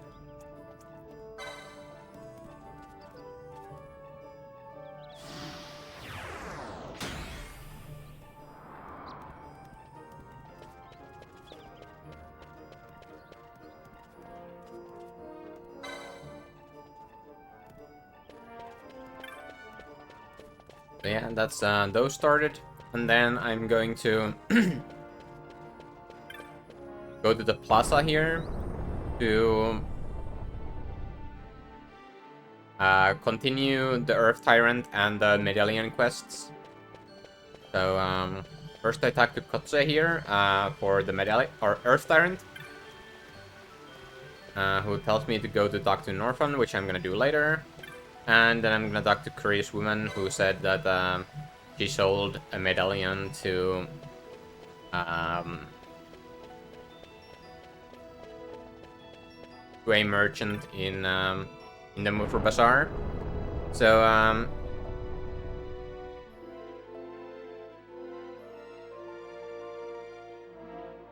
and after doing those, I'm gonna teleport to the Nalbina to start all the hunts there.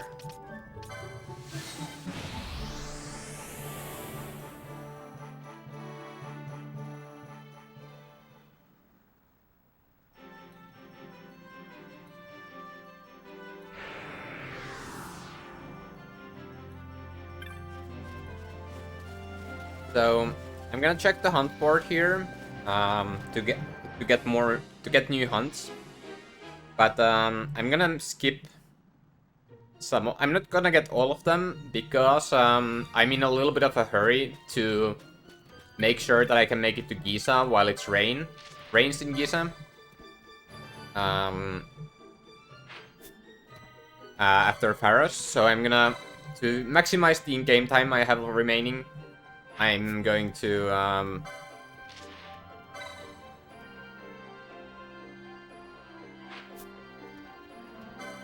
only gonna accept until Death Gaze here.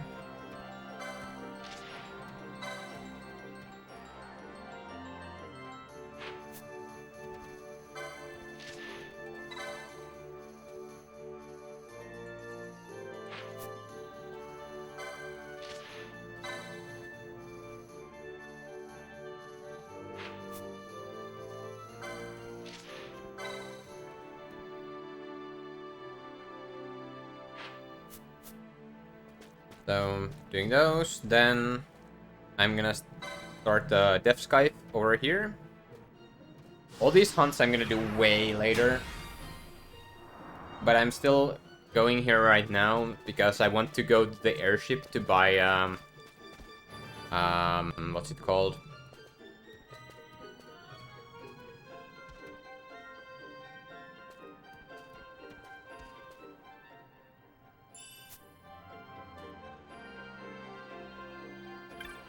Um,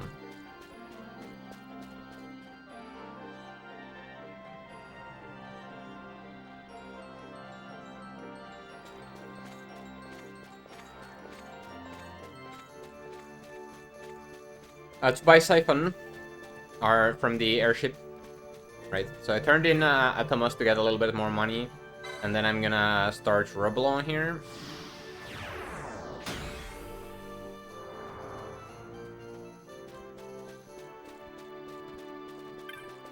And Goliath over here.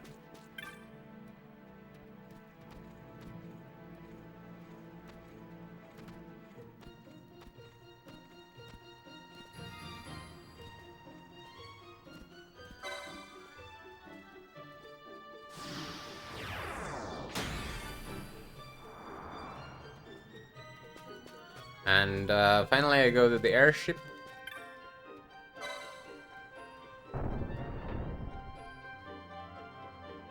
Or the aerodrome. So I can pick up Parrot.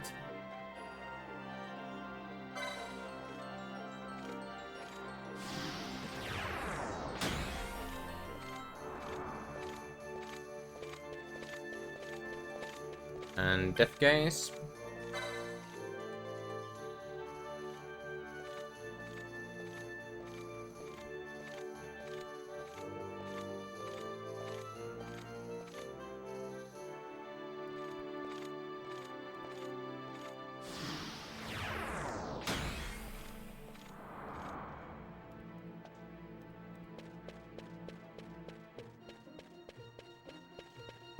And then I need to take the flight to Rabanastra, and I go by Blizzardcraft. And because I just started Death Gaze, there's a chance that Death Gaze spawns now. It's a 2% chance. But I think it actually, if it happens, if Death Gaze spawns here, that's a little bit faster, because then you don't see this cutscene. But I might be wrong. I'm not sure if the Death Gaze cutscene or this cutscene is longer. But I think you don't get this cutscene if you get the Death Gaze. Yeah. I'm gonna sell my Flame Staves. And then I'm gonna go and buy Siphon.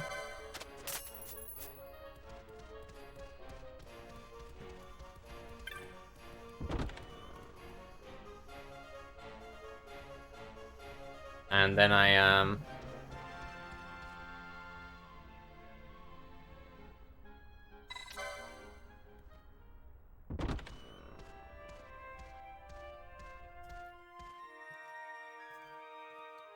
go to Rabanastra.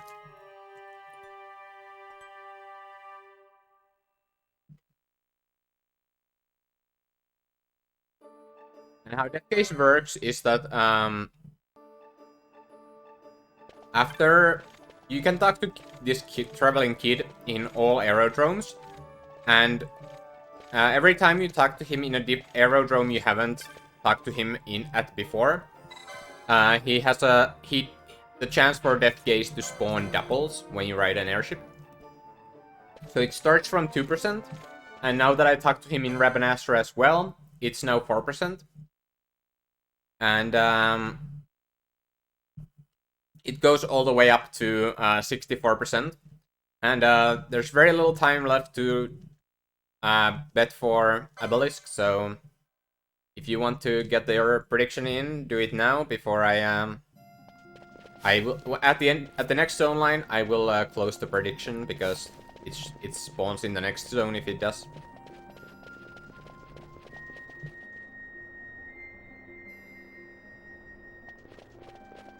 Okay, so there's 3% chance that the Obelisk spawns, and I don't see the Obelisk, so that means if everything goes right, and I don't forget to kill any enemies, Obelisk will be the last enemy I'm going to need for Bestiary.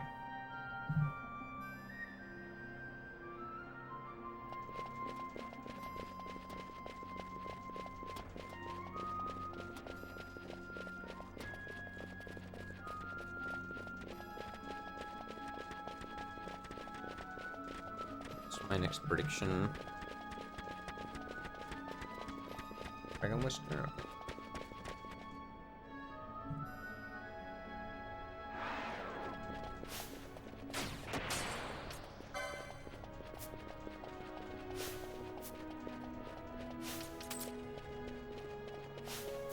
Right, I should give you ally Bosch bravery.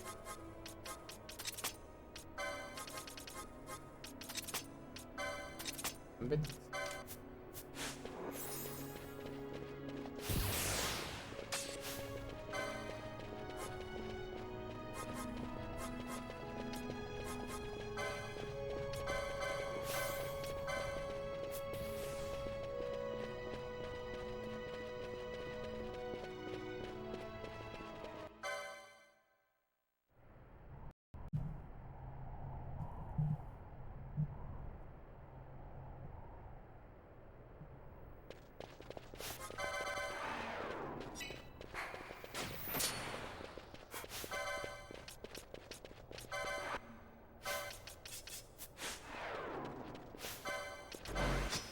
I'm gonna decoy and reflect one. I'm gonna reflect him so that Tyrant or Hydro does not use a curse. And then I'm gonna bring in Bosch and Ash and let them go ham on Hydro. Hydro is really slow, so I can just keep my distance to him. And he can never get an attack off.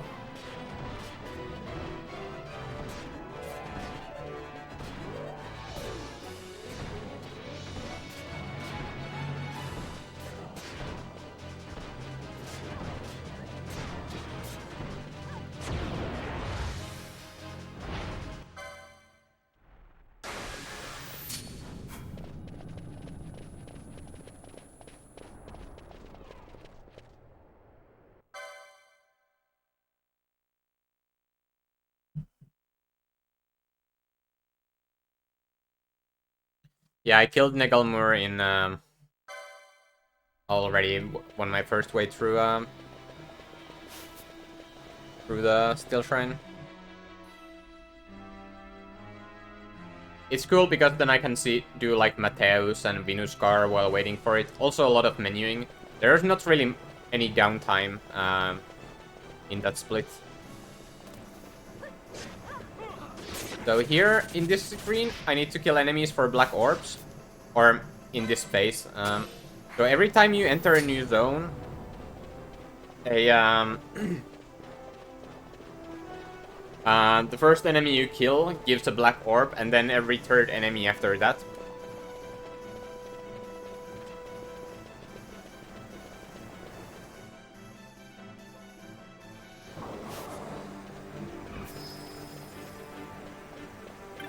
So,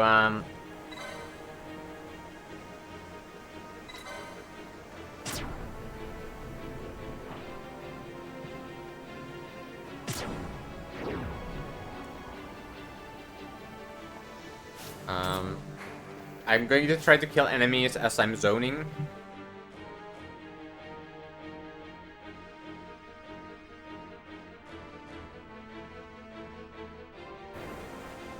Oh nice, this guy did not despawn, so I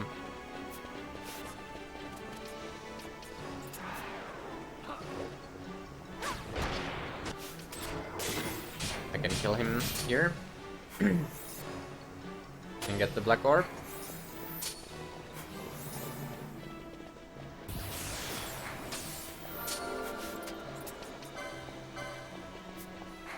No, don't you do that.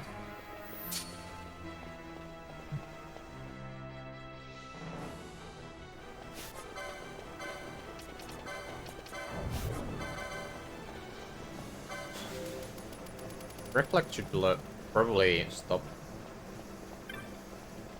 Or not.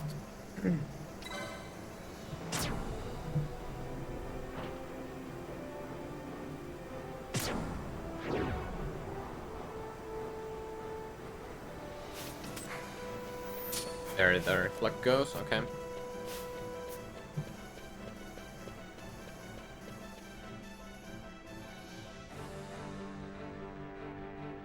Okay, now in this screen, I can kill one more Chimera Brain, and it should give me the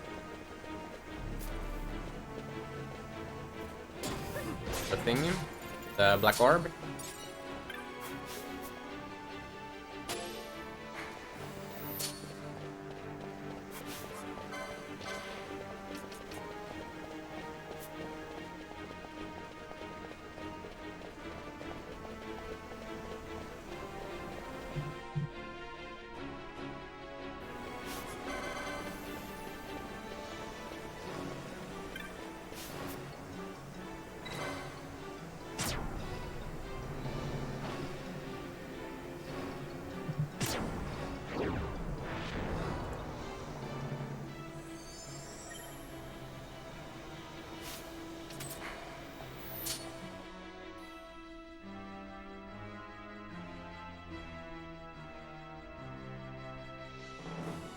Yeah, the Subterra can take you a long time if you don't realize that.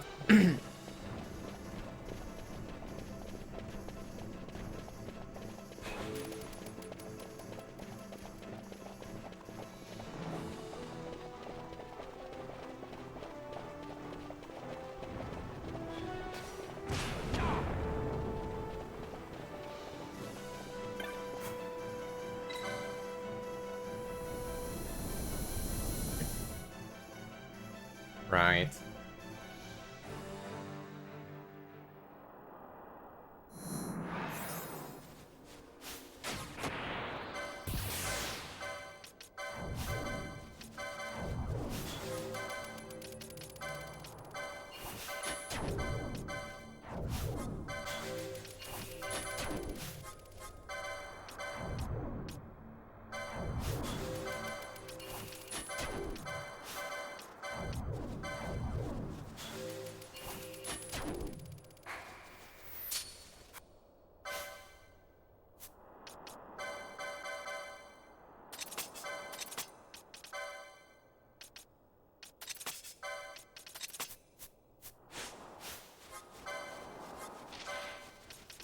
So here I'm trying to clog ATB to prevent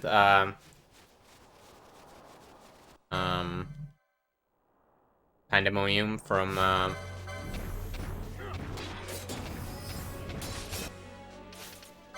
using perfect defense.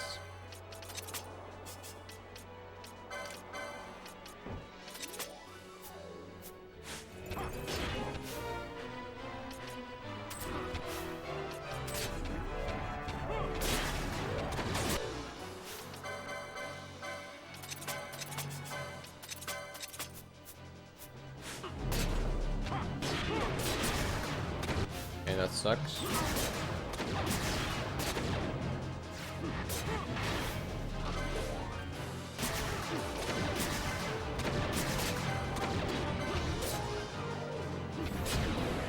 Okay, whatever. Did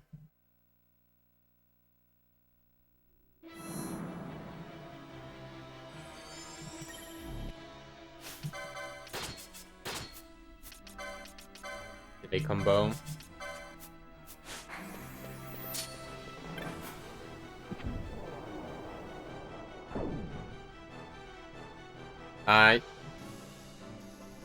You mean like why did it drop so fast? If he gets to low enough HP, he drops it immediately for whatever reason. Also, you can make your if you maximize your aggro, then he also drops perfect defense. So if that fails, or if you do too little damage, you can cast Arise on him, and then he will drop perfect defense.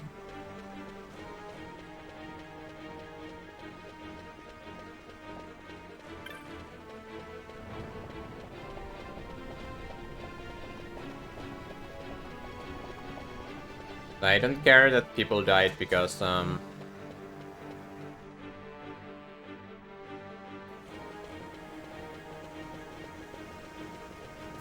gonna need to touch this teleport crystal anyway.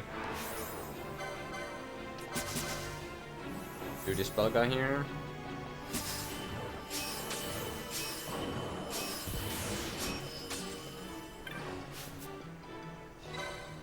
Now I'm going to be a little bit experimental in this run, and I'm going to not kill Redas or Brain Pants.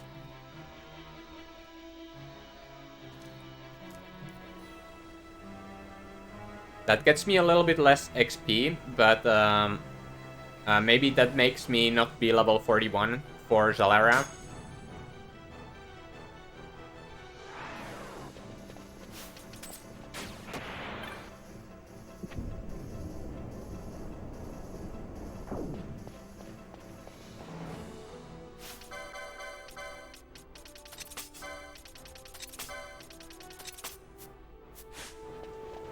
I will equip the Tippets though.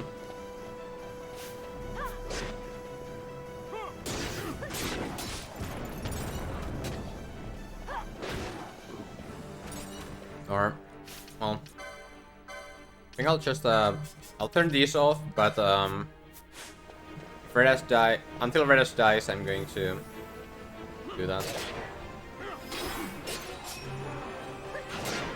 I gave the Bond the Dispel Gambit so that he wouldn't,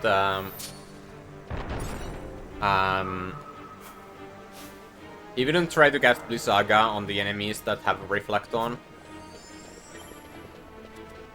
Because I want him to kill my own party members.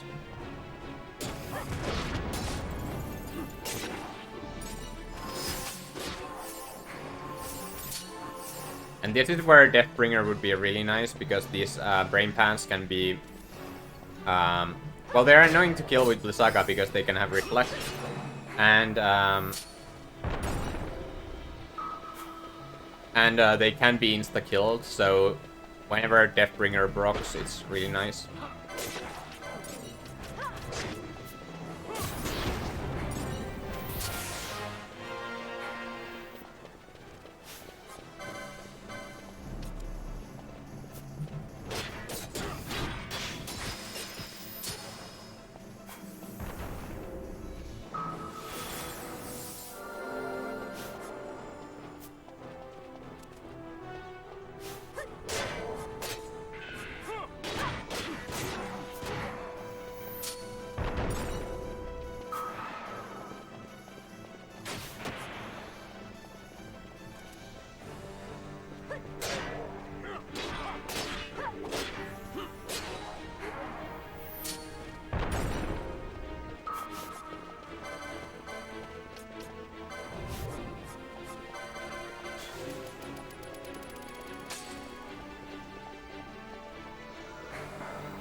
Run's going okay so far. How are you doing, Bandit?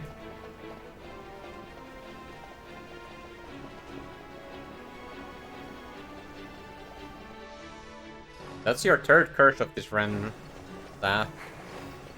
You really don't want me to do well.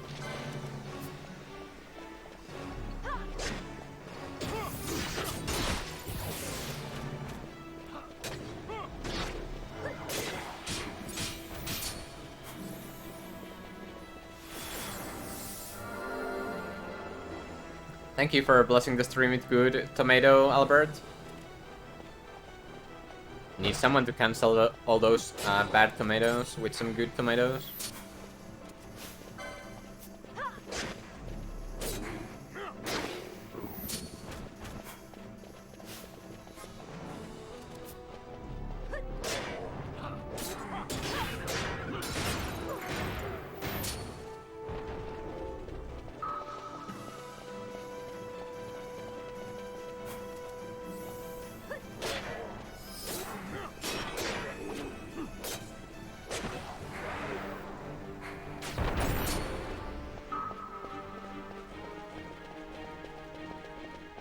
Thank you for blessing the stream with good tomato, Ketulia and Nabi.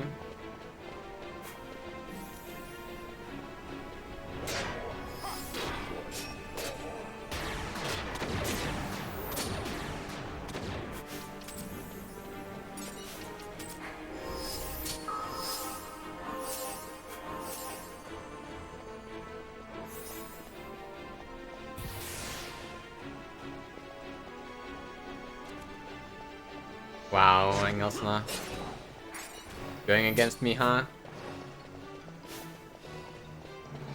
We shall see. But yeah, I need to kill these brain pans to form these bridges.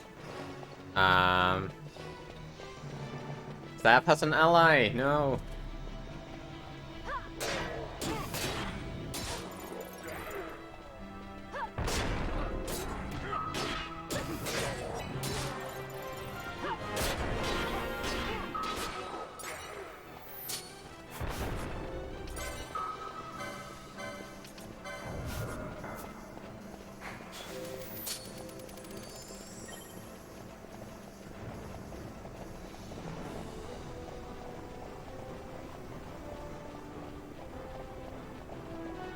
Thank you for blessing the stream with good tomato, Alferian.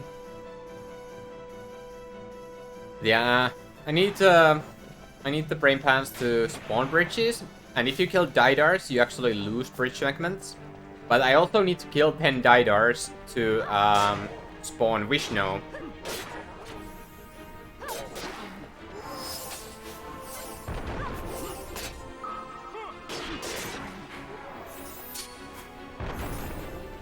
And so I'm gonna try to kill Didars whenever there's no bridge segments active. So so that they don't consume the bridge segments. If you do that, they actually form the red bridges to optional areas. But I'm not interested in the optional areas in this category.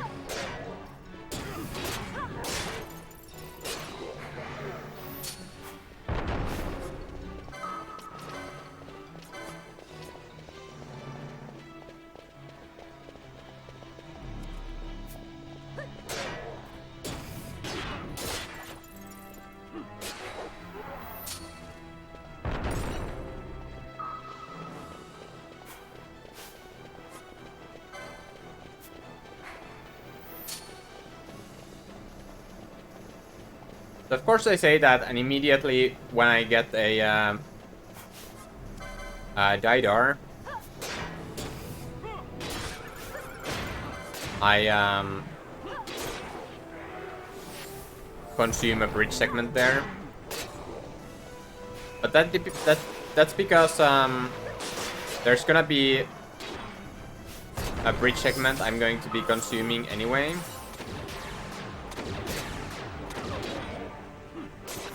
Like, if I don't consume that bridge segment, the next Didar is gonna consume a bridge segment, and if I do, then this next Didar that I'm gonna kill does not consume a bridge segment, so I'm gonna have to choose with either the first Didar there or the second Didar, and the second Didar is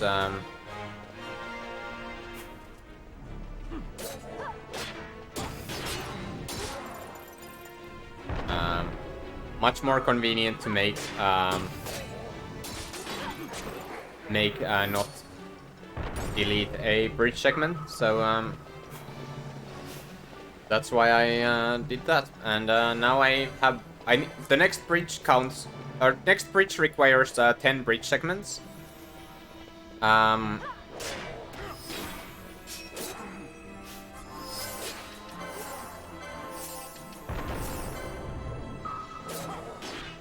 gonna count. That's three segments now.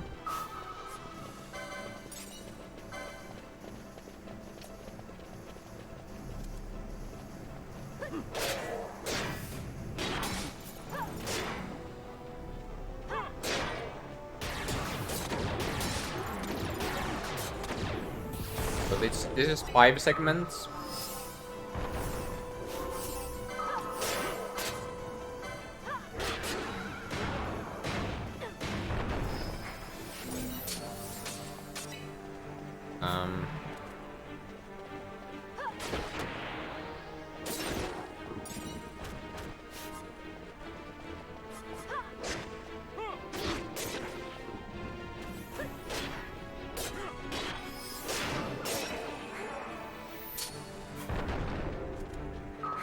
So that one, I burned one and killed one, so I'm still at 5.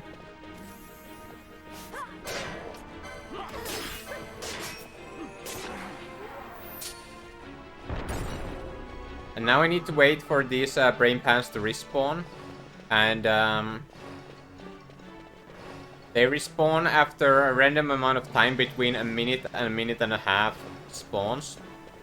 So with 6 bridge segments,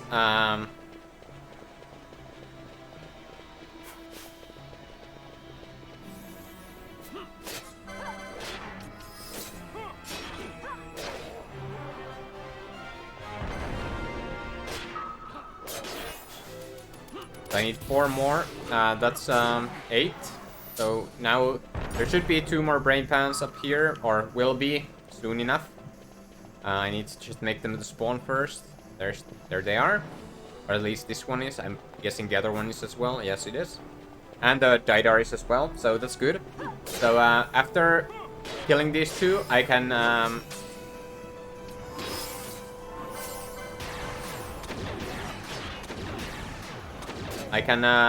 activate the bridge and before killing the Didar here, so that the Didar does not consume the bridge.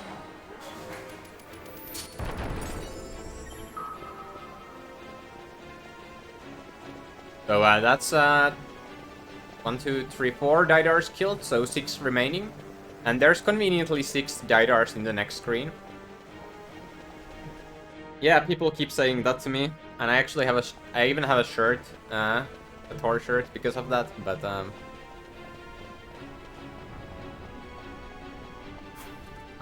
need Bosch to come here.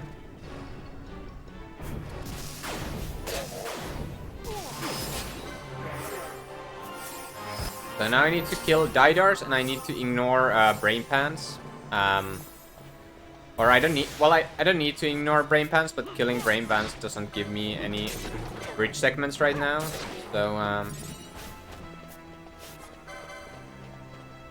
there's no point in killing them right now.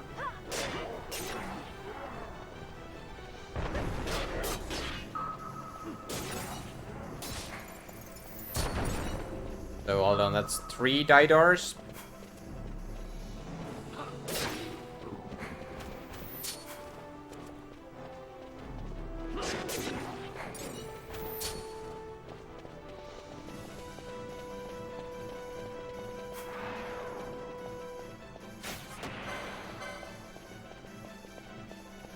Let's see, Bosch's Doom Timer.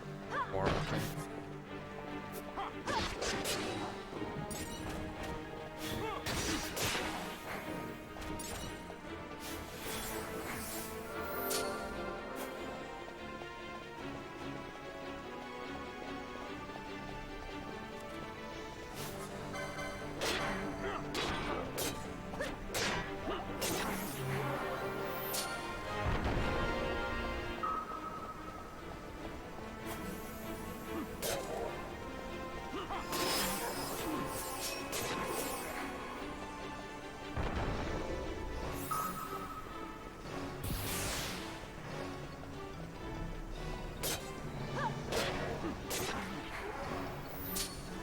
So now I start heading down. Wait, no. I kind of messed up. Oh well. I was thinking I have to go run down anyway, but I don't. There's one Didar that I skipped here, which I should have gotten earlier, but whatever.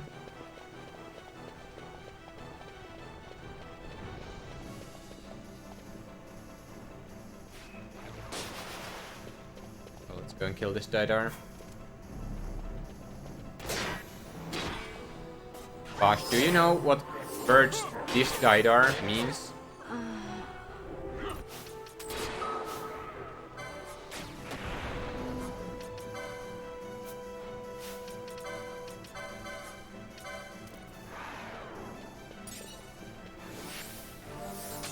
Yeah, now I need to kill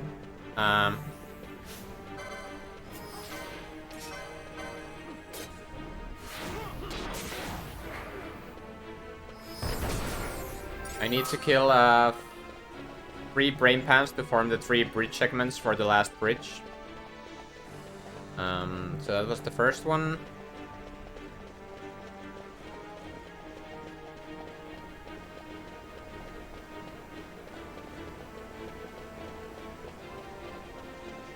This is gonna be the second one.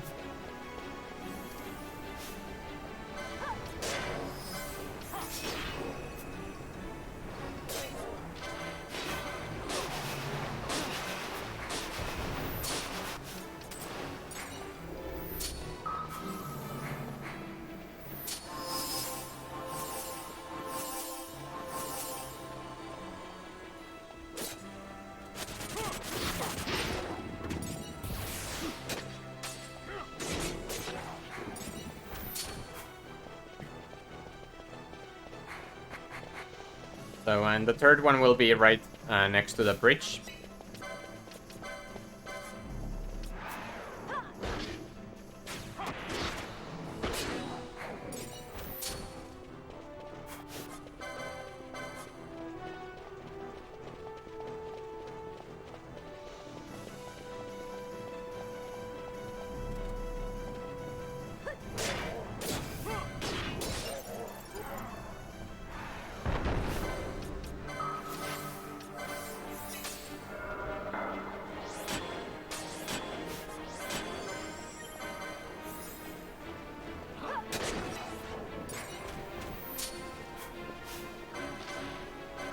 So, I need to face the Arrow Knight here.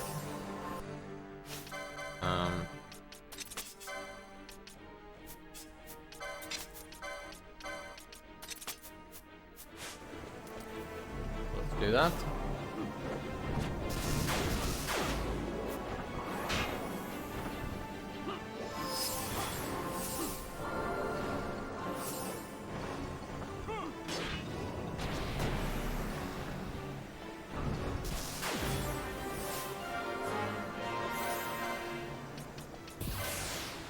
Then I'm gonna kill Vishnu.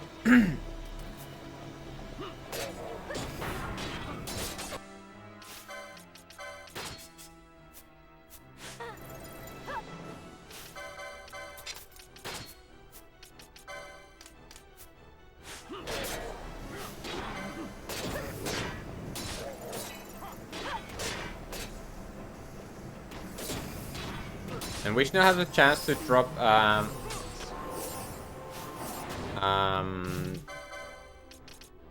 a ribbon.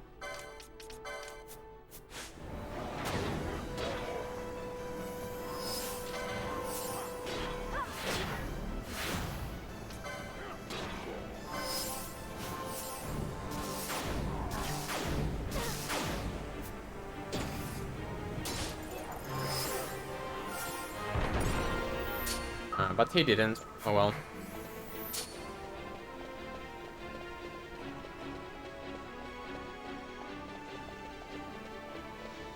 No, there are some chests you can get ribbons from.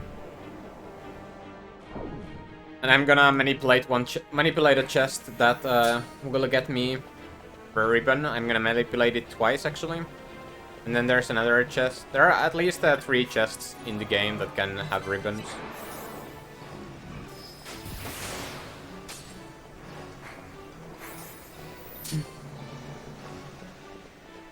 So the next up is Slit.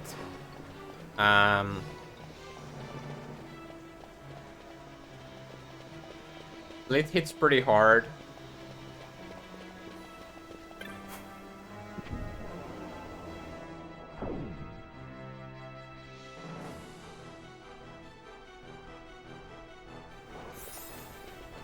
I'm gonna protect.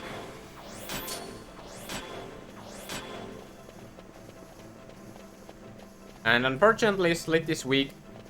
Slit is immune to all elements, so I can't use, or well, it's immune to Blizzard and Holy, which are the elements I'm using at the moment.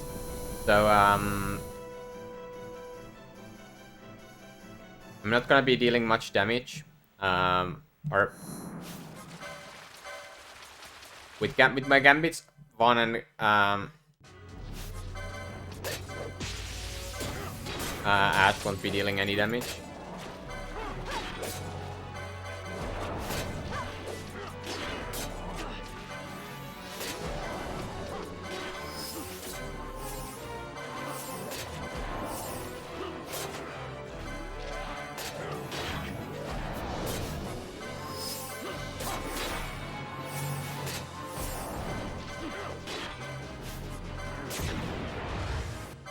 And that's select.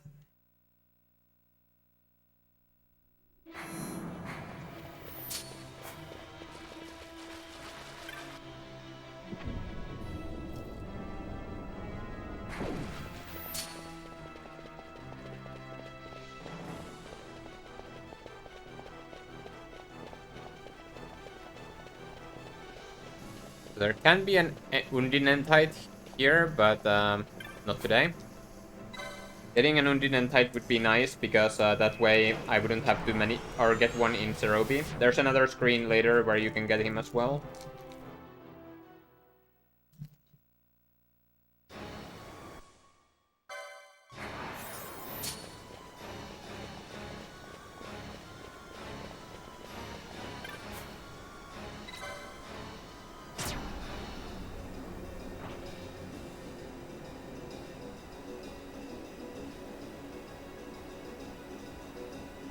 The run is going pretty good so far.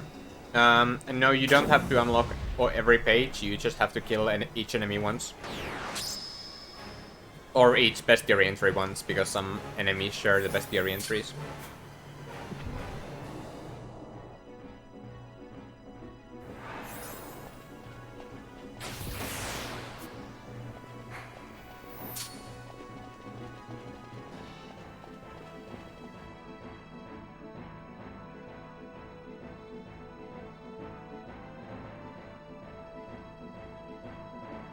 I did not know you can steal the Sword of Kings in trial mode. That's pretty cool.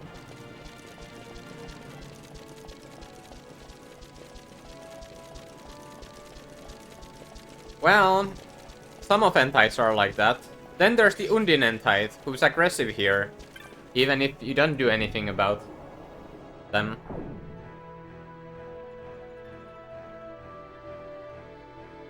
Yeah. The Mandy's one especially would be really annoying.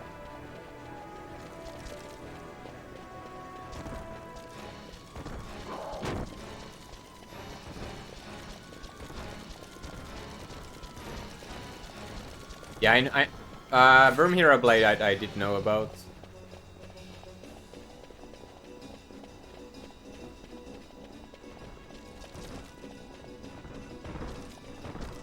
Yeah, here's an enemy that has a shared bestiary entry, the Reaver.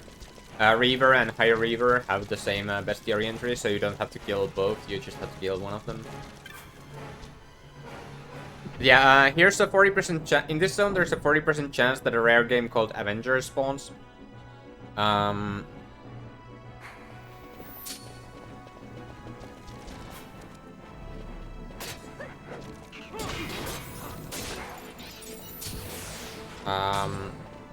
An Avenger is really tough, especially now that I don't have a Reflectga.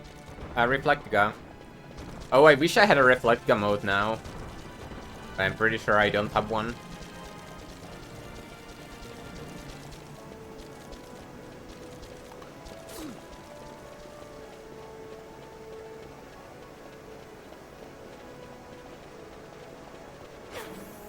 Why did I not heal it beforehand? It's a little bit silly. The Avenger has a 40% chance to spawn here. And he did not.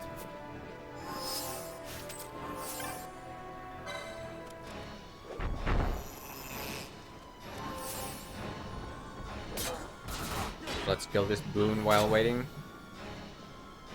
Around my way. Oh, I forgot to equip the golden amulets, huh? I lost half of Slit LP.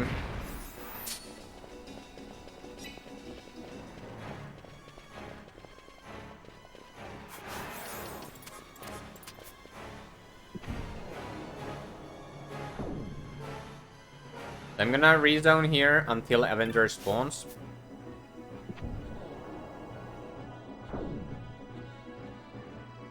It's a 40% chance to spawn every time, and I can see it up here, from up here, whether he spawns or not.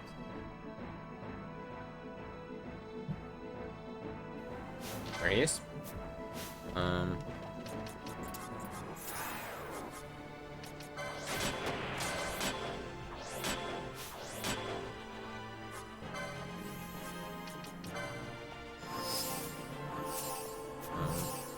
be annoying. Bubble.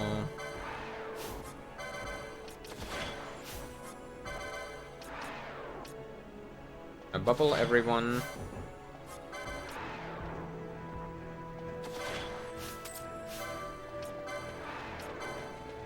Belga.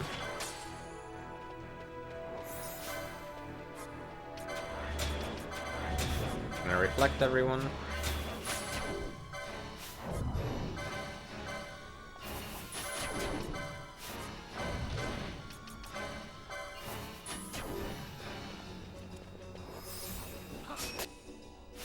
Oh no, bravery and Bosch, don't do that.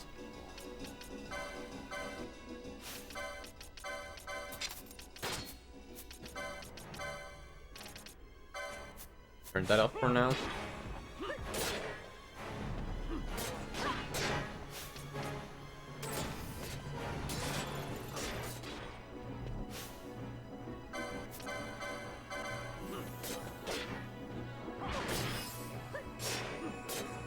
Yeah, at critical HP he puts up a paling. And this thing can stable, so I'm gonna do that. And I'm gonna actually Blizzaga here.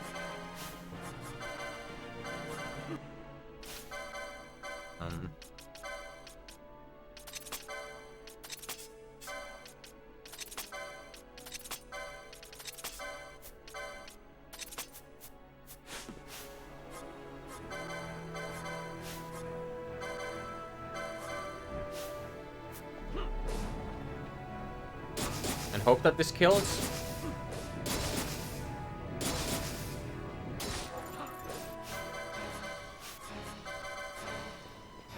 Quiet. Hope that the second round kills.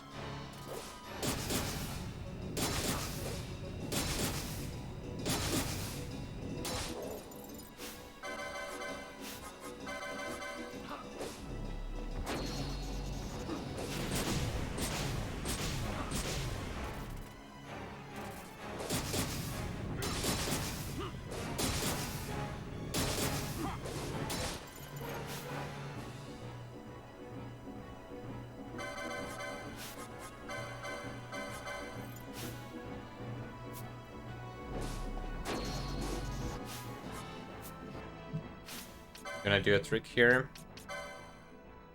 In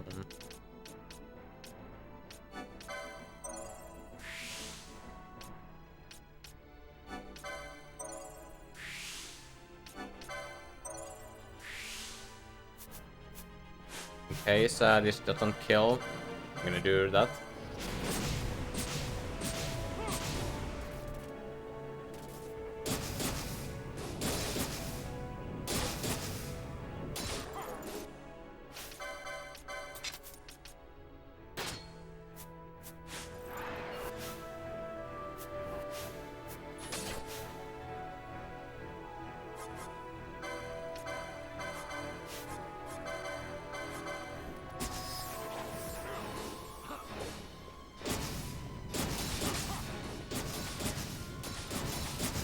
Okay.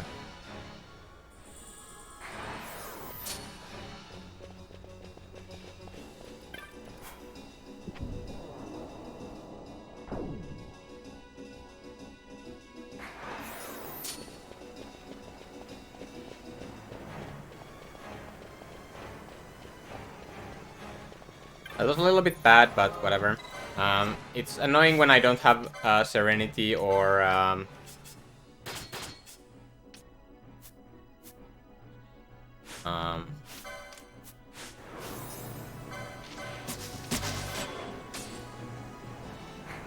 when I don't have Serenity or Spellbreaker on either of my casters. It gets the damage isn't just it's just not enough. It might be that because I'm level 40 and not 41, that might have also made a difference.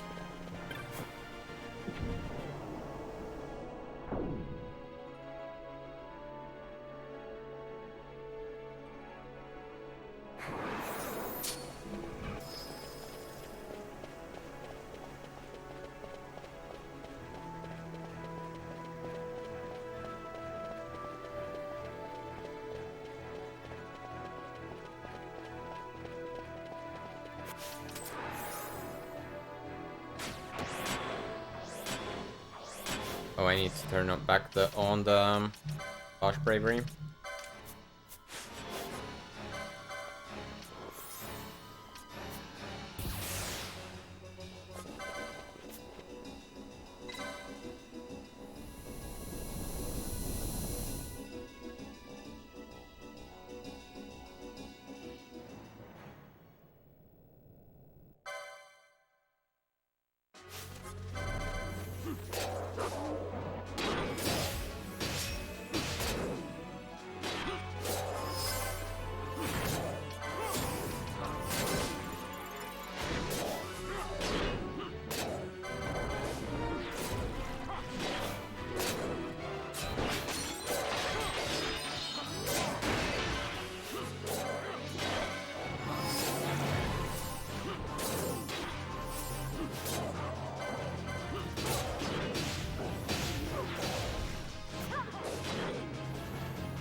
After Fender, there's another chance for Undine and Tithe.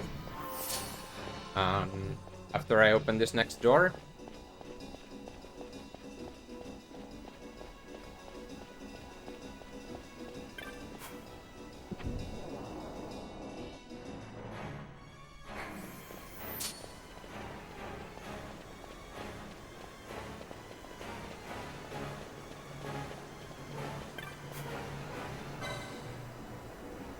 Not seeing Undine and Tithe yet, but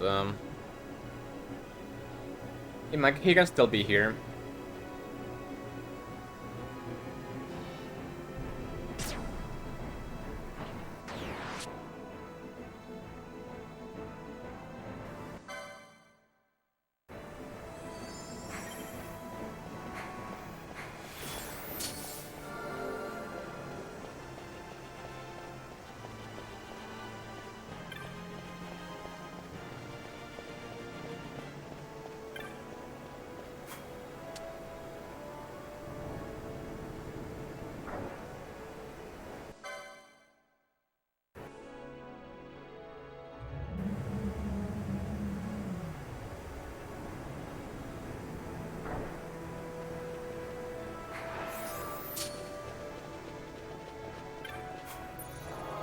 This for MP.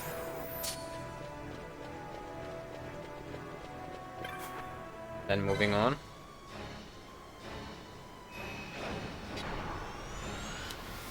To third ascent.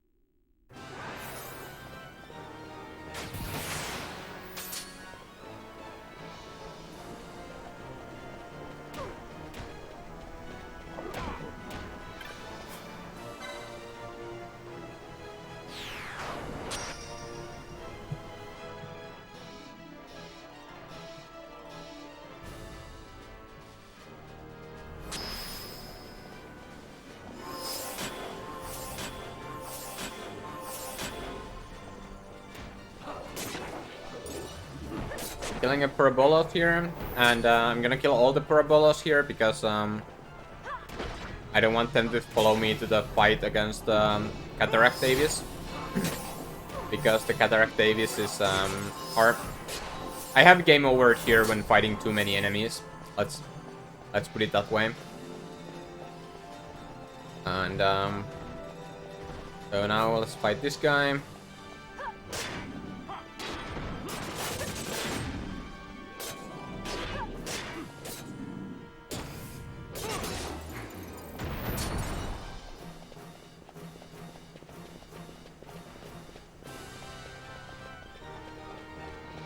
So here's a chest, or can be a chest that would contain a Dragon Whisker, but not today. And here could be a chest that would have a chance to contain a Dragon Whisker, but neither of them spawned, so rip Dragon Whisker.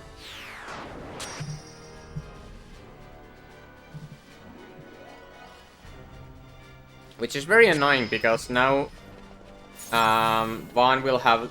I will have to have Vaughn be with Glacial Staff until all the way until I get the Masamune.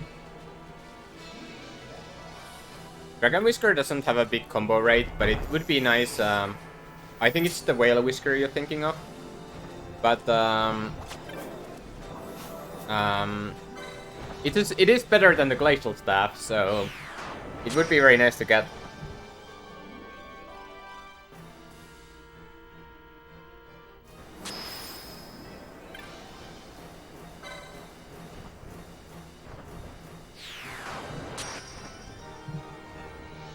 But next I need to kill a tower. And I can manipulate tower to spawn.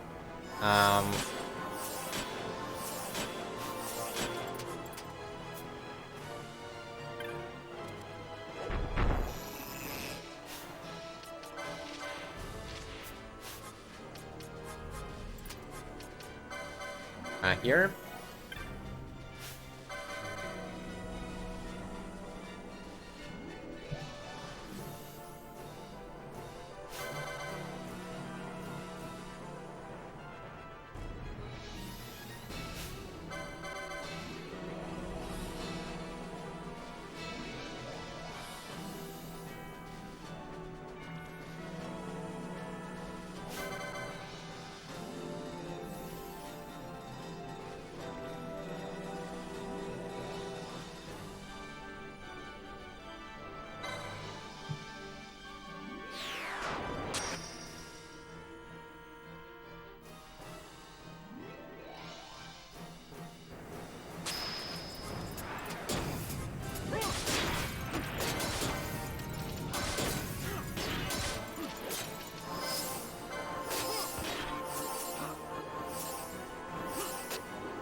Making sure I have float on for the next fight, which is against the Hashmal. Hashmal uses Earth Elemental attacks, and float makes the Earth Elemental attacks miss. So Roxor and Quecha.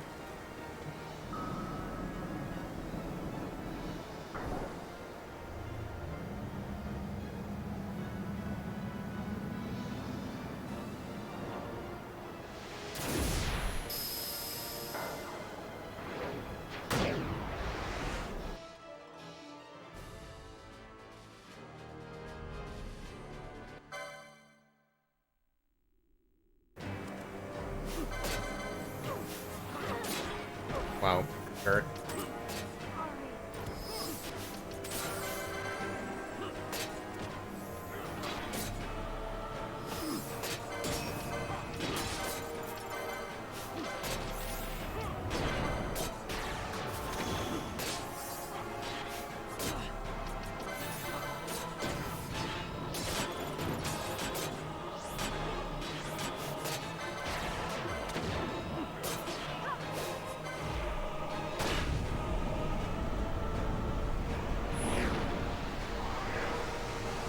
Yeah, Quake will just miss because of float.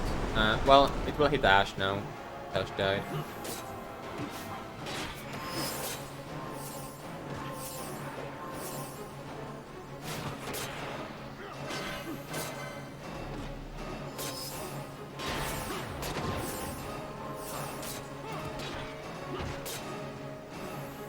diseases.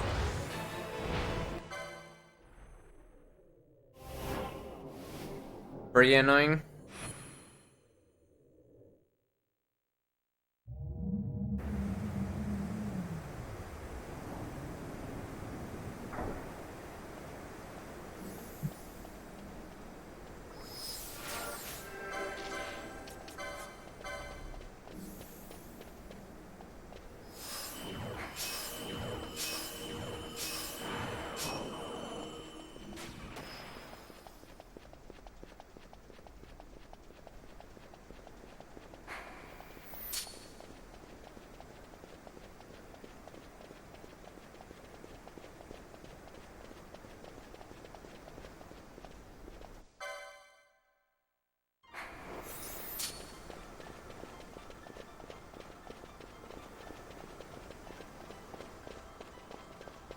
Yes, Remedy Lord 3 does cure disease. But there's a save crystal here, so I don't want to use my remedies.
I removed Bosch from the party, so Kingslayer will win you back your honor. When you abandoned home and kin, your name was forever stained with blood. You get the faster cutscene there.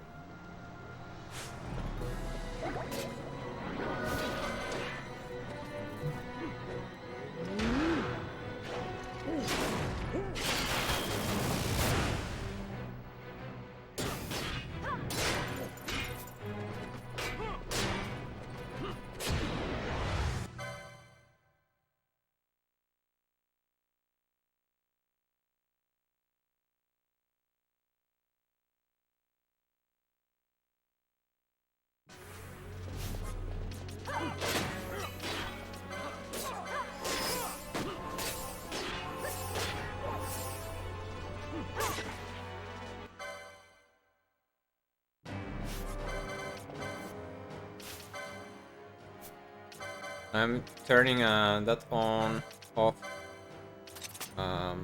HP max on everyone.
No pity from me.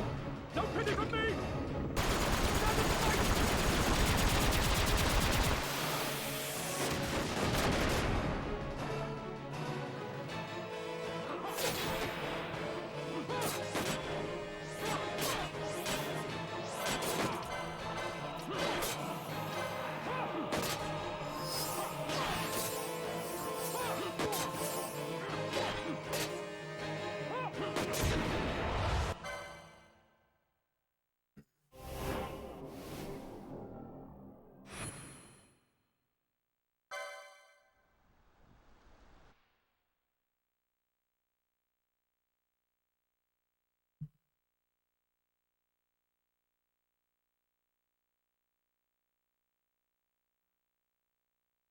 I was thinking I was over leveled as well, but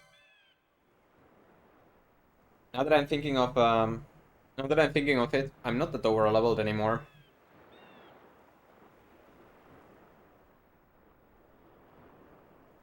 But since I'm 11 minutes ahead of my last run, which missed the um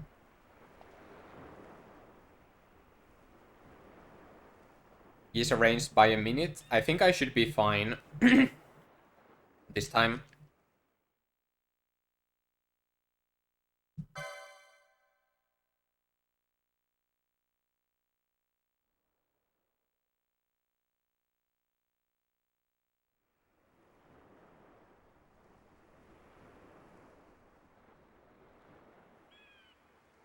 Yeah, I guess I am level 40, and the level 40 is a little bit low for Pamphret. I think you're supposed to be like level 50.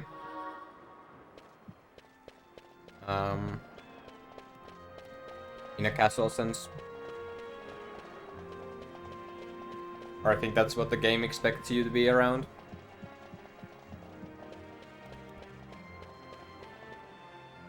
What did I do when I missed the reigns? I skipped the reigns and went to do other things instead.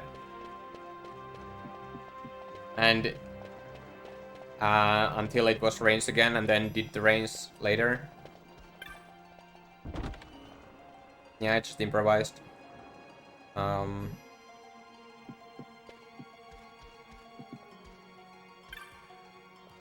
those. But I knew it to start the draw. No, it wasn't at the end. It was like around at here at this point. So I just did it 3 or 2 hours from now. So I think I did it like in the middle of the big loop. I was like, okay, now it's probably rains, and then I went there and it was rains, and turned out to be okay.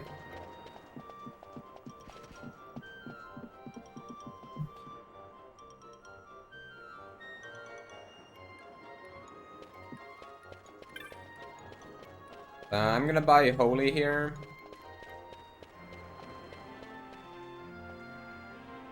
It's 24, so that's fine. I can do all the menus and stuff and don't have to worry about it.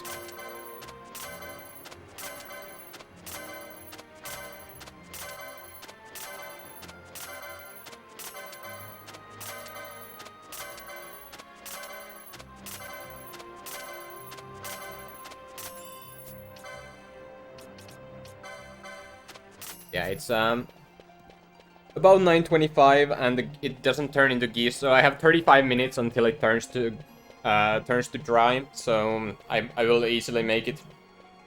I will easily make it to Giza by then. So I can do this menu, no problem.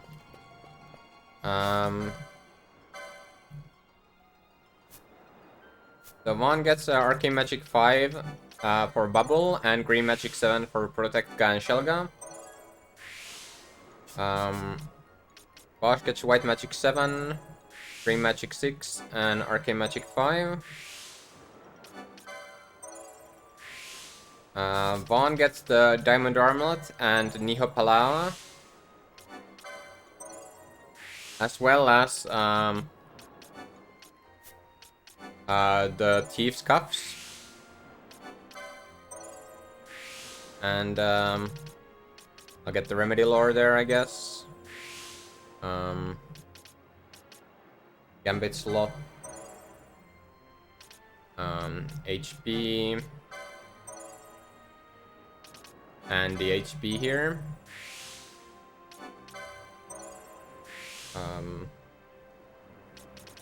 Guess I can get Adrenaline.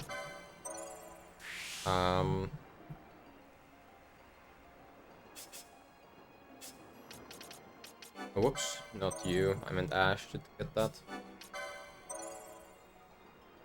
As well as the Battle Lore, Gambit Lore, Gambit Slot, the HP.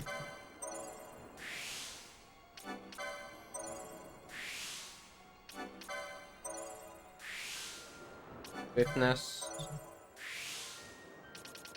Adrenaline. Last Stand. HP. Battle Lore. Remedy Lore. Battle Lore. Battle Lore. Shades of Black. I need to get the telekinesis for Bosch.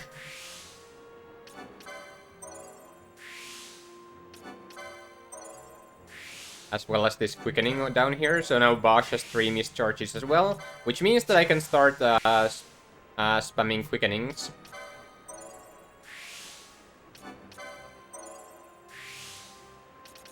Last Stand is good. Adrenaline's good. I don't have quite enough for this.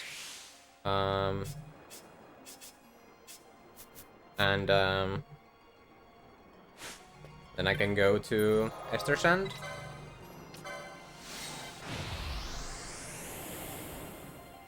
So I can get the Barheim key and then head straight to Barheim.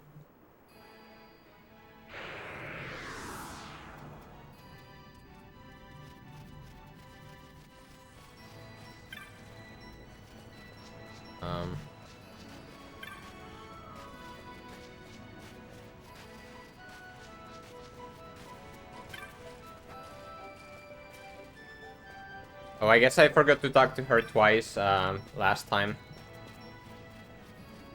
I need to leave and come back.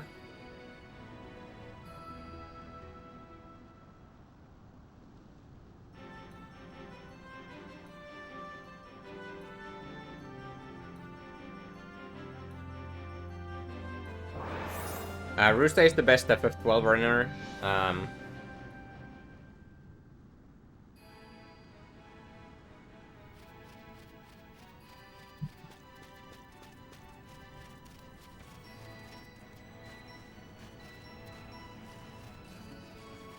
That was what was supposed to happen.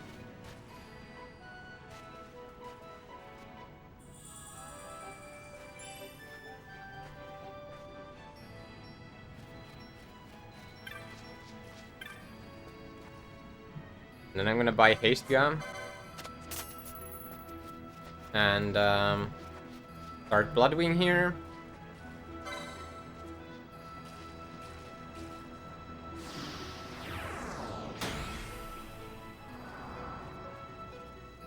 Yeah, well, we're about to start the most critical phase of the run.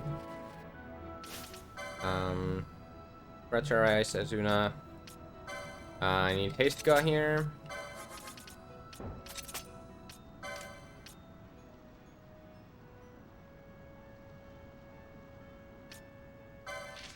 Ally any.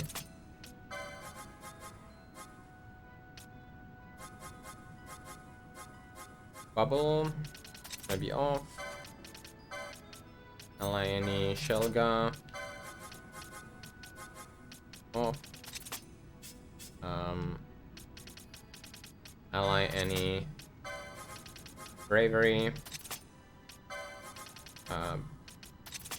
Bubble. Where's Bubble? There it is.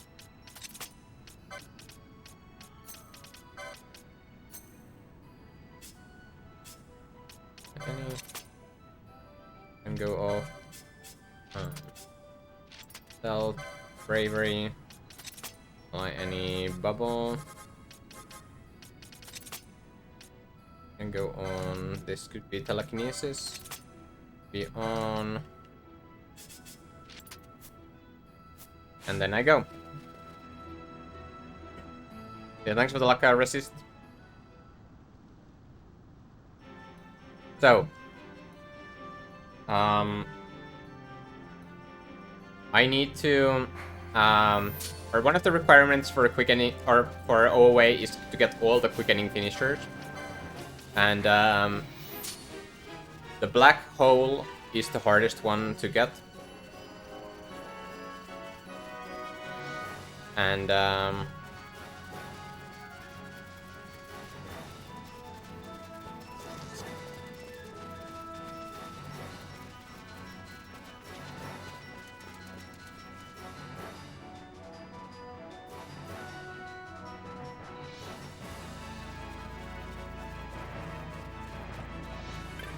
I'm gonna go for it.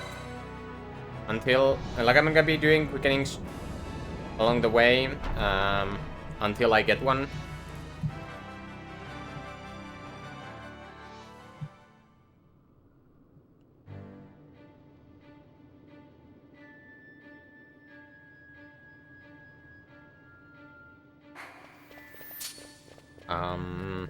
Or until I get the black hole.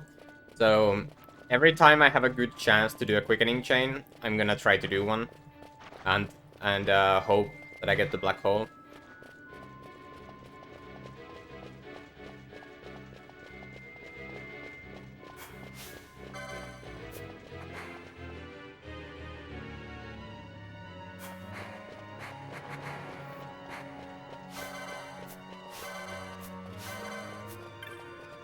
I need to kill this mimic for bestiary.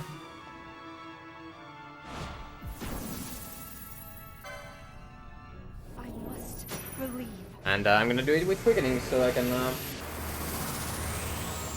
hopefully get the black hole. Ego Blade is 45% chance to get.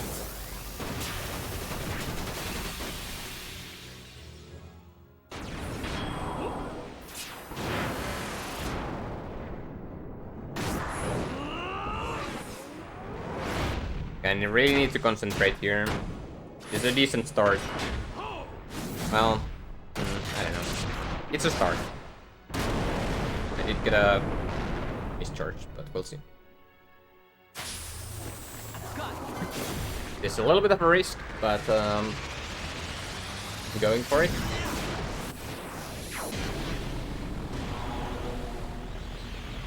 Might have been better not to take that, but we'll see.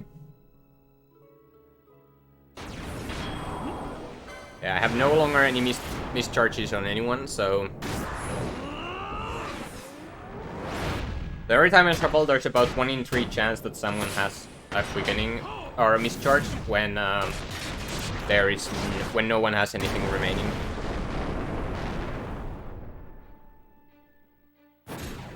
Got a surprise for you. Okay, 114. I need 3 more mischarges.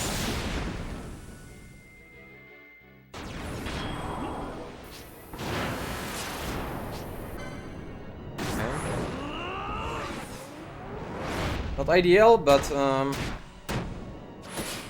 hope I get Ashish level 2.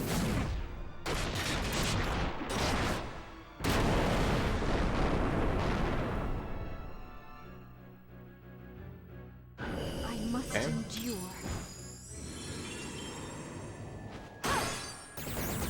You donated 2.01 euros? Oh. Ah, I see. Thank you.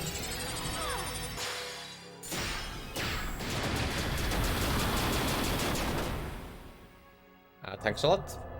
Very much appreciated.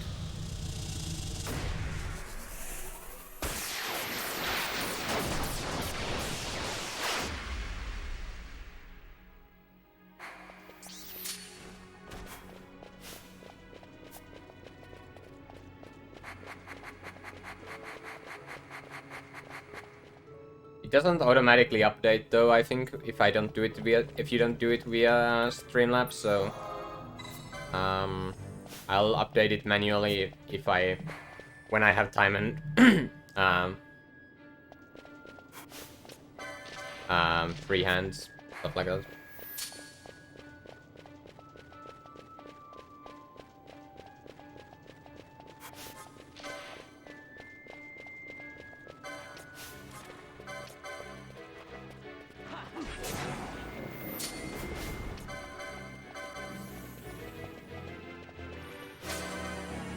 $579.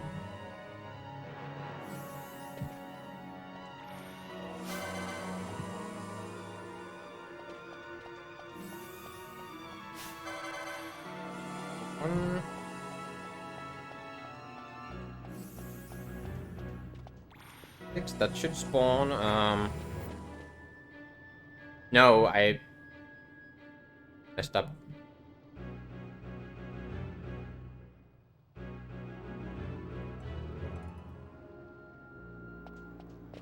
Oh.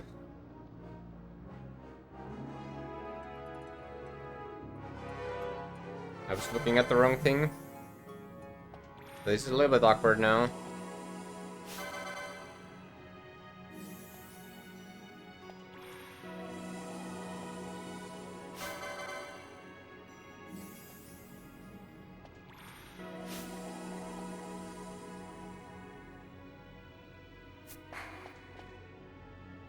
Probably does not work, so I'm gonna zone a couple of times.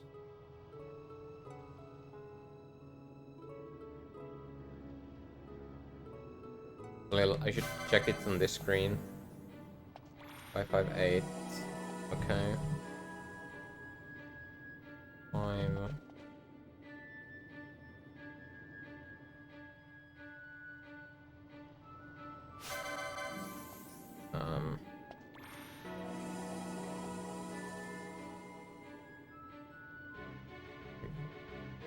I think 2 more and it should spawn probably.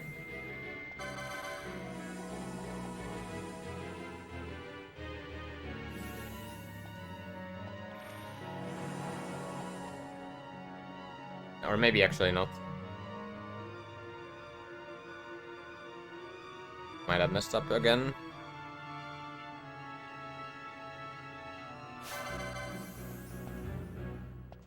Yeah, I messed up.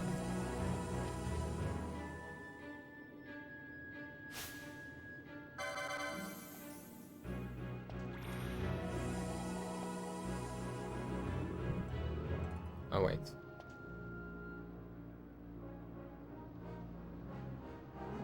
Right. I'm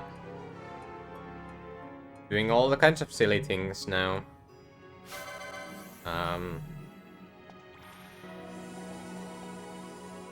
I think now if I zone after this cure,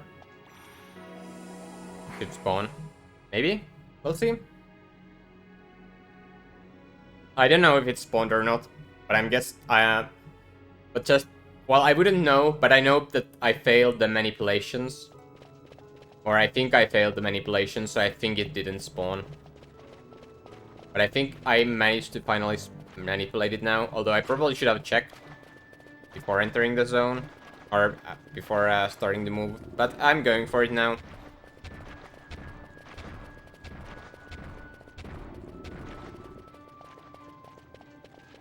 Hey, it's here, yay.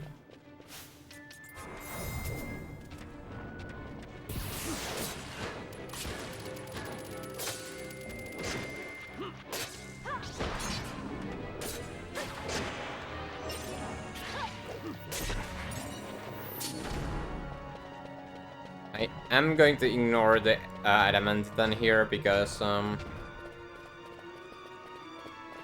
took me a little bit longer than I would have wanted, so I want to take no chances of missing the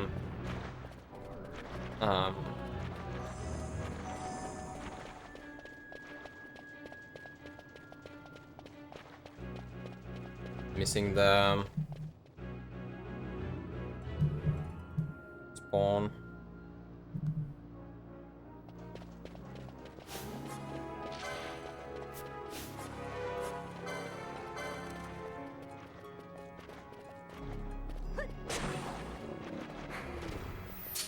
Need to kill that guy so he doesn't won't consume any RNG while I'm doing the manipulation.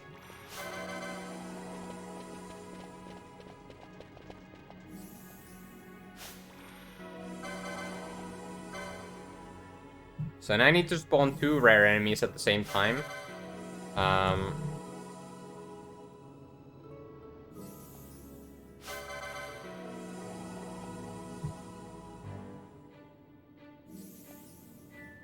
Now, Demon Wall is the only thing that can cause X-Zone in this game, I think.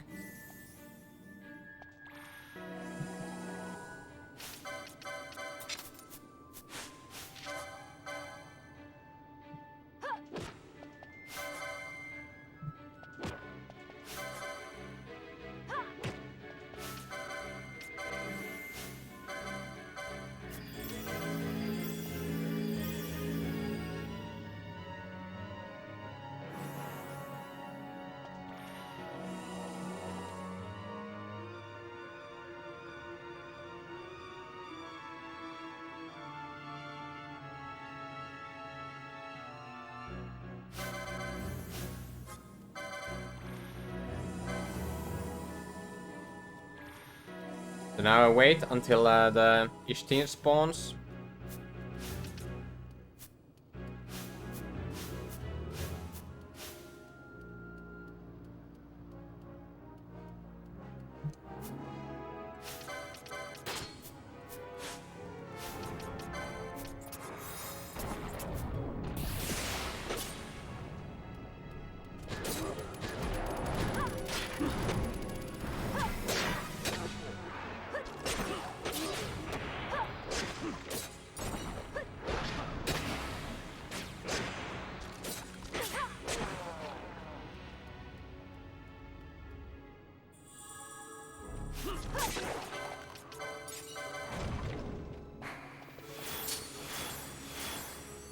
So yeah, that was Ishtin.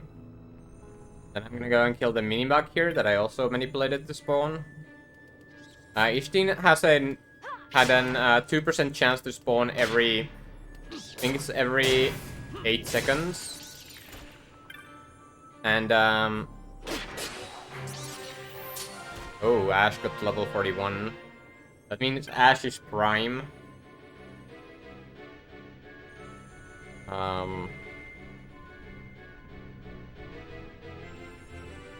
Ash is prime leveled and will get killed by prime level death if it happens.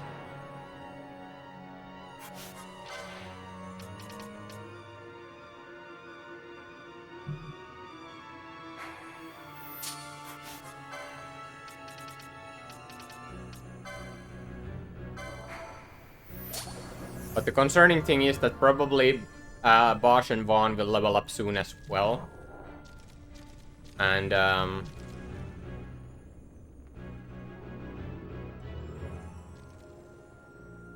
that's not ideal. Chances of getting everyone to level 49 for Zalera is 0. I was hoping I would be level 40 against Zalera.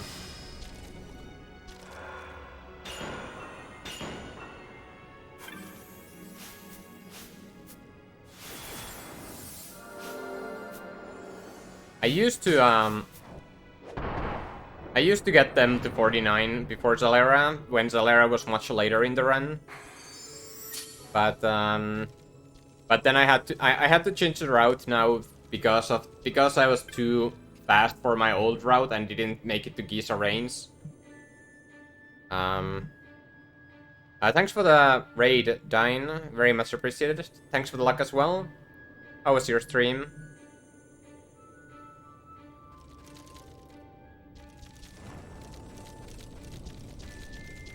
Yeah, I'm afraid Bosch will level up. I think Vaughn will not level up before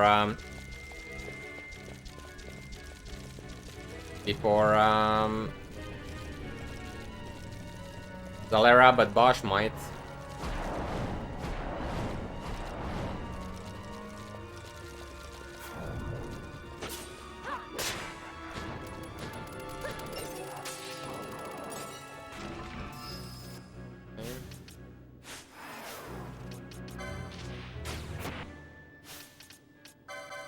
Don't do that.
Finished the first run behind PB, then the game played 30.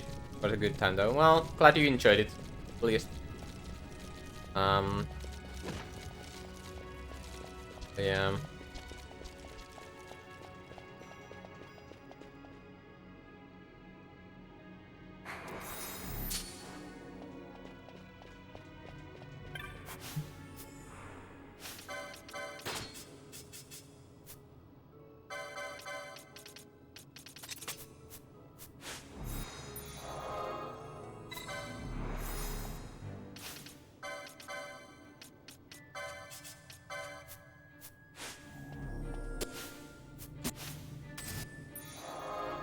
Do that.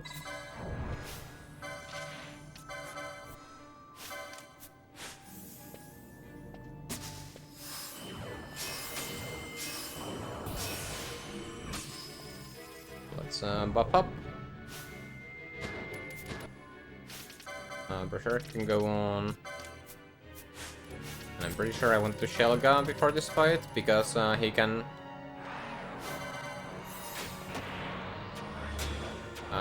use kill and death, and I want to have some kind of resistance to those.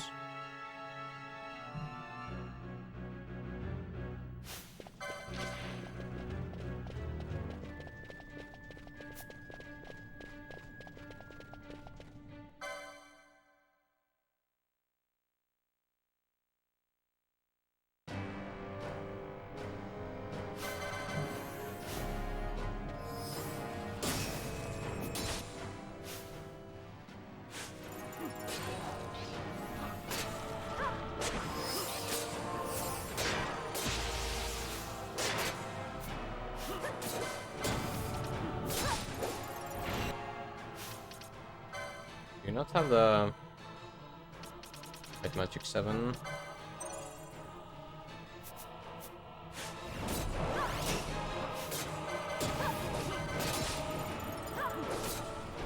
Here's prime level death.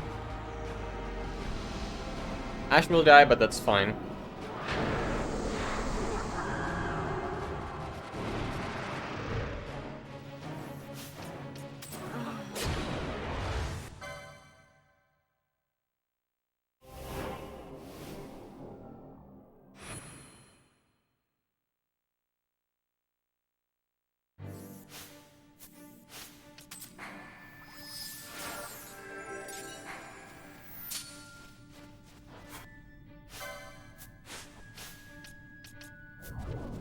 right direction.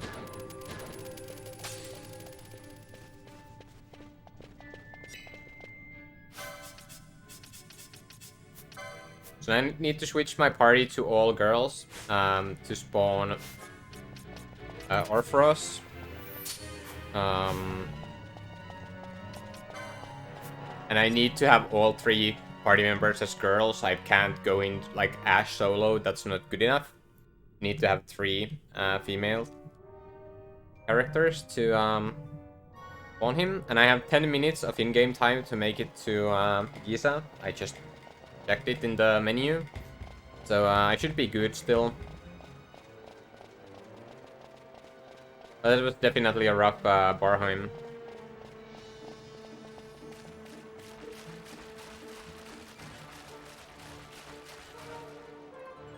So I'm fine as long as my I have the party members out around here, so I can switch to my main party now, and he should appear. There he is.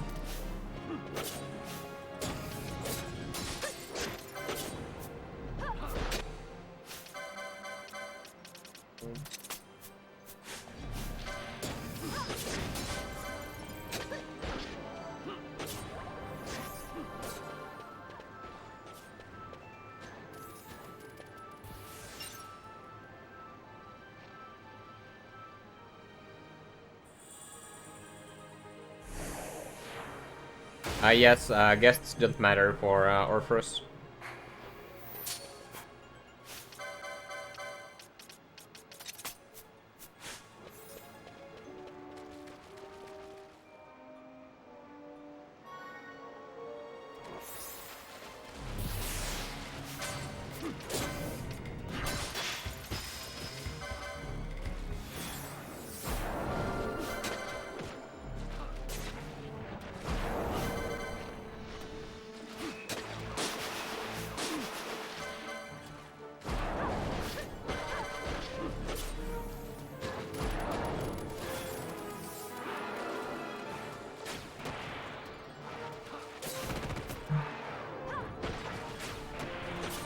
Can you miss more of up on? I guess he does have shell.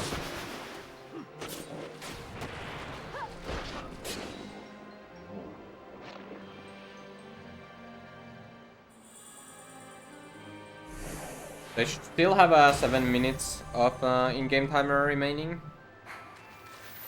Approximately, so I should still be fine.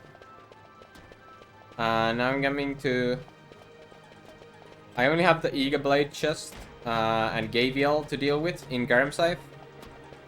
And after that, I'm going to go to Rabanastra, start Marilith, and then head to Visa Reigns. So, oh, and talk to Northland as well. But, should be fine.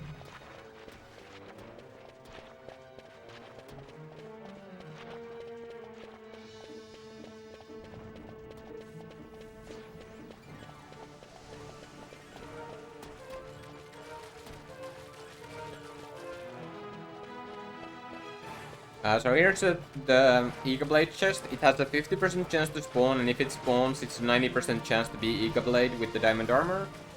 And it did not spawn.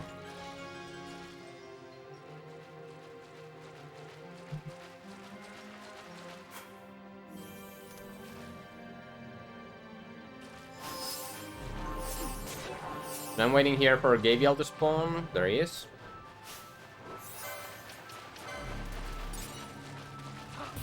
Not something I want to do.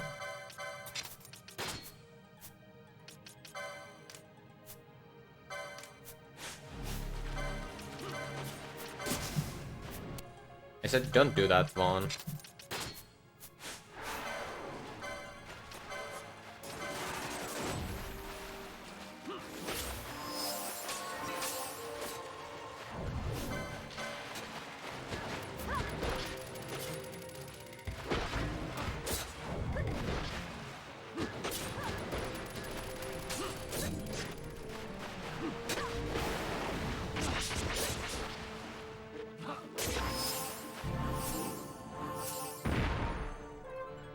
That's Gavial. I still have 5 minutes.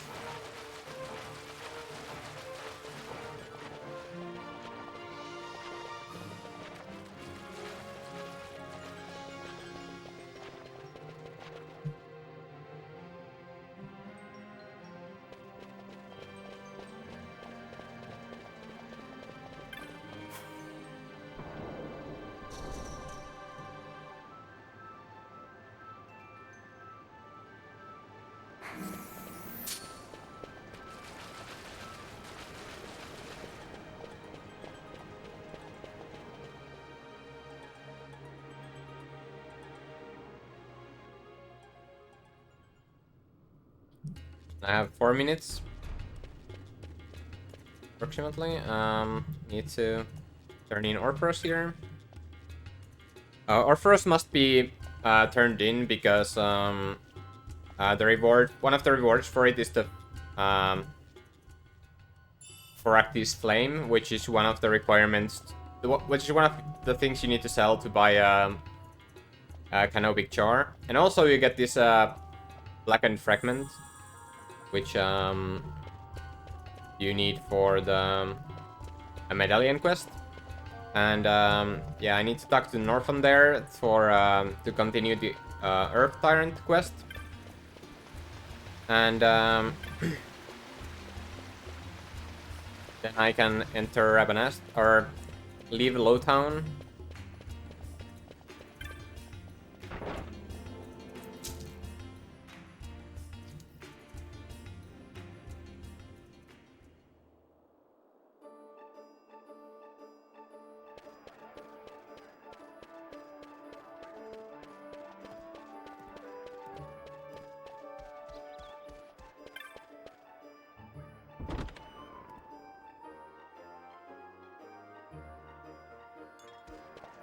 And start Maryleaf here.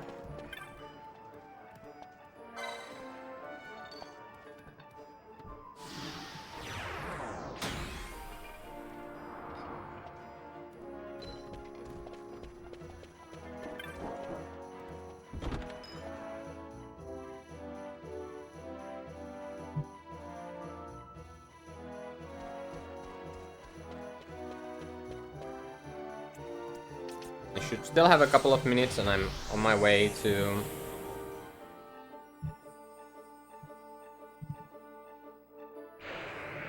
Giza already. Yes, it is Rains.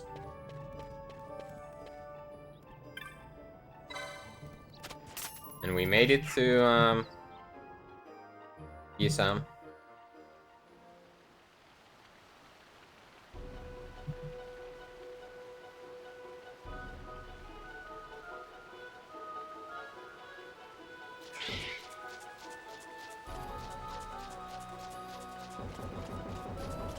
So now I'm going to this screen for map completion. And then I need it to be thundering in the next screen to spawn the Marduentite. Which we already got on the first way through, but we were way too weak at that point to kill. That's a normal rain. So I need to zone in and out here until the Marduentite spawns.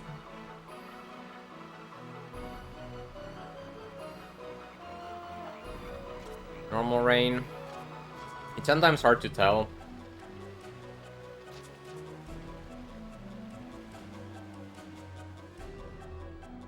This is not rain at all.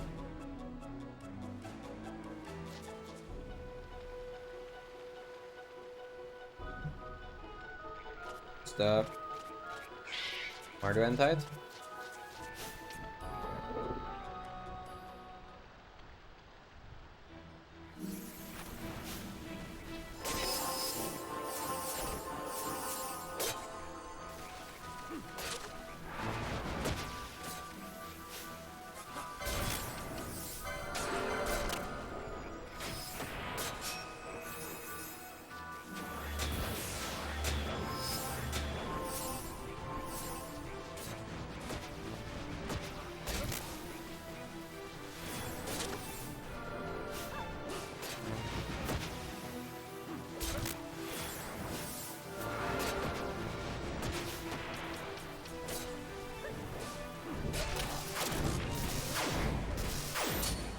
Alright, so that's the Entite down. And now I'm gonna see if I made the Rain Dancer to spawn.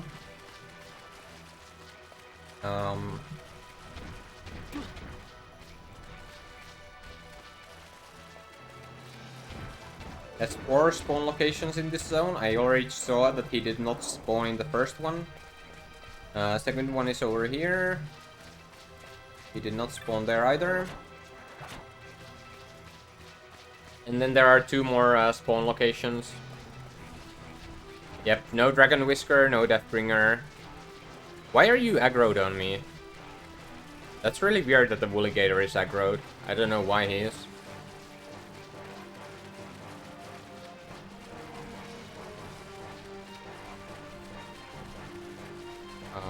So here's one. Did not spawn there. So then there's one more spawn location where he probably has spawned.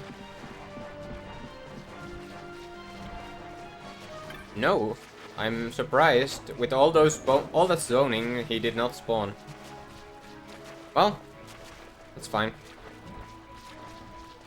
Thanks for blessing the stream with good tomatoes.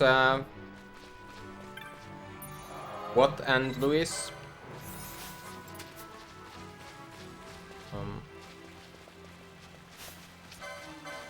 So now I'm gonna get my second attempt at getting the black hole.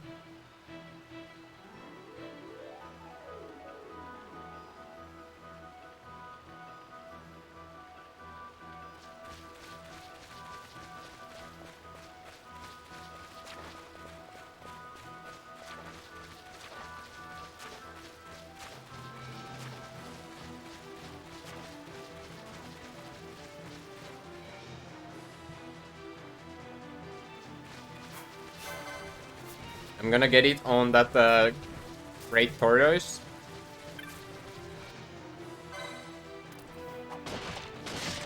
And let's hope that I can get the black hole.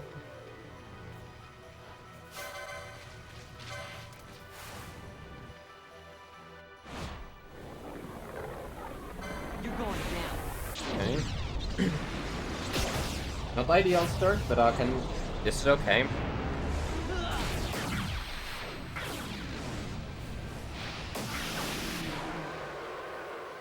Hey Luis, thanks for the luck. How are you doing? I must be strong. So 1-1-1.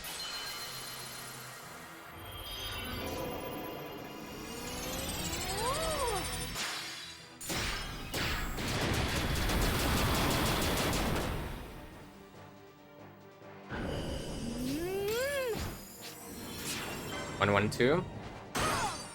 Pretty bad start, to be honest.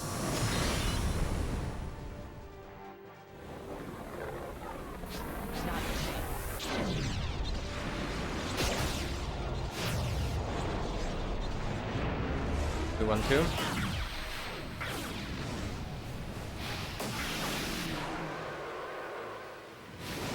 Well, and not the run start for this quickening chain.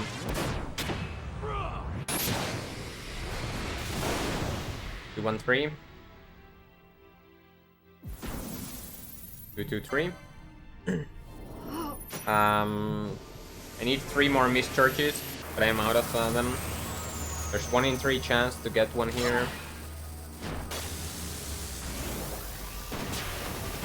1 would be enough for luminescence.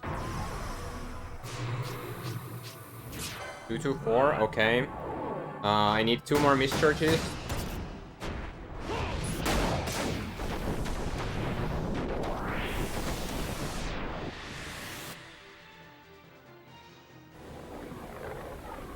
Okay. I need 1 more mischarge. So this is possible, but it's very unlikely. But I can get the if I can get Bosch's level 2, which is 1 in 3 chance now. I can get luminescence at least.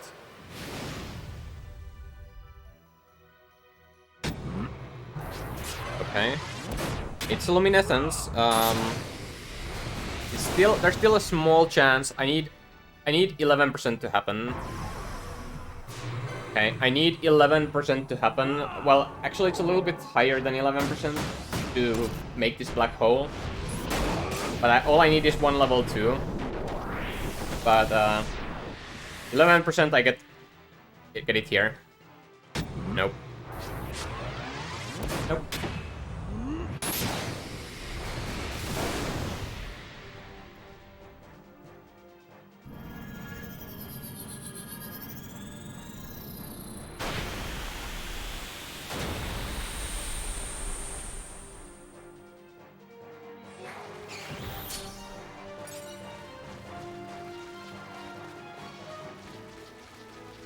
It was closer than I thought it would be from the beginning, so I'm fine with it.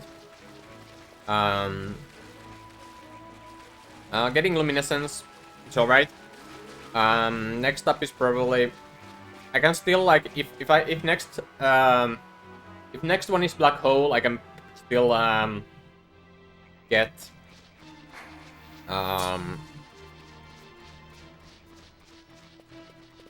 I can still get the weakening. I can still get the good concurrencies, or concurrencies that don't lose me any time.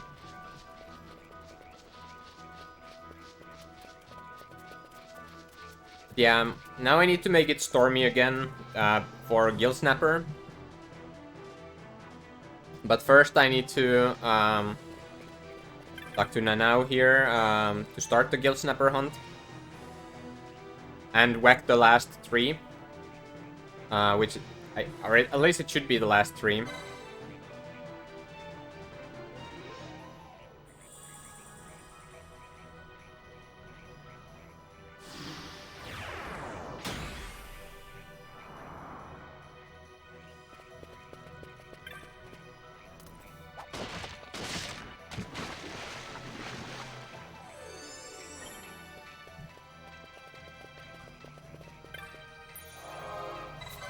So in 3 minutes, my window to get Grey Molter should happen, or should start. So I need to be done with. I need to be done. I have 13 minutes to be done with Giza, so I need to get not trolled too hard here. But it should be like I have a 25% chance to get it first try here.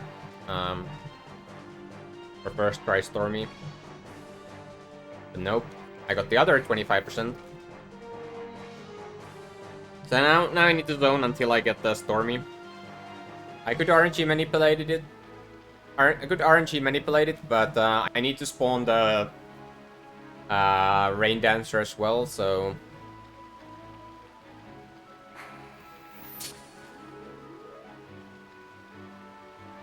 I might as well keep zoning here.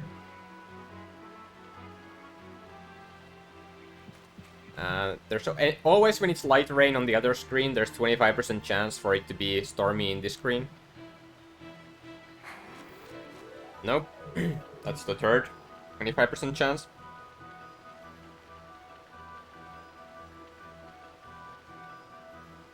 So we get another 25% chance.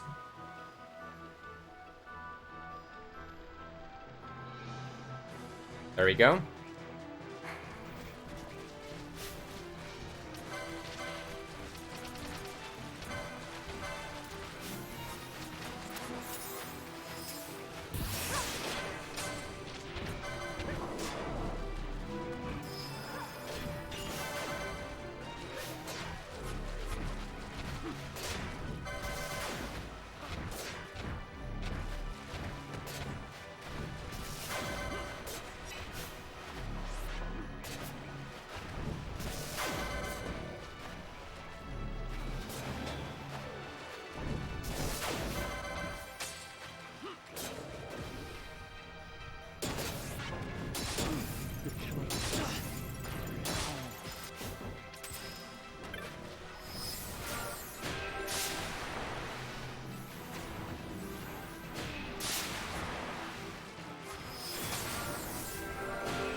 Silicon Tortoise down, as well as the Guild Snapper.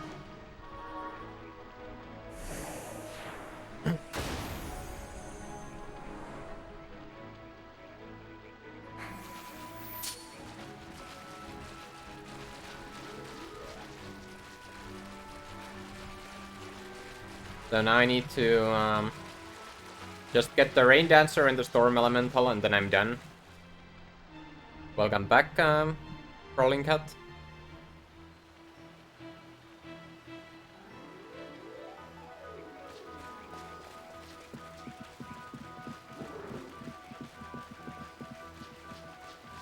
So the Rain Dancer has a couple of places where he can spawn over here.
After this run, if I can get the donation incentive met, or the 750 euro donation goal met during the stream, I will keep. So my next event run will be FF10 any percent without ever having played the game before. I've never played FF10, but I will do the speedrun of it if the incentive gets met. If it doesn't, then I'll the event is over after today, and I will do some other stuff. I'm not sure yet what I'll do, but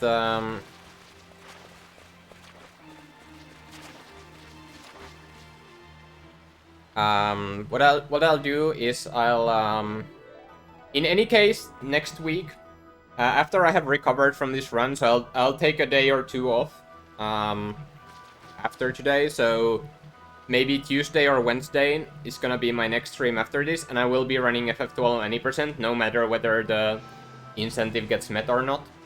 But you can, if you want to see the FF10 run, then the incentive needs to get met. I think we are now 250 euros away from it. Or sorry, 200 euros away. No. 150 euros away from it. I can't math.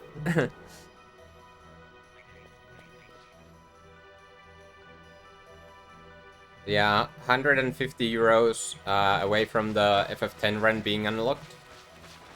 And yeah, as I mentioned, if it happens during this run, I will do it next week. If not, then we shall see what I'll come up with. There's Rain Dancer.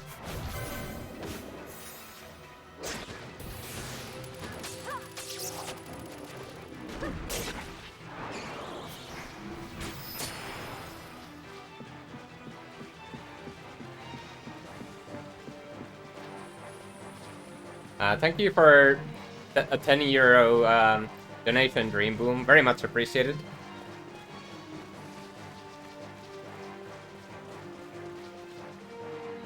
So one of the rewards one of the things I need to sell for Canopic Char is the reward for beating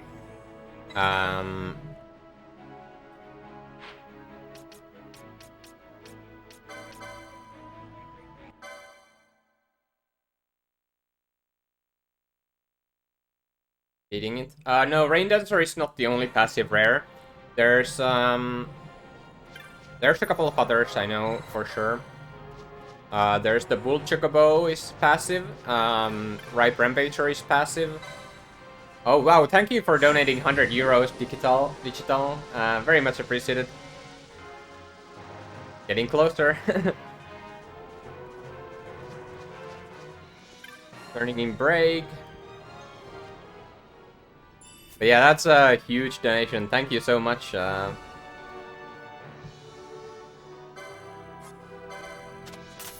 And it's still missing Ketulia's €2 donation, so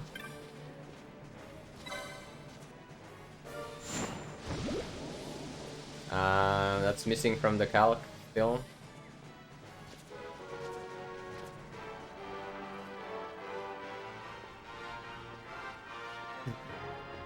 Well, €2 and 1 cent, right? So it's now what, 602 euros and or 603 euros, I think.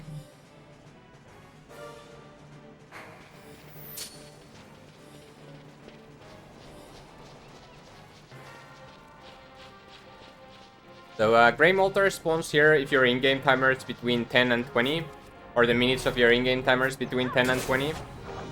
And they were for me, so I went and got the Grey Molter, and I did not miss it this time.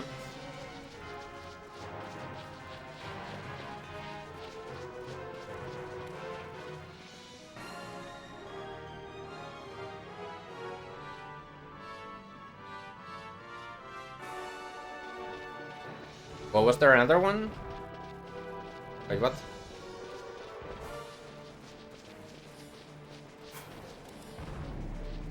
It says 700. Right. It says 700. I'm not. Wait, no, what? I'm confused. Let's kill a slave and wilder because I'm confused. I'll get it sorted out when I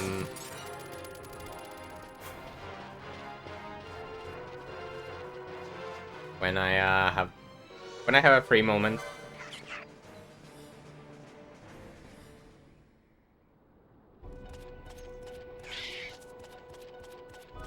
So yeah, now I need to reach Exodus, and you need to use this Chocobo to get there, because there's this Chocobo track you need to go past.